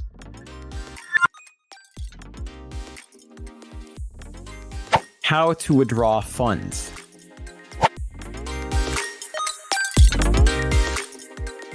Step 1. Hover over the total balance. Click Withdraw button at the topmost of the heading of the M88 website. Hover your mouse cursor over the total balance view until a drop menu appears. From the menu, click the Withdraw button. You will be directed to a new page. Step 2. Choose your withdrawal method. You will be directed to a new web page named Cashier. Make sure you are under the Withdrawal tab. From here, you will have different options to choose from on how you can make a withdrawal. Choose your preferred method. For every method that you choose, it will be a guided process. So follow through the instructions of your preferred method on screen or check the help page of M88 to understand further how to use the website. For now, let's pick a local bank transfer. Step 3. Follow the instruction of your preferred method. Start to choose your preferred bank account, which you have recorded in your M88 profile. Set your withdrawal amount, then click Submit to continue. Review the details of your withdrawal to make sure it is correct. Then click the Submit button to process your withdrawal request. After submitting, your withdrawal request will reflect on the recent transaction section of the same page, indicating transaction details and their status. Wait for a few minutes, then refresh the page. On the same page, wait for the indicated average processing time, then refresh the web page or click the Back to Homepage button. The status of your transaction will be changed to successful if your withdrawal request is validated. After the successful withdrawal, the withdrawal amount should be deducted from your total balance. Additionally, you can check your M88 inbox by going to the Profile tab to view the notification from the system.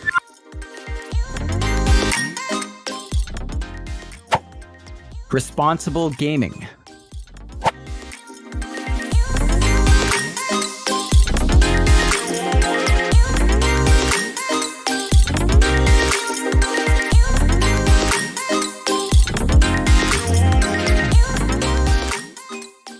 Here is the responsible gaming checklist to help you keep on the right track.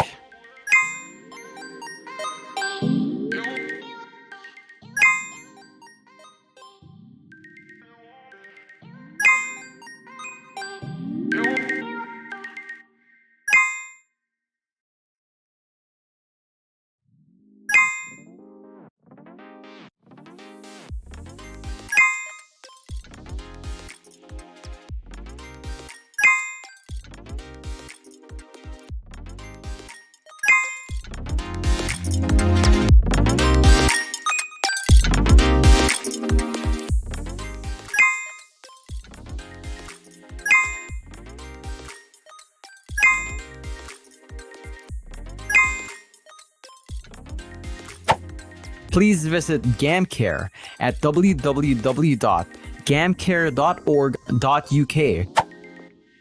All of this information is available to view on the M88 website. That was fun.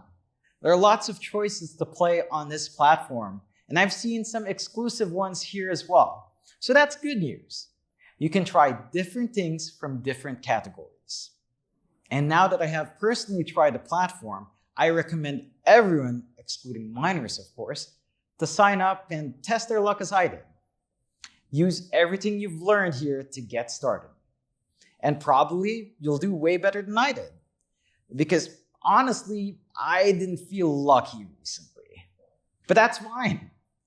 I know it will come. That's life. Thank you for watching.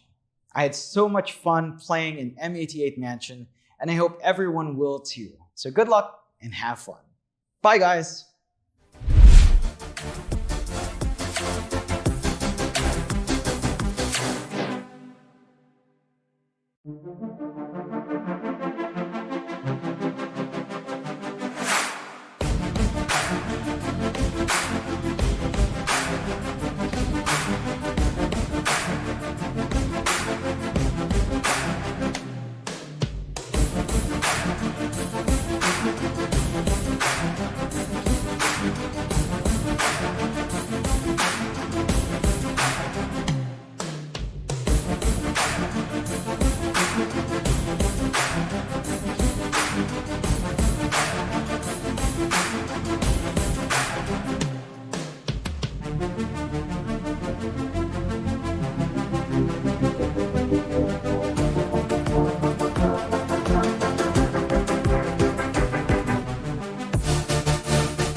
Ano?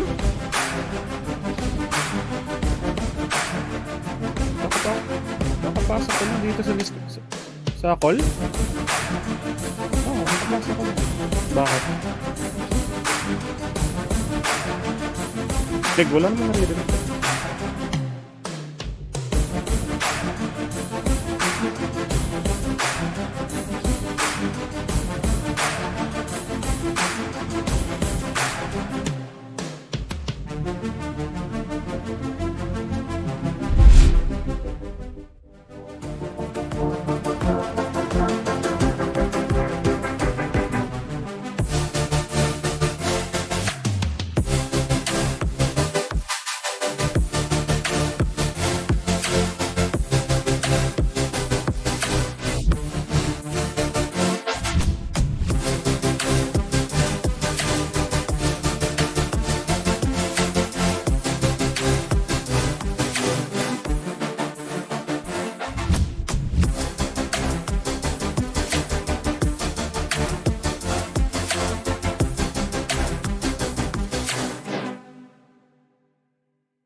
Kaya mo mag-isa.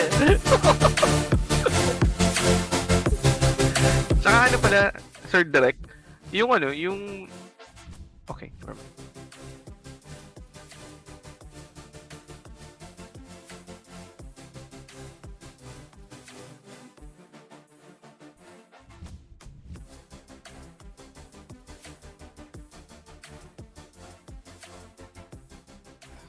Welcome back, guys. Oh, sorry, I was muted, and that was a really solid intro to be fair. And yeah, we are now back to our grand finals of the M88 Mansion Invitational. I am joined here by Calbs. Hello, Calbs. Looking Yo. forward to this game.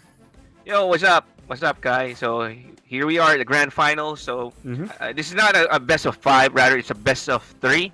So we'll be having Boom Esports, who's the first team who was able to make it on the grand finals. And of course, Bleed Esports, who were, earlier they were able to, fight it out against the Army Geniuses squad. AG. So apparently, it's also a 2-0. So is it also going to be a 2-0 tie? That's a big question.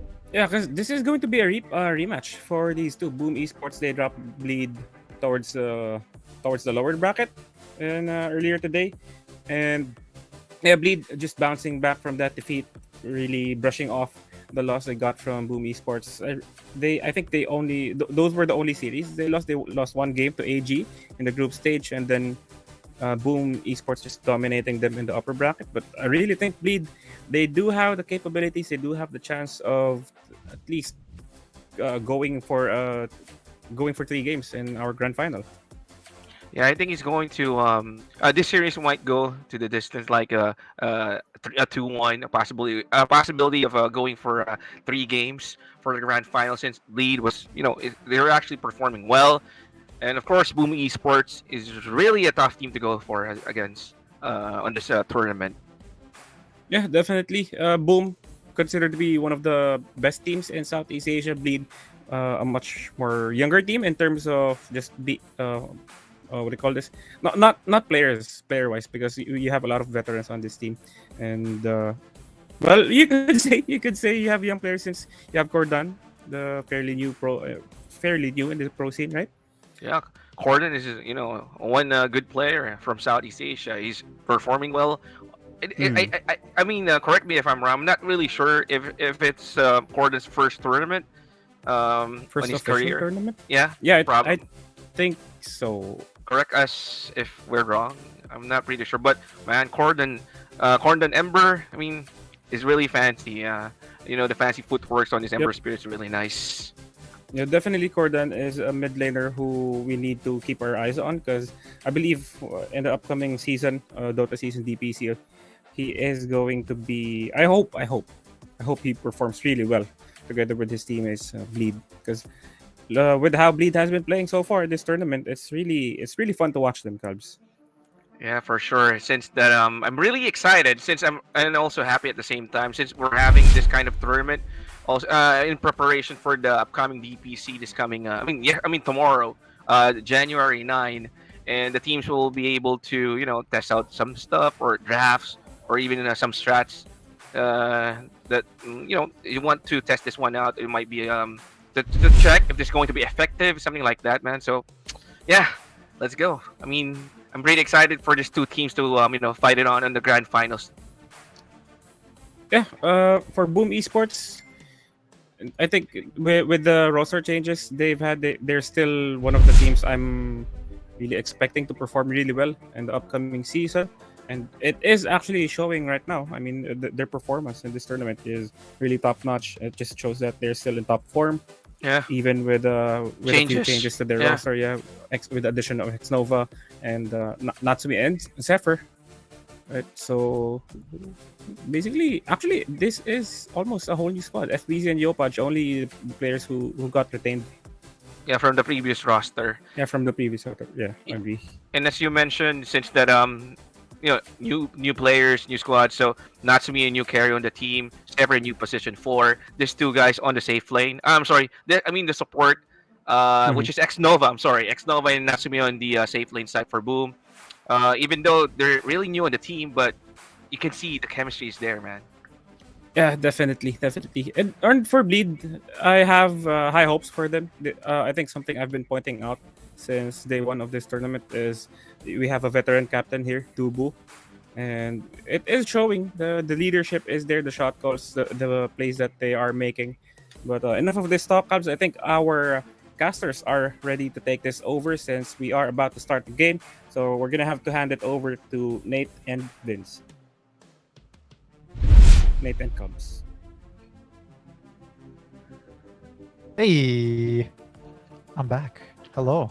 Yeah, And I'm back here as with well. you, Calbs. Yep. Very, very quick from the panel down to the commentators stage. But yeah, it's going to be a good one, I hope. And of course, I will be with you, my friend. So Even though Let's I go. don't have any choice, so yeah. Why don't have a just- choice.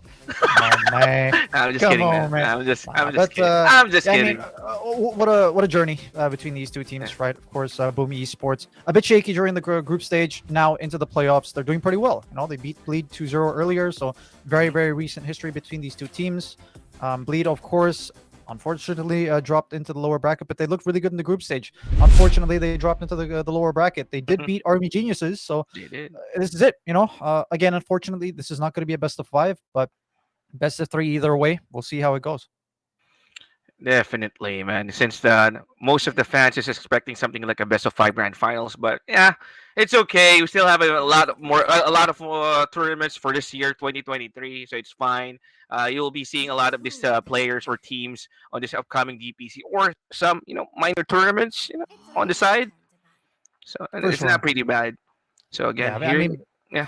these teams are always going to be preparing for the DPC. I mean, everything revolves around TI, right? And the DPC is the road to TI. But I mean, this is really, really good tournament for them to be able to, warm themselves up, to be able to test their strength. Bleed, of course, this is their first tournament as a team, as an organization, and for them to be able to reach a grand finals, I mean, that's a confidence booster on its own. They have a game straight away tomorrow as well. In the later part of the afternoon. So That's true. personally, I'm just really excited. I mean, they've been playing quite well as well, right? Maybe there are a few inconsistencies here and there, like for example up against Boom earlier, but I mean they've been able to hang with the big guys, right? So that's what matters. Exactly, man. So even though this is a new squad, new players, and some of them this is just their first time playing with each other, so definitely they have these something like a little bit of chemistry already with this newly formed squad. I can't say that this is a young roster since Dubu is heading the spear on this team. Masaros even play hard, one of the good position for players in Southeast Asia or even in PH. And Jackie, one of the prominent carries in Southeast Asia as well. So I think they'll be able to do some good things in the upcoming DPC. Yeah, I mean, if we're comparing the teams right now, right? I mean, Boom Esports, every single player did go to TI, right? For Bleed, it was just 2 players that did go to TI. Mazaros and Playhard were, of course, teamless for quite a while. Yeah. Right after TI, as well as Corden was, of course, coming out of nowhere. And when it comes to Dota 2, when a top team picks up raw talent coming in from the pubs and whatnot, they usually turn out quite well. They usually don't really flop. That's why the expectations are pretty high for Corden. I mean, I'm pretty sure the most famous guy that went straight into a top tier squad that comes into recent memory is of course Thompson. That was of course about 4 years now, 5 years now, maybe even, but it's still very fresh in our minds. So hopefully Corden will be able to, and he has been able to hang with the big guys. Like I said, and Ember Spirit has definitely been a hero in recent times, especially in this tournament that has, been picked really early in the draft, but it never fails a lane. You know, it never really fails a game. It never really looks too bad, right? So, yeah, just really interesting to see the Ember Spirit come out straight away, and as well as the Trent Protector. I think this Trent Protector has been banned quite a lot against Bleed. I'm pretty sure this is going to be going into Dubu's hands. As for Boom, though, the Tusk is quite open, and I think we have options like what can we go for here? X Nova maybe is Enchantress, right? Maybe something that can break the trees for the Trent Protector. Maybe some good lockdown for the Ember Spirit, right? So Nyx Assassin has been something that's, I think, a bit underutilized this tournament, if not even picked too much at all. I didn't. Oh, was it picked? I'm not sure if Nyx Assassin was picked on this tournament, but there you go, Bat Rider. Since it wasn't banned, most of the games on this tournament, Bat Rider has a high ban rate, if I'm not mistaken, on this tournament. It was played. It was played. I guess I was Couple of able times, to. I Yeah, a think, couple of times. Yeah, it was played on the tournament. But yeah, again, Mirana, Lina, of course, is banned. So that's the reason why there's an option for the other team to go for this hero, which is the Bat Rider. It's a good matchup against a melee hero against Ember. You know.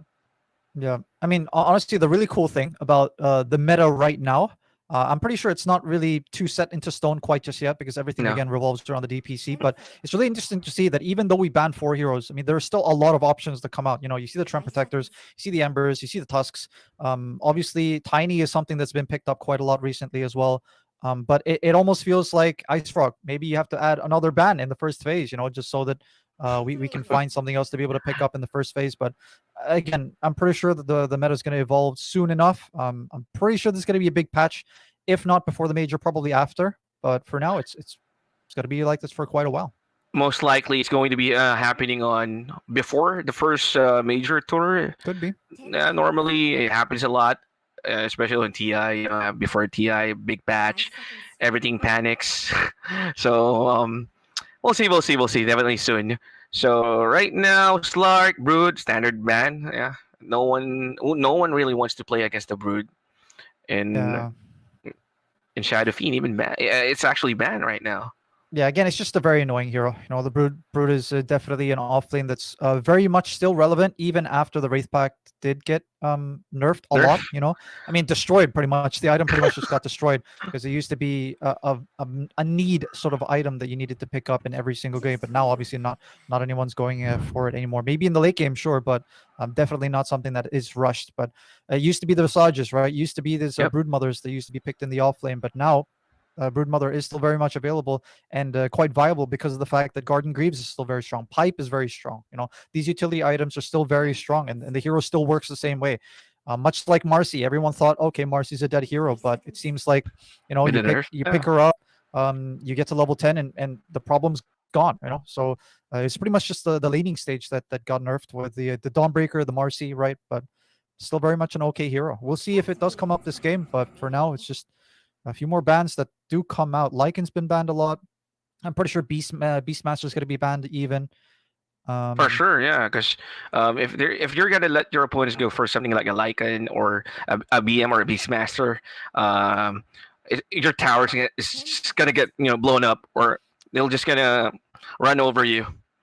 It's gonna be a short game for sure. Definitely.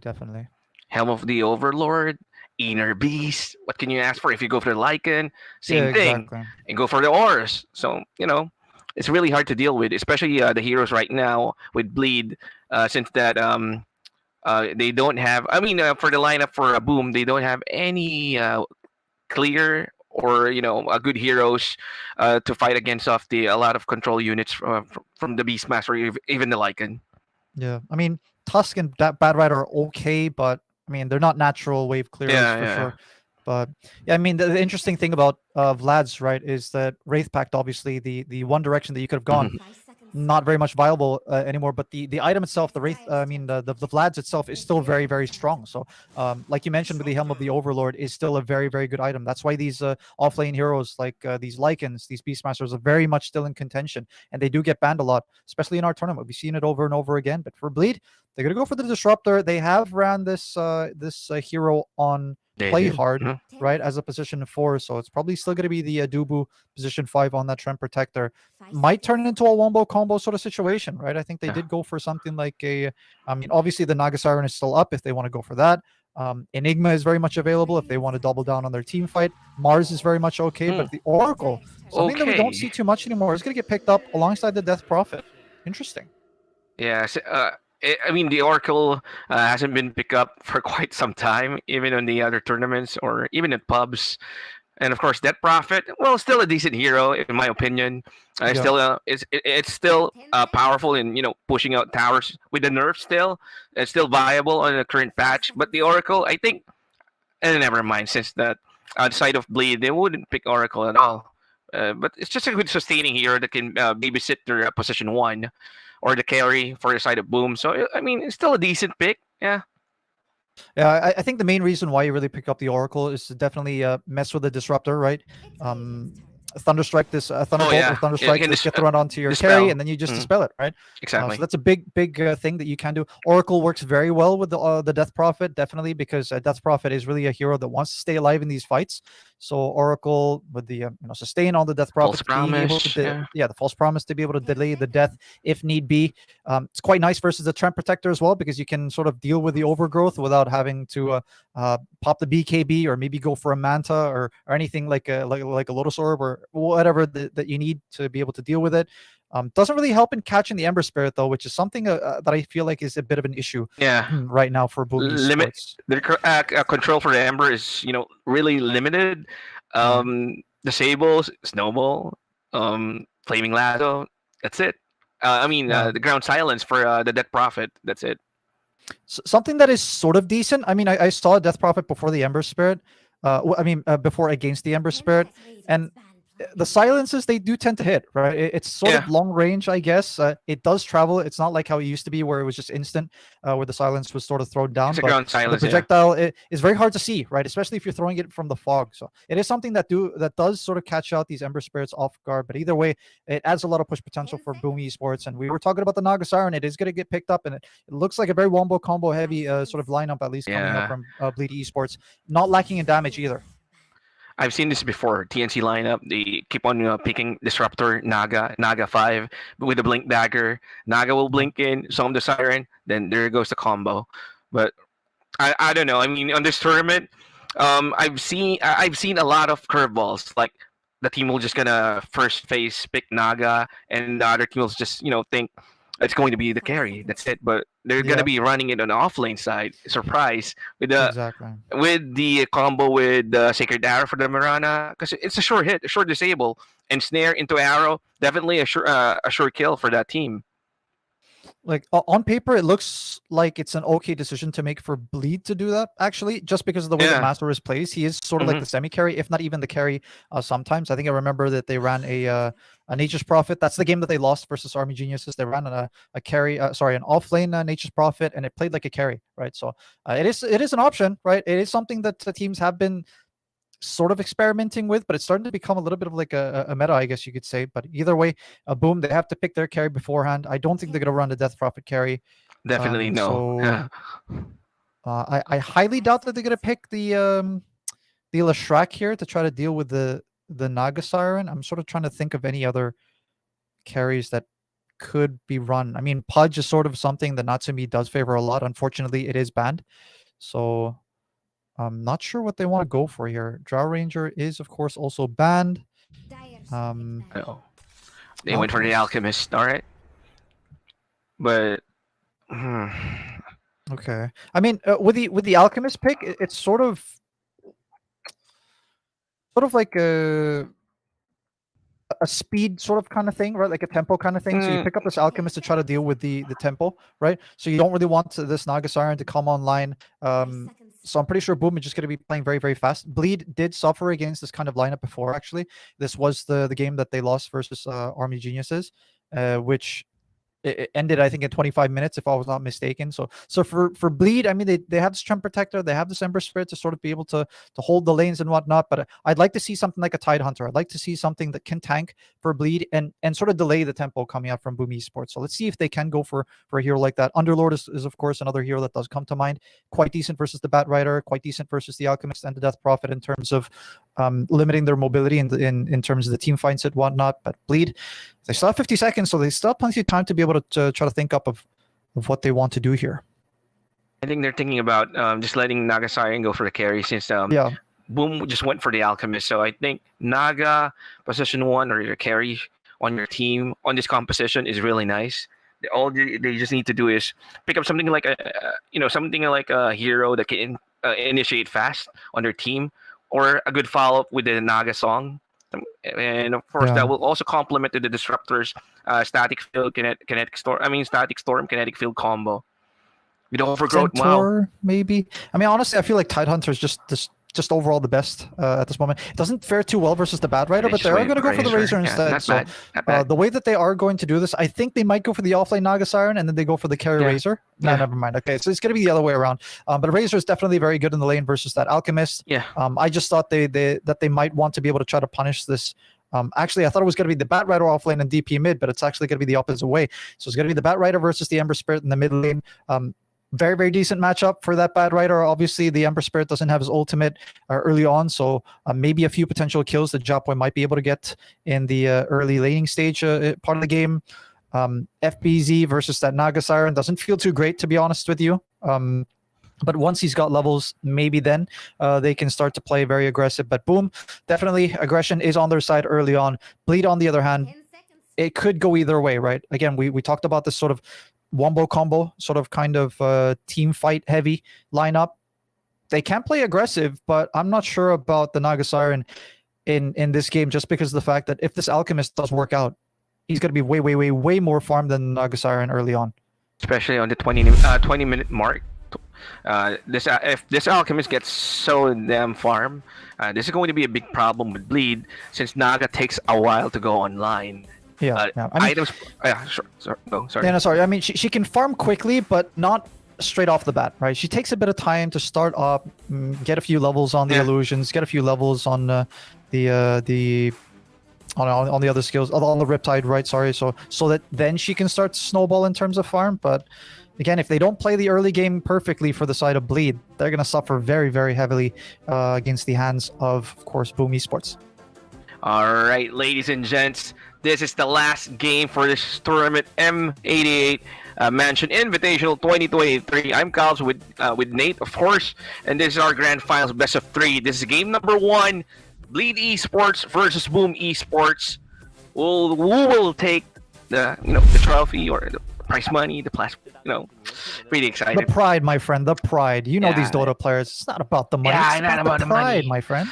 Yeah, I forgot since I'm poor, so Yo, too real, man. Too real.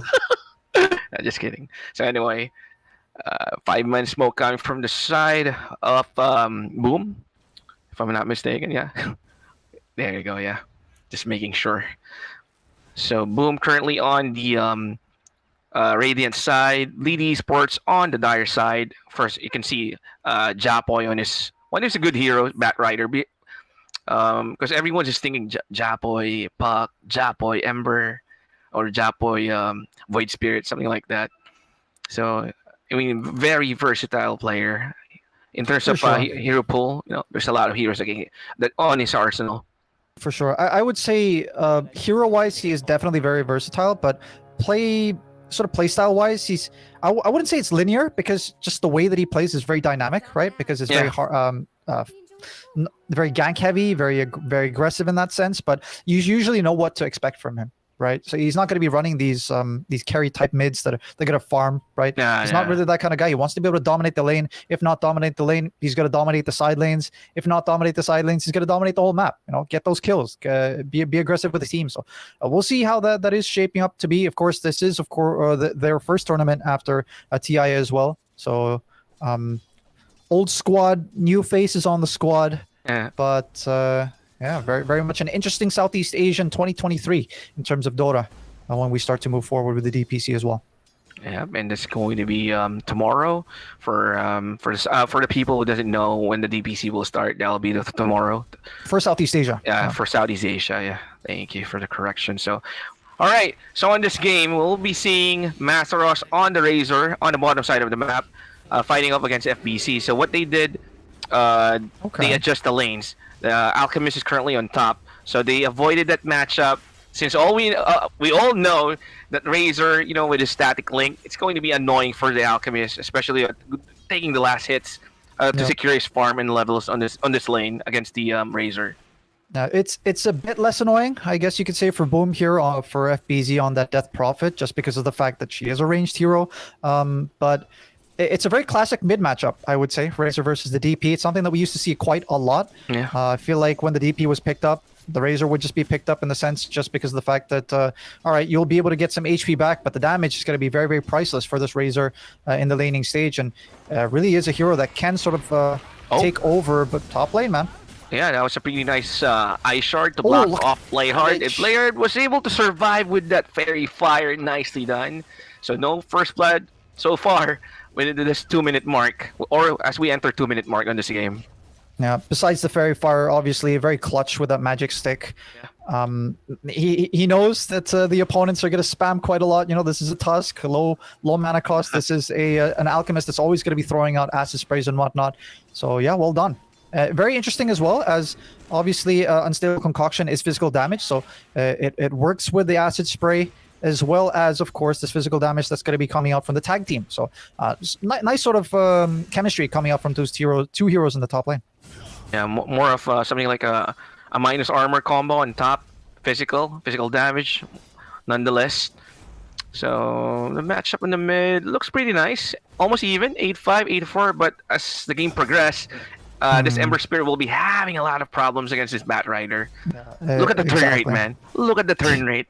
Yeah, you're gonna have to respect this. You know, once it starts to hit about 5 sticky napalm stacks, you're probably gonna have to back off, right? Obviously, the build is gonna change a little bit because we usually see the Ember Spirit going for the Sleight of Fist and Flame Guard build, but in lanes where they sort of tend to be under a bit of pressure, Ember Spirits, they like to take the Searing Chains just because of the fact that he is going to be able to use the Searing Chains to sort of stop the aggression coming out from the Bat Rider. It has some outplayed potential, right? Because the Bat Rider is known to, of course, maybe dive the towers from time to time. Oh, at the bottom lane, there's some sort of aggression. Here goes the Static Link, but Spirit Siphon being used by FBC. FBC hounded by 2 guys from the side of Bleed, and hit. There you go, Masters with the first blood, killing off FBC's Death Prophet. So 1-0, Nate, 1-0.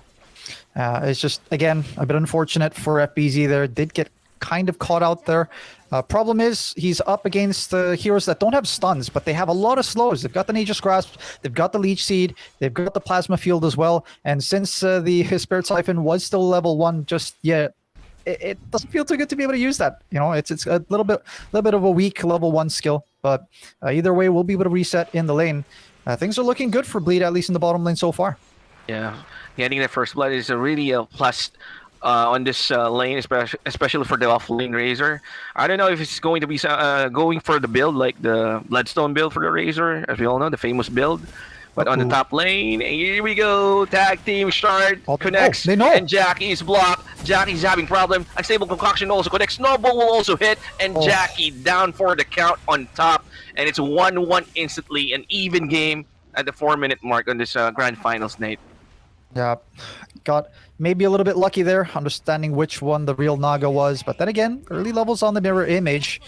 Not too tanky, you know, not too tanky quite just yet, but mid lane, there we go. The dive, but the TP, is the damage enough? No, it's not enough. He's having problems right now. He's being slowed. Sleight of Fist, punishing Japo's aggression in the mid lane. There we go. Nicely done for the Accordance Ember. And especially this other rotation, man. And we're not done yet, but I guess Masters was just gonna walk this one out. Yeah, that's big. That's big. You know, really good TP coming out from Dubu as well, understanding that the aggression was there. Of course, Corden, you know, TPing not all the way home, but TPing to the tier 2 tower, understanding that he still had a chance to be able to kill his opponent. And like we were talking about, the Bat Rider does tend to dive. And with a build that he did go for, you know, adding a little bit of this and that, got that kill. And that's a big win for that Ember Spirit in the middle lane. This is sort of what annoys me with this hero, you know. It doesn't matter if you pick this guy up in the first phase, first pick, he'll be able to perform under any kind of lane. So, hey, it is what it is. I mean, Ember Spirit, maybe borderline broken. I don't know. I really like this, what I'm seeing right now on this new team. Since that, again, Bleed, new players, the young squad, also young, I mean, not definitely young players, but the communication is there. But again, the dive on the river, and this time around, Japoy is just saving his play. Oh no, he didn't use it. I was, expecting that he's not going to use the flaming lasso, but no, a kill is a kill. Level 1 flaming lasso is quite good, taking out, the train protector, even the support. For But sure, real- for sure. Yeah, but he really wanted the Ember Spirit on that play, man. I mean, I sort of actually didn't really realize that the flaming lasso was up. Just because of the fact that there are times that the Bat Riders sort of just focus on trying to getting their levels and their farm. So what they do is they tend to not go for the flaming lasso. Yeah, they tend to go into more levels in the Firefly just so they can take stacks. And I'm actually sort of looking around the map. There aren't More too many stacks just yet. aggression. All right, here goes the Oracle. Was able to go for Play Hearts Disruptor, but again, not gonna go for this. And since Disruptor's a bit healthy with the Naga on his back. Yeah, really good adjustment coming out here for Boom. Obviously, FBZ did go down earlier in the bottom lane, but look at Natsumi, top of the net worth, top of the last hits and denies. And obviously, this being an Alchemist as well, does have that Greevil's Greed, so it feels quite good. And is going to go for a Radiance. Is something that sort of died out maybe for the Alchemist and very much recent times, but hey, if it works versus these Illusion Heroes, it's a very classic. It's a very classic item versus these Illusion Heroes. Definitely, man. So what I'm about to say earlier is about the Natsumi's Alchemist. Normally, some carry players just tend to go for the max Greevil's Greed, but again, another initiation or aggression on the bottom lane. But this will be halted by the Train Protector by Dubu. Is using his to slow them down, which is the Nature's Grasp. Damage, slow, absolute slowdown, man. Even it's just level 1. For sure, but things are still looking pretty, chill for now. We've seen a bit of aggression here and there, but I mean, just 2 for 2 for a Southeast Asian game, and not completely unheard of, obviously, but they're definitely much just focused on trying to get to their items, trying to get to the level 6 for now. Unfortunately, Corden will be caught down in the middle lane. So that's a. Was it a solo kill? No, Zephyr was there. Zephyr was there with the Yopaj, so. Japoy definitely taking a bit of revenge. So again, Japoy really wants to get an even trade or even the score because he was caught up earlier in the middle lane. Bottom. Bottom side of the map, sort of aggression. The pings are coming in for the 2 squads as well, especially from Boom. No, I'm looking at the HP bars. No one's going down too much yet, so I guess it's all right. I just saw them all converging in an area, so I was like, okay, bottom maybe. But nah, mid lane.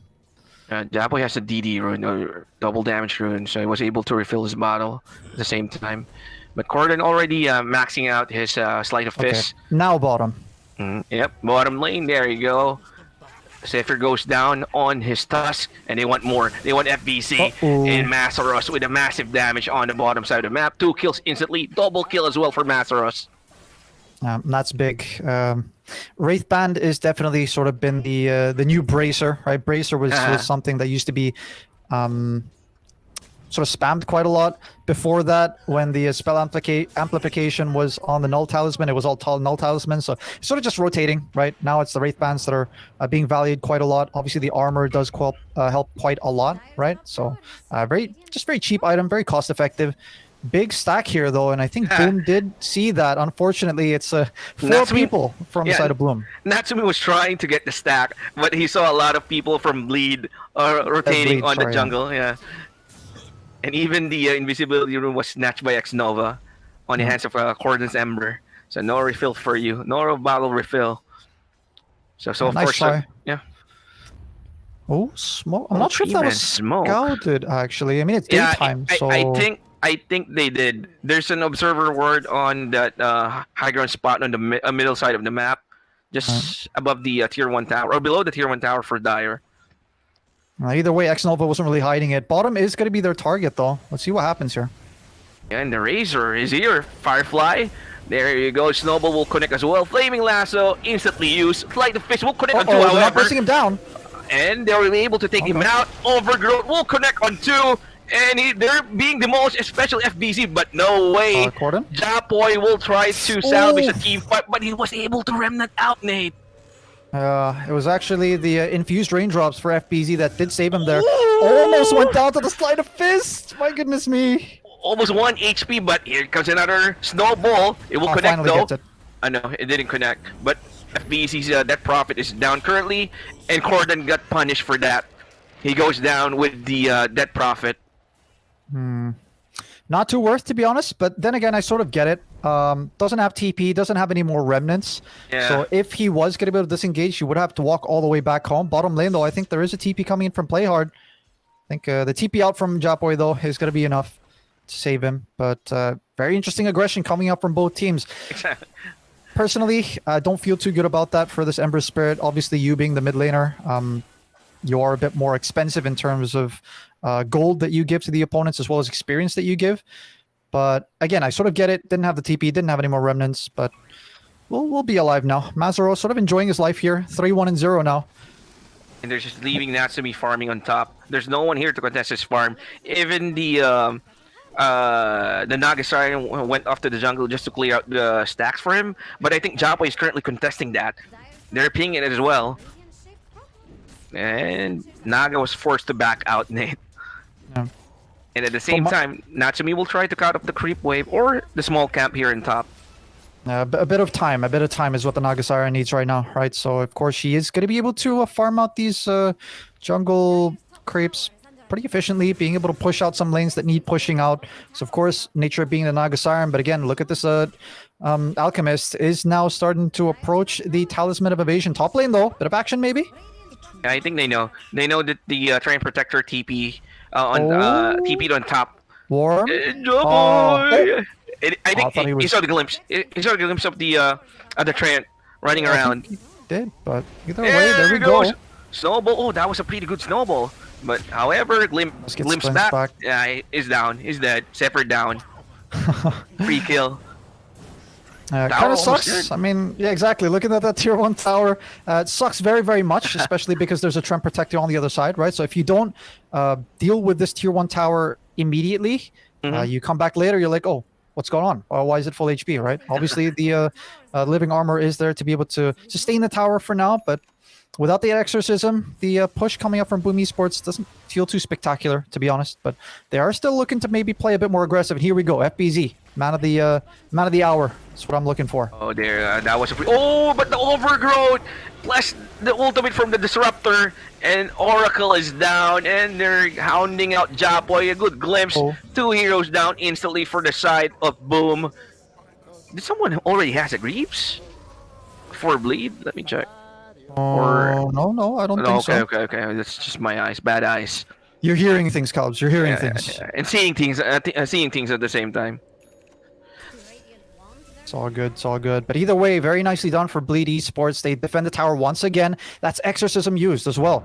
So it doesn't feel too good, obviously, for a lineup that does depend on tempo on the side of Boom Esports to try to be able to get a bit of map control, but will not be able to remove some of that versus that Naga Siren. And I'm pretty sure Jackie farming in the jungle feels quite happy right now. But Natsumi, there we go. Radiance is up. I think just about a minute ago, and now he can afford to buy an Ogre Axe for his BKB. So, I mean, look at this hero, right? He's only now starting to jump in terms of farm. 40 minutes in, so he already has 8,000 net worth or gold. So basically, it's just gonna, rock it up, skyrocket. Okay. Exactly. But I mean, I'm sort of looking at the mini map right now. Dubu feels quite happy up there, but I think someone's caught out here. I feel like I see a Tusk. Yeah, amongst the Tusk. enemies. There you go. There goes the ensnare. I hope that the spell is there, but is this going to be enough though? And Snowball just to delay. He's trying to run away. Okay. Since the Alchemist is there, they backed out immediately. All right. Well, I guess they do have the vision there, right? So nicely done, I guess, coming out from the side of Bleed. I think Corden was seen there. He is still committing and actually gets the kill onto Zephyr. Cheeky boy. Exactly, man. He has a remnant setup on their side of the map, so nicely done to get that easy kill. 1 HP. Oh, top lane, Masteros just got lassoed, but it doesn't matter. It doesn't matter, Nate. And Master still once more with FBC, but Corden is here, man. Okay, the glimpse back, but a silence, but it's going to be enough though. Oh no, it's going to be down, but the Yule Scepter of Divinity instantly used. One more hit, remnant in. One more right click. That was a pretty nice Oracle false promise. However, while response on this Razor is gonna go down. Here comes the big boss from Boom Esports, Natsumi on the run, but still doesn't find anyone on Bleed. At least they were able to take two. What a bad situation there for Bleed. It was starting to really look good for them in this game, but unfortunately, well done coming out from FBZ. That's obviously the Yule Scepter being used very effectively, as well as, of course, X-Nova. How can we False even promise. forget? Really, really well done That was on clutch. that. Yeah, exactly. Really clutch false promise to be able to help out his teammate. And unfortunately, Corden was baited in. Was forced to go down there. So it's starting to not look too good for Corden here. 3-3-5 in terms of KDA. Mazaros, of course, is enjoying the time of his life. Jackie is sort of just, messing around in his own world, farming away. Finally, I guess Boom take that tier 1 tower. At least for the side of Bleed, they have delayed the timings from Boom quite well. Yeah. Since it's already almost 70 minutes, normally you take out tier 1 towers and timer like 9 minutes to 10-minute mark. So yeah, I got delayed, super delayed with the Train Protector's Living Armor. However, Natsumi spotted. Corden goes in again. Here he goes to Kinetic Field. And Corden is in trouble, but he remnants out. Natsumi, however, being linked up by the Razor, just sucking all the damage. But the Snowball will go in. He takes out Train Protector. However, Natsumi's still alive, but he goes down. It's a 1-for-1, but big trace. But here comes FBC, a nice shard from the Stus by Zephyr. And FBC, however, still on Spirit Siphon. But again, is this over? No, Master still wants to go for this. 3 guys from the side of backline. Boom. Backline Jackie just gets the tusk. And Batrider runs away in FBC. Oh no, but again, the false promise is there for the extra sustain, extra life. Remnants out, the Corden's Ember. And the song being used right now. They might go on this, actually. They can, Nate. Everyone's joining up the fight here for Bleed on top. And Yule's again being used. He should still be dead. Yeah, he's going down here at the same time. However, Play Hard also dead. Same goes for X-Nova. A lot of fighting here on top lane, Nate. What a time for Jackie to show up for a team fight, man. The whole game he's just been farming, and all of a sudden, 3-1-1. He gets 3 kills. What a nice way to be able to show up with, the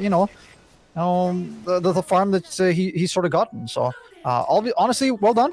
Coming out from the side of Bleed Esports, right? They are delaying the timing once again. So tempo-wise, not looking too good for the side of Boom. And I'm starting to sort of lean towards maybe Bleed Esports moving forward in this game because, 18 minutes in, it still seems pretty early, honestly. Look into any other game, you're like, oh, what's this caster saying? It's still pretty early, 19 minutes. How can the game be done? You look at the lineups, the way that Boom has to play is they have to play fast, they have to play aggressive, and that aggression is being stopped. And this Nagasarn already has the Orchid, so it's going to be tough. But Natsumi pops his BKB, plus the Unstable Concoction, but Master's dodging it by the BKB as well. Alchemist already out in deck. Backline, look at the combo! The backline, there goes the wombo combo. Triple kill for Master, make it another kill, and they'll take out 4 heroes for the side of Boom. Man, this wombo combo is working pretty well for the side of Bleed, and they're making Boom Esports bleed out in this 19-minute mark, Nate. And look at this. I think they're going to be able to get Roche as well. They know that some of these ultimates are still on cooldown. Well, obviously, the heroes are dead. No problem for these guys on the side of Bleed to be able to take this Roshan. Again, tempo not going the way of Boom. This is not the plan that they had when they looked up this, or when they made the draft, right? So, Bleed, honestly, if they keep playing like this, if they keep it up in terms of stopping the tempo on the other side, life is good. I feel like Masaros is actually looking for the Aegis there, especially since the Naga Siren is probably just going to be farming for the next few minutes or so, but maybe a bit of a miscommunication. But either way, it's fine. Again, they're leading, so maybe a small mistake like that is okay, but it is what it is. Everything goes to the carry. What can we... Oh, double smoke as well. Yeah, they did. They did pop 2 smokes there. All right. Maybe getting a little bit excited here, Bleed. And Jackie already eyeing for the for the heart. Oh no, Zephyr Snowball, but is this going to be good enough to save the Dead Prophet? Yes, they did. It's more than enough. There goes a train going down immediately. Natsumi chasing out Masters, however, he pops his BK, but it doesn't matter. Static Link is there. It's like the fist for the Ember for Gordon. Oy. They run away. They just get one support with those ultimates, not to man. me. Oops. Oh, that How's was it a done with the nice man dodge, actually? dodge. Wow. Oh no, he's surrounded, but again, the dispel from the Oracle. And this is another team fight being played. FBC down for the count once again. In exchange of their ultimates, plus an only support, a lone support, which is the Trend Protector, Nate. Yeah, it's a bit of a weird situation once again for Boom Esports. It's really starting to feel like they're forcing these fights. I guess they were the ones that did get ganked. So, I mean, props to Bleed Esports again for making a really good play there. But, I mean, honestly speaking, I was sort of looking at Mazaros there. He almost did go down, right? So this is the guy that's been performing pretty crazily in this game for them. 10-3-2 on this Razor, right? I'm pretty sure if these guys were in the boot camp when he almost died there, he was probably going to be taking a bit of a look at Jackie going like, hey, man, told you I wanted that Aegis. But either way, he does stay alive, right? They take the fight either way. Jackie was like, all right, I'm coming. Stop crying, you know? So again, they take another fight. And Boom Esports, I feel like the game is pretty much over at this point. Again, I don't think I see them really winning any more of these team fights because the way that they built their draft is they want to go online early. They want to pressure the map. That tier 1 tower took too long, too damn long to go down. And now they're sort of stuck with, I mean, plenty of farmed heroes here, but I'm actually sorry, not just one pretty farmed hero here in the Alchemist, and the rest are sort of Alchemist, really suffering. And they will go for a smoke play because they know they have to do something. And they're going to be forcing another team fight here. And they're positioning themselves, 4-man smoke. Thus, is it the only guy who's showing himself on the map. But of course, Bleed Esports knows something's not right. Something's might coming in for the side of Boom. They just back out, positioning themselves nicely. Just a 5-man group up. It's fine. I mean, we're fine. Just farm the jungles here, Jackie, on your Naga. No one's showing up. You know, it's kind of sus, but I think the net and snare, left side. All right, the Tuss is having problems. Corden throws this. Oh, decent. This is a good one, actually, Nate. But there you go. Corden goes down. A pretty nice silence, but Zephyr will also Mazaros go the beast. dead. And Mazaros, as you mentioned, Nate, was it the song? No, it was just silence. And Kinetic Field is there to block off FBZ's that Prophet, and they want to fight this one again. Stun. Man, it's one chaotic team fight. You see the glimpse back. It wasn't that good. It wasn't that good. Good thing. Pretty short range glimpse. So I think the team fight does end there. But again, the problem is here, right? If you have a Bat Rider, you commit lasso on someone, you expect to get that kill. You know, it's a very, very hard commit in terms of a spell, and you usually want to be able to drag the opponents towards your teammates. You know, unfortunately, I guess they did get that kill onto the Ember Spirit, but the problem is not really the Ember Spirit right now. You know, it's really this Razor, and I feel like they need to find a way to be able to get this guy. They need to kill him because he's just been the one that's carrying all these team fights so far. But bottom lane, diving into tier 3s, Static Storm Kinetic Field for the Alchemist is being used, but not enough. Not enough to take out the Alchemist. I'm seeing Natsumi running away from Jackie. And then Jackie just diving tier 3s, man, as early as now. It was pretty cute as well. I think there were a lot of misses there because I was like, hold on a second. Why is this guy not taking any damage? I guess he was Fate's Edicted there, right? So I didn't really take the damage from Riptide that we usually do expect, but still. And does get out, I guess, but... It's really not looking like a very scary draft all of a sudden coming up from the side of Boom. Again, for Bleed, they can just chill. They can just farm the map. They are under no pressure at all to try to finish this game straight away. But Boom, they're under a lot of pressure right now, man. Yeah, the side of Bleed, they can just no, never mind. Ages already expired, so I don't know if they're gonna be forcing a high ground push or they're just gonna wait for the next Roshan just to be sure.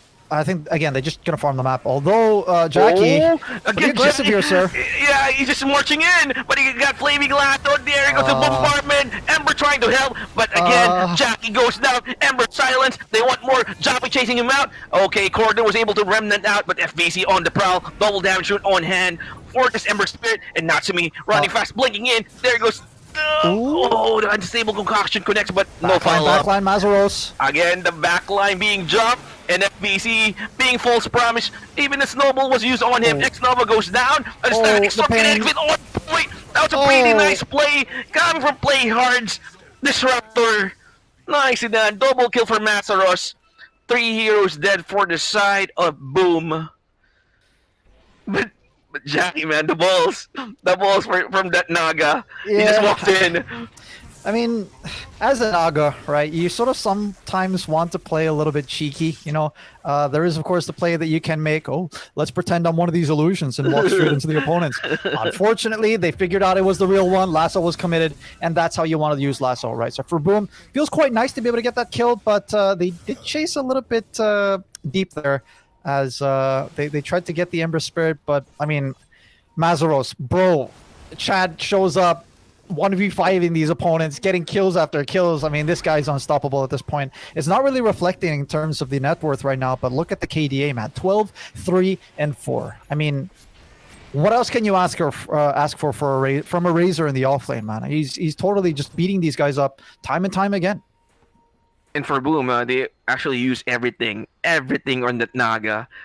So what happened after that kill for the Naga? They just went back and they tried to chase the Ember, but it wasn't enough, man. Again, Lazo was used on the Naga side, but there's no more control for the Ember Spirit after that. They tried. I mean, I saw Natsumi running with the BKB, blinks in with unstable concoction, but that's it. They realized that the Razor is on the back lane again, chasing for the lonely supports, for the sad supports here on Boom. When you hear a thunderstorm, behind you, you're like, oh no, not like this. All of a sudden you get chased down. You just have no way. You have no way to be able to get out of there. So, yeah, they need to find a solution for this Mazaros Razor, because it's just, again, been the one that's been the big thorn in the side of Boom Esports. But smoke up, everything is up. They are starting to throw bodies here. Boom Esports starting to throw chances here and there to be able to on the off chance of maybe getting a nice kill. Battle of Illusions, Naga. Yeah. But left side, though, I think there is a bit of smoke action on. Yeah. Boom went for the 5-man smoke, but I don't think they're gonna continue this, aggression once again. Yeah, I mean, this is sort of just a smoke because teams obviously they time roll, so they know when it's potentially going to be up. When it's potentially going to be up, you sort of want to try to put wards down, sort of take control of the area. Yeah. But even though they did venture out a little bit, look at them. They're playing really defensively. They're moving back towards their triangle. They know that it's sort of at least safe here in any sense. But Smoke, on the other hand, is going to be popped from Bleed now, and they're taking the long way around. Look at this discipline coming out from them, guys. Let's play a little bit cheeky here. Let's move all the way around. Just moving all the illusions coming from Jackie's Naga Siren, and Jackie already has a Bloodthorn on the Naga, so another big problem for the side of Boom in terms of damage output. Yeah. We're not going to be silenced. You're also going to get punished for the right clicks, getting those critical hits. Yeah, the crits, man. Come on. Pretty sure one of these heroes on the other side. If let's say X-Nova is a little bit preoccupied, wherever these guys go on to, man, he's just gonna go straight down. I mean, he's just gonna get bursted down straight away. I love seeing Jackie's now just walking around, just pretending to be one of his illusions. I want to see that again. Yeah. Bleed, I think they have sort of an idea where the opponents are on the right side here of the middle lane. Sure. But again, I mean, Roche Control is in favor of Bleed right now. They take the high ground. They've removed the wards that Boom Esports have placed in this area, bar the one that is just outside the Roche pit. So Boom, they have one thing going their way. They have information. They go for the lasso as well, man. Mid lane. Okay, another fight. Overgrowth instantly used, and Dubois dropping low. Alchemist smacking his head, and he goes down 2 heroes. That 2 supports is already out for the side of Bleed, and Corden is just backing off. They're just backing this one off, Nick. But Naga Siren. He jumps in! He goes for the Disruptor! Oh, but the song saving him! And they can fight, maybe? And there goes Static Storm, but there's no kinetic build this time around. Yeah. But the glimpse back is there. A good silence, but he's one tank in. Mazaros, here we go. The Chad. The big boss. Look at the damage. But again, False Promise being used with Natsumi instantly. He blinks out to safety. But look at Jackie just again charging in, and the snare will connect on FBZ. FBZ all alone, and Black Force. Look at the damage, and also the Zephyr's is already out. Roshan time, my friend. What did Roshan I say? time. Melted like ice cream on a hot summer day. But Roche, like you What- mentioned, is Yeah. up. Not going to be a problem for these guys. Did Mazaros, what a revival of his career. You know, this guy was nowhere near Tier 1 Dota at all for the past year or so. But look at him now. I mean, he's playing up against Boom Esports, an organization, a team that has been to TI, was expected to do well. And, you know, they're trading blows here and actually doing quite well, right? They are leading in this game number 1 of this best of 3 series. They take the second Roche. You were asking about maybe the Roche going into the high ground. This is going to be it. This is going to be it, Kels. They're going to be using this and go straight down into base of Boom Esports. So right now, 31 minutes on this game number 1, grand finals best of 3, 25-16, and Bleed Esports holds out a 5,000 net worth lead over Boom. And do you ever see something like a comeback here, Nate? What do you think, man? Honestly, no, right? I mean, maybe any other hero besides the Alchemist, but the reason why you pick Alchemist is you know that you're going to be leading from the get-go. You know, as long as you have a decent lane, which he did. You know, Natsumi had a very, very good lane. He was very, very much farmed. The problem is they could not progress as a team. They couldn't take the Tier 1 tower up top. They haven't been able to go anywhere near another Tier 1 tower at all. Not even mid, not even bottom. So, you know, their whole lineup is very much based on tempo, like I mentioned during the draft. And if you can't play that game, if you can't play your plan, where's your backup plan? You honestly don't. You know, you were all in on this Alchemist pick, and since it didn't work, it's just been a bit of a disaster of a game number 1 here for Boom Esports. And also the towers, man. The tower difference. For the side of Bleed, they still have 2 Tier 1 towers, 1 at mid, 1 at bottom. And if you're looking at the side of Boom, man, 2 Tier 2 towers already out, 1 outer tower remaining on their side. And again, they just waited for the Aegis on hand, but this time around it's on Master's Razor. Like you mentioned earlier, he really wanted the Aegis, but Jackie snatched out of his teammate, man. He's like, come on, man, I'm the real carry. Stop capping, bro. And he's like, no, Jackie's like, no. No. Go away. I've been to TI. Go away. This is mine. All right. I'm still the carry. Go away. It's fine.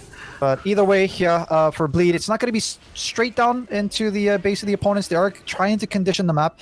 A bit unfortunate for them, but the top lane did get pushed in by the Alchemist.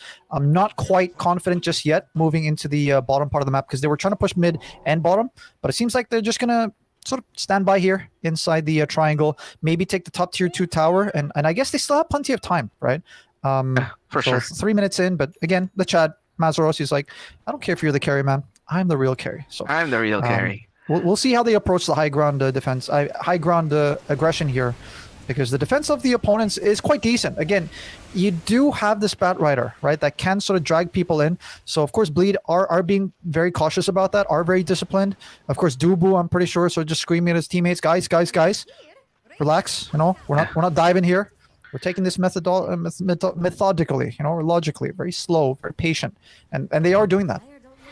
I think they're just balancing out the creep wave as well, and now they're diving in. After balancing the creep wave, they go for the tier 2 tower, and later on we're also going to be seeing them marching on the high ground.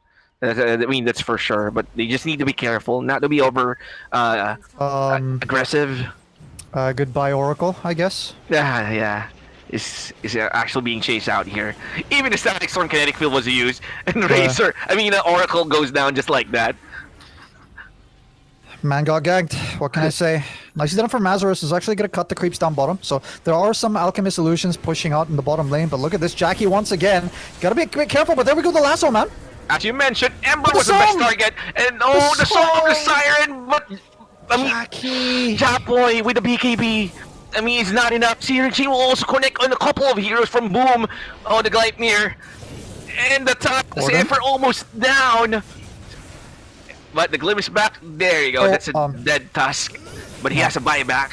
But again, tower being out, another Gleipnir being used by Corden. Corden is hanging around on the back line. Jackie tagging everything for his team. Just focusing on the tier 3. And it's fine. He's perfectly fine. He still has... he doesn't have the age, but he's still a bit tanky. And then snare once again. Play hard. Just once again. All right. Fortune's end. Get rid of the illusions, right? Yeah. So the Radiance is sort of kicking in, at least. But... mid lane. Chapo, he jumped in there. Bit aggressive without the lasso. And again, tier 3 almost down. Look at this poke, man.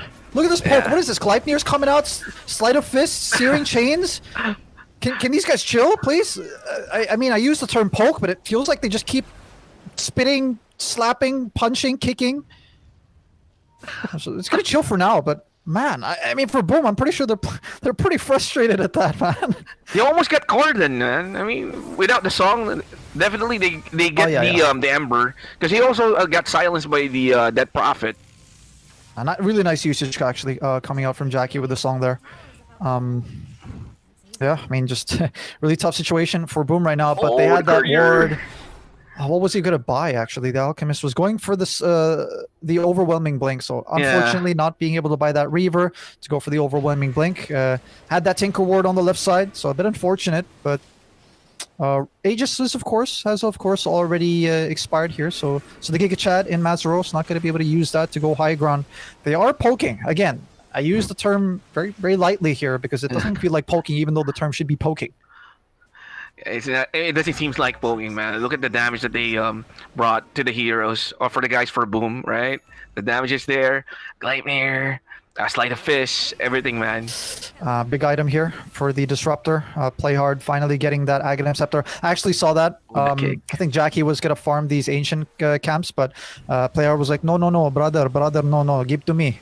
I will have Aghanim Scepter, you know, and well, now he does have it, and that's going to be big, especially up against these opponents, right? Like a Bat Rider that might jump in without using his BKB first, maybe that Alchemist being caught out, because they now have that option to go into the song and then eventually into this Static Storm, right? So they can fully commit on a team fight like that now. Yep. Big combos from Bleed, but again, without the Aegis, the discipline, man. Never commits to a fight without any vision. They really wanted to secure this game.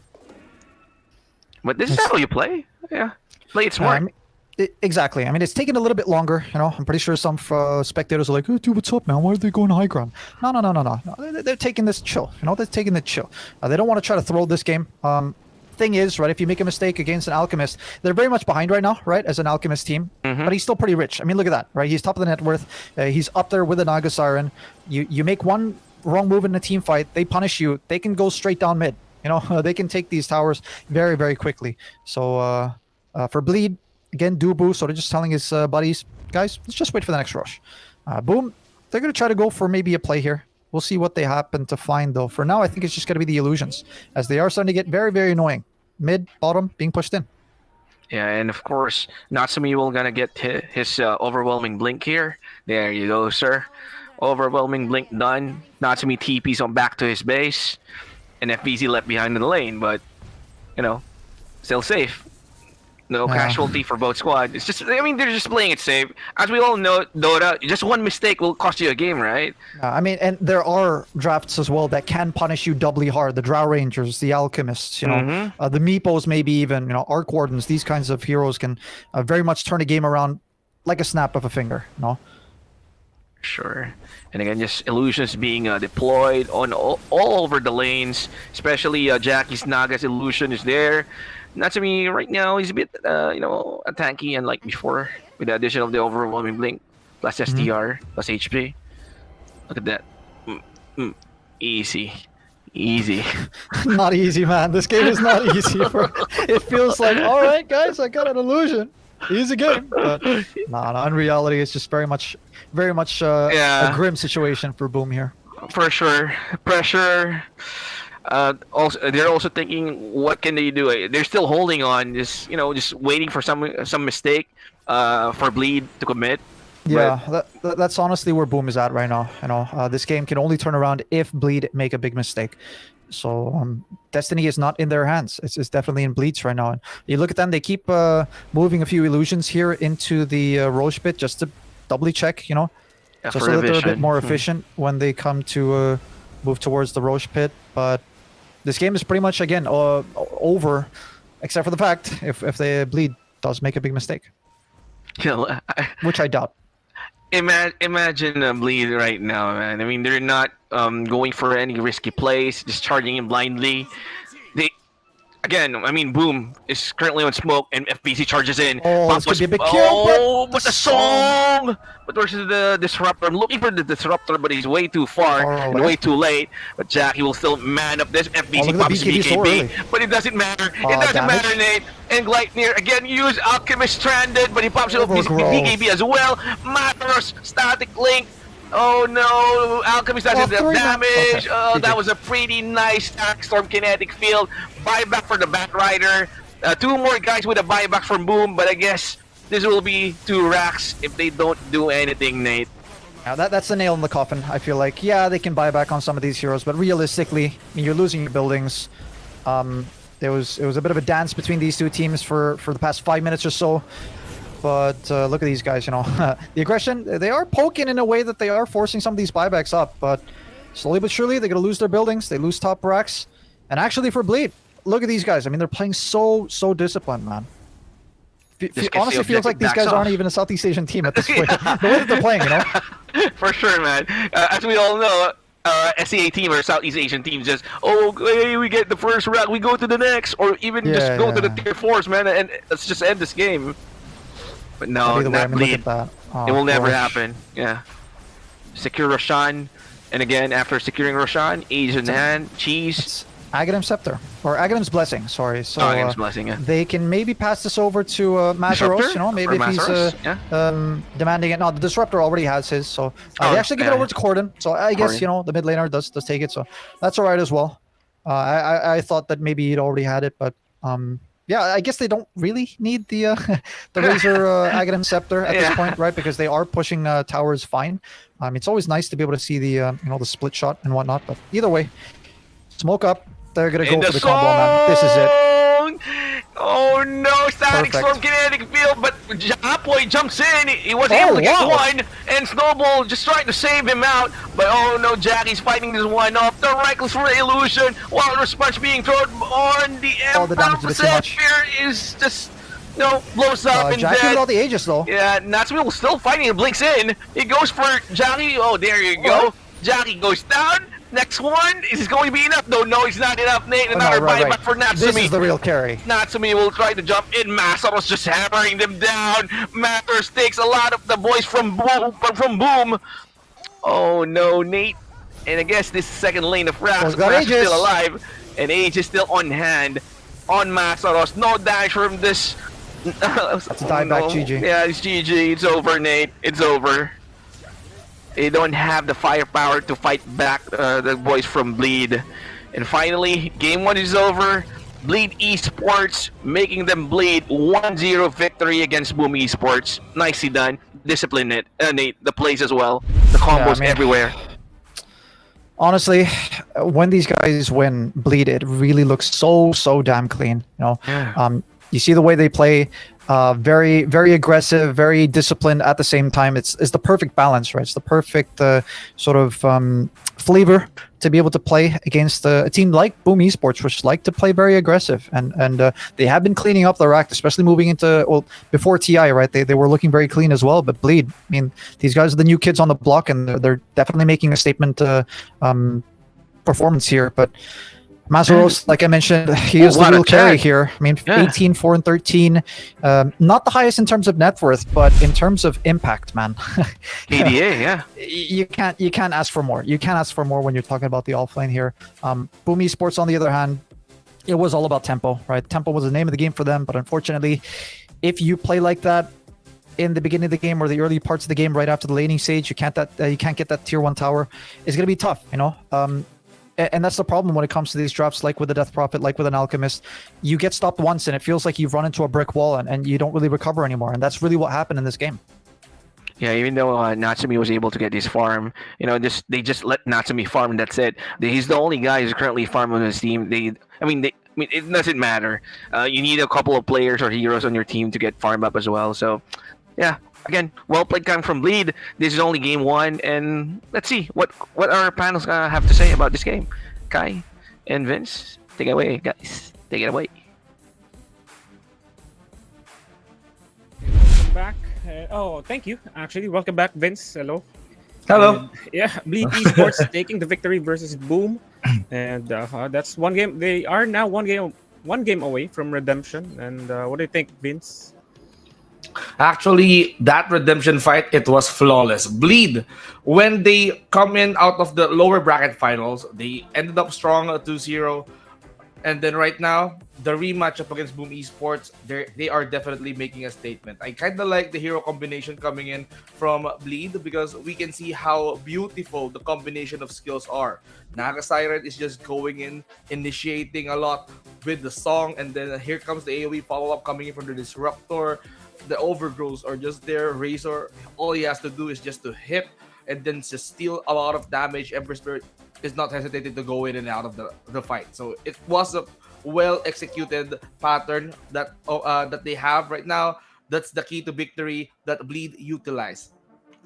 Yeah, I think one factor for the side of Boom Esports, since they have this Death Prophet offlane that didn't really work for them. So it's gonna be a problem because it's only the Alchemist fronting for Boom Esports. Once Japoy gets in, goes for the lasso, and does his combo, and if you're not going to be able to capitalize on that, if you're not going to be able to get some kills with that initiation, it's not going to look good for Boom. Because for Bleed, they have a lot of resets. They have a lot of ways to re-engage. Of course, the Naga Siren combo with the Razor is always good. You go for the sleep, you go for the static link, plus the setup for the Disruptor. And yeah, I think Bleed overall just drafting much better, and the execution with the read on how their draft should work against Boom Esports draft, and I think it's just super on point.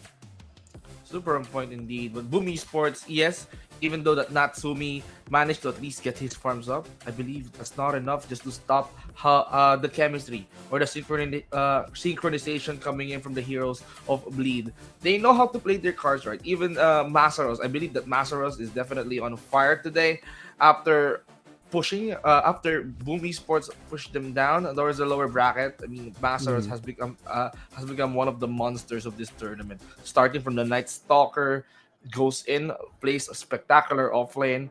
The Razor, it was so good. You know, he's just trying to at least toughen enough. So that is why it's hard to kill the Razor. Masaros is just doing a spectacular job, and Masaros he even got the first blood onto the Death Prophet up to FPZ. I also want to talk about the itemization of Cordan on his Ember Spirit. This isn't something that we usually see. He immediately went for the Gleipnir and the Octarine Core, skipping the BKB because looking. Hello, there you go. Am I muted? Why though? No, you're not. I can hear you clearly, my man. Anyway, sorry for that. I like the itemization of the Ember Spirit because the Octarine Core and the Gleipnir, looking at the spells or looking at the heroes of Boom Esports, BKB is not really gonna help him much because you still have the lasso, you still have the Walrus Punch, they still have the control for the Ember Spirit. So what he did is he went for a build that would enable him to keep on poking the heroes of Boom Esports without necessarily like diving deep into the fight, because you can just go for your Sleight of Fists, you can go for the Gleipnir charges or Gleipnir usages just to keep them in place, and then let Razor and Naga Siren do their job. I think this was a really good itemization choice, and eventually he had to go for the BKB.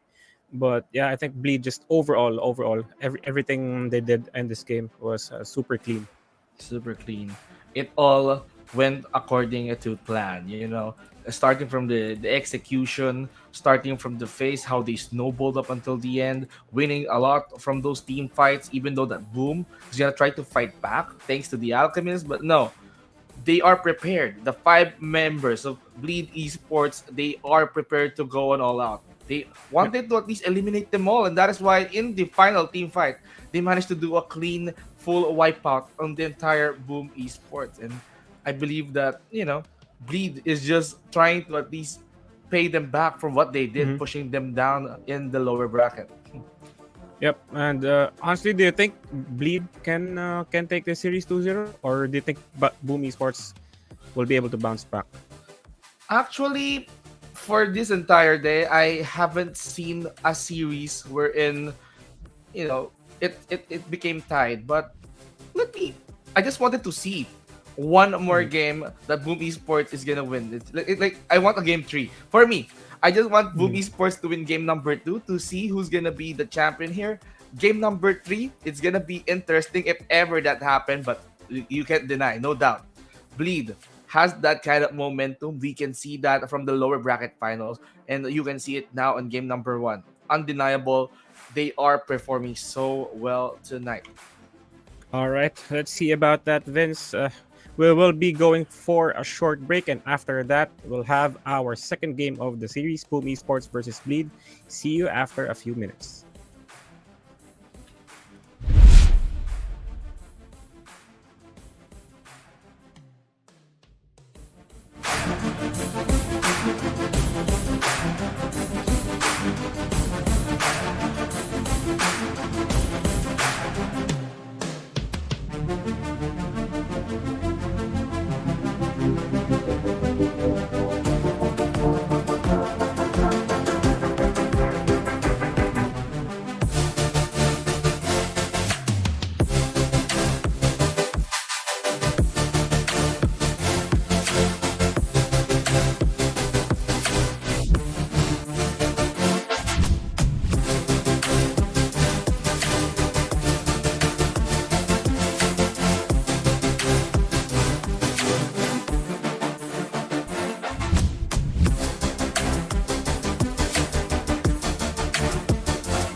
My name is John Nathan Fernandez, also known as John Xvar Online. I'm an esports consultant based in the Philippines.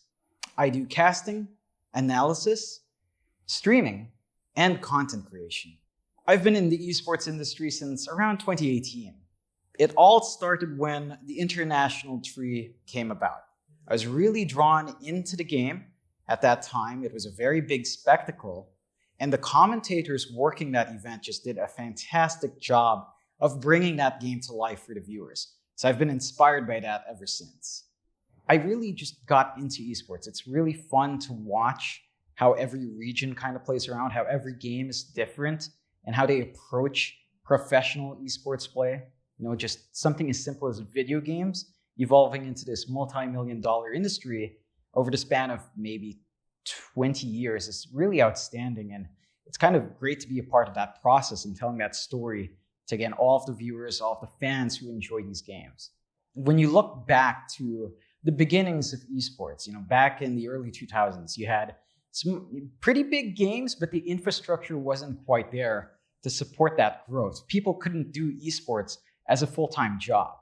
And you look now, with big games coming out, with all these multi-million-dollar tournaments, it's much more feasible for someone to pursue esports as a career, and not just as a player. There's management, there's tournament organizers. There's a lot of room now in the environment for people to be involved with the games they love.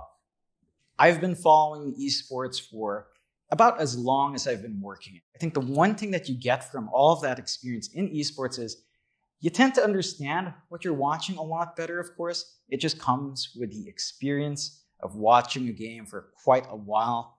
So you do have a lot more that you can see, a lot more that you can tell when a game is happening. And you can just kind of build off that experience. You know what to expect, and you kind of have a good idea of how certain games can and sometimes will definitely go. It does bring me great joy when you're covering a game and you kind of called something out before it happens. You know exactly what's going to happen in the game because you've watched so much of it, or you just have enough insight. And it's a great feeling to kind of figure out what's going on, kind of tell in advance what's happening. It's just a really good feeling that I think a lot of gamers do enjoy as well. When you get into a match, you know if it's going to be a good one, you know if it's going to be a tough one, and kind of having those expectations match up to your own, to how the game unfolds, it's a really rewarding experience to go through. With that said, having that experience on hand does make it even more satisfying when you manage to guess what's going to happen. I think it's not just me as a commentator, but all of us as gamers. When you see that in any esports title, you just feel this great knowing that your time, your investment, your knowledge of the game has given you such great insight into the highest level of play. I'll be frank with you, I have zero experience with betting platforms at all. I've never tried online betting. I've never been interested in esports betting in general. So this is a first for me. M88 brought me out here to give their platform a try, and I have no clue what to expect. I mean, a lot of these websites do feel a little bit sketchy. Some of them just have all of those spammy clickbait ads right in your face. Some of them claim huge returns, and that just doesn't seem realistic. Keen to see if M88 is different, if M88 is a site that you and I can trust to be fair and reliable to be on. In order to be successful when it comes to betting in these esports titles or betting in general is, it's not just being updated on the game, but it's also down to the platform itself. How trustworthy is the website? How reliable are its services? How much can you trust it with your money when you're trying to, bet on games and just kind of have a good time? Even without any prior experience with betting, I do know that, or I have a general feel for what's important for a site for you to partner with. Can you get your money back? Is your information secure?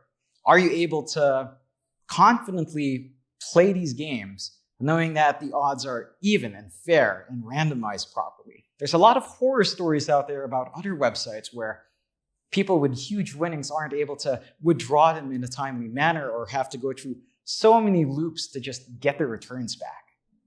I'm not the biggest, fan of esports betting. I mean, I understand it has its appeal, but it has a lot of trust involved. And again, I've never used any website. I've never interacted with M88. So I'm keen on finding out just how well their product works. And I think it's good for you and I to kind of figure out if this is a site that you can go through easily and kind of trust with your money, with your gaming here. So what is this episode all about? In this episode, we'll take a look at the first-time experience of using the M88 platform. As I said, I have zero experience with a website, so you and I can experience it together, what it's like to kind of get into the platform and how it performs. After finishing this episode, we will learn how to sign up. Welcome back, guys. This is game number 2 of Boom Esports versus Bleed. Welcome back, Vince. Hello, hello. Hello, Kyle. How are you doing? It was an intense game number 1, and we are gonna be witnessing another game number 2. But is this gonna be the final game for tonight, or are we gonna be witnessing a game number 3? Because Boom Esports, they managed to at least force Bleed down the lower bracket, and I believe that Boom Esports is not gonna back down without a fight. But we are confident enough that Bleed is just too powerful after that kick in the lower bracket. Right now, they are currently riding a big momentum coming from that 2-0 win versus Army Geniuses. And I do feel like they have a strong chance of getting a 2-0 win versus Boom Esports. But knowing Boom, this ain't no team that's just gonna let them get that easy win. So I think we should be seeing a full best of 3 in the series. And I think we're just getting ready with the lobby. The players are here. We're just waiting for it to start. But yeah, I think this is going to be an interesting game number 2. A lot of adjustments need to be made for the side of Boom, but Bleed, if they just keep on going with how well they have been executing so far, I think this either it could go either way basically. It can go either way, and I am I'm just expecting to see how Boom Esports is gonna bounce back, because Boom Esports, they definitely watch how Bleed played from the lower bracket. Probably they have an idea. They are trying to create a draft that will crush or break Bleed's momentum, but it didn't work on game number 1. Might work here on game number 2 if ever that they know how to utilize all those heroes, make sure that the bans are there, the picks. They just know how to utilize all those heroes. Are they gonna be going for that pick-off route, or are they gonna be countering or probably going into a more defensive Boom Esports? Because the way I see it, we're seeing Bleed trying to be ultra aggressive. If they have that opportunity to approach and just break the barriers, they push. They will utilize that moment. Even though 30 to 40 minutes in, they're just gonna try to at least break that borders and then win.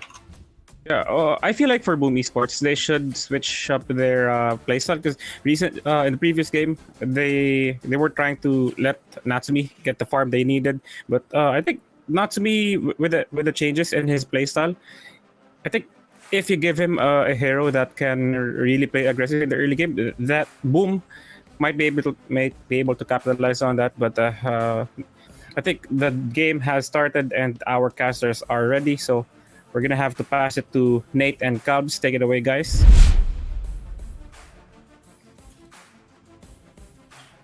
All right, thank you guys. And of course, we are going to be moving into our game number 2 draft. Of course, Cubs, I think you've got something to say there. What's up? I know. I'm just talking to myself, man. No, I'm kidding. I know you were muted, but anyways, I guess we're moving into game number 2. Same bans, I think, pretty much moving into this game, right? I think we don't really want to move into the Lina anymore. Of course, we are just waiting for the draft to come up onto our screen. Will be up with us in a few seconds. But I mean, what an insane game from Mazaros, man. Again, the Giga Chad, the one true carrier, the real guy. The one who's demanding the one who's demanding the ages. Give me that. No, it's okay. You're fine. You're fine with it without the ages. It's those moments in Dota, right? When when you see those pings, and you know exactly what they're talking about, even though you don't hear what they're talking about. They're like, "Come on, man! I pinged the Aegis. It's gonna be mine, bro. No, bro, I'm the carry, bro." So, but either way, actually, very interesting as we're going to be moving into a couple of new heroes here, Calbs. Yeah, for sure. Enchantress went through. Even the Shadow Fiend is there. Mirana, I mean, at last, Bleed was able to get their hands on the Mirana. But since that, again, same bans. Well, besides the Train Protector, but Lina, priority ban against Bleed. No one will gonna be playing on Lina on this grand finals, according to Boom Esports, Nate. Yeah, it's just honestly a hero that's just too easy to execute, right? It just feels like it's too easy. So, if you Brain don't have dead? first pick, you might. Yeah, I mean, brain dead in a sense. I mean, I think we saw Cuckoo Yeah. type that a couple of days ago, if not yesterday. Brain dead hero. But yeah, it's just if you don't have first pick, just ban it. It's just a very Yeah. annoying hero to deal with. So yeah, the Ember Spirit again is just a very open hero. I would usually say, oh, it's a flexible hero. You usually want to be able to flex it between carry and mid. But honestly, it's just a Naga. very solid mid hero. It's just overall, you can't go wrong, right? If you have this hero, you just can't go wrong. Might be different though, as the Shadow Fiend does come up, right? It is usually a hero that is sort of teams start to think of this hero in the second phase. That's why it definitely starts to get banned a lot in the second phase. Yeah, for But sure. Shadow Fiend does very, very well versus December Spirit. So it is maybe an option. It is not really a Japoi kind of hero though, so I kind of doubt that it is going to go mid. I'm sort of just pointing out that it's okay versus, if not even very good versus the Ember Spirit. But yeah, solid opening for both these sides for now. Maybe a bit greedy on that Shadow Fiend though. Definitely, but I like the way that Boom Esports is going for the bans. They saw the Mirana for the side of Bleed. Instantly, they just ban out Naga Siren. So, since that those two is again, we discussed it on game one little combo, right? As early as the laning phase, ensnare into Sacred Arrow, then left and right kills there and there. Even the Drow isn't allowed to be in this game as well. Even the morph, no way. Jackie's not getting his hands on the morph as well. Yeah, no, it's just a very decent hero up against the Shadow Fiend. Yeah. Can blow up the Enchantress. If Boom were planning to pick up the Tusk, which they obviously did pick up anyways, is a hero that can escape the Ice Shards, right? Can sort of deal with the Tusk one way or another, if not even copy the Tusk, right? Have his own tag team, have his own snowball, have his own Ice Shards to be able to trap the opponents in a good situation. So, yeah, Bleed are going to have to come up with another hero here to give the carry over to... Jackie didn't do too bad with an Naga Siren. That was banned as well. So something that could be quite good versus the Shadow Fiend is, I was about to say Terrorblade, but the Sniper is not too bad either, Cardell. Yeah,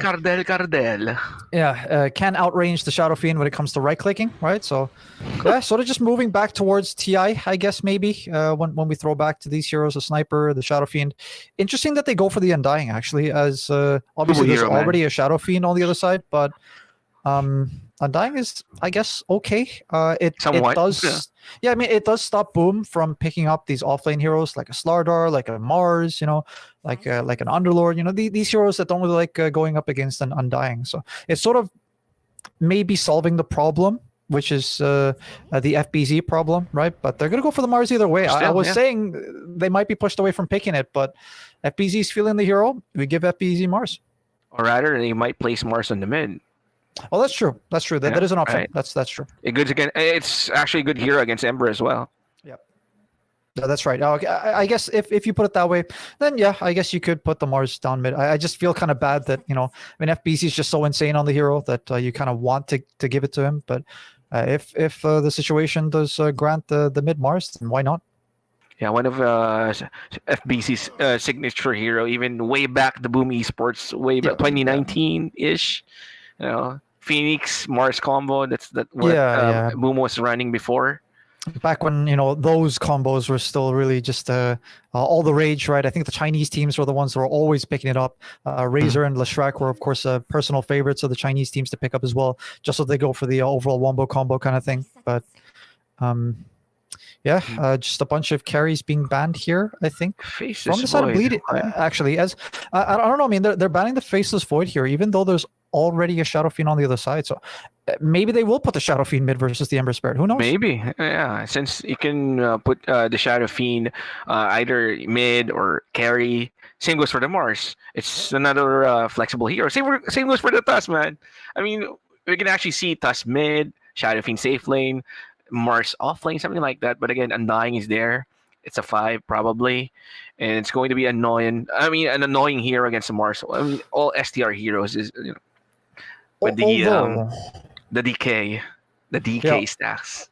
although Undying is actually pretty damn decent versus the Shadow Fiend. Shadow Oh Fiend yeah, is not very. I'm sort of thinking offlane Undying right here, right now, right? So I mean, Mazaros, maybe he's Yeah, feeling yeah. something. Although Agreed. Boom Esports are banning offlane heroes, it could go either way because honestly, we do see Dubu play the Undying much more, but I don't know. I kind of feel the Undying offlane versus the Shadow Fiend. You don't really like the raises, but I feel like if you play Undying and the Mirana in the same lane, the Arrow is not going to really have much of a setup. But if honestly, I just feel like the Shadow Fiend can sort of be I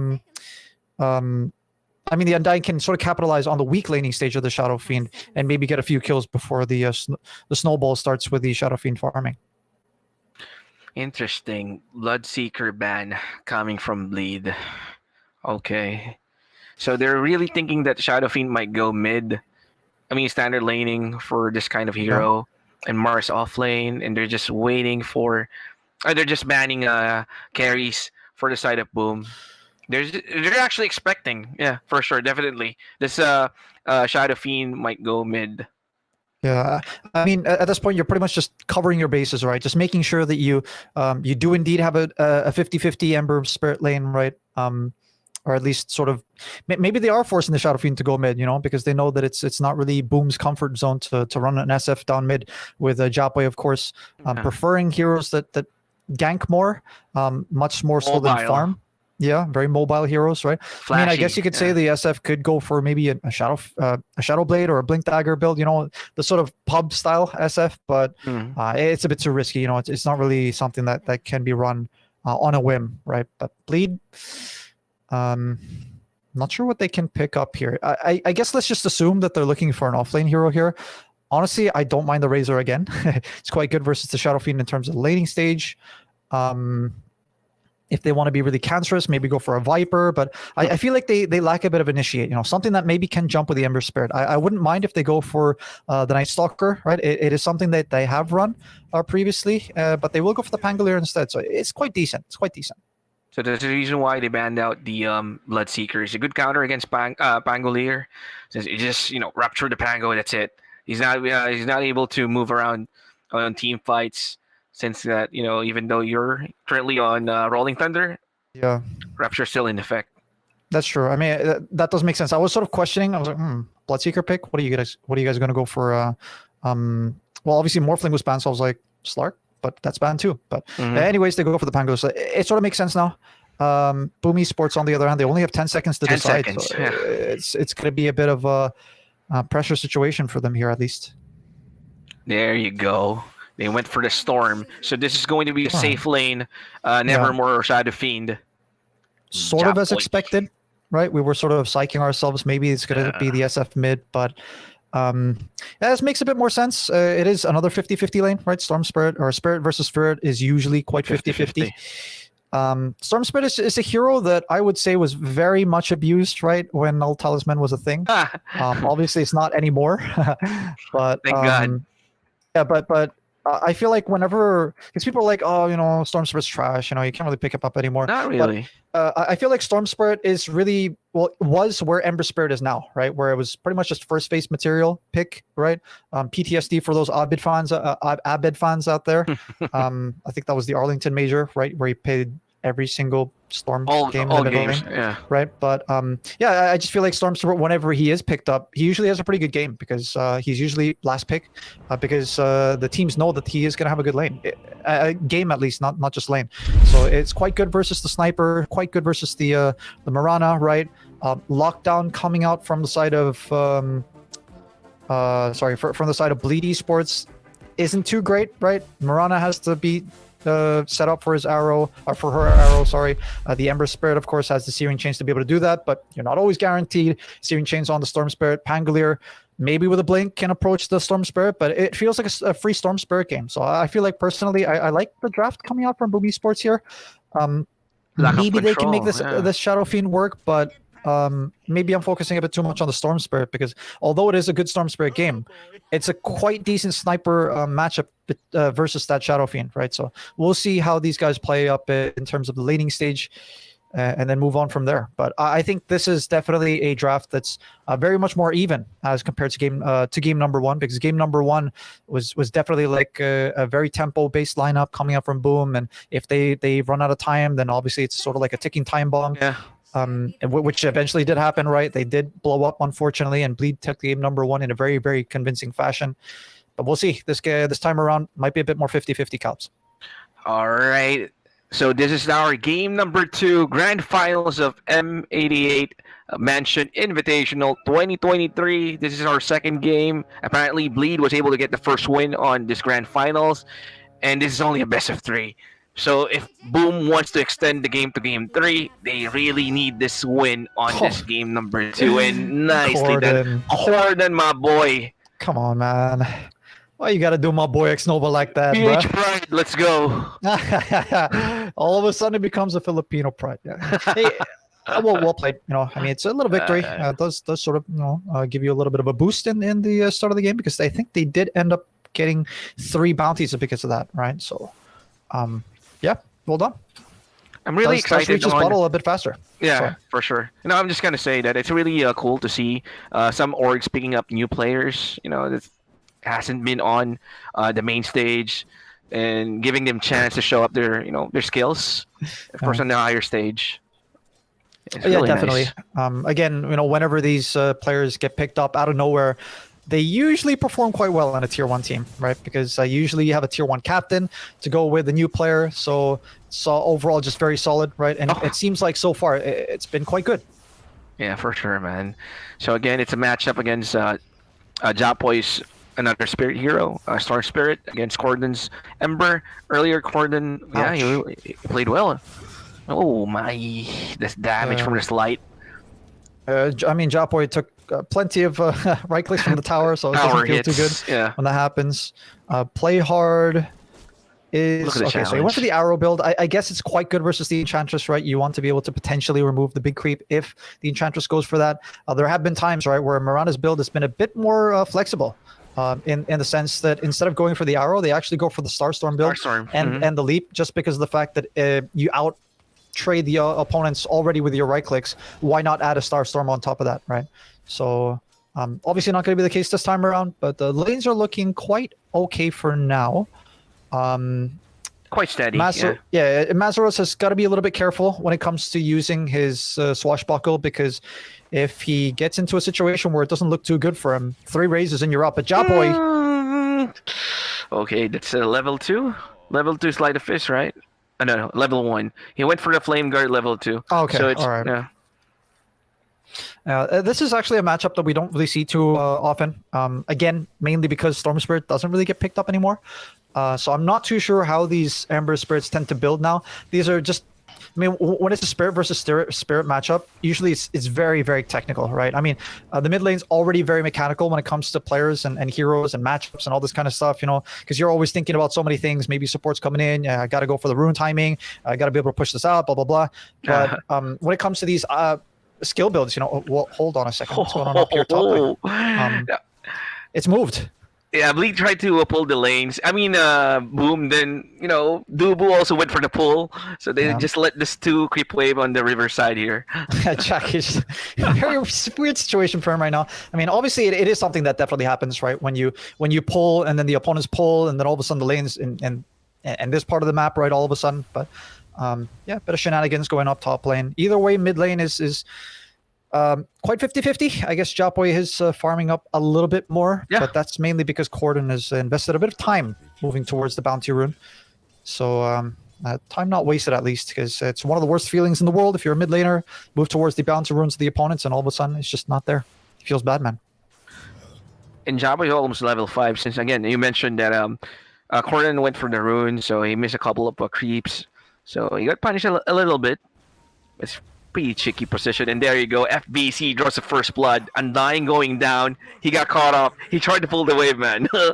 Yeah, I mean, usually we're like, oh, Undying. very, very good versus the Mars. But what's up with that? You know, he went down. Maybe he was looking for a suicide, right? Because Undyings, they tend to do that.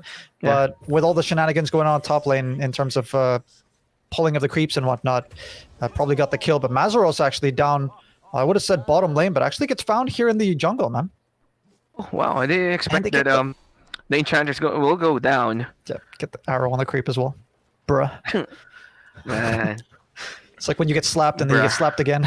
You know, Yeah. it feels bad. Double the slaps. And something good that could come out of this, well, obviously is happening right now. X-Nova did TP down mid, so that's a bottle refill, I guess, for Japoy. Didn't get a bottle refill, I think, there. Not sure if that did happen for him. Yeah, I don't think he did. So, bit of help for Japoy in the mid lane. So far, so good on this game. It's just, less aggression compared to game one. See, game one, there's a lot of big rotation from the support, a little bit of aggression. And as we mentioned earlier, Undying is supposed to be good against FBC's Mars, but FBC doesn't care. Again, one of his signature heroes on this game.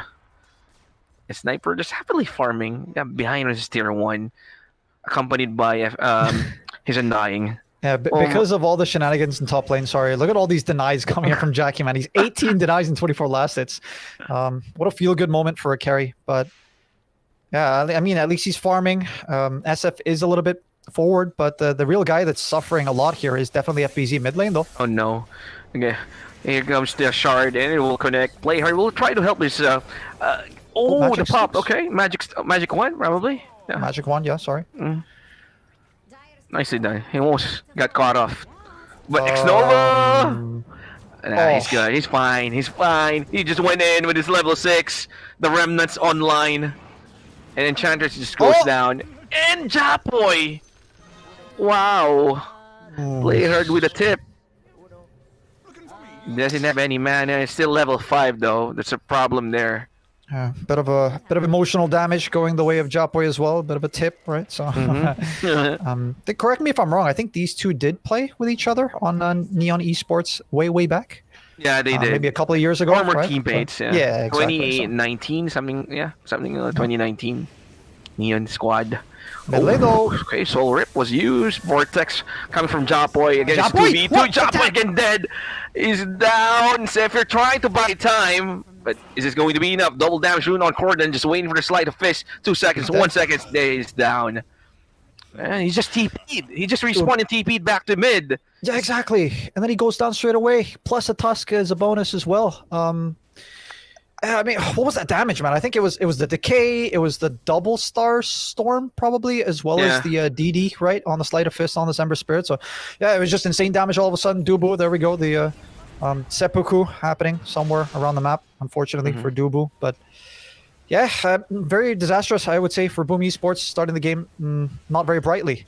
And Bleed Esports, maybe potentially, with the momentum, right? They are 1-up in this best-of-3 grand final. Could this be a 2-0? It's probably playing in their minds right now. But the way that they have been playing, the discipline, they're probably not thinking about that for now. They're probably like, all right, guys, let's just take it a game at a time, get the job done. Top lane, though, could be a good gank here for Corden. Corden with Dubu again, Sleight of Fist, and oh no, he's one dead FBZ. He's down. Snowball against the Zephyr, just trying to help his buddy. Arrow will connect, however, and is going to be a dead Enchantress. Oh man, disastrous laning phase coming from Boom Esports, Nate. And if you're actually playing a Storm Spirit, you don't want to play a Storm behind. Oh no. Yeah, definitely. This is a very snowball heavy hero. I think most, if not all, the Spirit heroes are a very snowball oriented, right? Especially a Storm Spirit. I guess it is a little bit different now, because it used to be that if you don't get your Orchid timing, you're done for. You know, if you don't get your Bloodstone timing, it's over, or at least the old Bloodstone, right? Yeah. Nowadays, it is a little bit more up to debate, right? You can go for a Kaya, maybe go for a straight BKB and then play very aggressive. There are some mid lane Storm Spirits that go for the what do you call this? The Witchblade, right? Agatims. I don't know about first item Agatims, but I mean, it's an option, right? If you really need to initiate an initiator, it doesn't feel too good usually if you go for an Agatim straight away. But either way, it's not looking good. That's my point. Storm Spirit is not a good game for him so far, and not very usual that we see something like this coming up from Japoy, as he is usually the one that does this to the opponent mid laners. So Corden, again, a newbie on the scene, definitely maybe looking like the rookie of the year already at the beginning of 2023. Levy's not there yet, but Corden's showing off, man. Showing some skills. Well, I mean, if you've got the skills, why not flaunt them? Yeah, exactly. However, Jackie Sniper move on to the jungle right now. He just left top lane on his... no, I thought the support, which is the Dubu on the Undying, hanging there, but decided not to go there since, again, Boom trying to make this move, 2-man smoke, but there's no one around. Yeah. It's another wasted movement, waste of resources. I'm pretty sure they were banking. Again, this is another smoke I think we saw in game number 1. Very similar situation where they tried to look for a play. No one here, Very interesting because Bleed, they usually like to defend their towers. They showcased that in game number 1, Granted, they did have a Trent Protector, so they could have delayed the tier 1 tower take a bit more, but Boom, I think they've learned their lesson. Of course, bringing more heroes in the top lane. They're probably going to get this tower. Yeah, I think they're just going to go for something like a trade for towers. Tier 1 to tier 1. And there you go. Tier 1 tower top goes down. Same goes for the side of the Regent or for Boom. Yep. So even towers at the 10-minute mark. And then Xnova just, just doing Enchantress thing. Just gets the double damage rune. Yeah. And now, even Corden... what's his item? Okay, Orb of Corrosion going for the Maelstrom. Yeah, just the usual. I think Ember Spirits, they usually itemize very, very linearly. After the Maelstrom, you go for the BKB. After the BKB, you go for Gleipnir. If not Gleipnir, you can go for the Kaya Sanj, But yeah, I think Boom Esports just not feeling too good, Mr. Stark. But mid lane, though, into the back line they go. Yeah, they're trying to go for this fight. Rolling Thunder deployed, coming from Masaros. Masaros was able to roll on the toss by Sapphire, but Boom Esports just called this one off. Okay, they don't want to continue the fight. And Tower will also go down. Japoy tries to deny, but not able to make it in the burst. Look at this Washbuckle perfectly sets up the kill. Oh, Searing up into Jade. the arrow. It connects. There you go. Another dead Storm Spirit. FBC is also caught out. The problem is they don't have creeps, right? So yeah, I think Arena wasn't even used yet, actually throughout all of that. So Bleed, being the disciplined players they are, being the disciplined team they are, they will back off for now. I mean, how many times have we seen this combo, man? Searing Chains into the arrow, boom, someone's dead. So it's just very basic, It's just very fundamental in a sense when it comes to Dota, right? And usually it just comes down to execution in some of these games. And if you turn down the ease of execution down to a point where it's a bit easy to pull off, then you look at how easy the game is, right? It seems so simple. It seems so fluid here for the side of Bleed Esports. Yeah, Boom kind of looks shaky on this game.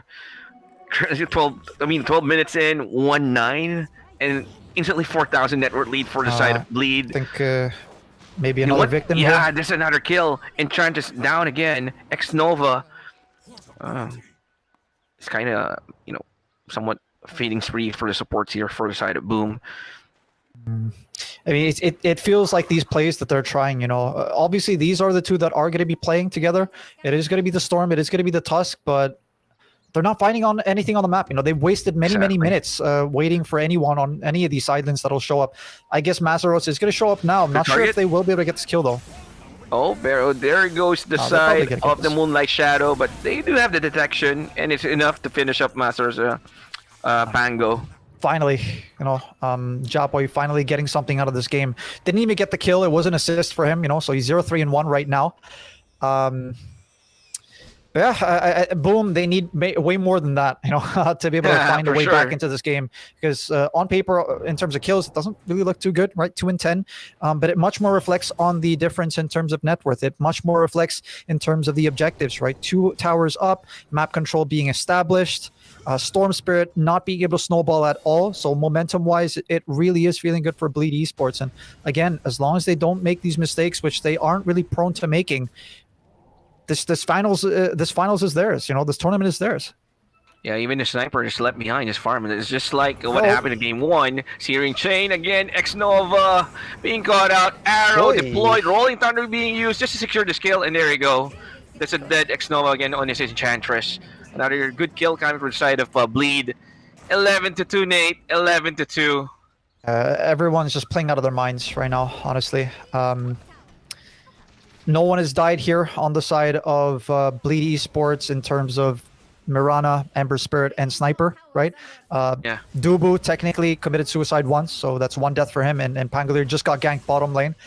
And it's all Bleed Esports right now, man. It honestly is all Bleed Esports. Again, it's so weird because rewind the clock about maybe 6 or 8 hours ago. Dude, it was Boom Esports beating Bleed 2-0, and all of a sudden it's just a mirror image of what happened several hours ago earlier today. Yeah. Bleed Esports is really playing well. I mean, today, yeah.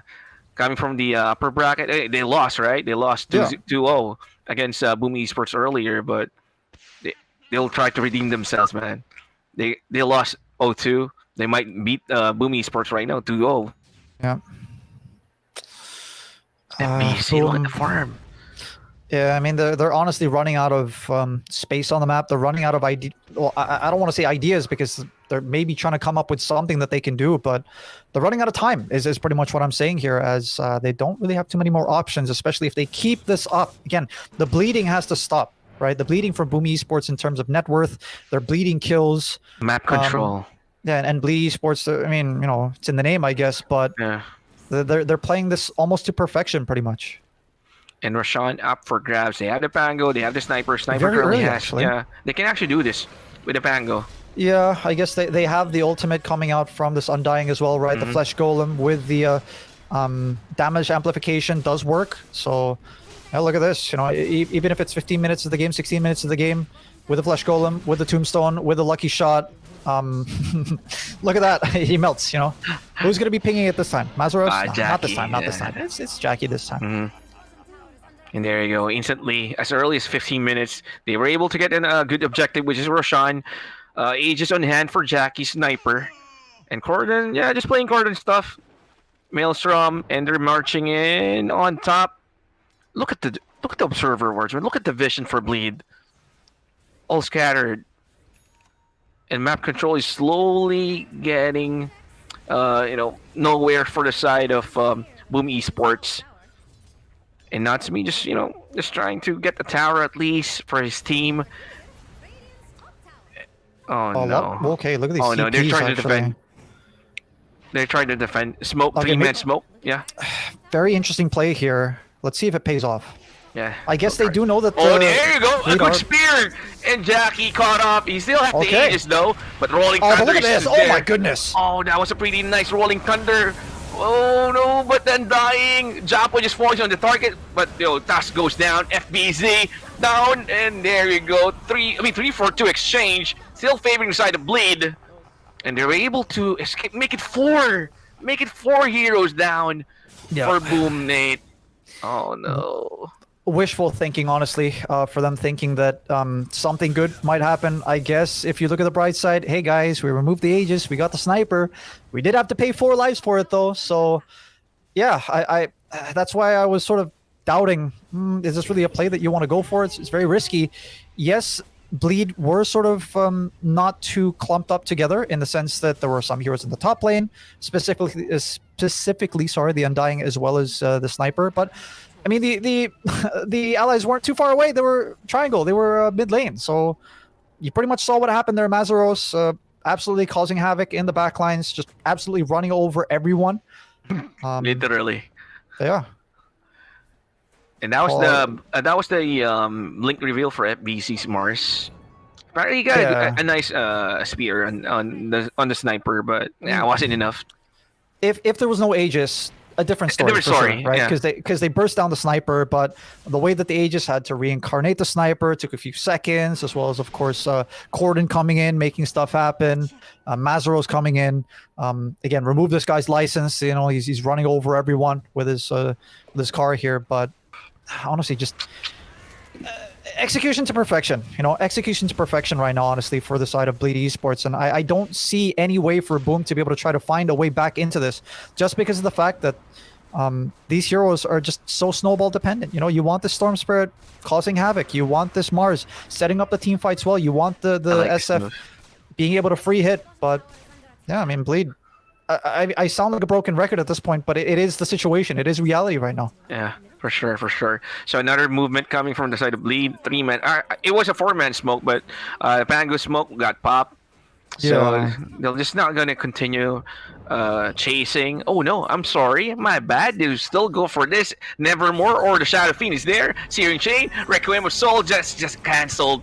Natsume. Oh, the Rolling Thunder for Masters connects. Easy burst. Another great pick off. Big fish catch by Bleed there, Nate. Even that.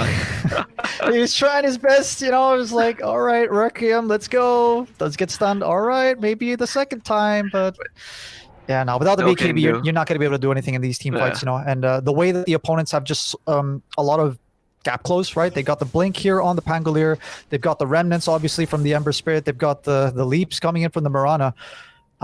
Undying doesn't really need to be close, right? Just throw down a tombstone, job done, as well as the sniper playing from afar. You can't do anything. You literally just can't do anything. I feel like Aegis, I guess, was removed earlier, so it's still early, but I feel like whenever I talk about the games that have been happening in the series, it feels like we're talking about 30 minutes already into the game, because it feels like it's already done, right? And Bleed Esports just so disciplined. Execution is crazy, and seems like Zephyr, unfortunately, finds a sniper in the woods. That was an easy kill for Jackie. Well, while that was happening, the fight on the dire jungle, Jackie's just hammering down towers, man. This is just taking out the objectives. So it's really gonna help this team, secure the gold, secure the network, of course, objective, and again, tower down. No more. I mean, there's still one more outer tower for the boys for Boom, but that's the only one left. That's the only lone outer tower for them. Map control is just virtually non-existent, right? From I think minute 5 or maybe even minute 10 when the first towers started to go down. Even a deny coming up from the side of Bleed Esports to rub salt in the wound, but I'm still waiting for Boom to try to make something happen. But again, even I can't really think of anything that they can do at this point. And things are looking scary for Boom. Because again, for those who just tune in, this is game 2. It's only a best of 3 grand final. So Bleed was able to win the first game earlier. So one more win will secure the championship for this team. For this young team, Nate. Young team. And Moonlight Shadow being used here. They're trying to go for a ganks, but there's no one around. They're just, positioning themselves for the triangle spot.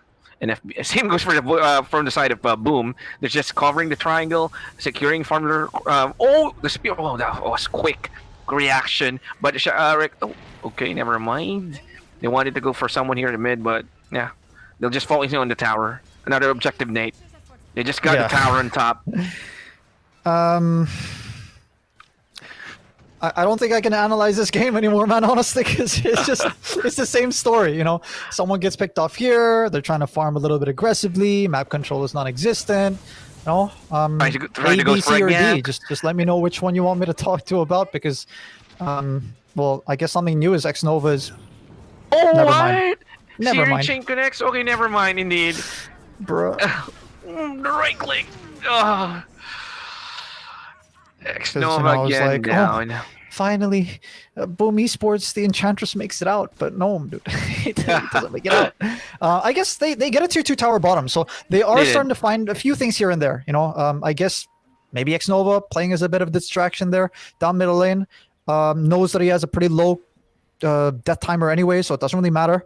Smoke up once again for Boom. They've been trying this over and over, but unfortunately they haven't really been finding anything. Maybe this time they find Dubo at least, but even then, okay, dude. Okay, at least they get one, right? They tried to smoke since that the storm has a BKB, but here comes Corden. Water Sponge connects one Corden, but where's the follow-up? No follow-up. And Zephyr will go down with his swashbuckle. Jackie is in killing spree. 1-for-1 trade. Doesn't look good, Nate. Doesn't look good. Yeah, I mean, you committed so much for that Undying, and you even give someone in return as well as a tier 2 tower. Bleed, they're not too scared right now because they know that there is no Arena of Blood. This is the initiator for the side of Boom Esports. It should be really the Storm Spirit as well, but at this point, yeah, Storm Spirit doesn't feel too good. They did go for that smoke because they did get that BKB down on the Storm Spirit. Yeah. They got the BKB obviously for the Shadow Fiend, so they were trying to maybe make a play happen, but without this BKB on the Mars as well, they really can't commit on any of these team fights. Granted, right? Let's say it's 7,000.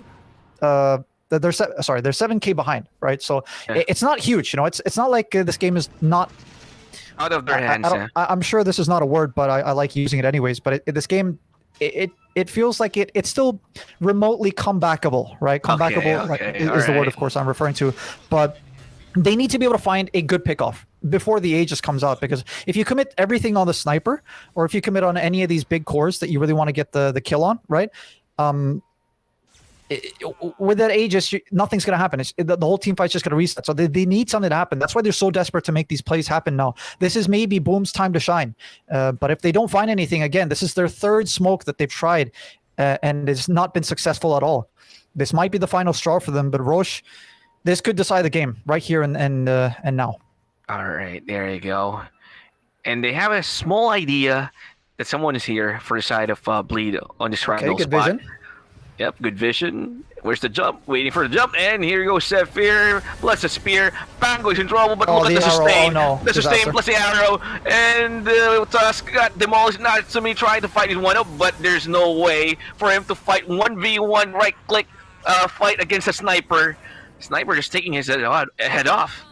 And lo and behold, of course, Roche is up now. Ex-Nova, there we go. He gets his TP out, but if you don't kill the person that you want to kill when you move on them, aka Mazaros in that team fight, look at what happened. You know, the Mars gets arrowed. I guess it was a bit unlucky, right? Because he think for sure. I mean, obviously he didn't have the BKB yet, so he didn't have the option to use that. But yeah, it just goes from bad to worse, maybe even worse in a bit.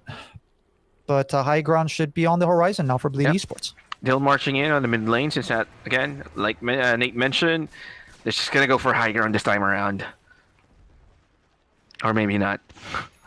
No, I mean, they're going to condition the map, you know, slowly. Yeah. I mean, you know, Bleed, you know, they're pretty disciplined in how they want to play the game, very strategically approaching these, especially high ground situations. I mean, this is pretty much the favorite place for Southeast Asian teams to throw, you know, when they go high ground. So, Natsumi's got to be a bit careful there. Look at the sniper, just right clicks away. Yeah, I mean, they have no way to be able to punish it, you know? Yeah. Usually, I mean, I talked about the Storm Spirit having potentially a free game, but oh my goodness me. Oh no, the jump and arrow connects on FBZ. Rolling Thunder is there as well for Masaros. Good force up, but FBZ goes down. They have to buy back though, but I don't think they're going to be committing a buyback here. They're just going to go for the tower, let the tower go down, and of course, Rax is now exposed, and Jackie, and the boys of Bleed. Man, they're really playing well. Hey man, I mean, it is the curse. Oh, okay. It is the curse of the M88 Invitational, sorry. All best of threes have gone 2-0s, and it seems like it is going to be the case all the way throughout the tournament, man. Yeah, first lane Frax within 27-minute mark, and second Rax is up next. As they still have the Aegis, a lot of time around the Aegis.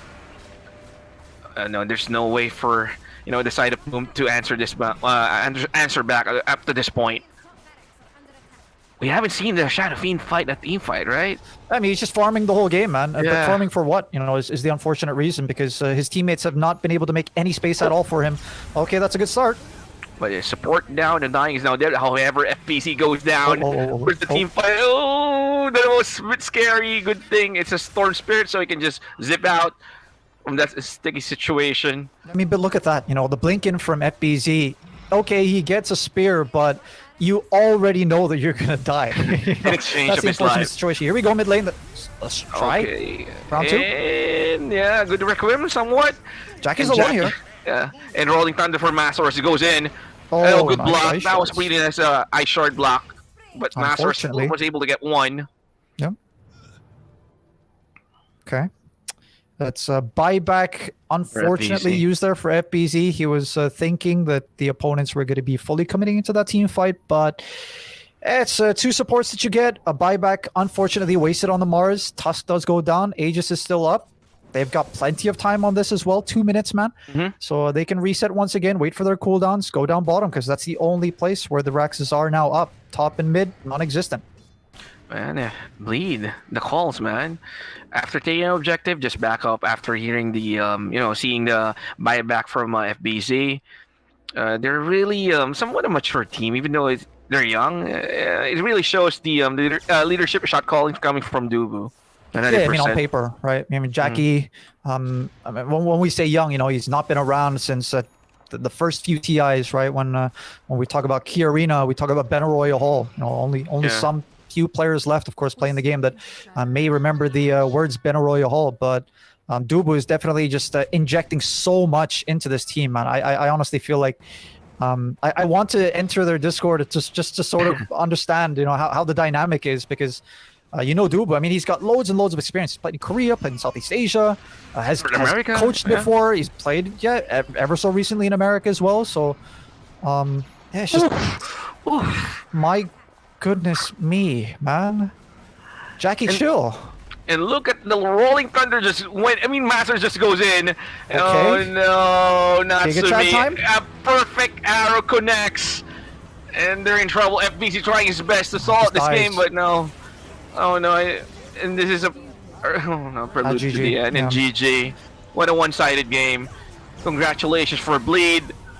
Played really well, redeemed themselves, coming from the losing from the upper bracket finals, on its way to lower bracket finals, and now there's champs. Nate, congratulations.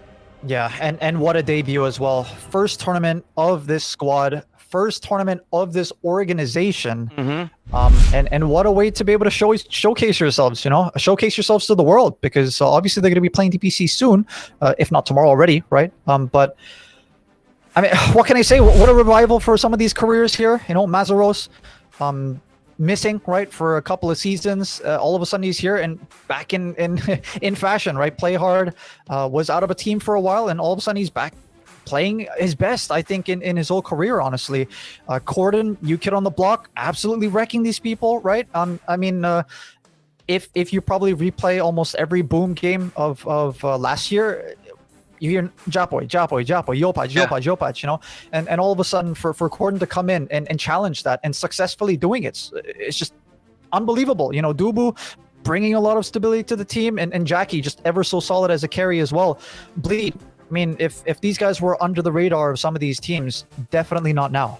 Definitely not now, as these guys have come to play, have come to perform, and have absolutely come here to be Giga Chads and wrecked, man. Unfortunately for Boom Esports, just unable to play any of these styles that they've wanted to. This is classic Boom Esports. You want to play aggressive, you want to take the map advantage, you want to wreck the lanes, but it definitely just was not the case in the series. Yeah. Maybe earlier today, right, in that best of 3 in the upper bracket final, but the grand finals is always where it matters. And Bleed Esports seem to have Boom and some of these top tier teams like on paper, Blacklist Rivalry, they've got them pretty much just figured out on paper. So well done for Bleed. Congratulations to them. And honestly, I feel like they've gained a lot of fans, right? And I'm pretty sure a lot of people are going to be itching to watch them soon.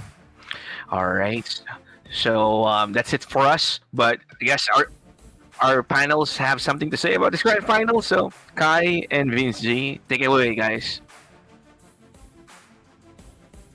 Oh, It's a prank, Calbs, because we got. I'm sorry. We got to talk about this game more. Yeah. I It's the forgot. grand finals, for God's sake. No, we're just preparing a little bit here, of course, because I feel like I'm not sure if I can spoil it, but I feel like I think we should tell them we should be having an interview with, if not one of the players, the whole team of Bleed, to be able to, of course, talk about their tournament, talk about them. Hopefully our panel has really good questions to be able to ask them as well, because a once in a lifetime opportunity for us, of course, here. But yeah, again, just to highlight, right, some of these teams that, well, if not all the teams that have joined here, they're all part of the DPC. Some of them in Division 2, yes, but some of them in Division 1, like Talon, Boom, Bleed, Blacklist Rivalry. These teams played their heart out. I feel like I want to give a personal shout out to Army Geniuses. I mean, what a performance from them. They were unfortunately stopped right in their tracks, making that lower bracket run, Yeah. but definitely punching above their weight, right? The Polaris Esports, of course, a bit unfortunate for them that they did drop out a little bit early, but I mean, what a journey it's been, man. I think it's definitely been a rocky road, but it's all about the journey. It's all about the experience. It's all about the Dota, right? Is all what we pretty much just focus on pretty much all the time, and I mean, we've got a little bit of a preview, I guess you could say, right, of what the meta might be, especially here in Southeast Asia, right? Maybe in the future we can invite other regions to be able to come play. Yeah. Yep. Yeah, you were saying, sorry? I know. I'm sorry. Just go. Sorry. All right, okay. I know. I'm just gonna say something like I'm just gonna say something like a preview, something for the draft, for the players. How will they perform? Something like what can you expect about this team's playing for the tomorrow's DPC, and everyone's pretty excited about it. This is all the talk. A lot of people is asking me, "Oh, what do you think about this team? Are they gonna be performing?" Common questions before the big DPC event. Just normal questions. Yeah. I mean, we've been enjoying Christmas. We've been enjoying New Year. We've been enjoying the holidays and whatnot. But it's really the Dota that we want to go after. It's been months. It's been months since we've seen some of these top tier teams play. Man, they've been on a vacation. Posted on social media. They've been flying around. Going to these casinos, going to these beaches and whatnot, spending time with their family. And I guess they deserve the rest, right? Because it is a very stressful game. Everyone deserves the rest. Definitely. Yeah, for sure. We've enjoyed our rest, I guess, a little bit here. But yeah, I mean, again, for Bleed, honestly, it's just a team that when the shuffle was happening, I feel like some of these some teams were definitely getting a bit of a hype. But Bleed, personally, honestly, is just a team that was a bit under the radar. A bit of a question mark because multinational, right? Obviously, we know Southeast Asia is not really famous for their English, right? But honestly, I'm pretty sure they make it work one way or another because it's not really just English that they talk. The language is obviously Dota, and these guys, they've dedicated their lives to this game, play day in, day out, destroying their life. No, I'm kidding. No, being degenerate. No, I'm kidding. No, I mean just playing the game honestly, right? And just pouring their love into the game and making sure that. They finally get what they deserve, and for Bleed, again, these players have just honestly played out of their minds throughout this tournament. I'm sort of just running out of other teams to talk about, but I think, Calbs, we hear something. Our panel is ready, is it? All right, so I guess think so. They're ready. So I guess we'll toss it over to them. Calbs, this is going to be the last of us, so hopefully we get to see some Bleed players, but let's just pass it on over to the panel, and let's see what is up with these two guys. Go on ahead, guys. Go on ahead. Thank you so much for that cast, Nate and Cub. So here we will be seeing our placers or our runner-ups. Polaris Esports, of course, 5th to 6th place, and there we go, 5th to 6th place for Polaris. Honestly, I was expecting Polaris to perform. To perform really well versus Army Geniuses, but in their game they got completely dominated. And for AG, I guess you just have to give props to them, Vince.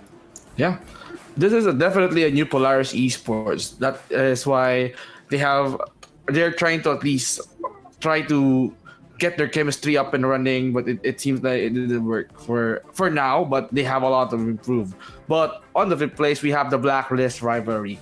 We knew these guys. We knew these guys so well, and it's just too early for them to show their cards right. So they just ended up in 5th place. So congratulations. Still, we can see more of Blacklist and the upcoming DPCs in the future. So we're gonna be looking forward to some other teams. Right now, we are gonna be looking forward to other promising teams that have joined here on this tournament. What do you think, Kai? Yeah, I think Blacklist, it was one of the teams that was really being anticipated by most of our viewers. Unfortunately, I think they're still in their honeymoon stage. Of course, it is a team that has just recently been formed, and as you can see here, we also have TALON in 4th place. I think TALON is also one of the supposedly top performance we saw, but yeah, just everyone here. They did play really good Dota, but this is the start of a new season, so I think this is going to be a really good gauge for these players because a lot of these teams are playing currently in the DPC.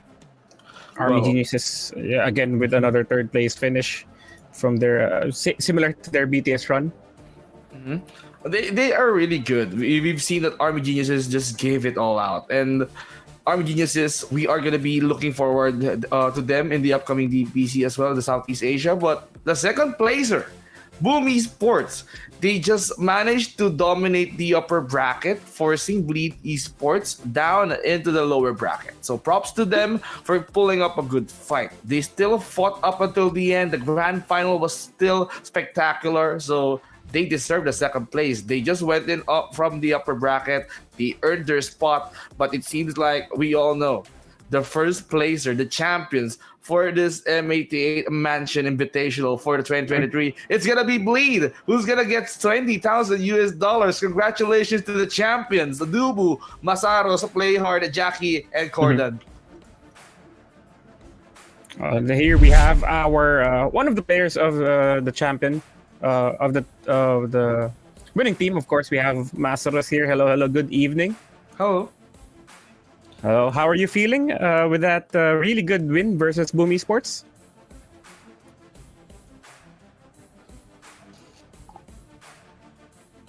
Mhm.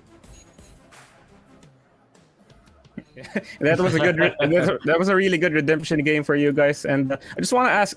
I know you guys are tired, so we're not gonna keep you here for long. So I just want to ask a few questions, and I want to know, of all the teams you faced here, who do you think gave you guys the hardest fight?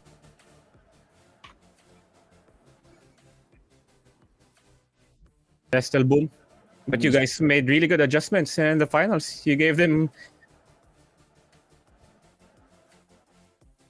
Yeah, and with only a few changes, I know we've only seen a few impactful changes in the patch. Would you say that you guys have currently? Do you think you guys have a good read of the meta? Do you think you guys have a good read of the meta currently? Yeah, really, really confident. Can you talk about the sniper pick real quick? Like, was it just something you guys wanted to play, or is it really a part of your strat?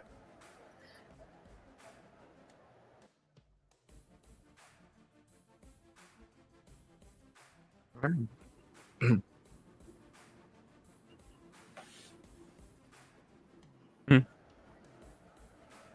Oh. Okay. Oh, so. Hello there. It's a Sorry. prank. Okay. All right. Sorry about that, Mazaro. So we're gonna go back from the top. So which of the teams do you think gave you the hardest time? Oh wait. Wait.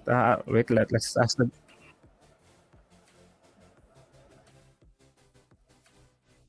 Mhm.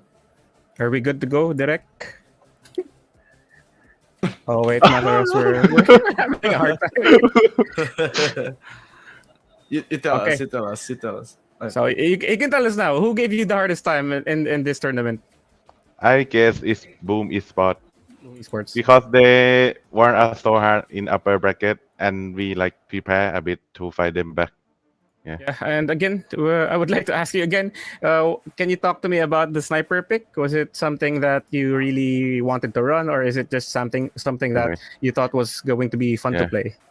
Because like if you rely on the draft, they pick the SF, Enchant, and Tux, right? So we just Mhm. need the carry that can outrange the SF, and Mhm. yeah. So we just pick sniper and pick Undying up after to secure his lane and team fight. Yeah. Okay. Did you think the storm spirit was going to be a problem for the sniper? Because I mean, it's one of the good counter picks for sniper. I think can be the problem, but if my Ember and Mirana do his job well at early game, I think it's no problem.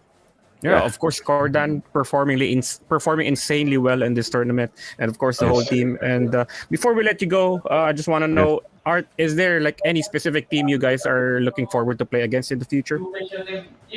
Uh, I think no. Don't have. So far, no.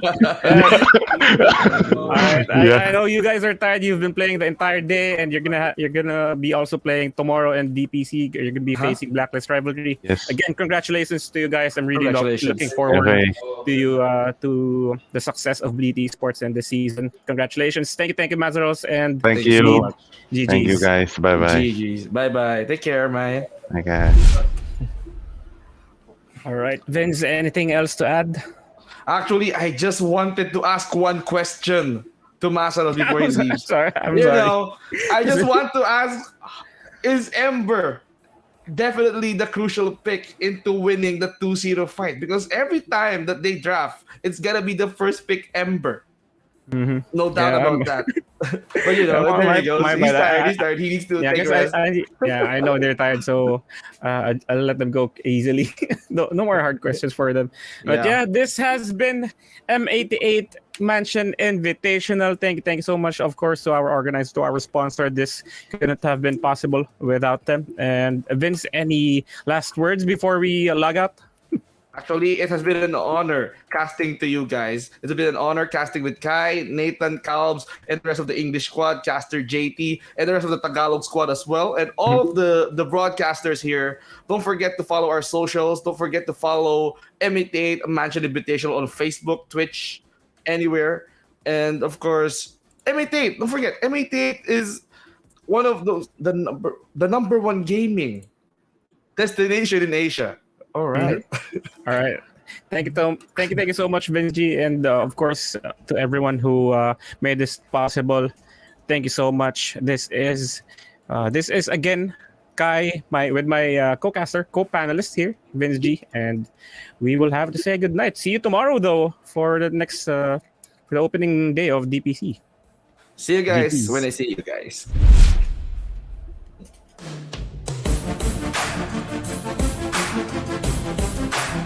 Salamat po. GG's. Thank you. Thank you.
My name is John Nathan Fernandez, also known as John XFAR Online.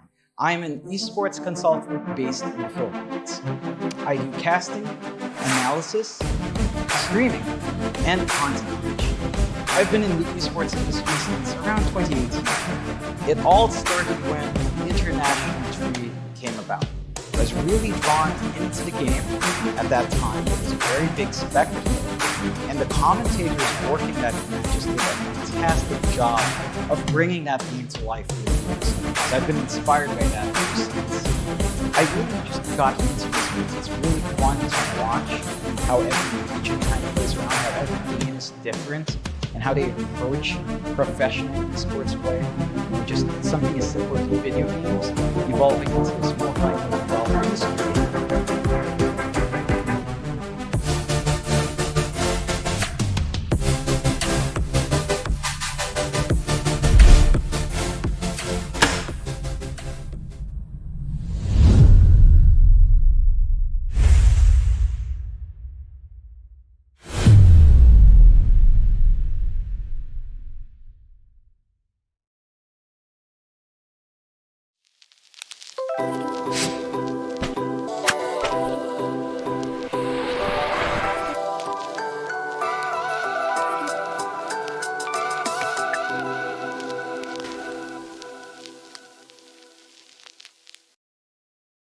My name is John Nathan Fernandez, also known as John XFAR Online.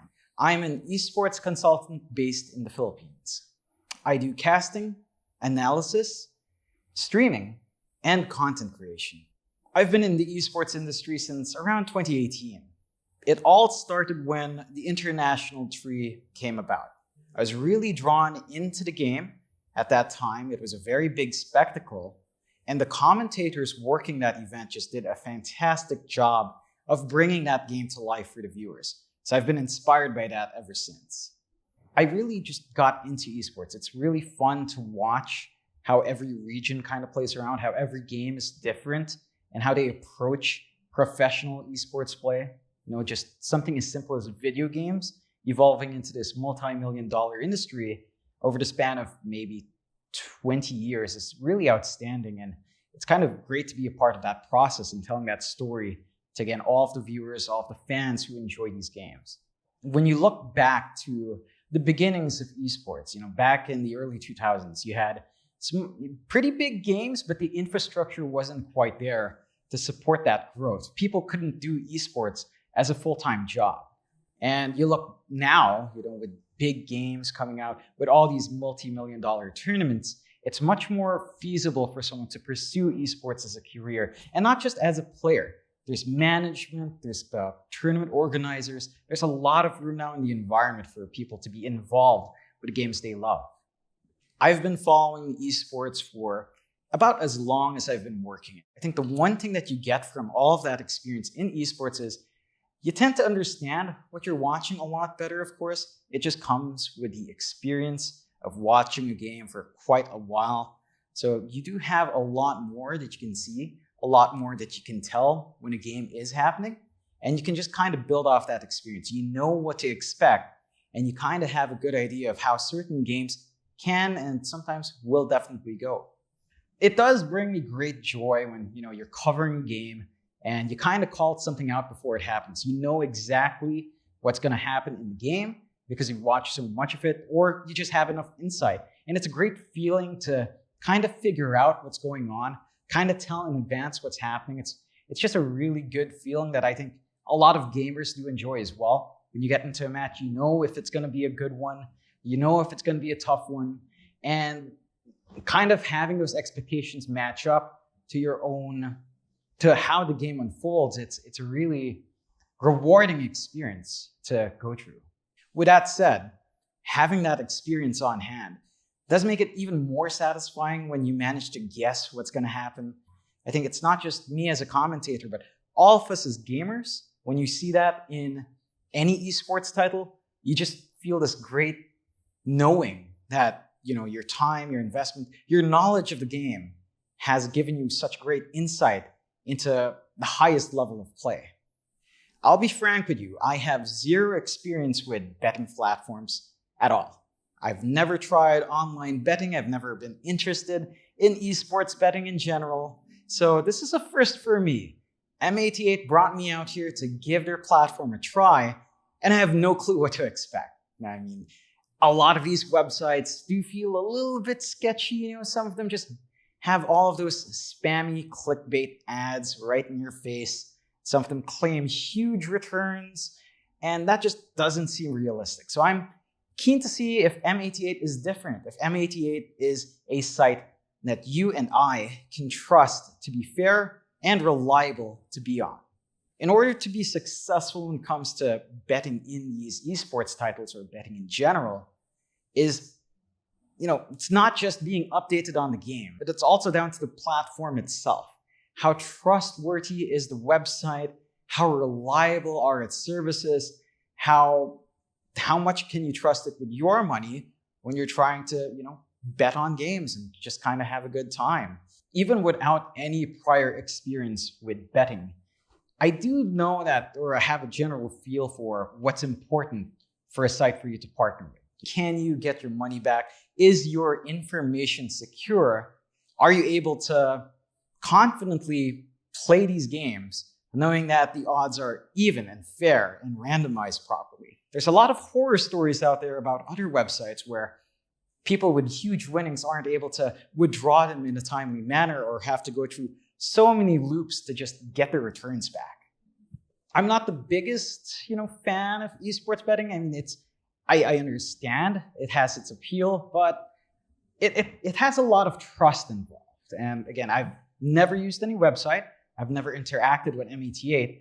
So I'm keen on finding out just how well their product works. And I think it's good for you and I to kind of figure out if this is a site that you can go through easily and kind of trust with your money, with your gaming here.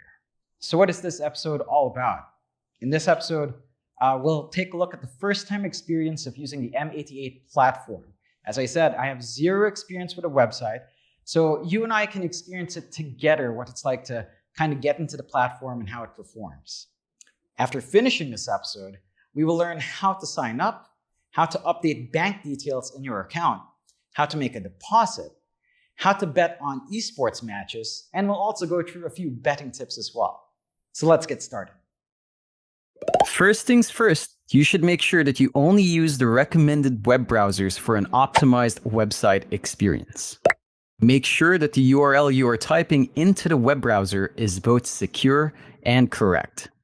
Keep in mind that a secure URL with encryption and verification uses an SSL certificate and begins with HTTPS, followed by the domain name m88.com. How to sign up.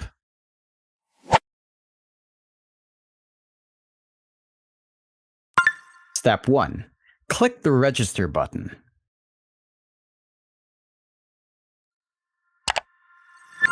Step 2. Fill in all the fields with your correct and valid information.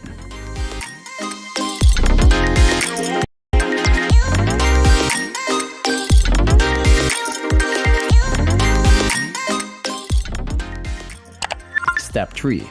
If available, choose your bonus.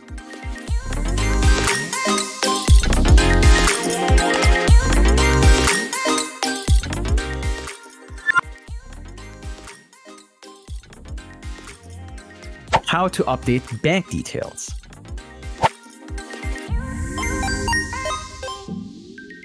Step 1. Hover over the profile icon. Select My Account. Click Update Bank Details.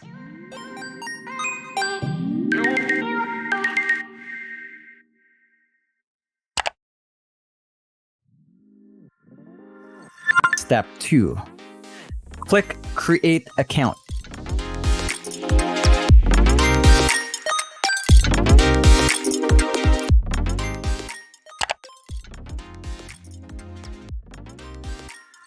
Step 3. Fill in the form with your bank details, then click the Save Account button.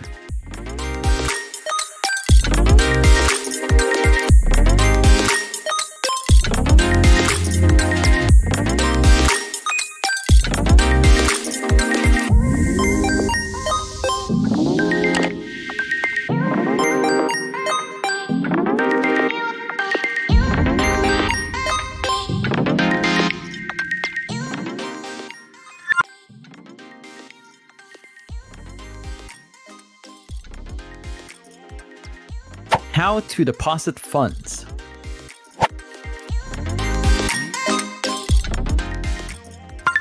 Step 1. Click the deposit button.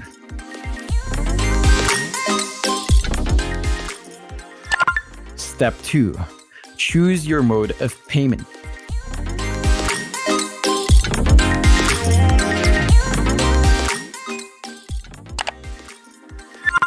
Step 3.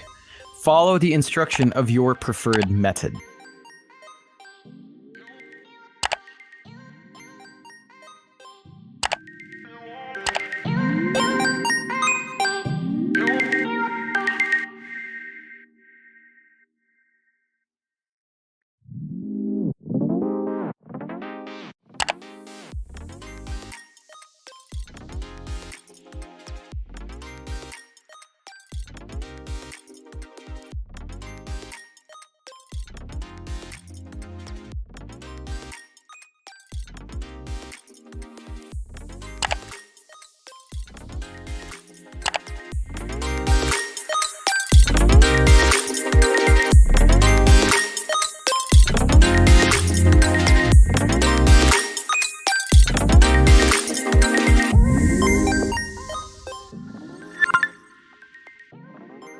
Wait for a few minutes, then refresh the page.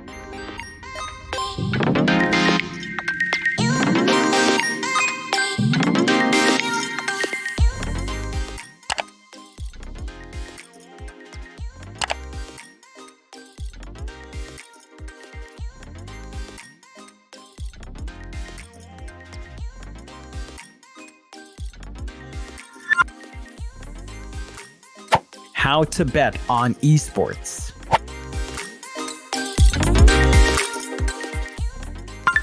Step 1.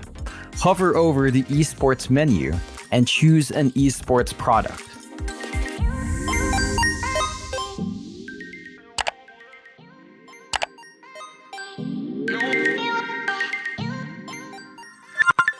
Step 2. Navigate through the esports product interface.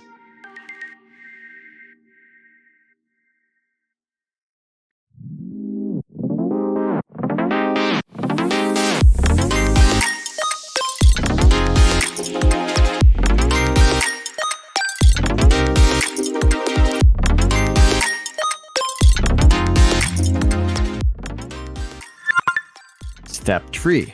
Start betting.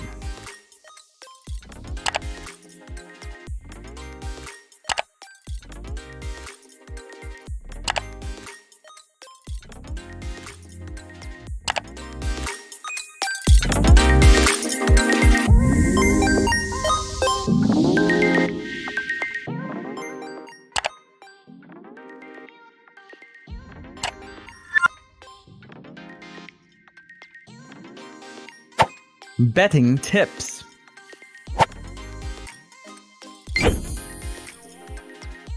Remember, only play what you can afford to lose.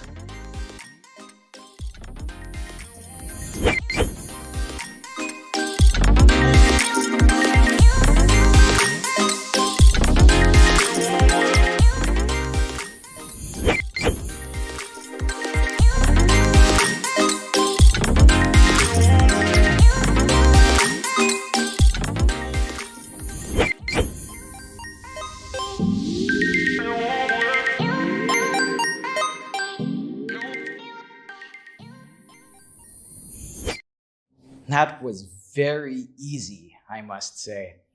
The user interface is pretty straightforward, not to mention the M88 help page is packed with information and instructions to make you more familiar with the platform.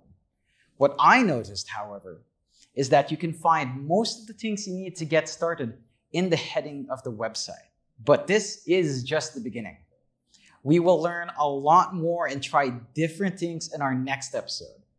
Thank you for watching. This is John Xfire, and I'll see you next time. Bye.